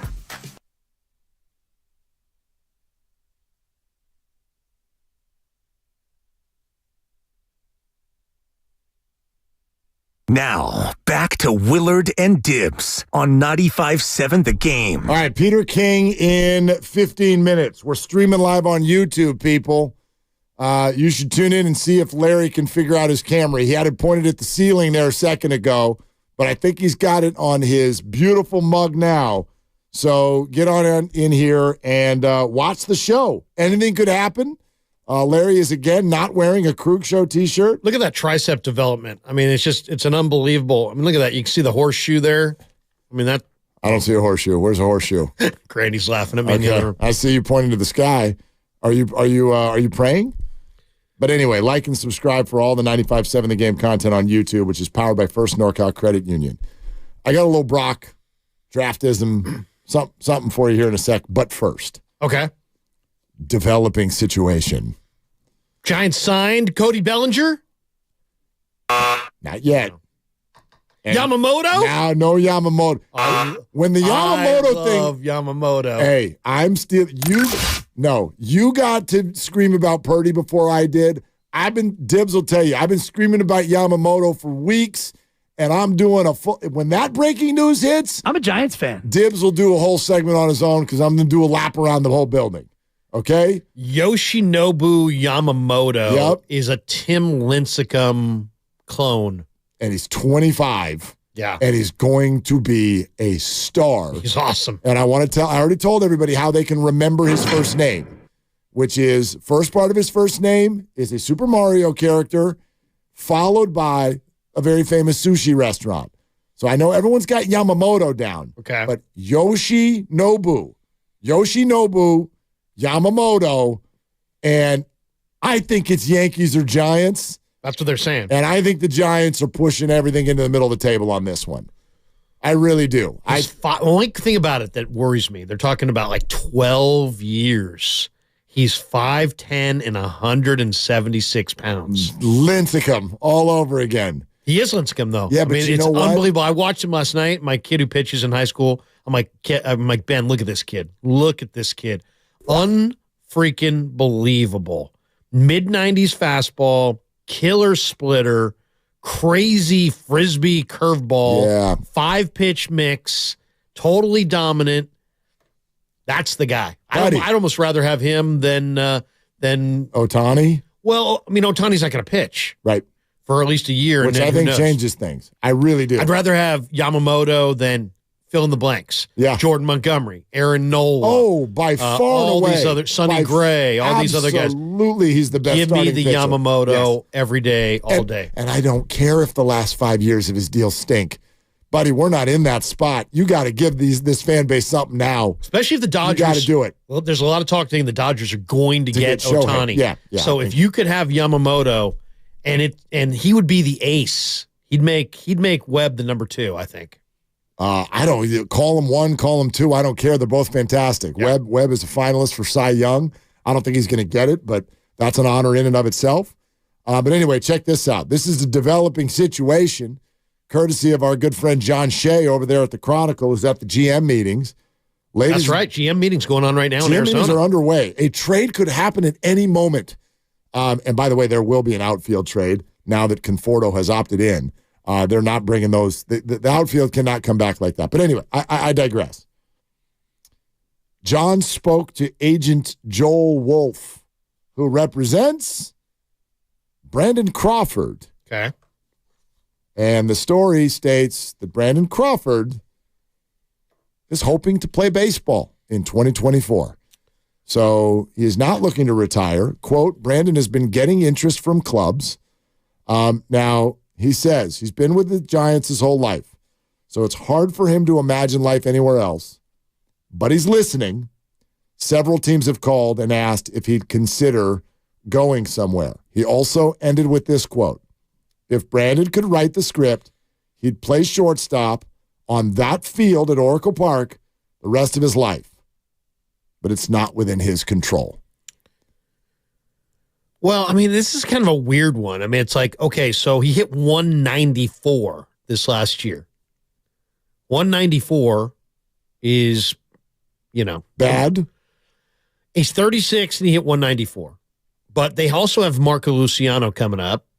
They had this other kid, Tyler Fitzgerald. They got a guy in the minor leagues who's a really good defensive shortstop named Averson Artiega, but he's probably a couple years away. Don't forget Casey Schmidt could potentially play shortstop also.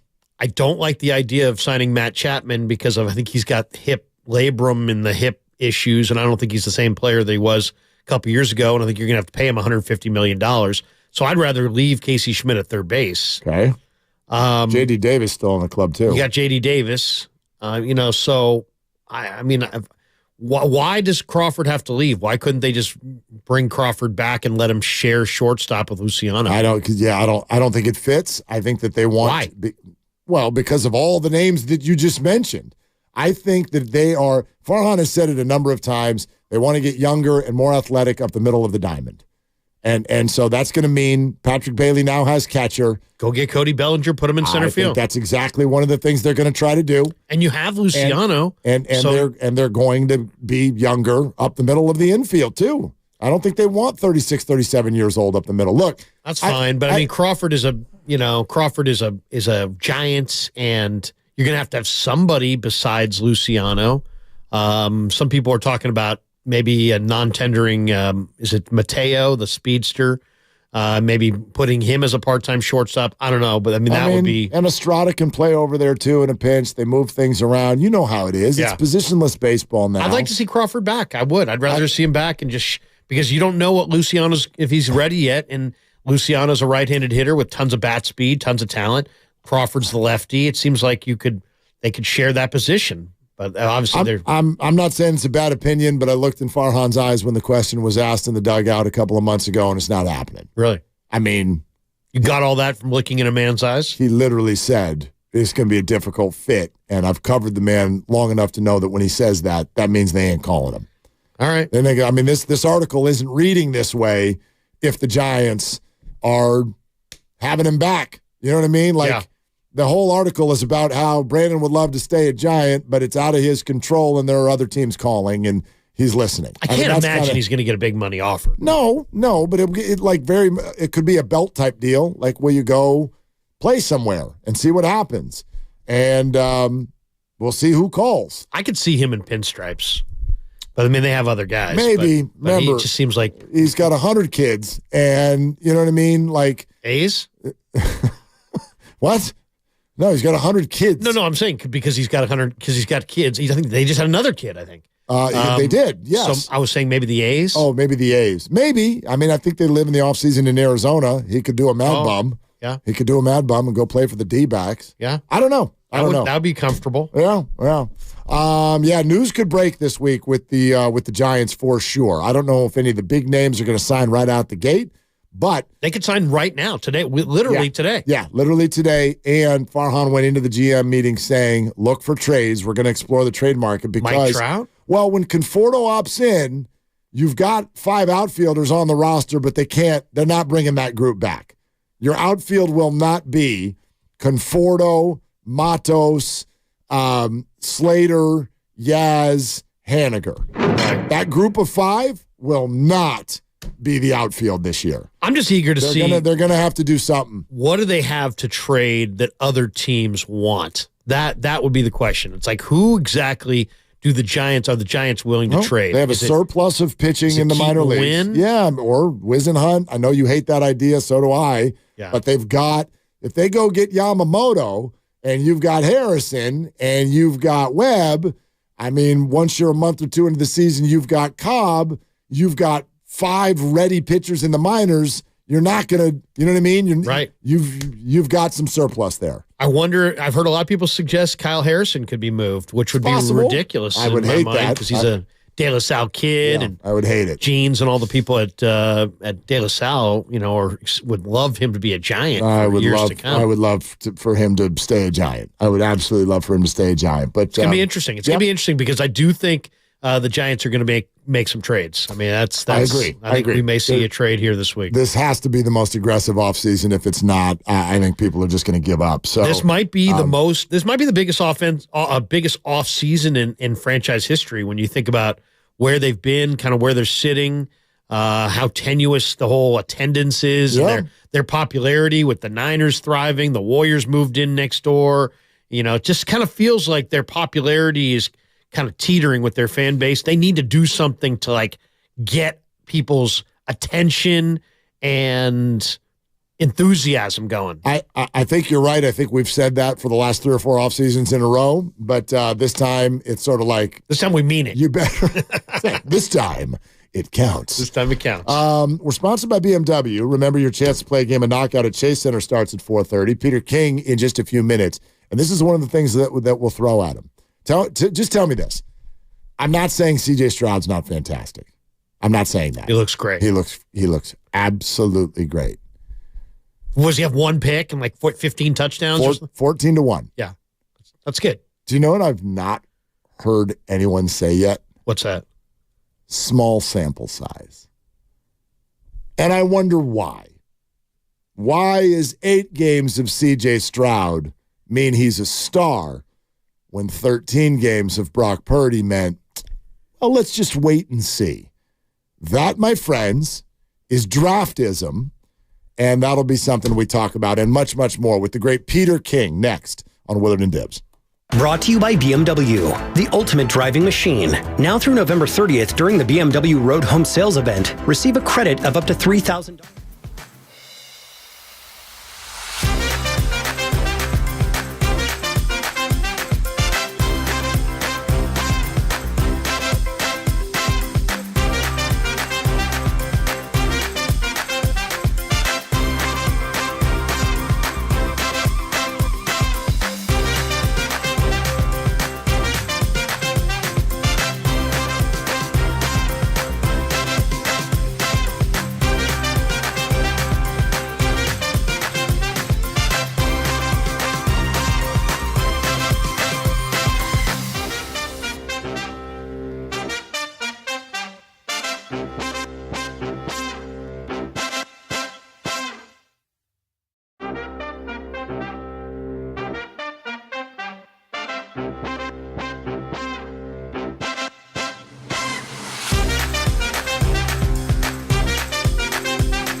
You people are full of crap.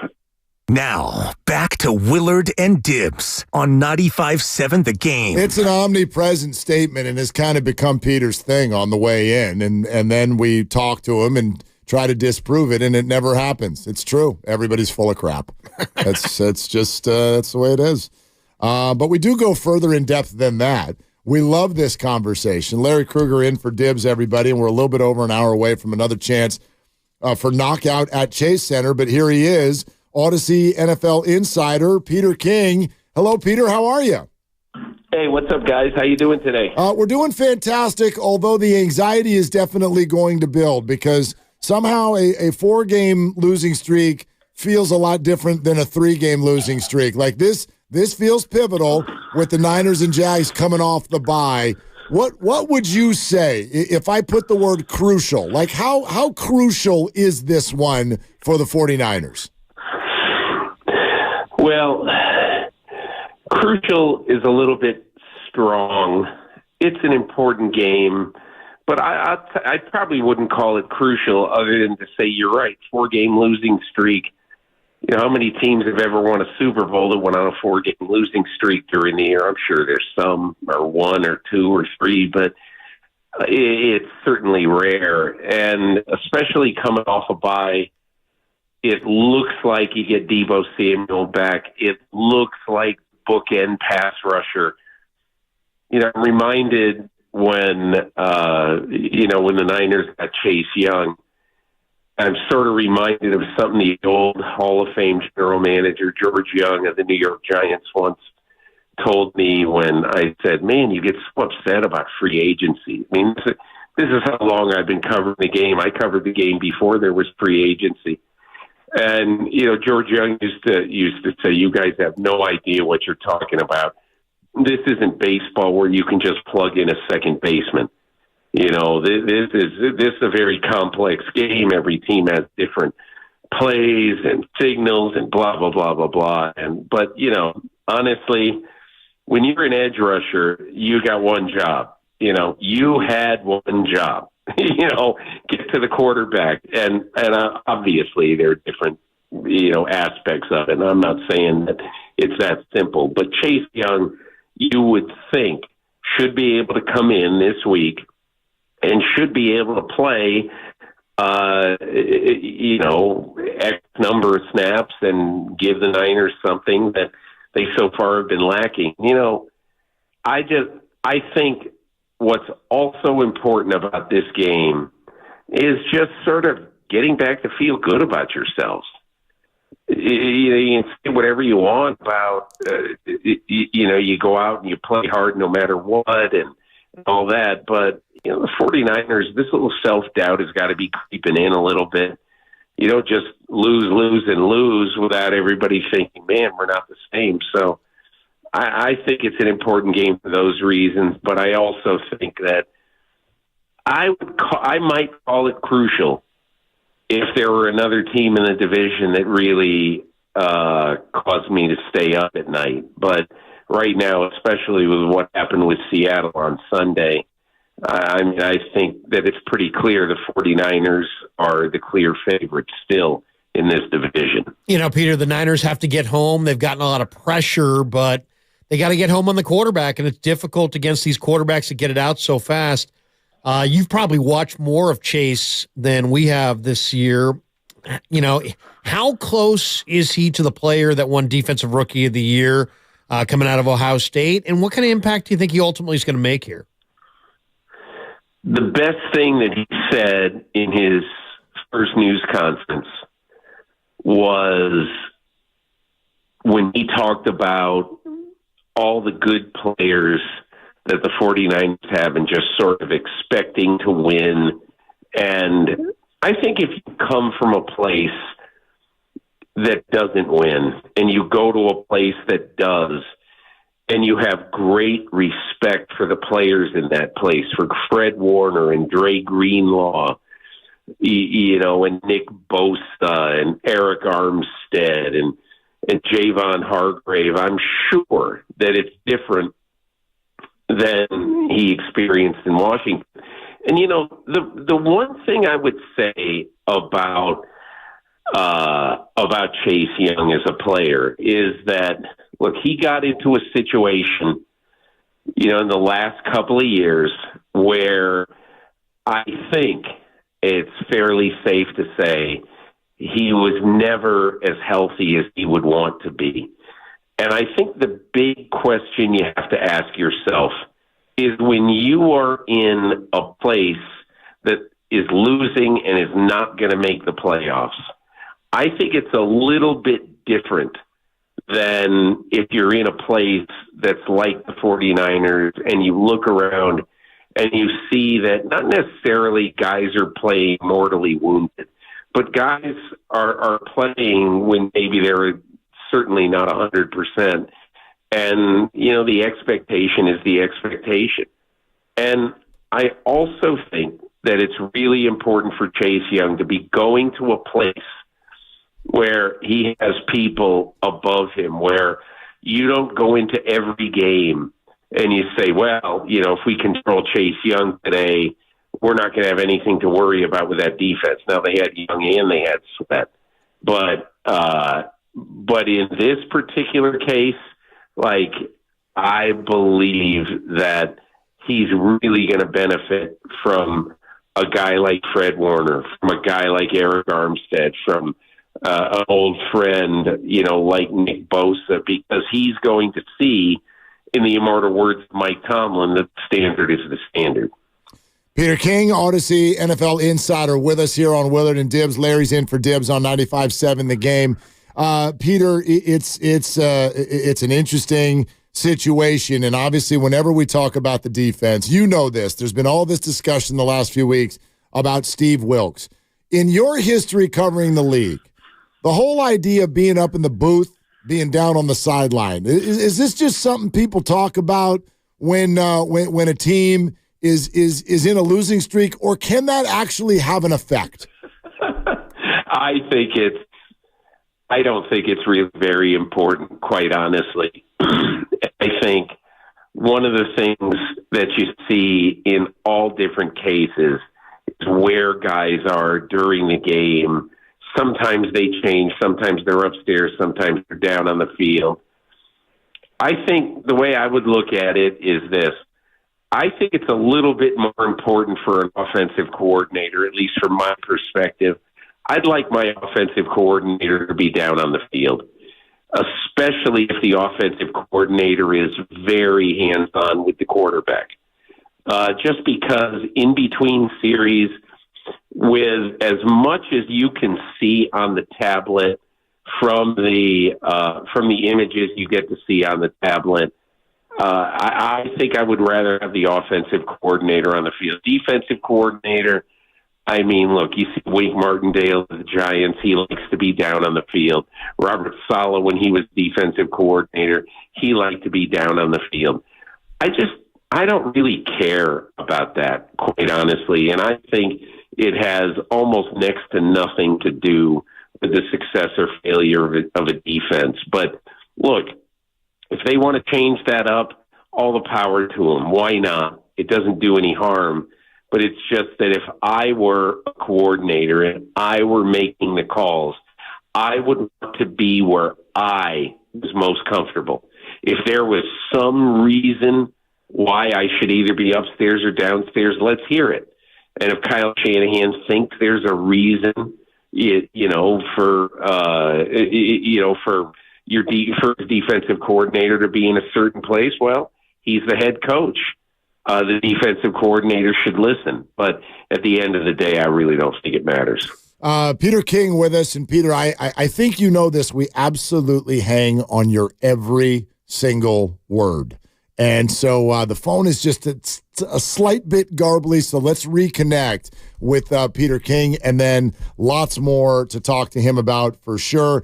Gives me an opportunity to remind you that we got another chance to play Knockout at Chase Center today in exactly an hour, okay? So you got to be listening at 4:30. We'll give you the details then. You got to listen for that window between 4:30 and 4:45.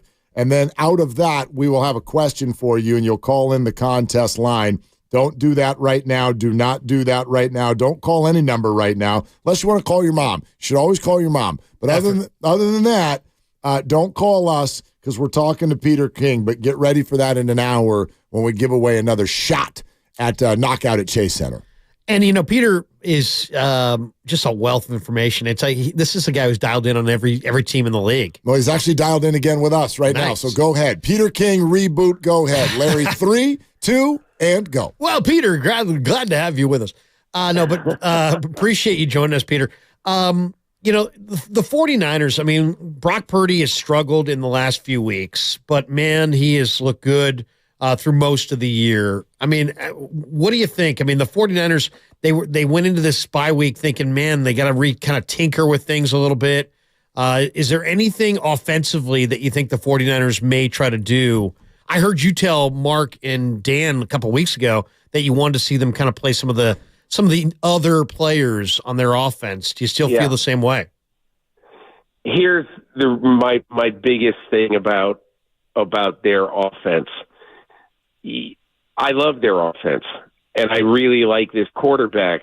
And the reason why I wanted other guys to play bigger roles is very, very simple. I want Deebo Samuel to be playing at or near his peak on January 15th. I don't want him to feel like he needs to play every play like it's last in October. And that was my biggest reason for feeling the way I felt about what they should be doing right now, on offense. But I would be very excited this weekend if Deebo comes in and plays a big role, because clearly, look, the one thing that we've seen over and over again, we saw it throughout the game against San Francisco, is that for those who say Brock Purdy has a noodle arm or he doesn't have a strong enough arm, to be a really good quarterback in the NFL or to run Kyle Shanahan's offense, they're crazy, because we've seen it over and over again. He does have a good enough arm. And that's why, to me, when I look at this team, obviously Deebo Samuel and his presence is really, really important. I think the bye week came at a very good time for this team. But the thing I would do is I would not be altogether concerned about the number of snaps you see from Deebo Samuel. I just want to see him be healthy so that when the 49ers stand up and are counted by the end of the year, whether they get the first seed, whether they get the 7th seed, all I can say is I really don't care what seed, whether you have to play home, whether you have to play road. I don't care.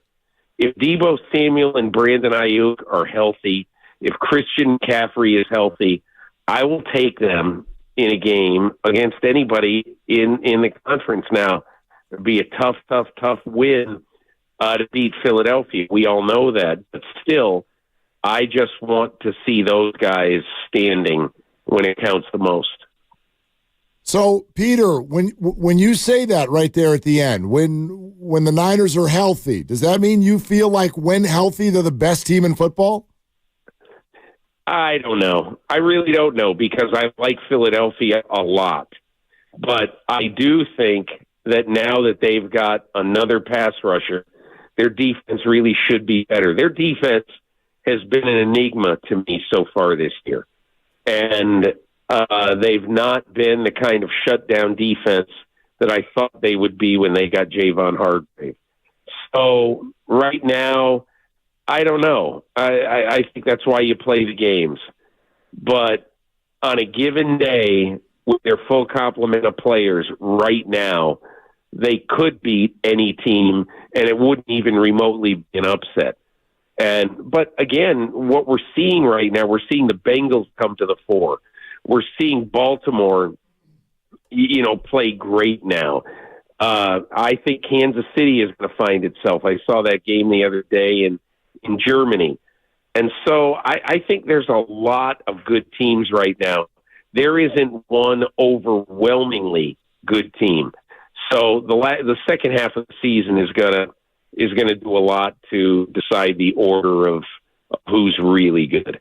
Well, and it sort of gets us back to the repetitive conversation we have about quarterbacks. Like all those other teams you're talking about have very established quarterbacks. I wonder what your thought is on this, because this felt like my latest chapter of draftism. C.J. Stroud looks amazing. There's no way around it. I think he's really exciting, and his stats are crazy. And so now he's got 14 touchdowns and 1 pick, and I hear everyone go, okay, he's a star. He is an absolute future star. What I've not heard anyone say is tap the brakes, small sample size, which is what everyone did to Brock for north of 15 games. Now, one person responded to this conversation over the weekend and said, stop it. 32 out of 32 GMs would pick Stroud over Purdy. I acknowledge that might be mostly accurate, but I wonder what you think. Is that true? Would 32 out of 32 take Stroud over Purdy right now? I don't know. He's won 4 games, and he's played great. And he looked like everything you want in a quarterback. And he's doing it with lesser weaponry than Brock Purdy has. But you had the best 3 words in your little soliloquy there when you said small sample size. And that is there are so many things in the football media today that are discussed like they're really important. Okay. And let me ask you something. Does it mean 2 craps whether 32 general managers would take Brock Purdy or would take C.J. Stroud?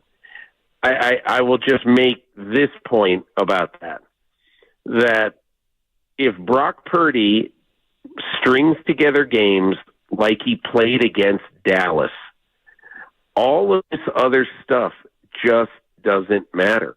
Maybe in an ideal world, somebody would rather have C.J. Stroud than Brock Purdy. But Brock Purdy is good enough to win with, and I mean to win a championship with. So, he is what you have. He's got a great coach. He's got excellent people around him.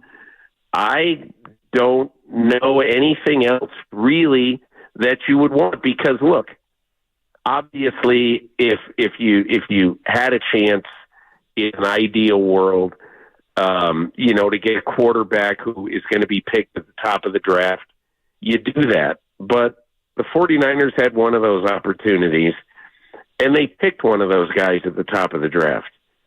And then, as almost just an insurance policy / throwaway, for the last pick of the draft, they picked somebody else. The somebody else was a lot better than the third pick in the draft. And so you just simply don't know. And it's like the old Crosby, Stills and Nash song. Love the one you're with. Kyle Shanahan loves the one he's with, and I think he's absolutely right. Peter, Niners got gashed in the run game in the preseason. 6.5 a carry against Denver, 6.5 a carry against Chargers. I asked Kyle right before week 1, I said, how concerned are you? He said, well, I don't like those numbers, but at the same time, we were number 1 against the run last year. And then they did okay in the first part of the year against the run, but they missed Saquon Barkley. Last 3 weeks, Jerome Ford ran for 4.9 a carry. Alexander Madison, 4.9 a carry.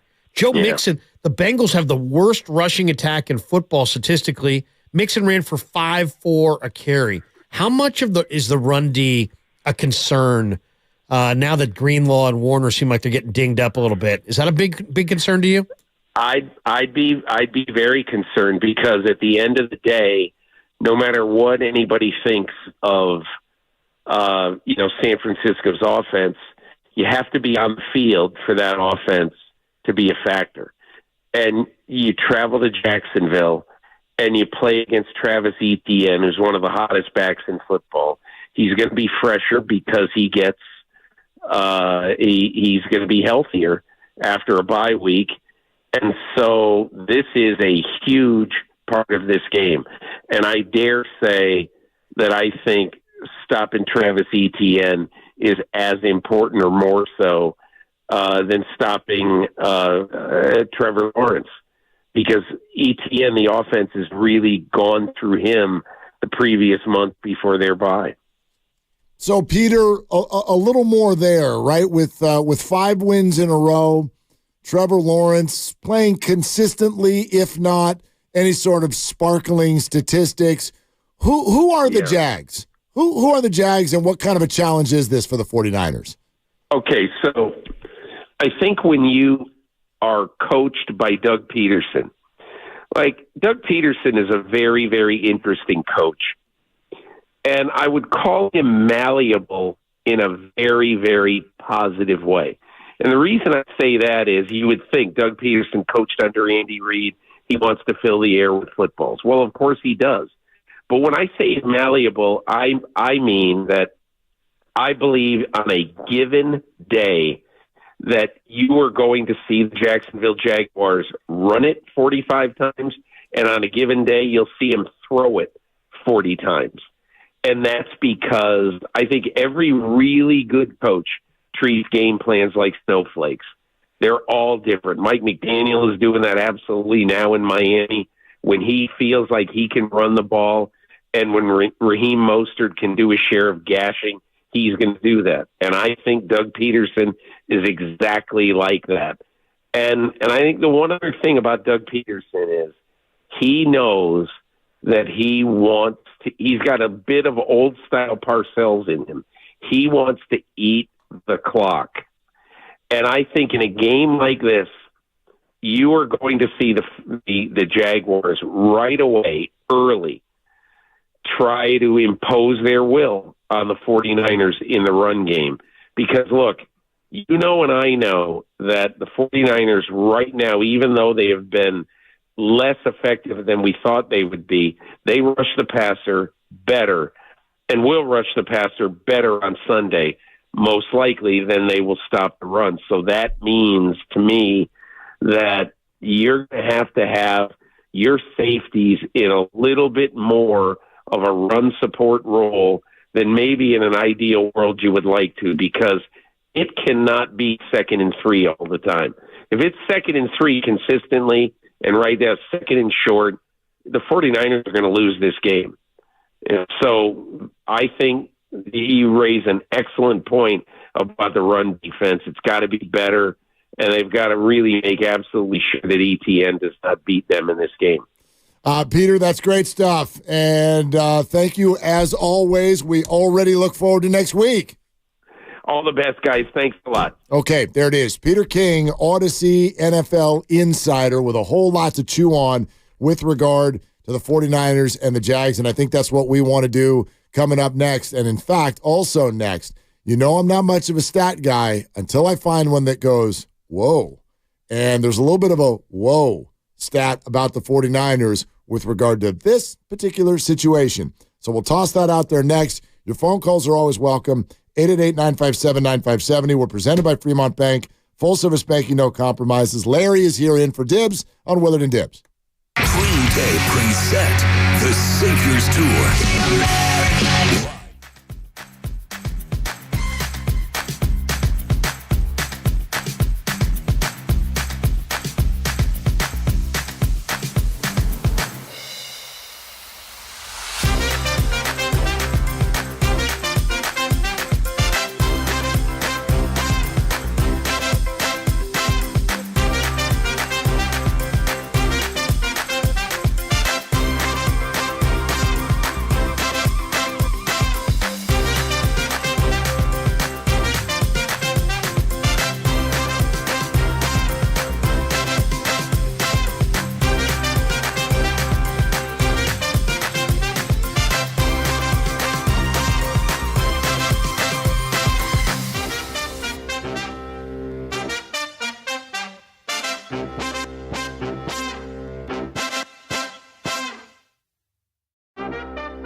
Now, back to Willard and Dibs on 95.7 The Game.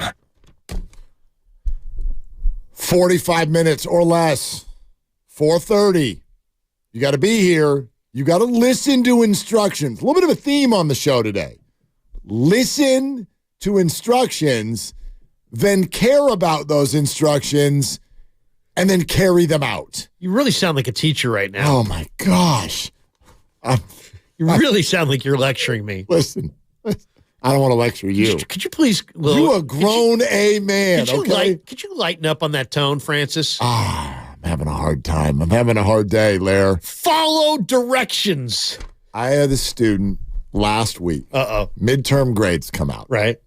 And poof, they're all on the internet, right? And you get the email. The emails always come within the next, here come all the emails. Can I do some extra credit? No, they don't even ask, can I do some extra credit? This girl goes, I saw my grade, and I'd like to know, what can I do to get it higher? And I went, turn in your assignments. Why is this so hard? Do your work, and then it'll be fine. She's not turning anything in. Oh, nothing. He had like one assignment from her in 5 weeks. And I'll be like, I don't know what's wrong. Why did I have an F? Do your work. Oh, man. And then it'll be okay. I already told you. I told these students at this first day, do your stuff. It's pretty much an automatic B. You do it really well. What if you do it poorly, though? Then you're still probably going to get like a... What's the class, by the way? Oh, well, I got a bunch of different classes. That particular one is it is an online social media in business type of a course. Wow. Yeah. Do your work. That's it. Let's start there. It's just so funny. Do your work, and then let's hope for the best. Andrew Wiggins. Go get the ball. Go. Rebound. Go. Nope, just not going. I tell you what, man, it's funnier. Every year that goes by, and this is the most relatable thing that I think I'll ever say. You'll relate to this. Everyone listening to relate. You're a certain age. You look at people when they're older, and bunch of fuddy-duddy, this, that, or the other. Every year that goes by, you understand your elders better than you did the year before. And so if people are sitting around in their 70s or 80s going, to hell with these kids. This generation doesn't know a damn thing. They don't do it like they used to. And you sit there and go, whatever, old guy. I love the young people. Every year that goes by, you're like, you know what? I think that old guy had a point. Might have had a point. You just yell to her, do something. Just do your job. Do something. I'm telling you, man, I'm turning into Belichick as a teacher. Do your job. Why don't you try to just do your job? You want to be like Belichick in the pressers when he doesn't want to answer a question? How do I improve my grade?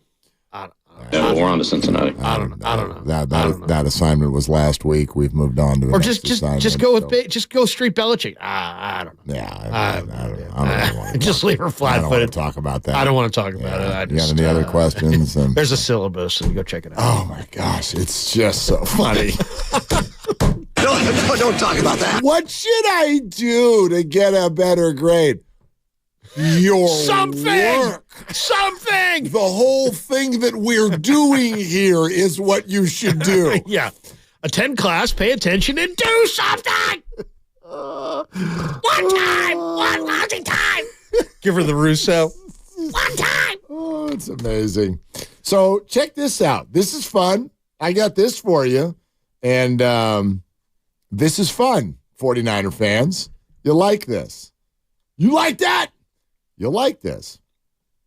So, under Kyle Shanahan, the San Francisco 49ers, and I want to shout out, this is straight out of X, straight out of Twitter from our former coworker. I just call it Twitter. Kyle Madsen, I know. I don't go X. But I'm like looking at it and it says x.com. All right. So whatever.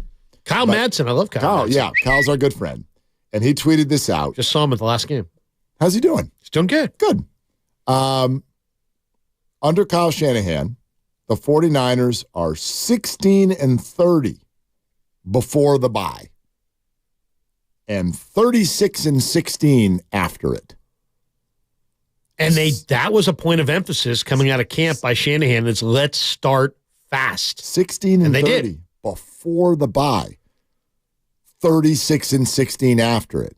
So while I've heard this point be made, and I've largely kind of dismissed it because I'm still just coming out of they should not be 5-3. They should not be 5-3. At minimum, this team should be 6-2, but it would have been 6-2 if their kicker made a 40-yard field goal. Exactly. Yeah. But they should not be 5-3. So I'm like not comfortable with this yet. But a lot of people have said, hey, look at the characteristics of this team. Largely in their years where they end up in the NFC title game, they get to this spot and they're like 3-5 or 4-5 or 2-5 or whatever. They run the table. And then they go crazy. Now, I don't know if this year is that because those years have had different things going on, whether it's acquiring Christian McCaffrey, getting healthy, what have you. So, schedule. Or like, who's our quarterback? Like, Jimmy was going to be benched if he didn't beat the Rams on that Monday night a few years ago. So you were figuring things out. This team doesn't feel like they're figuring things out. It's like, no, this is them. You just need to play better. So I don't know if we can fall back on that, but for whatever it's worth, that is a pretty crazy number that I just read. Yeah. And there are reasons for it, and you'd have to go research them. Part of it is maybe they dial up the intensity. Part of it could be injury related. Part of it is that they've been very active at the trade deadline. So their roster is actually better seemingly after the deadline than before the deadline. The deadline's late October, early November. So maybe that, and the buys are usually, somewhere in the middle of the year. So maybe that's part of it. Maybe they just get a little bit more focused as the thing goes on. But my question to Peter about the run D, and I'm glad that he sees it the same way I see it. That was your question, yeah. I'm very nervous about this. I did a deep dive on the run D, and I didn't like what I found. What I saw was they got gashed in the preseason. They gave up 552 rushing yards in 3 preseason games. They didn't stop the run in any of the preseason games. And I asked Kyle before week 1, are you worried about the run D? And he's like, well, I would be if I was based on the preseason, but we were number 1 in the run against the run last year, and we feel pretty good about our run defense. But preseason personnel, was that even the guys who are playing? Yeah, I mean, exactly. You had Jalen Graham, you had D. Winters, you had linebackers who took bad angles, you had Duggan for the Chargers as running quarterback, got loose in the fourth quarter. Yeah, so Nick Bosa wasn't even on the team in the preseason. Right. But then week 1, they didn't really stop Pittsburgh's run. They just got a big lead. They were up 20-7.5. Najee only had 6 carries. Week 2, the Rams ran it pretty well, but they passed it 55 times. Yep. So, but Kyron Williams still ran for 4 yards a carry. Week 3, they got the Giants who did not have Saquon Barkley. Correct. So the Giants didn't even try to run at all. They only ran 11 times. Week 4, they got up 21-10 on the Cardinals at halftime, but still James Conner. Almost 5 per carry. Almost 5 per carry. He only had 11 carries. So, now you got teams running it well, but they're not running it often. Then Dallas, they were up 21-7.5. So Tony Pollard got only 8 carries. Yeah, they did stop them there. Dallas was held to 3 a carry. Right. That was it, but that game. But they got kind of impatient. Prescott threw 3 picks, and Pollard only got 8 carries. So then we get into week 6, and the Cleveland Browns are the number 3 rushing offense, and they had P.J. Walker at quarterback. And as you would expect them to do, they committed to the run. They ran 34 times, and they ran for 4.7 a carry with Jerome Ford averaging like almost 5 yards a carry.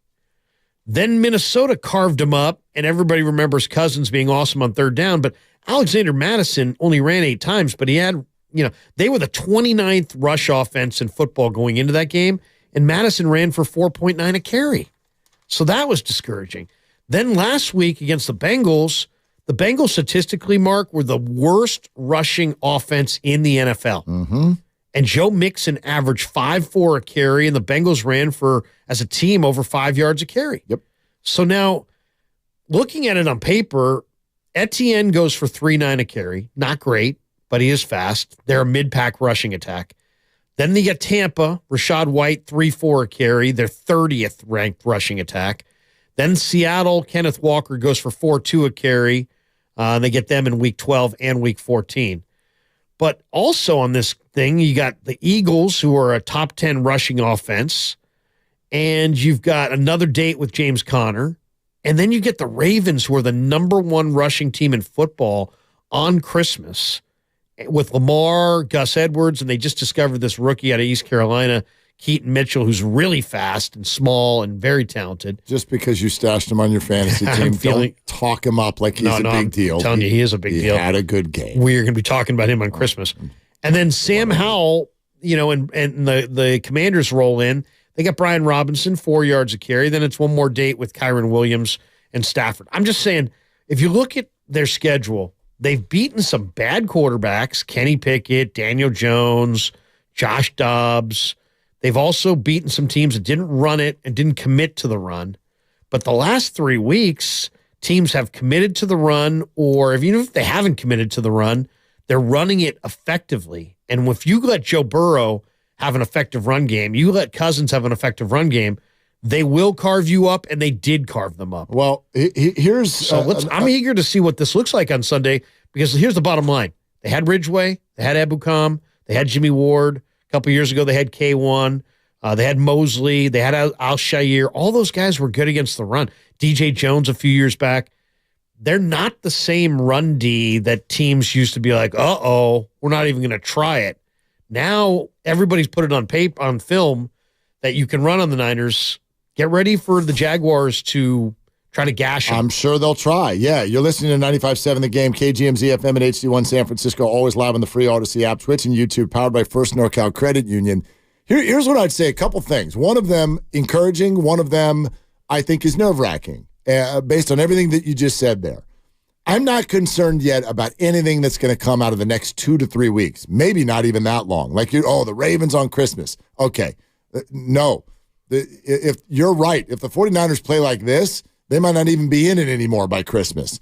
We won't even care because they have had some characteristics, even though they're 5-3, they have had some characteristics in the last 3 weeks of losing football teams, which is we can't run and can't stop it. That is, for me, characteristic one of bad football teams in the NFL. You can't run it and you can't stop it. That's it. You're dead. So they've got to fix it.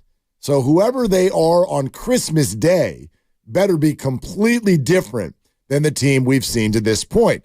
The bye week allows them to, A, get healthy, acquire another defensive lineman, work on whatever it is that they're going to rework schematically and in terms of performance. And they have got to come out and be a completely different team this Sunday. And there is some history to suggest that they will, starting just with the way they tend to come out of a bye. They're too talented not to figure this out to a certain degree. So I think we'll see a better football team. But here's also what we can throw into this mix. We talk a lot about Kyle Shanahan's 0 for 36 when down by 8 or more entering the fourth quarter. We talk about Brock Purdy's interceptions largely coming in the fourth quarter. I listened to everything that you just stated about putting a team in a one-dimensional spot so that they can't run the ball effectively. The more I listen to all this, the more I realize the Niners have a characteristic I don't like. The first half of football games is way too important. Everything you're telling me suggests the Niners are an elite team if they punch you first. If they punch you first in the first quarter, they are an elite football team. But if somebody runs all the way down to the 10-yard line and fumbles, and the other team goes the other way and goes up 7-0, you become very ordinary very fast because everything you're trying to do is suddenly next to impossible. And I don't mean this in a simplistic like, oh, it's better to be ahead than behind. 7-0 in the NFL is no big deal. It really isn't. But it seems like it is for this team. It changes the game script completely. They have a hard time rallying from behind, and it allows the other team to be multidimensional. And on defense, when the other team's multidimensional, they have not been able to stop them. So all of a sudden, it's like, dude, don't be late to the couch. If the Niners go up 10-0, they're going to win. If they go down 10-0, they're going to lose. They got to have the game in their way because I don't like that. I know. I don't either. The better teams can beat you any number of ways. They can win from ahead. They can win coming off the pace and from behind. 49ers have an offensive line that has some issues. If they fall behind on the chains and it's a passing game and the run and the play action, nobody's biting on the play action fakes. They don't have a lot of speed at wide receiver. They don't create a lot of room, and their offensive line can't stand up. They got to have the run game. They got to get a lead and run, and then they're built on defense to rush the passer. Especially now. Hargrave, pass rusher. Bosa, Chase Young, a lot of pass rush. But run defenders, if they fall behind, and the other team's running the ball, they have a hard time getting off the field. They really do. I think it's gonna be very, very interesting. And I'll say this: you can sit there and be like, and Peter didn't want to create a lot of urgency to this game. They lose this game, that's 4 losses in a row. I'm putting a ton of urgency on this game. They lose the next week to Tampa. I mean, if they lose this week, I guarantee you, everybody and their brother will come out and say the Tampa game's a must-win. And it probably is at that point because you can't lose 5 in a row and then be staring at Seattle, Philly, Seattle, Arizona, Baltimore in the next 5 weeks. And then you're looking at 7 losses. I mean, you're already probably already headed to Philly for the championship game if you can get there. That the home field advantage for the championship game is probably almost salted away. I'm not with you on that at all. You think Philly's going to come back to the pack? Well, let's remind everybody what Philly is about to do. Okay, it's about to be Philly's bye week, and let's remember what happens from Thanksgiving to Christmas for Philadelphia. They go at Kansas City, home to Buffalo, home to the 49ers, at Dallas, at Seattle. Okay? That's their next 5 football games. Yeah. Maybe that 2 losses in there. Big of a gauntlet as you could possibly imagine in the game of football. You say maybe 2 losses? Well, I think Kansas City and the Niners are going to challenge them. I think they're going to beat those other teams. I would tell you right now, I think they'll lose at Dallas. Okay. I think Philly will lose at Dallas. I think at Seattle for them is going to be. You never know. They lost to the Jets, right? So anything could. It's the NFL. Anything could happen. Of course, they could have lost to Dallas. They are 8-1. If Dallas wasn't so lame with a minute left to go in the clock, they probably would have lost to Dallas a couple of days ago. I mean, I thought they outplayed Dallas, but they easily could have lost that football game. The game against Washington the week before was real tough. Their next game is Monday night, not this week, but the following week to get a bunch of rest, but then they go to Arrowhead. It's the game of the year. Yeah. It's the game of the year. And Kansas City's defense is legit. They are. And then you're coming out of that on a short week to play Buffalo. And Buffalo will be super hungry because no doubt, they're going to be desperate. Well, they are. I mean, if the season ended today, Buffalo is not going to the playoffs. That's bananas. It's just How bananas. about that? Well, they're 5-4. Yeah. And so you can see what 5-4 So they're feels desperate. like. So then maybe that game is going to be tougher. I'm with you, man. I think this Niner game this weekend, it's not even so much about, like you phrase it, must win. You must look different. I don't think it matters how you look. You just have to win. Well, I think you got to. You just got to get the W. I'm with you, but do you understand where I'm coming from? Of like, you want to see a shift in there. You better have fixed something, or else it doesn't matter because you can beat Jacksonville, be 6-3, win the West. You ain't winning in the playoffs with this. You're not. One thing that I think is absolutely a necessity, and I'm going to mention it to Kyle Shanahan tomorrow when I'm down there. Wow. That was a flex. That was a power move right there. I think they have to begin on offense to protect their defense. I think they have to start playing complementary football on offense. I think they need to possess the football a little bit more on offense and protect their defense. Kasaric told me in July, Nick Bosa I can't run him out there 65 to 70 snaps. He won't be around in the playoffs. Guess how many snaps he played against Cincinnati? 68. Yep. And guess how many times he's gone over 60 snaps this year? 4 times, and 3 of them are in the last 3 weeks. But you know who the ball possession guys are on offense? Deebo Samuel and Trent Williams. Those are the third down converters. Yeah. The other thing is they gotta get some dynamic stuff on the field as far as more speed on D. I don't know where it's coming from. If it's Jair Brown, if it's Jalen Graham, if Chase Young, if it's Luter or Womack, they gotta do something with Oliver. They gotta get Womack on the field and get Lenore inside and put their 3 best corners out there. Oliver cannot play coverage. He's given up 100% completion percentage the last 3 weeks. He's made a few tackles, but he cannot stay with any shifty multi-move slot receiver. So that's one.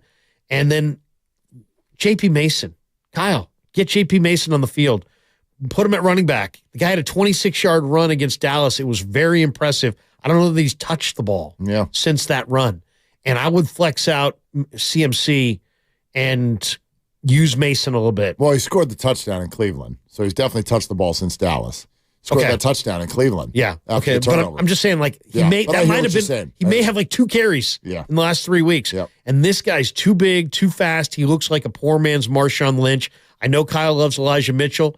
Mitchell ain't getting it done. How many times are you going to run him into a brick wall? No. The other thing is the 49ers have to run the ball a little bit with a little bit more success running the football. When in the games that they've won, they've run the ball well, but the last 3 games, they can't run. There's no running lanes. Trent Williams. They've got to run the ball. But even inside, I mean, I know this game, there'll be no Aaron Banks. Feliciano's going to play left guard, but Brendel got destroyed by DJ Reader. And Spencer Burford can't block for the run without getting a penalty. So Forster's got to get his guys to open up some run lanes. They got to do something. I don't know if it's running Debo or Mason, but they got to get the run game going. You know, they can't put it all on Brock Purdy. They got to get a lead. They got to play complementary football and take care of the ball a little bit. All right, coming up next, we're getting closer. 4:30 is when you're going to get everything you need in order to win your way into Knockout at Chase Center. We're coming hard to your phone calls. Immediately next, Thomas, Matt, stay right where you are. We have some open lines if you want to jump in. 888-957-9570. Larry's in for Dibs, Willard and Dibs. UCSF Sports Medicine Center is dedicated to treating every type of athlete, from kids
Now, back to Willard and Dibs on 95.7 The Game. You know, something else that Peter King said to us, and I think it resonates to a degree, which is he's like, I'd be more concerned about this game and the 49ers in general if there was another team in the NFC West who could potentially put a scare in him. And he goes, and there's not. And he pointed to what happened to Seattle and Baltimore over the weekend. So obviously the Cardinals are gone. And obviously the Rams are gone, particularly if their injury issues continue at quarterback. They signed Carson Wentz a few hours ago. Have a great time with that. Which also, though, it makes you wonder what is going on with Stafford. Is he gonna miss more time? Sprained ligament in the thumb for him. So who knows what's going on at the quarterback position there. But Seattle, I don't know if just because they got absolutely bleep canned in Baltimore, I don't know if that makes them a pushover. It feels like that in the moment. Remember, 2 weeks prior to that, Detroit went into Baltimore and absolutely got steamrolled. Baltimore might be the toughest place to play in the league. Most underrated team in the league right now, too. We talk so much in the AFC. Yeah. Chiefs, Bills, Dolphins get a lot of pub, and every now and again we go, hey, Jags are nice. And then that division, the Bengals, too, we're like, oh, the Bengals are back. Well, that whole division is all 2 games over 500 or better. The whole division. And Baltimore continues to lead it. And so I don't know if it isn't also just like, man, the top of the AFC is at minimum a lot deeper than the top of the NFC because the Lions are going to be a playoff team. Seattle was last year. They could not even stay in the first half of their games at Baltimore. So the Ravens are really good, run the ball, stop the run. Seattle ran for 1.9 a carry. Baltimore ran for 7.3 a carry. Lamar's playing like the MVP. They suddenly have some weapons. Zay Flowers, Rashad Bateman, Mark Andrews, OBJ. They've got a couple of guys. And on defense, they're really, really good. I mean, the Ravens, 4 sacks yesterday. They're not household names, but Odafe Owe off the edge is a burner. Patrick Queen, Roquan Smith in the middle, 2 real productive SEC linebackers. Justin Matabuke. I mean, they've got a pretty good defense. The Ravens and then Lamar. So I think that's going to be a very challenging game for the 49ers on Christmas Day for sure. And if I gave you $100 right now and said you're in a casino, you can bet on one AFC team to win the Super Bowl, who would be your AFC team? To win the Super Bowl? Yeah. Would you go with Mahomes and would you go with Baltimore? I think I would go with Burrow and Cincinnati. I think I would too. And that feels like such a prisoner of the moment take. But what I've seen from them the last 2.5 weeks, 3 weeks, they are fully back. And the characteristic I love about the Bengals, which doesn't seem to be the case with all the good teams in the NFL, the Bengals get better when the opponent gets better.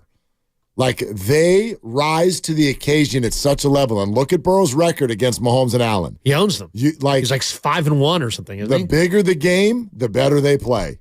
And so I just love them in so many scenarios. Remember, they got absolutely jobbed because of that whole situation with Buffalo last year. Right. And they reacted to it by going to Buffalo and driving snow and completely dominated the Bills.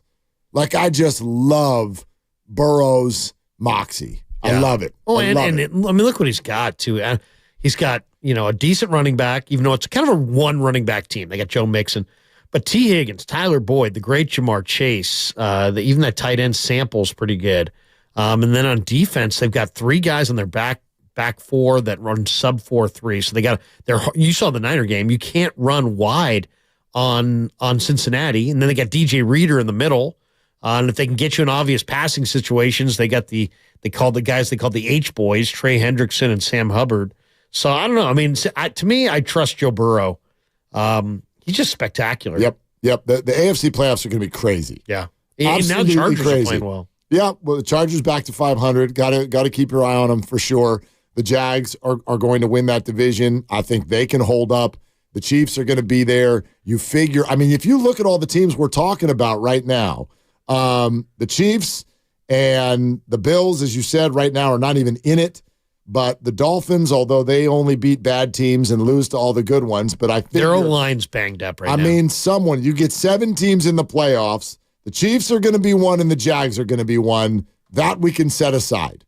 Those 2 teams are in. Of the other 5 teams, listen to everything I can name, right? There's the Chargers, the Dolphins, the Ravens, the Bengals, but then the Steelers, the Browns, the Chargers. Did I mention them already? Yeah. Now the Texans are 4-4. All of those teams, like a few of them are going to be left out. And your first round matchup, which is supposed to be, okay, we're a 6-point favorite. No, your first round matchup is going to be crazy. Very difficult. You know what I mean? Like let's say that the Jags or the Dolphins are that 4 seed, like the last division winner. You know who you're going to be hosting right out of the gate? It might be Buffalo or Cincinnati that comes in week 1 of the playoffs. Like, it's just going to be absolutely crazy on that side of the draw. All right, let's go to the phones.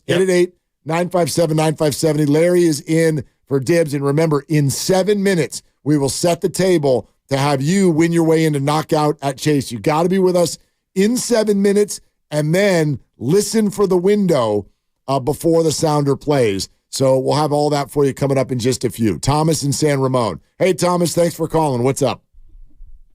Hey, boys. I think Baltimore's the class of the AFC, but I was calling because I think the Seahawks are probably going to win the West. I think they're more legit than you're giving them credit for, and I think the Niners are going to make a wild card, but I think the real thing people should be afraid of is maybe playing the Lions in Detroit with Montgomery and Gibbs and Hutchinson giving Purdy the yips. I think that would be a nightmare matchup for the Niners. And the Lions have a really good offensive line. I mean, that's people don't talk about it, but Penei Sewell, Frank Ragnow, well, that's why they run Decker. the ball. Yeah. They got a good line. And Goff stays upright. I think the world of the Lions. I'm more interested in the first thing that you said. Why are you high on the Seahawks, Thomas?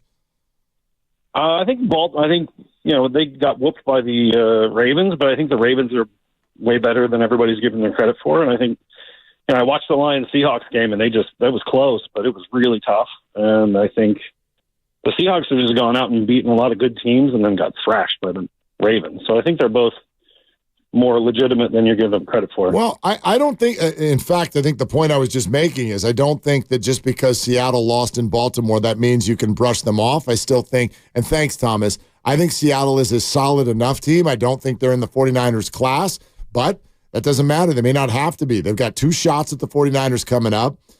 Their schedule gets crazy hard at the end, but be prepared for Seattle to be a thorn in the side for at least a few more weeks. They're now at 5-3. They host Washington next week. That's probably a victory. And then they go to the Rams the week after that, which with the Rams being injured, that could be a victory as well. So Seattle, I mean, they could easily be 7-3 when we get to Thanksgiving and they host the 49ers. I'd be shocked if they're not at least 6-4. And so that game's going to be of huge import. But I do think Seattle is classically one of those teams that's like, they can put a scare in you. They're going to give you a game. I don't think they're going to win at the highest level. You see Cincinnati and Baltimore both got them in the last month. And once they get to Thanksgiving, their schedule goes Niners, Cowboys, Niners, Eagles. I think Seattle's fool's gold. I don't believe in Geno. They went 1 for 13 on 3rd and 4th down against Baltimore. Geno's not having a particularly great year. I'm with you. He looks like Geno again. Yeah, his line has kind of let him down a little bit in front of him. They're not running the ball quite as well as you would think they could, because I really like Kenneth Walker. They're the kid Weatherspoon that they drafted from Illinois is just sick. The rookie corner, he's tremendous. They're better on the back end, but their front, I mean, they've added Frank Clark and Leonard Williams. We'll see how much that helps, but I think the Niners are going to sweep Seattle. I think they're going to. I really do. I think they'll get both those games against Seattle. But it's not, to me, it's not even about that. I'm focused on Eagles and Detroit in the division or in the conference. I just think the Eagles right now they're playing a different game than everybody else. They get to 3rd and 2, and it's an automatic first down. It's an automatic first down because they're in 4-down territory if they're not inside their 20-yard line, and they can get 2-3 yards basically anytime they want it. The thing is I agree with you conceptually, but we've got to wait until we see the 49ers look different. Like, we're still saying that the 49ers are the team they were before these 3 games, or maybe even last year. I mean, you've brought up some very legitimate concerns on the defensive side of the football, and if they don't fix them, quite frankly, within the next 6 to 12 days, dude, they're up a creek. Yeah. So this game's huge. It's Sunday. We can't say they're right there with Detroit and Philadelphia until we see them look different than they have the last month. They need to rebound. They need to rebound for sure. But to me, if I was sitting in a casino right now, I like Cincinnati. I like the way Philadelphia looks. I like the way Baltimore looks. I love the 49ers' talent if they can get it going, but I don't like the fact that Purdy's taken, concussions and they're not running the ball consistently. It seems like the 49ers' offensive line is not getting push between the tackles. Yeah. And so it's like this last game. I mean, there were some people debating all throughout the week. What was more disappointing against the Bengals, the Niners offensively or the Niners defensively? And I've even heard people say, well, Steve Wilkes is being scapegoated for Kyle's issues on offense. But the Niners still have the number 1 offensive DVOA. They're 15th defensively. Oh, they're way worse right now on defense than they are on offense. It's not even close to me. The only point you'll hear people make, which is a very contextualized, in my opinion, lazy thing to say, well, offense only scored 17 points last 3 weeks. Right. That's asking too much of the defense. That comes from somebody who went to Europe for 3 weeks, came back, looked at the box scores, and went, why are you only scoring 17 points? You're completely losing the context of the game flow, why people are in positions that they're in. There's no question in my mind. I'm not saying either side's been perfect, but if you want to talk about where the biggest problems lie, defensive side of the ball, no question. Well, in this last game, there was almost no resistance. Correct. I thought the Bengals came out and they showed they could do 3 things. They could throw screen passes, they could throw short passes, or they could run Mixon. The Niners couldn't stop Mixon and couldn't stop the short passes. The Bengals didn't even really throw that many screen passes in this game. It was there for them if they wanted it. They didn't even need it. So, the 49ers have to circle the wagons and really fire a good effort on Sunday against the Jaguars. And if they lose that game, I mean, it really makes Tampa the next week like a must-win game. Tampa, good Lord. The Bucs shouldn't even be on the field with the 49ers. Of course that's a must-win game. Yeah. No matter what happens, I don't care if they beat Jacksonville. You got to beat Tampa at Levi's. Are you kidding me? Baker Mayfield? But, people acting like, well, they don't have to have this game against Jacksonville. Really? How many teams go to the Super Bowl and have lost 4 in a row? Yeah. You don't see that often. Has it ever happened? I don't know if it's ever happened. I don't know. I wouldn't think. Matt in San Rafael next up here with Willard and Larry Krueger. Hey, Matt, what's up? Hey, guys.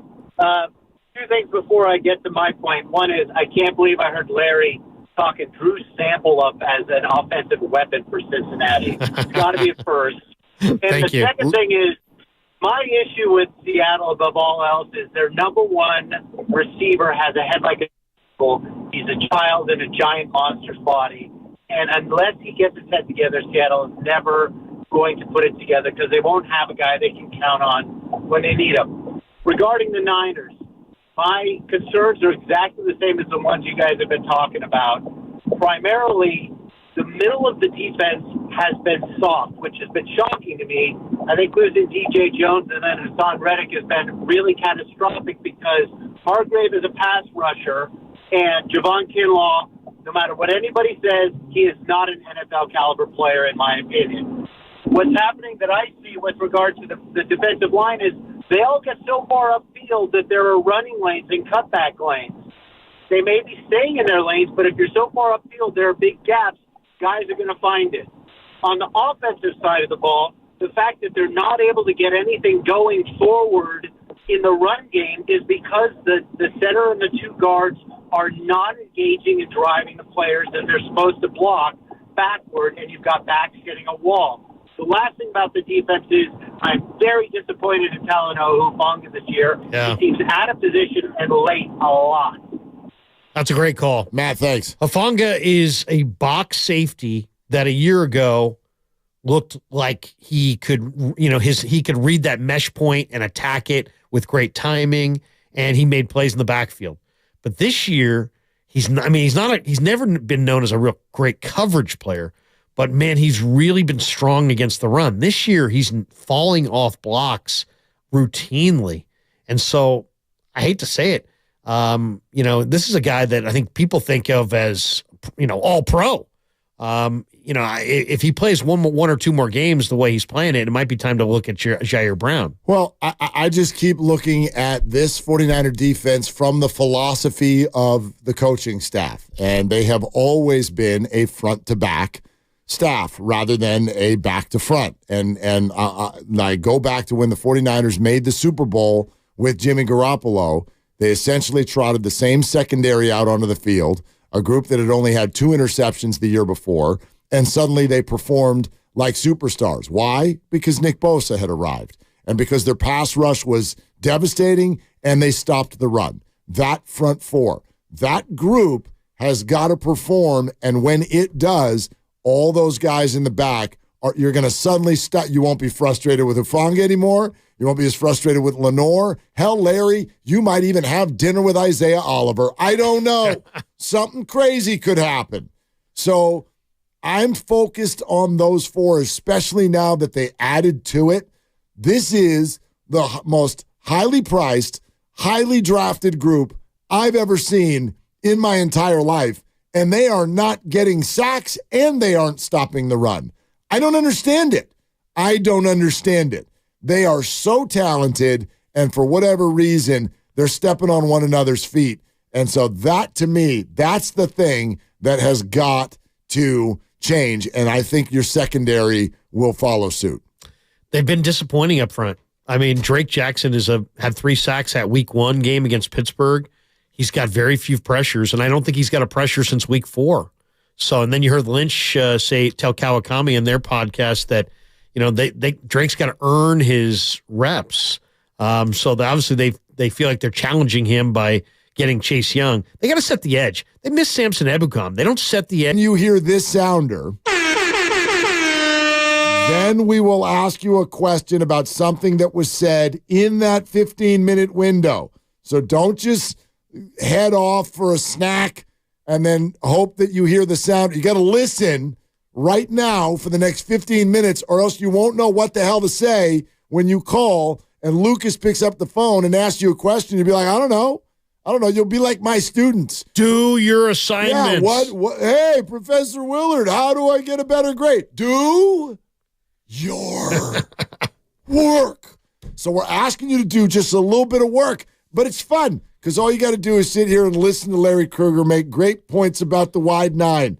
So over the next 15 minutes, you listen, then we're going to give you a question based on something that happens over the next 15, and we'll hit that sounder again. And when you hear that, be your opportunity to call in, find your way in to Chase Center to play knockout. Don't call it now, but for reference, I'm going to give you that contest line right now. Write it down, 415-523-4652. Don't call now, don't call now, don't call now. And do your job. Okay? That all make sense to everybody? Listen to Professor Willard. I'm very excited right now, Grandy. Oh, never mind. Oh, okay, they hung up. Nope, there it goes. The contest line was not ringing. And I was like, that's the first time that's ever happened. And I decided that we've just got the smartest listeners in the history of ever, because we both played the sounder and read off the contest line, and it largely didn't ring. And so I'm proud of all of you. They're focusing. Because you can't win if you call now. So why would you call? Because the call is to win. It's the whole point. You play to win the game. Okay? All right. Should we go to Ben in Oakland? Let's do it. Let's go to Ben in Oakland. Hi, Ben. Thanks for calling Willard and Kruger. What's up? Hey, guys. Just wanted to weigh in on the Chase Young acquisition. I feel like it's going to be a relocation sensation for him and for the Niners. And I feel like just Chris Kaceric's going to be able to mold this guy into the perfect bookend on the opposite side of Bosa. I feel the positivity coming from that move, and I think it's going to propel us into the second half of the season. Ben, thank you. I'm sure curious to see what it looks like.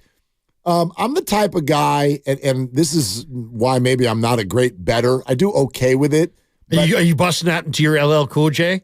Don't call it a comeback, or which one? What we said I'm the type of guy. Oh, yeah. No, I'm the type of guy who uses gut feelings sometimes when it comes to betting or predicting, and that's hit or miss. Not analytics. You go with your gut, Boach. What analytics do I have? Yeah, get a beer. Go with your gut, man.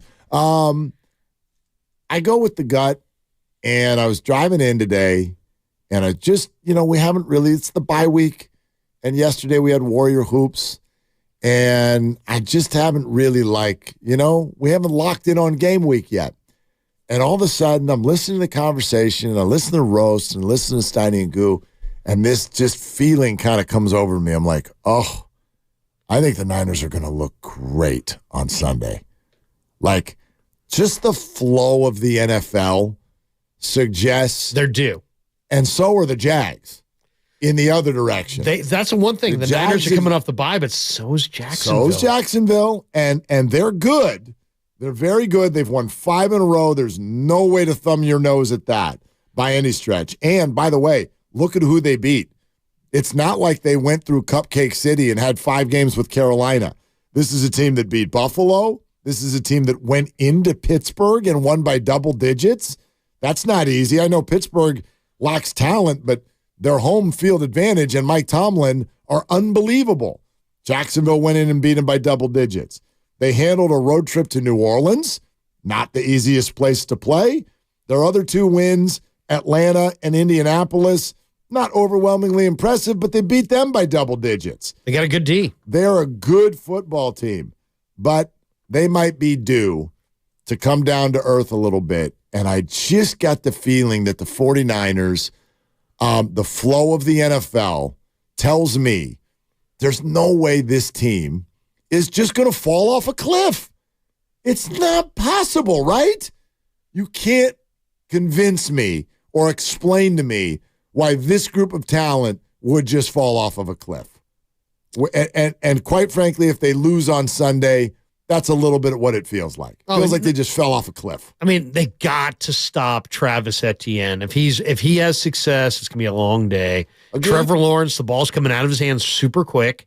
So the 49ers, whatever their pass rush is, we were talking a lot about Chase Young, but they're going to have to, the coverage is going to have to be tight. And the thing about Jacksonville is they got a lot of speed. Evan Ingram's fast. Ridley, fast. Christian Kirk, fast. They've got some speed. Jamal Agnew's fast. So Niners are going to have to challenge these guys at the line of scrimmage, hug up in the coverage, whether they're playing zone or man.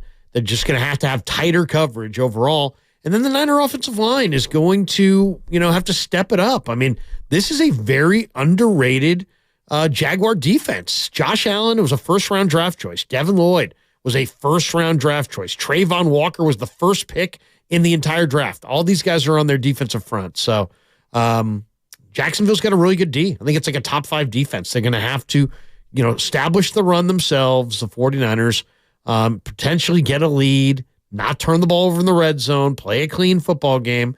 But I think there's reason to believe they'll be sharp coming out of the bye. More rested. We're presented by Fremont Bank, full-service banking, no compromises, a bunch of stuff coming up next, including your chance to play Knockout at Chase. That is coming up. Brian Baldinger on why he called the Jags the ultimate test for the 49ers. His thoughts on Chase Young. We'll also hear from Chase Young and Steve Kerr. That is all coming up around the corner. We'd love to hear from you, 888-957-9570. Larry's in for Dibs, Willard and Dibs.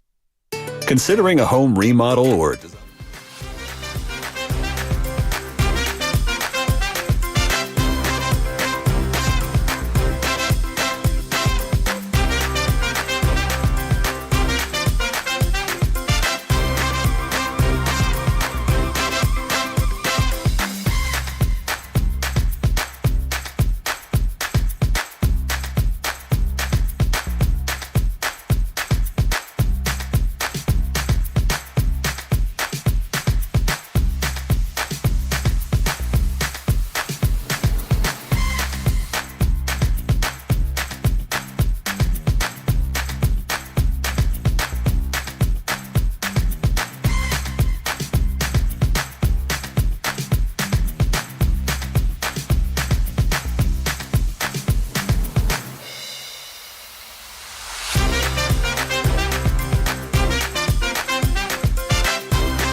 Now, back to Willard and Dibs on 95.7 The Game. Okay, y'all. Our conversation with Peter King in about 20 minutes, and we are within just a few minutes of hearing the sounder and your opportunity to win your way in to Knockout at Chase Center. I hope you've been listening. I hope you've been doing your job.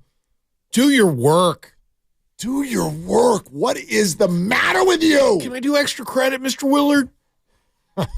Funny thing is, I would say yes to that if you're like trying to turn a B into an A. But do not email me and be like, how do I change my F? I have an idea. Show up. Come to class and do one assignment. Start there, and then we can talk about your F. Do something. Something. I'm like, thank you for emailing me. Nice to meet you. Who are you? I didn't even know you were in the class. Right. I haven't seen you all year. Oh, goodness. But it's relatable, right? We all go through it. It's kind of like the conversation I was just having. The boss, the person who tells us to do our job, right, just ran into him in the restroom, okay? It's the first time, thank you, first time I've seen him today. You guys get real chatty in there? Well, you know, I'm not intimidated by that. Right. I know that you're in a vulnerable spot, but yeah, I'll strike up a conversation. And what if somebody goes behind closed doors? Do you still you still keep the conversation going? Yeah, absolutely. Unless, you know, like, look, if funny noises start coming out of there, then, you know. Hey, I'm going to let you finish what you got going. Don't talk about that. You sound busy. You sound busy back there. I'll come back and we'll continue to talk about my raise later. Okay? Sounds good. No, he comes in, I'm coming out, and I say, oh, hey, it's the first time I've seen you today. It's your birthday. Happy birthday, Matt Nahigian. And now he's going to be so ticked that I'm talking about this on the air because it's only going to make more people reach out to him and wish him a happy birthday. And he looks at me and he's just like, I hate birthdays. Why? And he's like, it's the stupidest thing. Everybody calls and everybody just makes a big deal out of it. Lucas is over here. He brought a cake. He thinks it's the best cake that's ever happened in life. It's not. He totally oversold it. And so the whole thing, you know what I mean? Looks like a tiramisu almost. Yeah, it's a different kind of a deal, which I respect. It's like a French cake of some kind. The problem is you talked it up as if it was going to, like, come home with me and fill my bank account. I'm like... Well, people loved it so much that there's not much left, so can't take it with you. Okay, seriously, and it was an afternoon eating crowd because when I got here, it was very much intact. But it's still not gone. Did you hear what Lucas just did? He brought a cake to a radio station, put it out in the middle of the room, and is bragging because people are eating it. You could bring leftover milk duds from Halloween that have already been open. In fact, somebody did in the other room. There's a big They're very delicious, by the way. Big pile of sweet tarts from Halloween in the other room. People are eating them. I didn't get a chance to try the cake that you brought. How'd it go? How was that one? I didn't bring a cake because I didn't know it was Matt Nahigian's birthday. Oh, look at that. Because I'm a man and I don't know when my friends' birthdays are. Friends? It's a rule. Oh, look at that. Lucas, you can take that? Oh, Lucas. He went with the I'm a man deal. I'm happy with myself. Lucas, tell you what. Doing a great job. I give you one try. When's my birthday? Yeah. You're not my boss. Uh-huh. I don't know my friend's So you're not a friend, you're a kiss ass. All right. That's what you are. Let me throw right back at you. When's my birthday, Coach? I got no idea because I don't care. It's getting awfully cold in here. I don't know when Grandy's is. I don't know when Larry's is. I'm January 12th. I don't Thank know. You. Oh, we're in the same month. Yeah. Oh, good. Oh, great. You stole my dog's name, and now you're stealing my birthday month. No, but we are a different sign because I'm late January. You're early. Yeah. So I'm a Capricorn. Good. Yeah. So what are you? I'm an Aquarius. Oh, look at that. Yeah. I got my own age. Where's Andrea the astrologer when you need her? Great question. Anyway. Let's go. Let's do it right now. I actually had a birthday story there, but forget it. Who cares? It's time. That's the sounder. So if you know the answer to the question that we're about to give, I'll give it here in just a second. Then you got to call the contest line. Tell Lucas happy birthday when he answers. 415-523-4969. 4652. I do. I want that. When you call, go, hey, Lucas, great cake. And then he'll ask you the question. And then hopefully you'll win your way into Knockout at Chase. 415-523-4652. Here's the question. Last segment, I said, quote, my gut tells me that the 49ers are going to look blank on Sunday in Jacksonville. Got to fill in that word. What word did I use? My gut tells me that the 49ers are going to look blank on Sunday in Jacksonville. Contest line, please. 415-523-4652. 415-523-4652 to play Knockout at Chase Center. And again, we will continue to do this every day this week, all 3 shows. Do we give any hints? No. No hints. No. You don't need a hint. Well, I'm just trying to help people along. That would be for people who didn't do their job. I don't want to help people. That's going to be a no from me, dog. Thank you. You got to do your work. Hey, Larry, could I get a hint? Here's a hint. Show up. Job. That's enough for me, Doug. Okay? That is the hint. Okay. Do your work. And then everything is going to be okay. Can I get some extra credit? When's your office hours? Do you have office hours? And we have put the bar all the way down here, right? It is kind of like birthdays. Why do we go crazy over them? Everybody's got one. We celebrate something that literally every human being on the planet have achieved. Have you ever seen the Gaffigan routine where he's like, what does he say? Oh, I hate working on my birthday. I've got to do that on my birthday? Oh, man.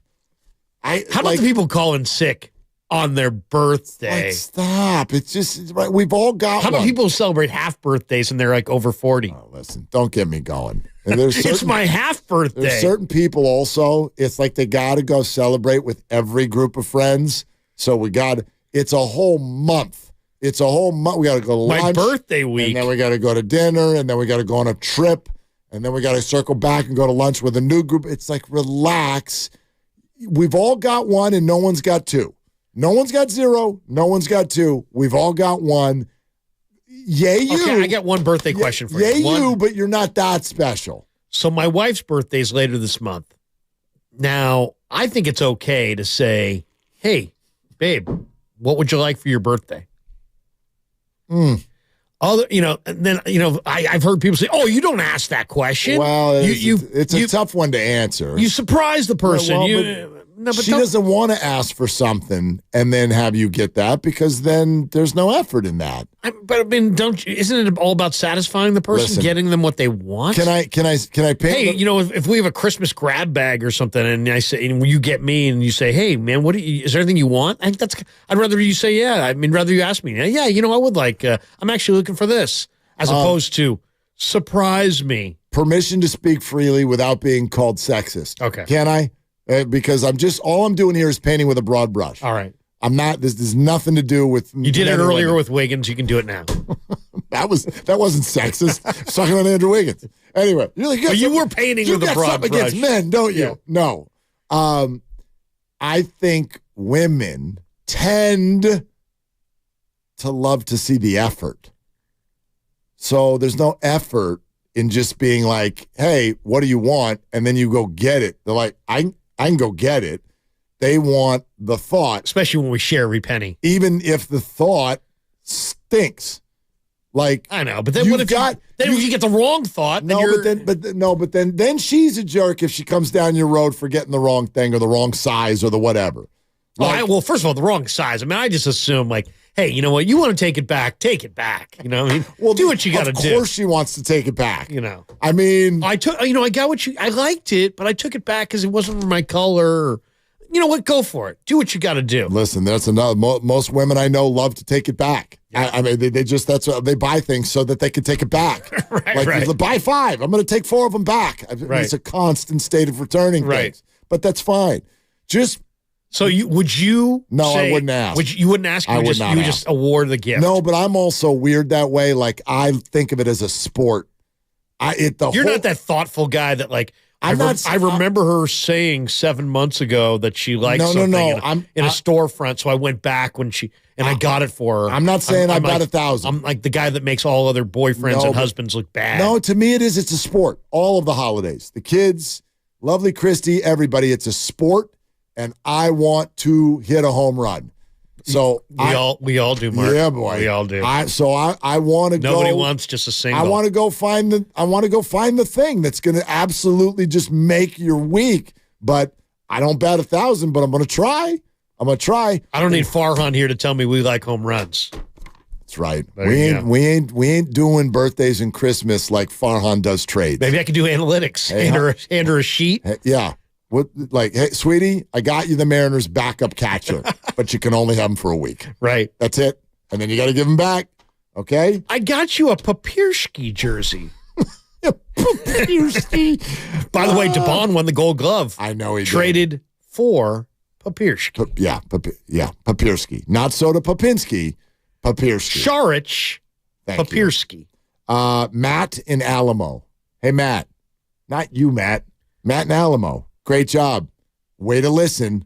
Way to do your job. First of all, he's in Alamo, so things are going good anyway. That's right. And you are our winner. Community. Matt is going to go straight from Alamo to Chase Center and be a part of our knockout crew. We got 3 more days after this one, so that's 1, 2, 3, 9 more chances to win your way in. Each show, each day, all the way through Friday. So be locked in. On this particular show, it's always at 4:30. Unless there's a Warrior game, but there aren't any more the rest of this week. 4:30 every day. You lock in, you listen, you win. The guy who doesn't need it gets it. You notice that? It's like a loan. You need money? No. You don't need money. He didn't win money. He won his way into play knockout at Chase. I don't care if you're rich, poor, anyway. It's not like you could buy your way into this. I mean, the guy's an Alamo. Yeah, but this doesn't exist. All right. You can't buy this. You Just can't saying. go on Amazon Now and there's buy. more good fortune for a guy coming out of Alamo. You're so jealous. My goodness. You're listening to 95.7 The Game. KGMZ FM and HD1 San Francisco. Always live on the free Odyssey app, Twitch, and YouTube. Powered by First NorCal Credit Union. By the way, we're in such a gift-giving mood. We're not done giving stuff away today. Exactly a half hour from now, do you want to win a pair of tickets to Green Day at Oracle Park on September 20th, 2024? I'll be there. Hey, Matt, I'll be there. Seriously, I'll be there. We're giving away a pair of tickets at 5:30 to Green Day, September 20th, 2024. By the way, if I do acquire tickets to this concert, right. that will be the most planning ahead I've ever done in my entire life. I have never in my life done something that's still 10 months away. Ever. Except maybe buy the ingredients for your lentils dip. Oh, I have that in the freezer right now. You've got that. I got that. That's a lot of planning. Dude, you're all over that. That's just an omnipresent situation. You're a planner. But seriously, like even when Yosemite is famously something that, like, if you want reservations in the summer in Yosemite, you got to do it a year in advance or else it's gone. So when I took Christy to Yosemite. Did you guys climb Half Dome or whatever? No. It was still snow. Where'd you go? The Ahwahnee Hotel? Take her out for dinner at the Ahwahnee? We did not go to the Ahwahnee. We watched. Do you know what movie was filmed at the Ahwahnee? Ooh. Jack Nicholson. No. The Shining. Really? The Shining, yeah. A little bit before my time, but yeah. Good movie, though. You've seen it, though, right? Yeah. Oh, you haven't seen The Shining? Dude, there are certain, like. My head's blown. Yeah, but the 6 years that you have on me, movie. I know, that changes 6 years. Isn't 5. I thought it was 5. Well, how old are you? You did this to me the other day, by the way. You called and you're like, speaking of old, Larry Krueger. We're basically the same freaking age. How old are you? I'm 53. You're 53, but what will you... And how old are you? What will you... You're 49. No, I'm 48. 48. What will you be on January 10th? 12th. What will you be on January 12th? I'll be 54. 6 years older than me, right there. There it is. I won't be 49 yet. So anyway, no, but it's not a lot of years, but it is sometimes for things like that. All right. Right? For The Shining? Yeah. What year did that come out? Grandy, did you see The Shining?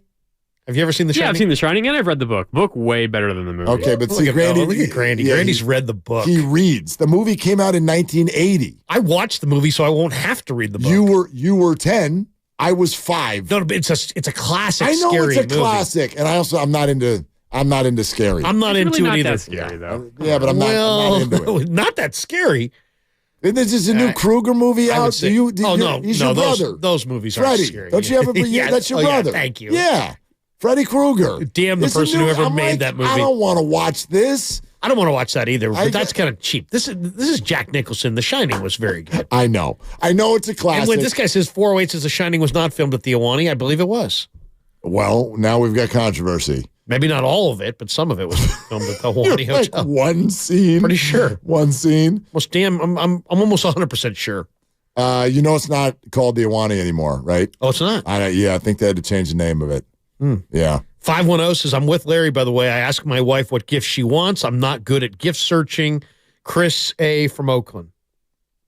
There you go. Okay. So, yeah, you can ask.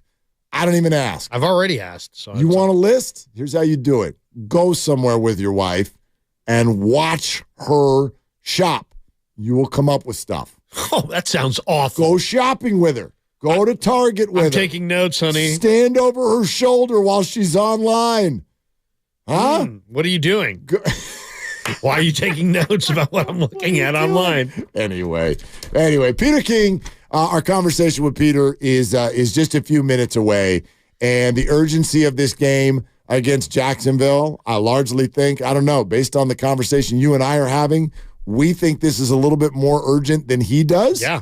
But that stands to reason because we're here. We're here. This is the team we're following. This feels a little bit more, talking about scary, this moment feels a little bit more frightening for the 49ers here, for those of us who are engaged, than I bet it does when you look at it from 10,000 feet nationally. Because nationally, you are going to look at the NFC and be like Eagles, but what else is there to see here? Peter gives me the feeling like he's picked the Niners in the preseason, and when it's all said and done, he expects the Niners to be in the bowl in Vegas. Do you know what the current Super Bowl odds are right now in Vegas? No. Who do you think is the favorite to win it all? Philly. Philly is second. It's close, but Philly is second. Number 2. Niners? No. Come on. You got to be able to get this Kansas by now. City? Kansas City Chiefs. Eagles are number 2. Who do you think's number 3? Baltimore. Nope. Niners. So number Chiefs, 3. Chiefs, Eagles, Niners in order, huh? Yeah, it's Chiefs are plus 490, Eagles are plus 500, Niners are plus 600. The nation does not think the 49ers are in a state of disrepair. Wow. They do not. The nation thinks the 49ers are fine. They're going to figure it out, and the Niners will play the Eagles in January. That's what the nation thinks. The Baltimore Ravens have moved up to 4th behind the Niners at plus 850. The Cowboys have more than doubled up the Eagles. They're next at plus 1,100. And then the Cowboys in front of teams like the Bengals. Miami is at plus 1,200. Cincinnati plus 1,400. Man, the Cowboys, they're not getting it done. Well, I don't know who's going to win the Super Bowl, but it ain't going to be them. The Lions and Bills round out those that are at plus 1,500 or better. But that's like some of this also, and I think Peter had a point. Some of this has to do with the nation looks at your division and goes, all right, well, who can we... Who can they know for sure is going to be in the playoffs? Right. We know the Eagles are going to be in the playoffs. We know the Chiefs are going to be in the playoffs. We know the Lions are going to be there. The Bengals, well, the whole division is 5-3 or better. So I don't know what's going to happen there. The Bills, they're 5-4. The Dolphins, they've got to battle with each other. The undervalued team probably is Jacksonville because they've got a 2-game lead. And I don't really see much opportunity for them to not win their division. Yeah. And I think that's how people feel about the 49ers, even though the Seahawks have the same record. Right. That they're going to win the NFC West. They'll be in the playoffs. And, they're going to get to the NFC Championship game. I do believe it's Eagles, Niners, Niners, Eagles.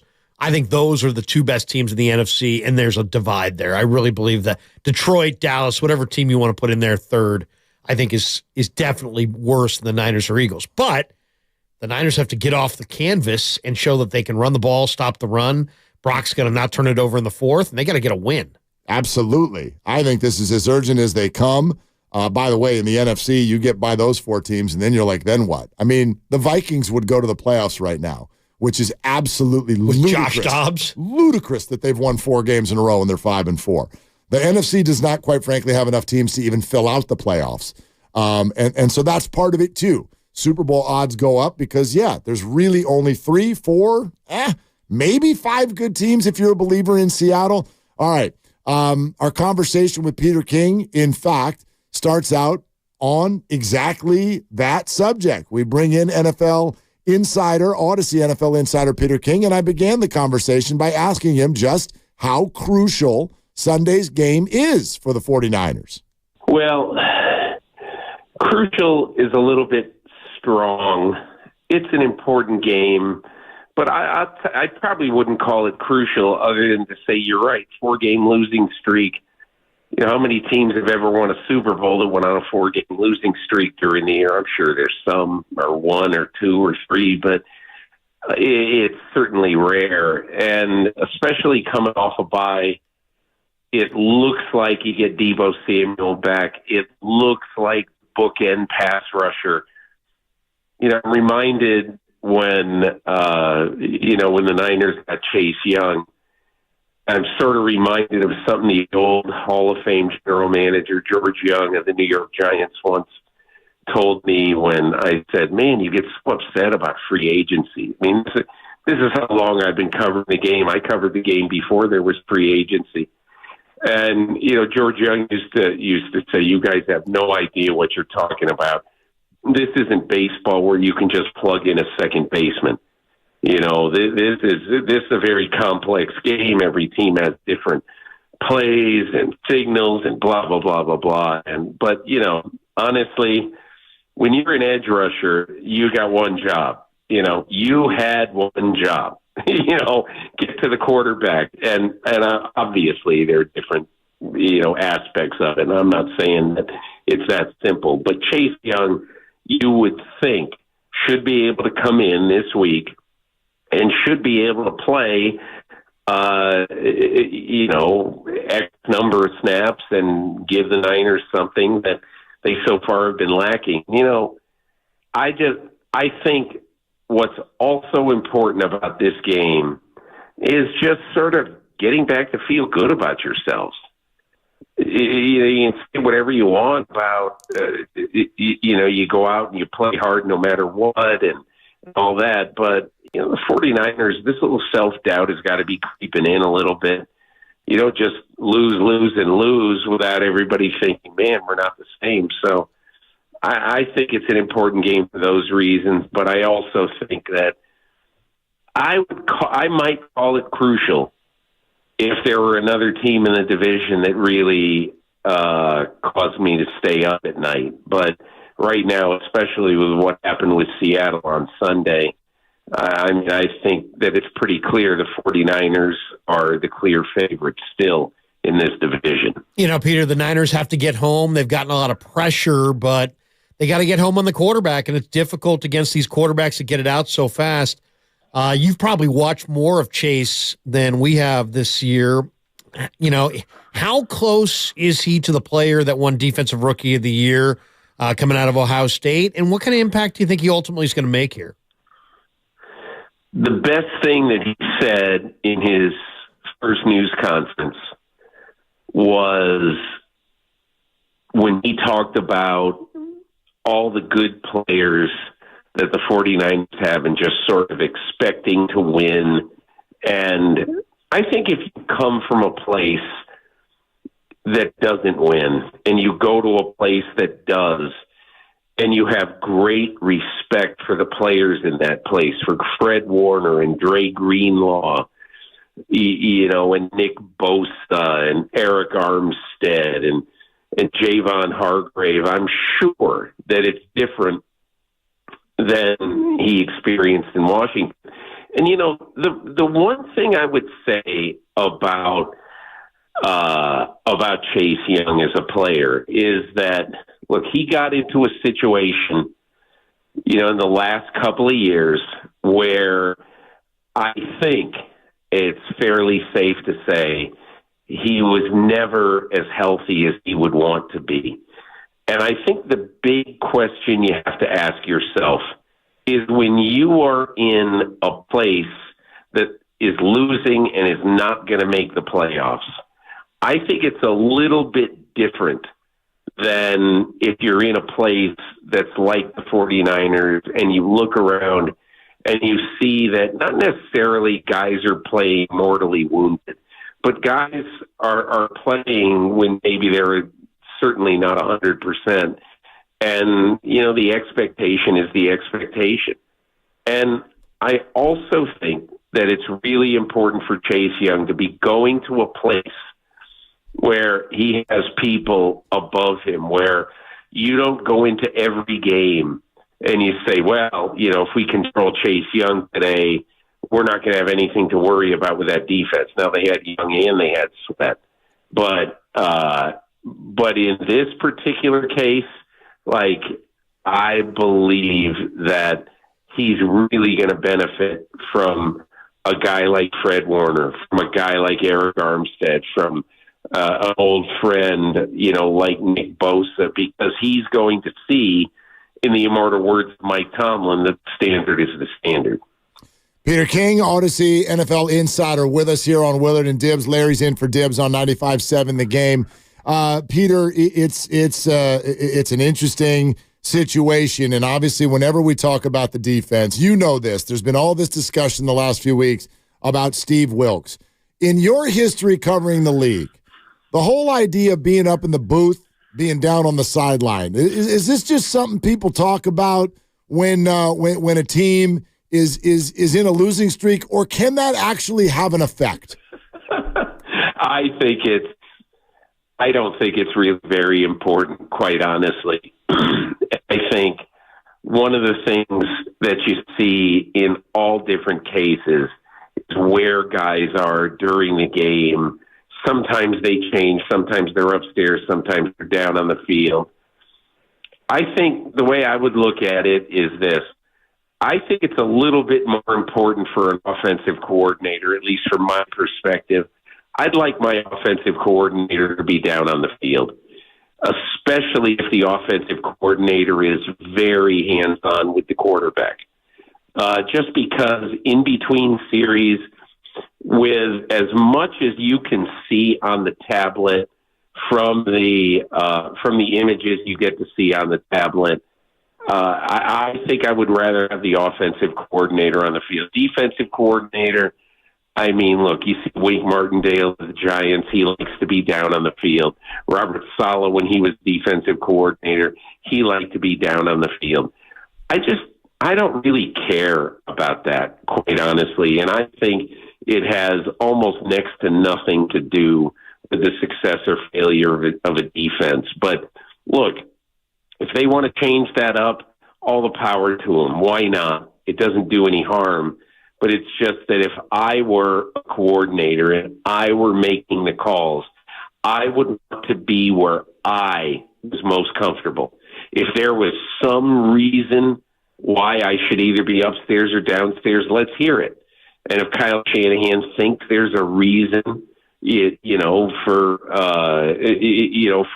your defensive coordinator to be in a certain place, well, he's the head coach. The defensive coordinator should listen. But at the end of the day, I really don't think it matters.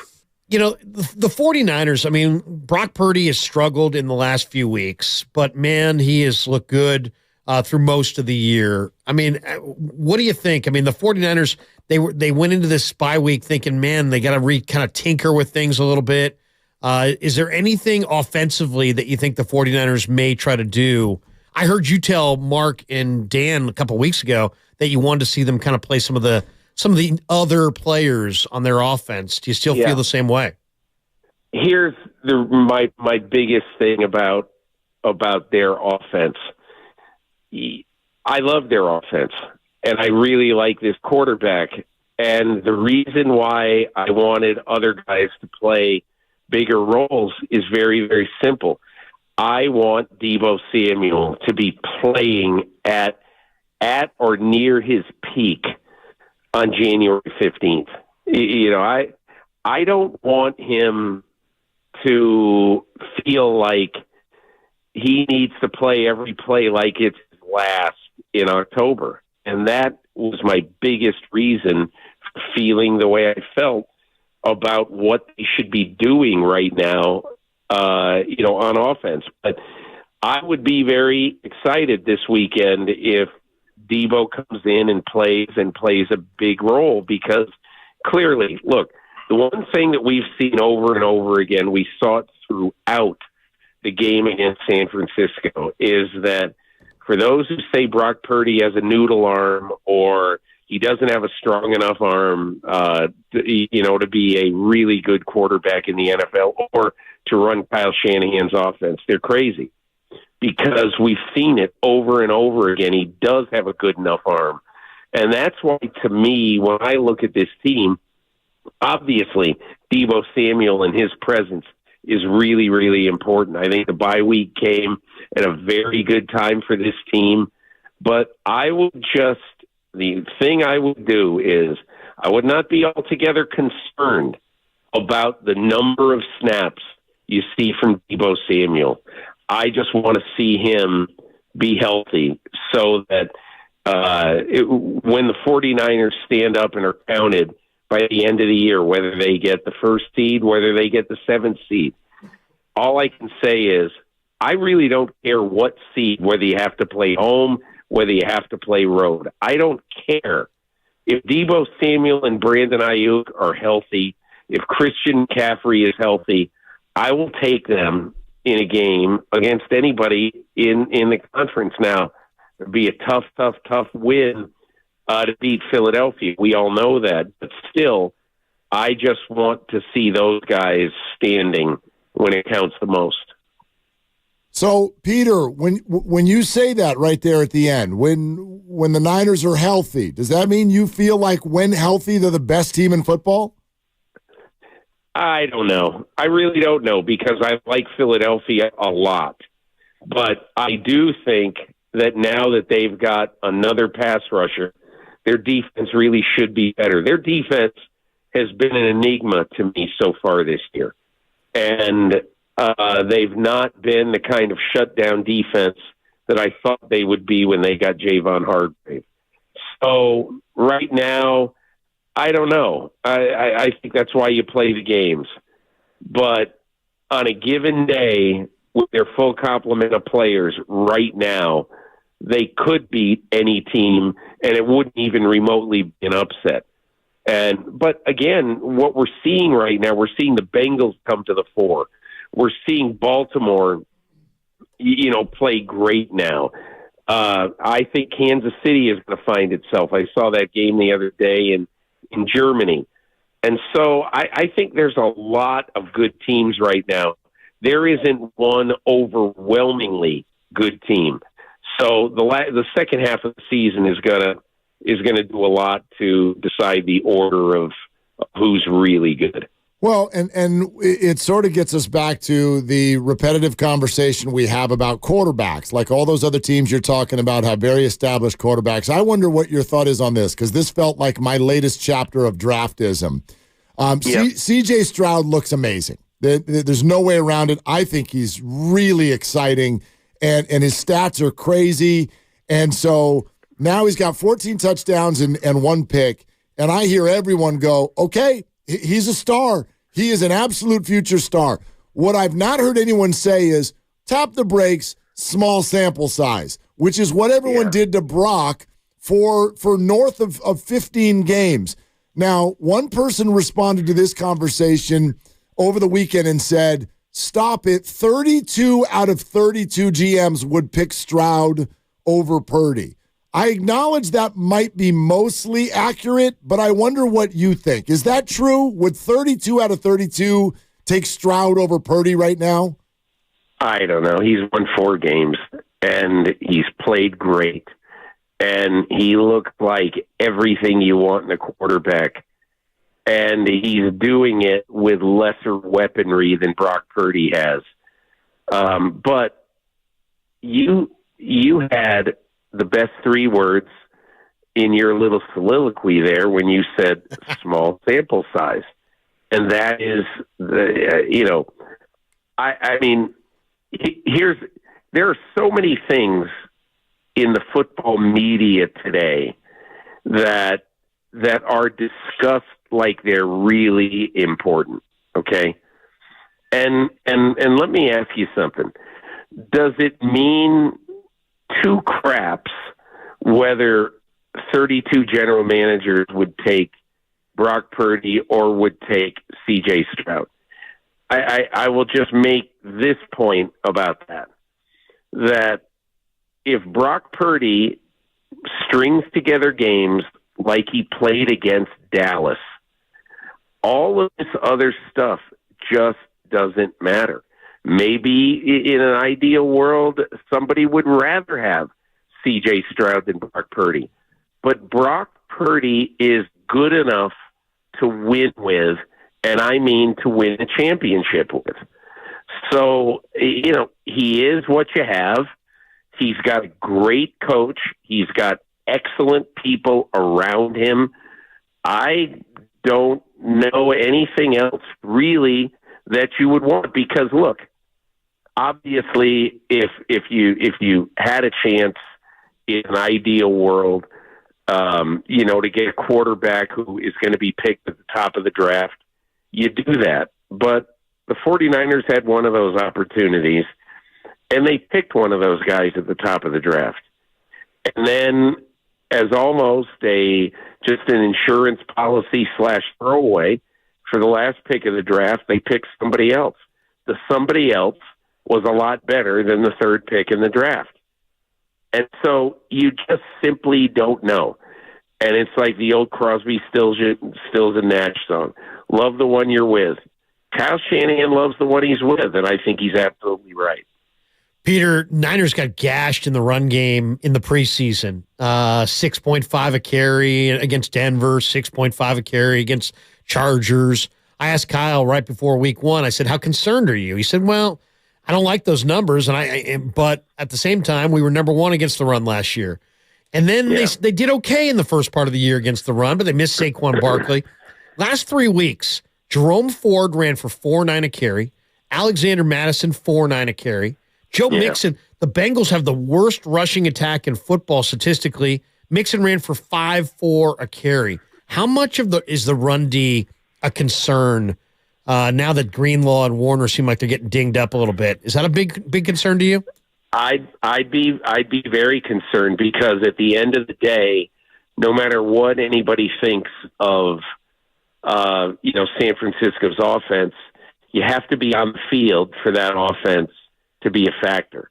And you travel to Jacksonville and you play against Travis Etienne, who's one of the hottest backs in football.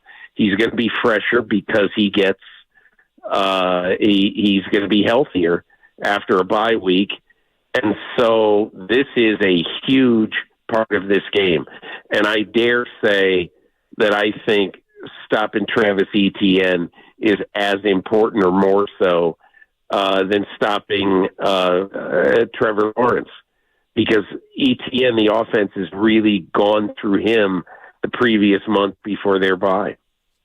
So, Peter, a little more there, right? With 5 wins in a row, Trevor Lawrence playing consistently, if not any sort of sparkling statistics. Who are the Jags? Who are the Jags, and what kind of a challenge is this for the 49ers? Okay, so I think when you are coached by Doug Peterson, Doug Peterson is a very, very interesting coach. And I would call him malleable in a very, very positive way. And the reason I say that is you would think Doug Peterson coached under Andy Reid. He wants to fill the air with footballs. Well, of course he does. But when I say he's malleable, I mean that I believe on a given day that you are going to see the Jacksonville Jaguars run it 45 times, and on a given day you'll see them throw it 40 times. And that's because I think every really good coach treats game plans like snowflakes. They're all different. Mike McDaniel is doing that absolutely now in Miami when he feels like he can run the ball, and when Raheem Mostert can do a share of gashing, he's going to do that. And I think Doug Peterson is exactly like that. And I think the one other thing about Doug Peterson is he knows that he's got a bit of old style Parcells in him. He wants to eat the clock.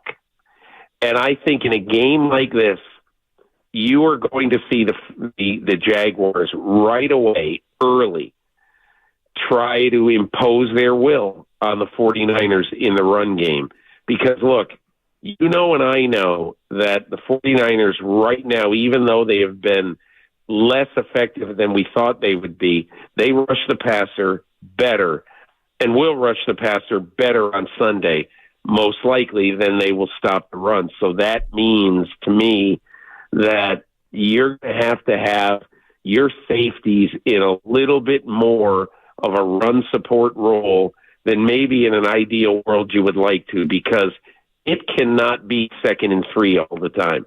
If it's 2nd and 3 consistently and right now 2nd and short, the 49ers are going to lose this game. And so I think you raise an excellent point about the run defense. It's got to be better, and they've got to really make absolutely sure that ETN does not beat them in this game. Peter, that's great stuff. And thank you as always. We already look forward to next week. All the best, guys. Thanks a lot.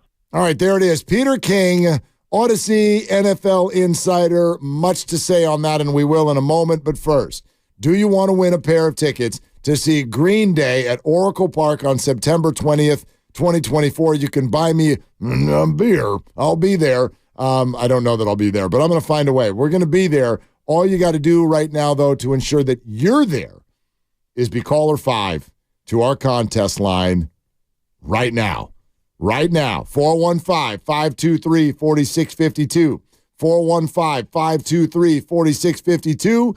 415-523-4652. Caller 5. You win your way in to see Green Day at Oracle Park next September. As Kyle Shanahan would say, if we're all still alive by then, which is no gimme. It's no gimme. But if we are still here 10 months from now, you might go to Green Day if you're caller 5 right now. Good luck to each of you. All right. There it is. Larry Krueger in for Dibs. Willard and Dibs. Brian Baldinger earlier today came on the roast, said that the Jaguars are the ultimate test for the 49ers. It's probably a good thing that they're going across the country to Jacksonville and playing one of the hottest teams in the league. Nothing can kind of bring you back to your winning ways than beating a good team on the road. Because when you beat a good team on the road, you get 6 hours with each other on the plane ride back. Like you're watching videos together and you're playing cards, and it's just, it's just a camaraderie that's just built, especially if you're like, you go and you beat one of the elite teams and an AFC team that's won playoff games and they got everything going for them, and you go into Jacksonville and beat them, you're like, we're back where we belong. Right. And in one game, you could restore what we saw the first 5 weeks of the season. I just think this is a perfectly timed matchup, considering the Niners hadn't won a game in a month. And, Jacksonville's done nothing but win in the last month. It's the ultimate test right now for them. Well, here's the thing, though, about what Brian Baldinger is saying. It's the perfect timing. As long as they win. Right. Jacksonville's won 5 in a row. Yeah, this is not the perfect timing at all if they go out and lose. And so if there's one thing that I disagreed with Peter King about, it is how crucial this game is, the urgency that exists in this particular game. It feels to me like the 49ers are not in a spot where they can afford to lose. Baldy's right. I do agree. If you win this game Sunday, it very much feels like, okay, all's forgiven. All's forgiven. You're going to come home. You probably handle Tampa. You're going to be 7-3. And then let's get into the holidays and all the difficulty that will be there with the Seattles and the Phillies and the Baltimores, and see if you can work your way through that as best as possible. But that only works if you win the game. If you lose this one where it's like, okay, you had 2 weeks to think about this, you acquired Chase Young, you tried to rework your approach, and you came out here and had the same thing happen that was happening for 3 weeks leading up to it, I'm telling you, man, it will feel devastating. It will feel like we're still at the drawing board, and you have completely, at that point, wasted a 5-0 start. I mean, tossed it into the trash, and you're almost back to 500. So I'm not saying the season would be over, but I don't know how you can downplay the importance of Sunday's game. Oh, they need a hot start, too. It's not just the game, it's the first half of the game. This Trevor Lawrence is a good young quarterback. They're clearly getting the ball out fast. They got a speedy running back in Travis Etienne. He's not awesome, but he's fast. And they've got a lot of speed on their offense. I mean, Christian Kirk, Calvin Ridley, Evan Ingram, those are very, very fast weapons. So can the Niners match up? Can they get any heat on Trevor Lawrence? And it's not even really necessarily about heat in this game, because if Lawrence is getting the ball out in 2.5 seconds or whatever, you're probably not going to sack him that much, but you better have tight coverage underneath. And something's going to have to give here, because I think the 49ers clearly are going to want to play tight coverage underneath, but the Jaguars have a speed advantage. So does Lawrence try to double move them and throw it over their head? And then do they give up big plays? And if they do give up big plays, how does their defense react to that? I mean, there's just a lot going on here. And then this is not the kind of defense that you want to fall into a hole against. Josh Allen is a really, really good pass rusher. He's got 9 sacks. So, I mean, he's one of the most underrated rushers in the game right now. So, and he's coming off of one edge. And, is Trent going to go? He didn't practice. I mean, tomorrow's going to be interesting. Big day tomorrow, yes. We don't know. Trent usually takes Wednesday off.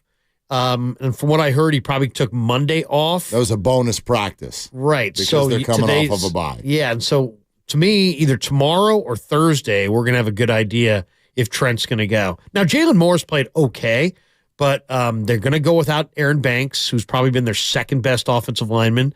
That means John Feliciano starts at left guard. He's graded out well when he's played, but that's a big question mark. So, I'm eager to see it. And then there's all kinds of adjustments. I think in the next couple days, it's going to be interesting to hear what Shanahan says, what Wilks says, what Forster says, as far as is Wilks, have they had this conversation? Is he going to coach from the booth where he's comfortable? Is he going to move down to the sideline? Is it going to be dictated to him? So we're going to have to, figure that out in the next 24 hours. And then do they have any new wrinkles offensively, or is it still going to be a lot of CMC? To me, this is probably the most interesting game, just because they've lost 3 in a row and they were rolling so well early in the year. They got to get this one. And I don't care what it looks like, but they need this game on their terms, which I think is sadly kind of where they're at right now as a football team. Seems like that's kind of the deal every week. That's the characteristics that's growing that I hate. Right. Which is that it feels like right now the 49ers have got to get a lead, and that turns the game script in their favor. Some of that is normal. That's like, of course, it's better to play with a lead than not. But with the Niners' inability to come back, what Brock Purdy has looked like in the fourth quarter of late, the whole game script feels like it just ends up on its ear if the Niners don't have a good first quarter, and that's not a great thing to say about a football team. You want to play a little game real quick? Yeah, let's do it. Just because we see this a lot, or hear this a lot. Trevor Lawrence, number 1 pick in the draft a few years ago, is an elite quarterback, right? What if I throw out a stat and you tell me who's better at it, Brock Purdy or Trevor Lawrence? Okay. Now, granted, I understand all the different things that go into this, but I would argue both of them have good rosters. Both of them have good coaches. Both of them have good defenses, in theory. Okay. Who has thrown, because they've played now the same number of games, 8 games. Who's thrown for more yards, Brock Purdy or Trevor Lawrence? Brock Purdy. That'd be my guess. That is correct. 2,033 to 1,935. Brock Purdy. Who has more touchdown throws? They haven't gone to the receivers, but I'd say Brock Purdy. That is correct. 12 to 9. Who has more interceptions? Brock Purdy's got five, I think, and they're all in the last 3 weeks. I'll say Brock Purdy. That is also correct. 5-4. He has more interceptions. You're doing great. Yeah. You're doing just great. All right. Who has a better completion percentage? Probably Brock Purdy because it's close to 70%. Trick question. They both have the exact same completion percentage. Okay. 68.3. Like down to the decimal. They have the exact same completion percentage. Yards per attempt. Brock Purdy. 9.1 to 7.1. Brock Purdy, I believe, is the highest quarterback rating on throws 25 yards down the field. Who has The league. Who's been sacked more? Trevor Lawrence. Trevor Lawrence. Also correct. 19 sacks for Trevor Lawrence, 14 times for Brock Purdy. Okay. Who has a better yards per rushing attempt number? Trevor Lawrence. Also correct. 5.1 to 4.1. And Trevor has, I didn't ask this because it's too easy. He has outgained Brock almost 2-1 in terms of he's yards. underrated. He's a very fast. good, he can run. Both of them can run. Trevor seems to do it a little bit more planned, a little bit more often. I think you already know this one, but I'll ask, who's got a better quarterback rating? Definitely Brock Purdy. Okay. That is correct. Brock Purdy, 105.4, and Trevor Lawrence, 93.6. So outside of running the ball and the fact that he's thrown one more pick, any of that surprise you? I mean, I know you're dialed into this pretty good, but yeah, I mean, I'm staring at these numbers a lot because I'm, talking a lot of Niner football. I'm a little surprised by the fact that Brock's got more touchdowns. Mm-hmm. Because I figured that Trevor Lawrence would have more when you look at, just all the weapons he has. And Christian Kirk, Calvin Ridley, Evan Ingram's kind of had a little bit of a bust out, but they're not getting touchdowns, I guess. He's only got one 300-yard game so far this year, Trevor Lawrence. Their passing game, it feels like it should be better. I'm not saying that it's not good, but yeah, it's been much more about ETN than anything else. We're sponsored by Flag and Anthem. Still got time for your phone calls. Krugs is in for Dibs, 888-957-9570 on Willard and Dibs. The season's greatest gifts to your 9 to 5 are the brand new Made Flex Journey Performance shirt.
Hey, Dub Nation, it's Trace Jackson Davis, and you're listening to Willard and Dibbs on 95.7 The Game. That's the first time I've heard that one. That guy sounds like he can play. Why are you guys holding that one back? Why'd you just debut that now? That's fantastic. You know what I love about the Rook? He took his time. He's patient. Yeah, he's like... Hey, Dub Nation, it's Trace Jackson Davis, and you're listening to Willard and Dibbs on 95.7 The Game. The Game, yeah. Let's make sure we get we don't need anything fancy here. Was it a one take? I don't know. I don't know. Only God. It was one take. I edited it down just a little bit. He had some longer pauses. I had to make it a little, quicker. So he did it more efficiently than Steph Curry did, is what you're telling me. Yeah. Steph completely flubbed his first try at it last year. Really? Should have seen Jordan Poole's last year. Jordan Poole was like, you listening to Bleep Hole? And anyway. Did you give him a card or did you just say, hey, just repeat this after me? Oh, no, they don't even need any cue cards. They know all of us. Oh, yeah. We are now back to... Yeah, there you go. He wanted back to Willard and Dibbs. Take it away, Mark. I loved it. I was like, he wanted to call me Lillard because he, he's like, yeah. That's Lillard and Wibbs. Right. You take it, Wibbs. That's right. I took it as a compliment. I'm like, I'll take Dame Lillard's salary for one day. One day. Since you called me Lillard. Let's make it one day. Hasn't happened as of yet. But, Trace Jackson Davis. Welcome him into the fold. He's playing good. Playing good ball. Get him out there, Steve. Couple things I want to throw at you before we go to the phones that are a little bit random and just kind of out and about. And this is from our own JD.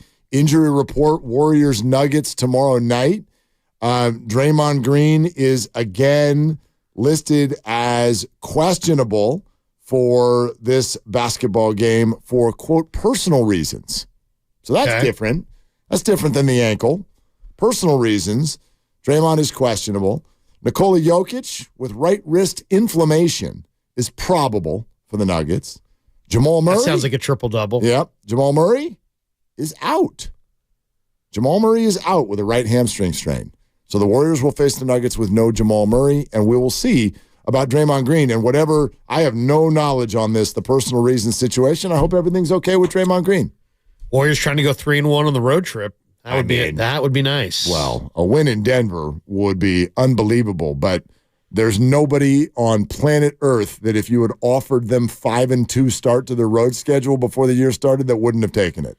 Oh, after last It's year? Incredible. It's absolute and so telling. What was it last year? They got their fifth road win in like Valentine's Day. Well into January. Well into January. And they finished the year with 11 wins, but I only give them credit for 9 because the last 2 came in those last 3 games where the other team was playing people who were 10 years old. Right. I mean, they just completely punted the games. They could not win on the road at all last year. It was brutal. It was brutal. So there's that. And then this came from Andy Baggs on the scene at the baseball GM meetings that free agent Matt Chapman has decided to actually attend the meetings in person and was seen in the hotel having a lengthy conversation with Bob Melvin.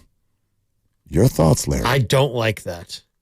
I'm not in favor of Chapman. Now, I was a week ago or so, but you're a flip-flopper. Well, no, what but do you got against Matt Chapman? He had labrum surgery in the hip, and his offensive numbers have not been great. And I've seen the projections of what they think he's going to get, and it's like $150 million. And it's like, wait a second.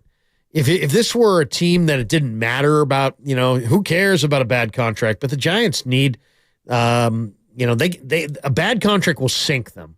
I mean, not that they're, on top anyway. But you've got Casey Schmidt, and Casey Schmidt is a young third baseman who plays the heck out of the third base bag. And I would just love to see. Can he hit?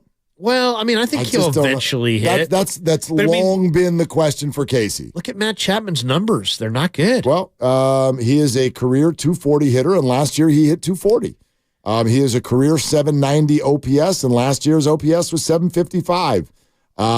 His home runs. Do you want to give a third baseman who's? I mean, what I saw was that they were saying that Chapman was going to get like a 6-year deal. He's only 30 years old. He's won 4 Gold Gloves, so he can man the hot corner. 6 years. Would you give him 6 years and 150 and take him to his 36th birthday? Or is that what he is? 30? I wouldn't love it. When you have Casey Schmidt sitting there and you have other needs, I'd rather see them. The one that I saw yesterday I thought was kind of intriguing. The MLB trade rumors trio of Tim Durkis, Anthony Franco, and Steve Adams do their annual, who's going where, top 50 free agents. They had Cody Bellinger, 2 of the 3 teams. They each pick a team that the guy's going to. 2 of the 3 teams, or 2 of the 3 guys to the Giants, we're going to get Cody Bellinger. They're saying 12 years, $264 million.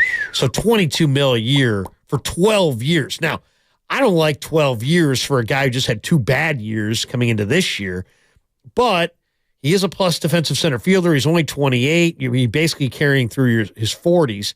I mean, all these deals are going to be bad deals for the most part. Very athletic player, though. But I really like him, and they need that kind of dynamic center fielder. He also can play first. And then the Giants and the Yankees, they're saying, are in on Yoshinobu Yamamoto, 9 years, $225 million. That's a lot for a 5'10", 175-pound pitcher. Wow. But Yamamoto, to me, that's the dude. Looks like Lincecum, and he's only 25. So now you're signing up Yamamoto 25 through 34. To me, I think if the Yamamoto that I'm looking at on the YouTube and some of those highlights, if that's the guy they get, that guy is going to be the talk of MLB Oh, no doubt. Next year. No doubt. He'll be like win day every day. I think he's going to be a star. The beauty for me. He'll pack the house. The beauty of this winter is that the Giants literally do not have a choice but to be aggressive. Right. Will that mean an overpay? Will it mean trading a name you don't want to trade? I don't know. Might mean all of those things. But they are aware that they are not allowed to show up at Oracle Park in April without something massively different and interesting. They know this. But I mean, that makes you prone to the mistake. It makes you prone to the mistake, but they have no choice but to swing big this offseason. But I mean, you know the way this works. Hey, Stanton, and all of a sudden you look up and it's Conforto. The Correa thing fell apart, and they ended up. They played musical chairs, and they ended up without a chair. If they're talking Cody Bellinger and Yamamoto and come back with Lucas Giolito and Tommy Pham. No. That would be so Giants. And you don't get to come back to Oracle Park. Yeah. Don't show up at the door without something real. Did you see the money on Ohtani? They're saying 12 years, $528. Yeah, but $44 million a year for a guy that is not going to pitch one inning in 2024. And you don't know if he ever will pitch the same way again. That's two Tommy John surgeries. $44 million. Listen. And they say, everybody says, all three guys from MLB Trade Rumors said Dodgers. I'll say this, and this is the first time I've felt this way. I'd take Yamamoto and Bellinger over Shohei. I would too. Yeah.